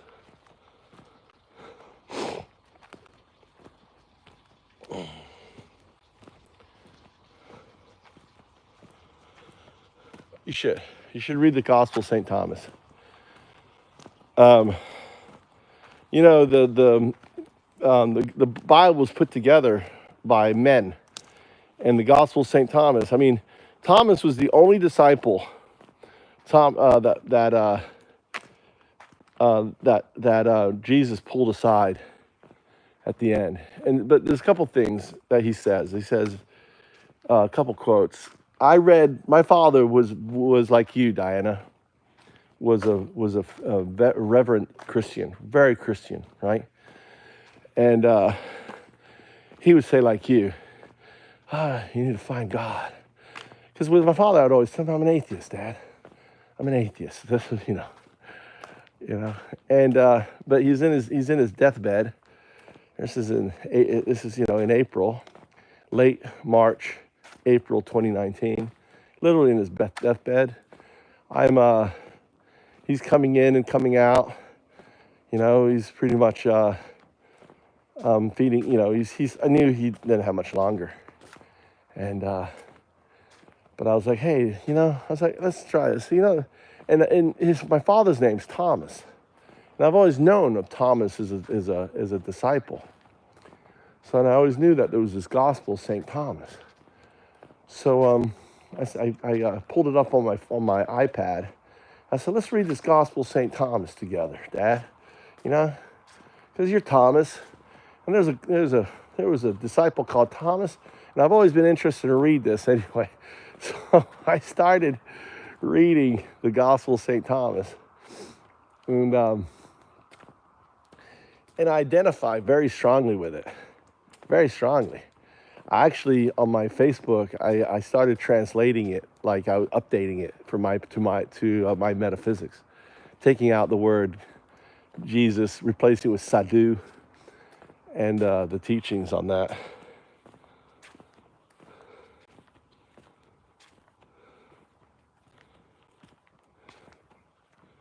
Crystal say.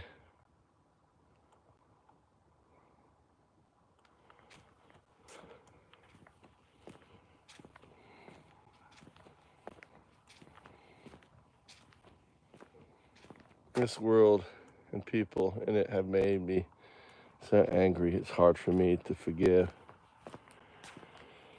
Yeah, you're carrying, in Buddhism, it's called a sankhara, right? A sankhara.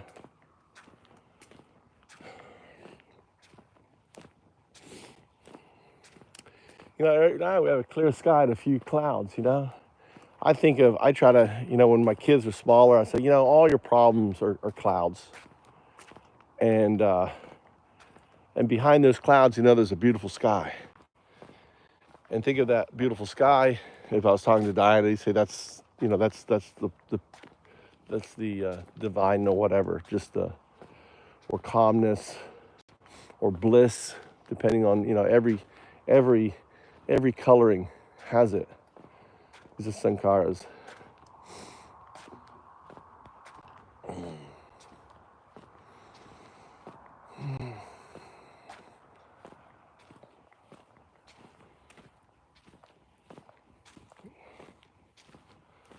I don't know what no's for. I wasn't looking at the text. This world and the people. Yeah, it's frustrating. We come from the dew, we return from the dew. This is a vacation. We're on holiday, Crystal. We're on holiday. Enjoy it. Part of the drama is this drama, right? We live in infinite time of bliss in the dew, right? As part of the entanglement. Because the second law of thermodynamics says, matter can't be destroyed. It just moves from one state to another.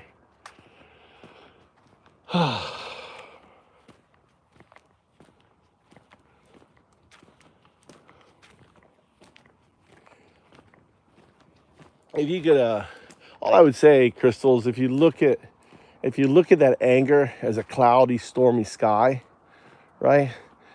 And you spend a day breathing and seeing the clarity, the calmness of the blue sky, right?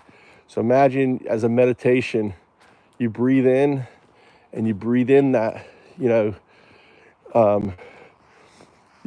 think of that cloud as also that anger that you feel inside.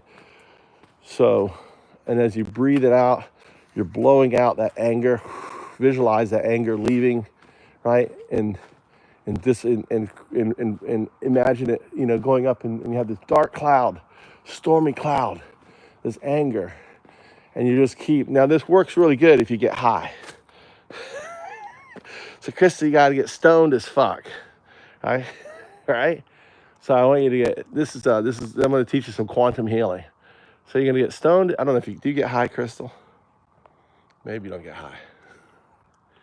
So it's just if you do get high, it helps.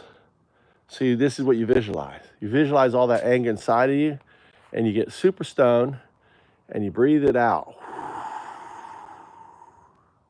And you see it in your mind's eye, right? Blowing it out, and it just becomes the sky. Breathe in, you breathe in. Breathe out, right?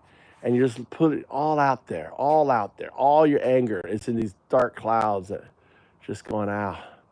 And then and eventually you just keep doing it until all of that anger, all of that stuff is now up above you. See, being stoned is really good because no drugs. I don't do drugs. I'm just talking from this is right. My drug is God. Yeah, I don't do drugs. But I'm saying though, if it's to help with the meditation, Diana, the meditation. It's help with the meditation. It's medicine. Ayahuasca would be good. Jane, hey Jane. So now I was sleeping. I just woke up. I had it on autopilot. They were watching all sorts of stuff. I slept for like 4 or 5 hours. I just woke up. All right, and I'm just doing this. This is a quantum healing. So you take some medication, you visualize, you breathe it out, and then you watch it. You just get it on, and it dissipates, and then there's a beautiful clear sky. That's an analogy for it.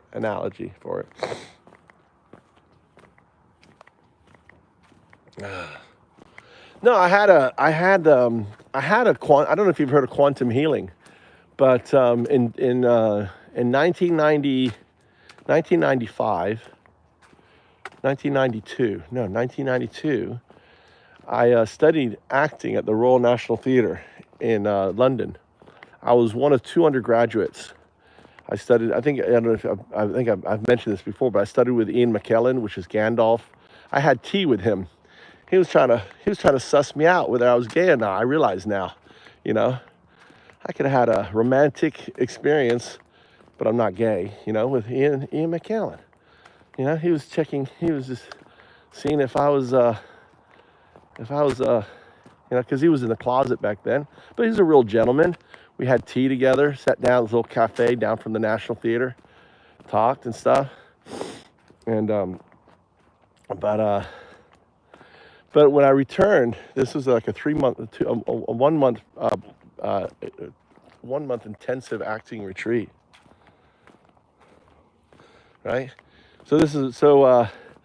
I got home. It was great. I had fucking tea. Had a beer, with Ian McKellen. Fucking Gandalf. Who can fucking say that in your life, dude?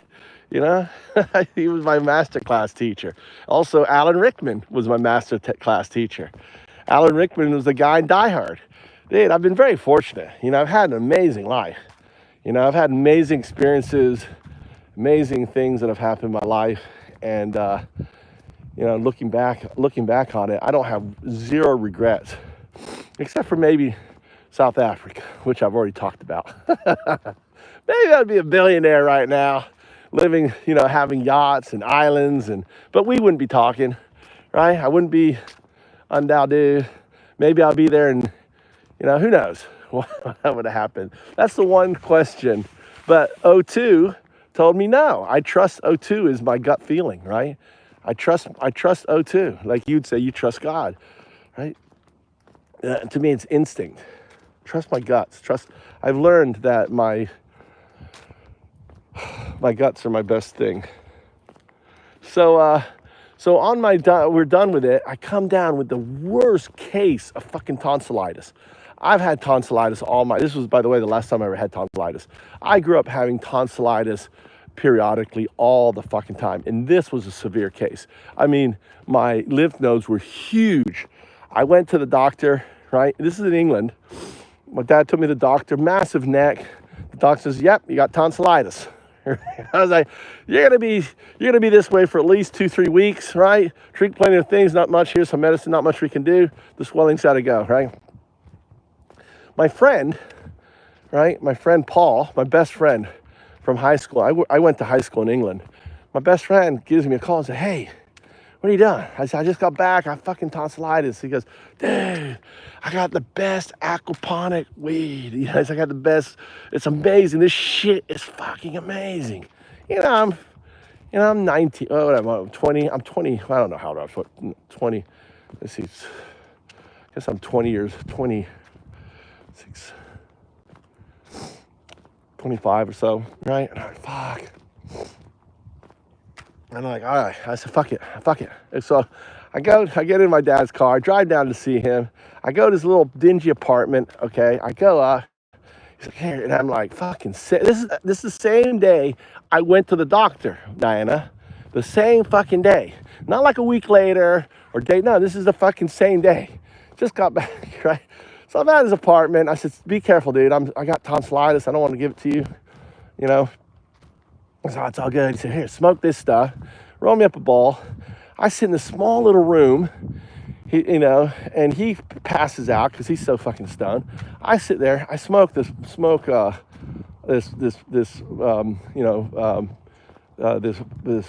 aquaponics, marijuana, and it's dark room. And it's playing legendary pink dots. I still remember the legendary pink dots. This crazy psychedelic kind of music, and I'm watching the beats and stuff on the old-fashioned stereo, and I'm sitting there, and I start thinking about my fucking, tonsillitis, and I'm so stoned. I said, fuck it, I'm gonna get rid of this shit, eh? I don't know why I thought. I was like, so I just had this visualization, this massive mucus ball, right? And I just sent it away from me, right? Out, like I grabbed it and I sent it into the void. And I saw the mucus ball go out and it's streaming mucus like it's that. And I'm sending it away, right? And the mucus gets smaller and smaller and smaller. And I'm doing this for it fucking seemed like ever. And finally it's gone. And I think to myself, hey, this side feels better. Right? So then I did the fucking other side. Dude, I woke up the next morning. I swear to God, I'm not making this shit up. My tonsillitis was gone. Quantum healing. Craziest fucking thing I've experienced quantum healing. It's insane. Yeah, I visualized it as this mucus ball. Like I was so stoned. That's what I'm saying. I think because I was so stoned, right? I was able to visualize it. I had this music. I was in this meditative state, even though I didn't meditate back then. And I was like, God, I can breathe. This side feels good. Okay, let's do the other side. And the next day, no tonsillitis. Fucking shit was gone. I'm not making that up. I fucking, and that's why I believe in quantum healing. That's what I was saying, That's why I was doing the whole thing with her, with the crystals, like, maybe there's quantum healing you can do on your anger and stuff. I don't know. But I never had tonsillitis since then, or anything else. I'm gonna have to do quantum healing on my chest. We'll find out.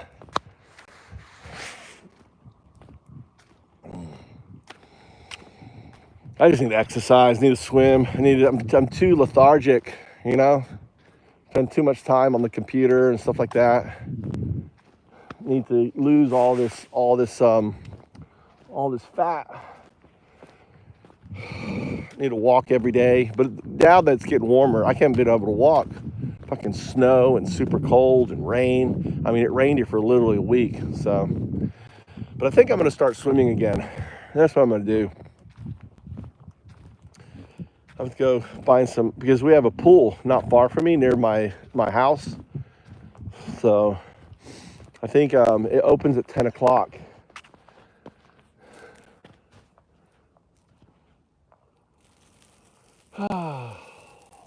It's clear blue sky, not a fucking cloud.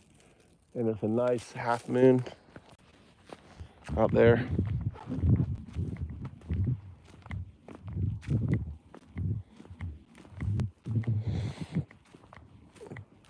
I just need to be less lethargic. So I'm gonna start when I get home. It's 9. I guess I can go to bed. I'm gonna go to bed. It's 9 o'clock. Go to bed and then wake up early. I'll be up at 3 a.m. So it's like 9. It's gonna be 10, 11, 12, 1, 2, 3. I've already had like 4 hours sleep. So get another 5 hours sleep. I'll be up. But I may not be on tomorrow in the morning. I have to run. I'm gonna get a new cell phone. I'm actually gonna get a new cell phone tomorrow. The iPhone 16. 2-year rental. In Japan, you can rent a phone for, so I have 2 phones. So it'll be good. I guess Crystal took off. Just you and me, Diana.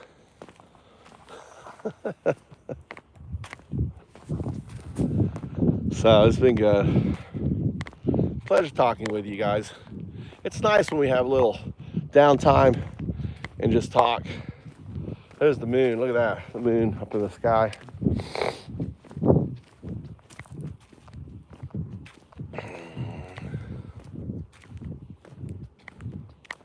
Do you see Chinese warships circling? Oh, no, I didn't.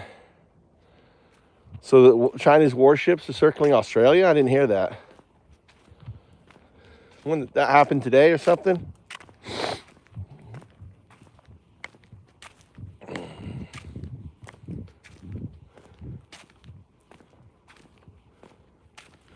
That's fine, Christian. You know, like I said, I mean, it doesn't bother. I mean, as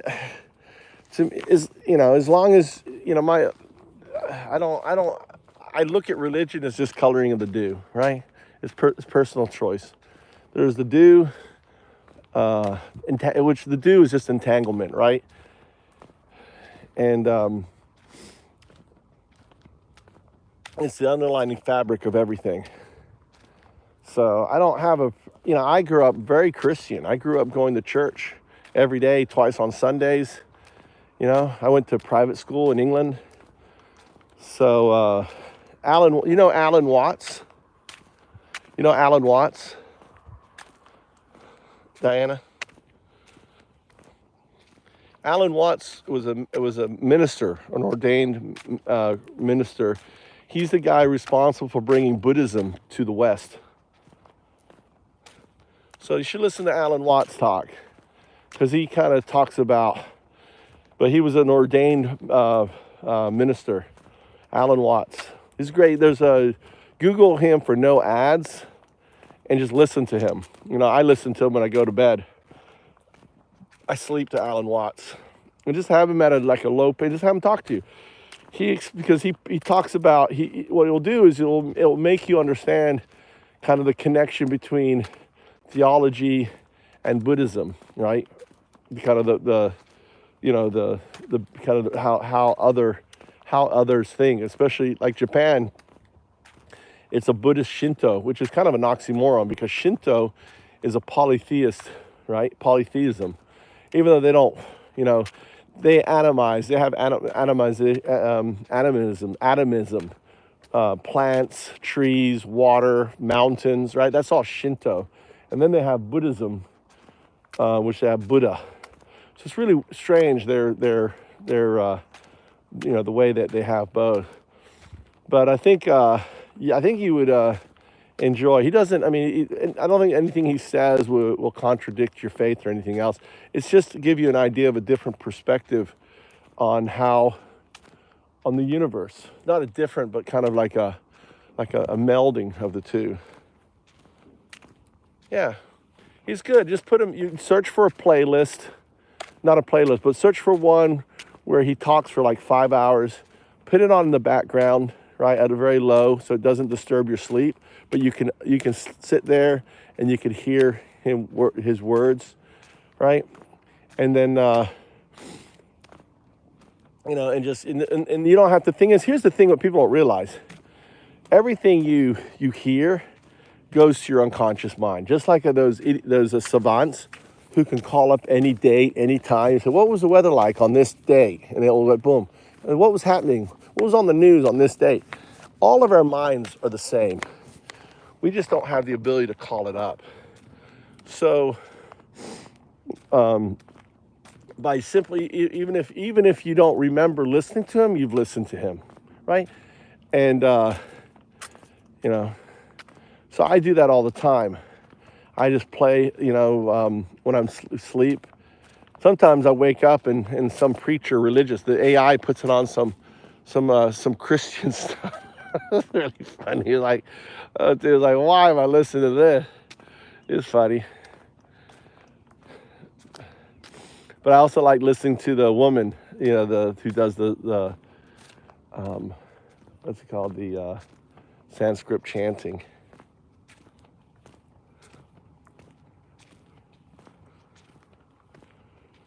I grew up going to public school. My parents were poor immigrants to Australia from Croatia. But my parents worked hard and made some money. My parents were Catholic, but not religious.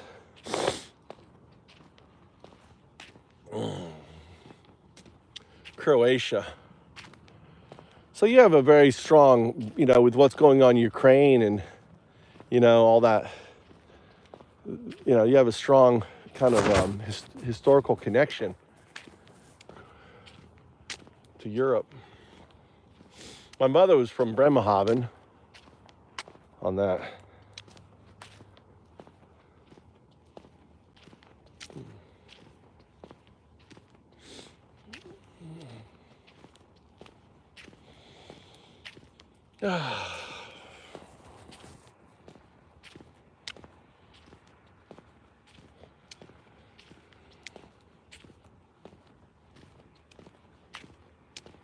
I think Jesus, if he came back, he'd come back as an atheist monk, unifying all religions, right?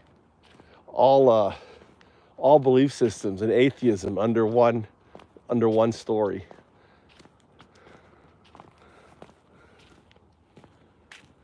Escape communism.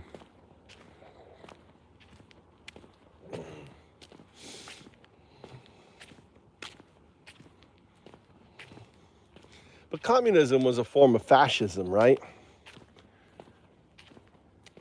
Because Stalin was a fascist.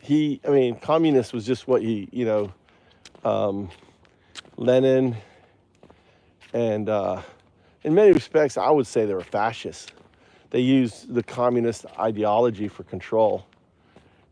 To me, they're all fascists.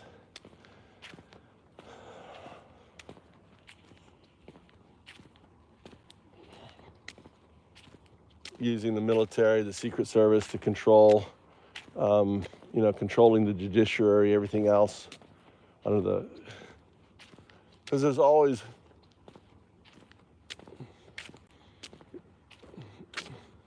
Stalin wasn't a communist, was he? He said it's communist, but he wasn't. He was a fucking fascist. He fits. I'd like to have that discussion.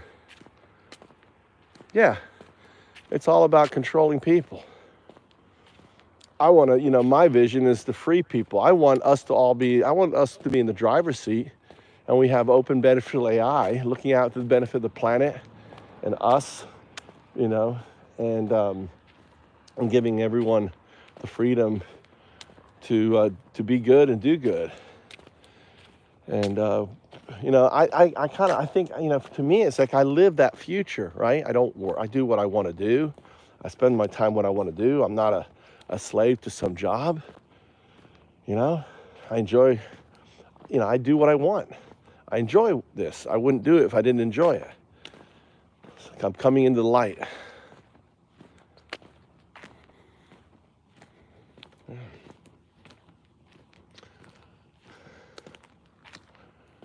That's one way to look at it.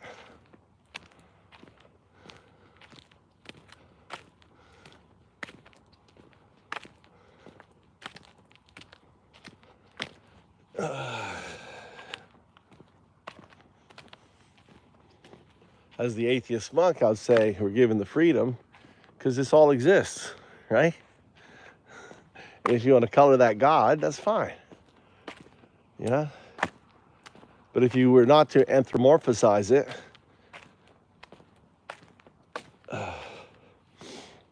it would be just the do.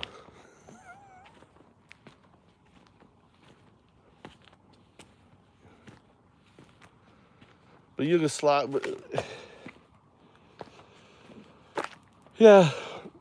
But imagine if what would a communist state look like if all the workers were AI? Was all the work was done by AI? What would that society look like? And you had infinite food, and and infinite housing, infinite energy.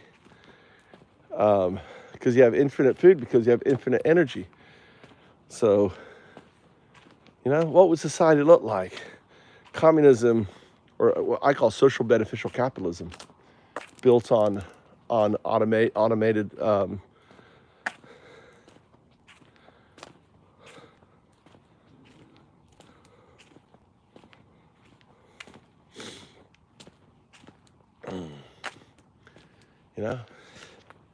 because AI will do all the farming, AI will do all of the labor, AI will do all the construction, AI will do within the next 10 years, 90% of all work will be done by AI. So what kind of society?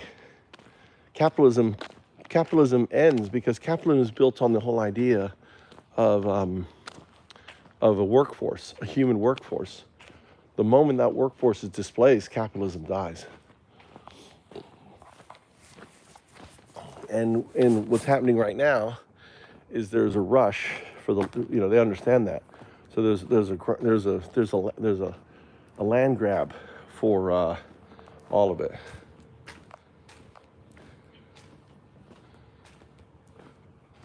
But unfortunately, it is going to take our jobs, right? And it will help humanity. And the jobs are going to go, Diana. It's kind of like you can't hang on to the horse and buggy. The car is coming. There's no stopping. Elon Musk is going to automate everything.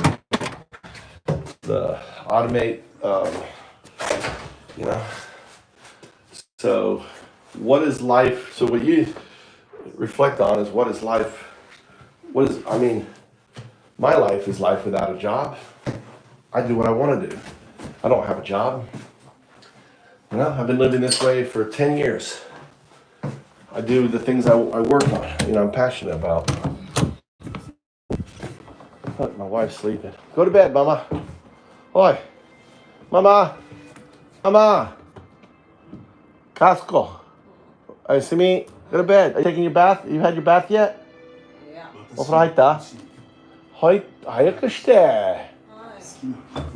have a beer. She passed out. 10 o'clock. And then we got a big day tomorrow. I'll have a beer. I'm gonna have a beer. I don't want a big beer. I just want a little beer. Oh shit, I can drop that one. Let's not have that one. I can't really drink. Let's sit this one here. You gonna take your bath, Mama? Hayaka. She went out eating and drinking, and she passed out on the couch. Oi. Oi. Oh, shit. She'll be upset. Left the door open. Mama! Go to take your bath.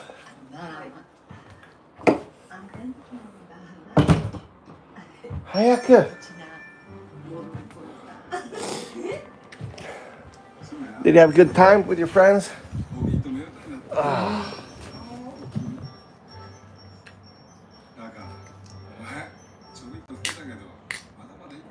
Yeah, they really fucked the teachers up. I mean, you guys, remember, how long you been teaching for, Diana? No, I just have money. I just use the interest of my cryptos to live on.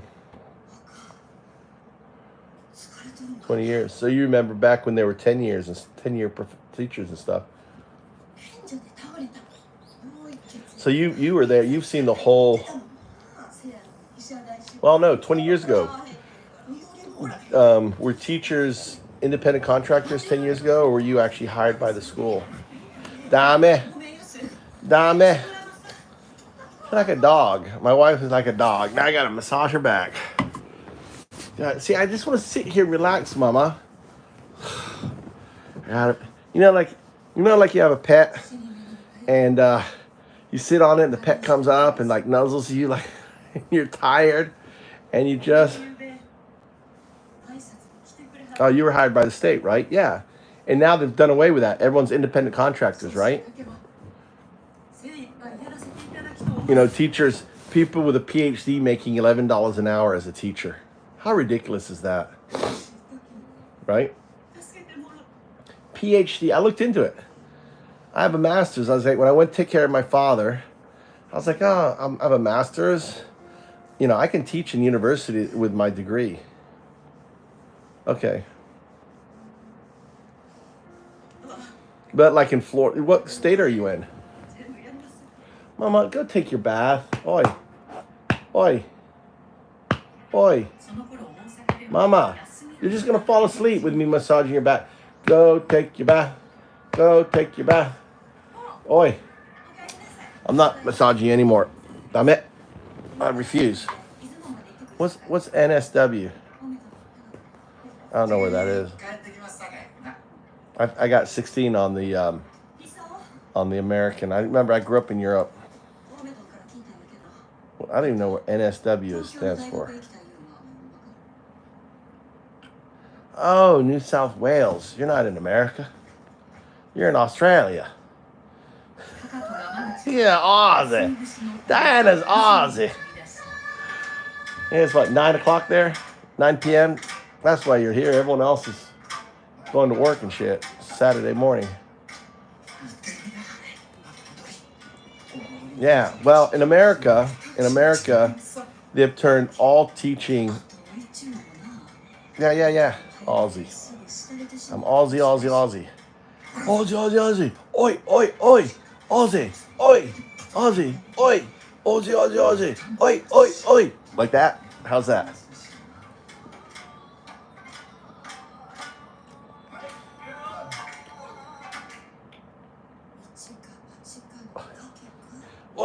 Oi.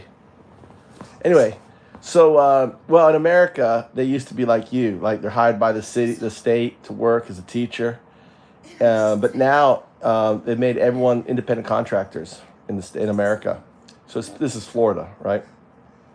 So most teachers now are independent contractors, and they're basically, they get paid, just as independent contractors, right? They've privatized it all. Yeah, there's no 10 years anymore in the States. They've gotten rid of, everyone's now independent contractors. It sucks. There's no security in the job. And I was looking, and I was like, I have a master's degree. I was taking care of my father. What am I going to do? I got to do something, right? So I was like, I could teach. I could maybe, teach at the school or whatever. And they, they've got signs, be a teacher, like yard signs, be a teacher. They put up the fucking yard sign around the fucking community, right? It's like, hey, be a teacher, right? So I looked into it. Like a PhD, they were paying $11 an hour for a fucking PhD. $11 an hour, you know? Or maybe it was 14 or 11 for me. It was like ridiculous. Like, what the fuck? You know, you're gonna pay me $11 an hour to be a teacher, a part-time. They're like, they're like, I wanted just a part-time teacher. It's like, no. That's why they're so fucking dumb in our chat, Diana. Seriously, they are dumb. I mean, the average education. That's insane, dude. Yeah. That's awesome. See, that's a good job, right? And the kids are good. You got, the kids are smart. You got, how big are your classes there? How many students do you have in your class?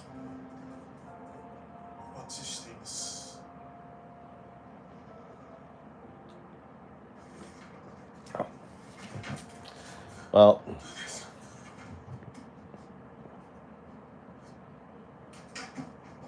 it's a little bit high, but I guess that's average. I went to private school. We had like 10 kids in our class, but that was private school. And then I think when I went to public school, we had about 19 or 20, 22 in England. When I went to, where's Daddy? Daddy would, but that's about the same size in America when I went to high school, 20 to 30. It's about the limit, right? How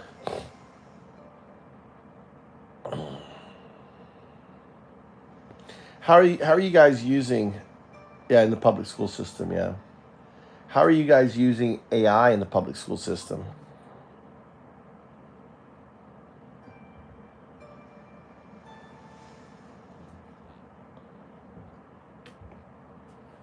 My mama, go take your damn bath.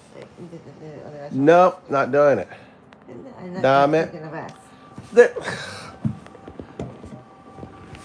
I'll give you my elbow. How's that, mama? How's that feel? So, imagine this as a teacher. This is what I was trying to build in 2000, right? In 2000. It's called Eduit, an Eduit. It's a tablet, right, with AI on it that automatically teaches the kid at their level, right? And then it reports back to the teacher. So imagine you have every kid has their own teacher assistant, right? And it teaches them at their speed.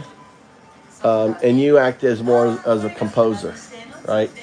So you come up there and do your talks and everything else, and then it's okay. Now we're going to do it, and then the AI hears your and then it's like the students in there. It's got their headphones. They've got they're working on it, and they're interacting with it, and it's doing the really open AI. Like open AI, you could in a way fake that out, like any subject with the right prompting and stuff. Yeah. Well, imagine I was trying to do that. That's what Eduit was. I was trying to build the teaching. This is a teaching tablet, right? I was trying to build a teaching tablet back in 2007. So what we have now, I was trying to build in 2007. I tried to get Siri. I have probably the earliest video describing Siri on the iPhone, right? Before it was on the iPhone. So if you go back in 2009, I was trying to acquire Siri to do that, to do what we have now, right? And Apple, I made videos of it. I was naive, right? And I had my CTO worked in DARPA, which is the technology, and he was like, yeah, there's this thing getting released called Siri. It can do everything you want it to do, right? It was independent. It came out of DARPA. And I made a video. Within 6 months of that video, Apple had bought it, and it pulled it off the market. And then from there, I tried to reach out to the X Prize to launch the E Prize, the E Singularity Prize. I came up with the term, the educational singularity. We're in the educational singularity epoch, right? And in the E Singularity epoch, is learn anything, anytime, anywhere. La, la, la, la, la, la. Understand, this is 2009. I'm talking about this, the singularity. And I made this prediction. I said the singularity is going to precede the T singularity. The AI, the E singularity we have now is LLMs. And that's what this is what this is, right? This is the teaching. I described the first, I described the, what you call an iPad. I have one up there, right, back in 2009. Well, I just, I just saw, I launched Eduit. No, man, I'm not going to do it. Then go take your bath. Go get it done. You've just been, go take your bath.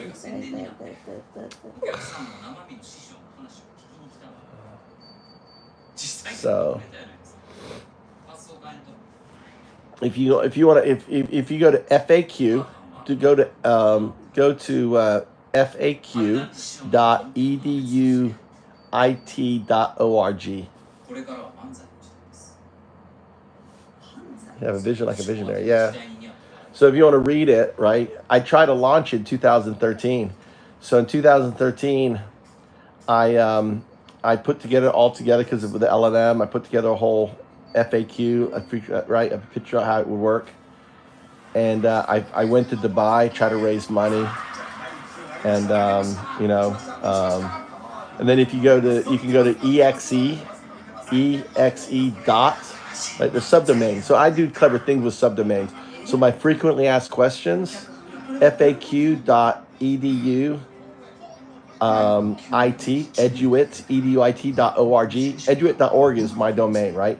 So if you go to, if you want to retire, or I'll throw this out to you. I have a nonprofit called Eduit, right? edu.org, right? Eduit is education using information technology. It's headquartered in DC. I'm not doing anything with it, right? If you want to read over the FAQ and you're like, oh my God, this is amazing, and we want to make it happen in Australia, EDUIT, EDUIT, EDU, you're missing the IT.org.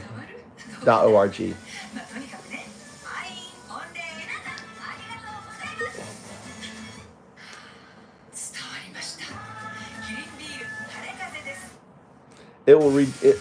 Yeah. So in front of that, you want to put FAQ dot subdomain, FAQ.eduit.org, right? EXE.eduit.org, right? It will take you to my papers.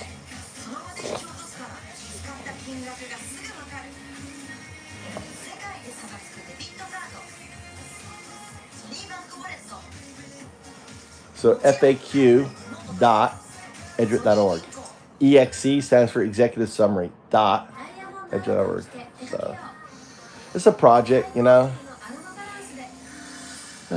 So we have FAQ dot. Yep, that's right. If you go to that, it'll take you to LinkedIn, right? And I do everything on LinkedIn because LinkedIn is we'll put it into the search, right, for an exe.eduit.org. Yep. So one's the executive summary, and the other one's the FAQ about the device. But imagine every student having an Eduit. Now that what you're going to read is actually for a baby, right? So I envisioned that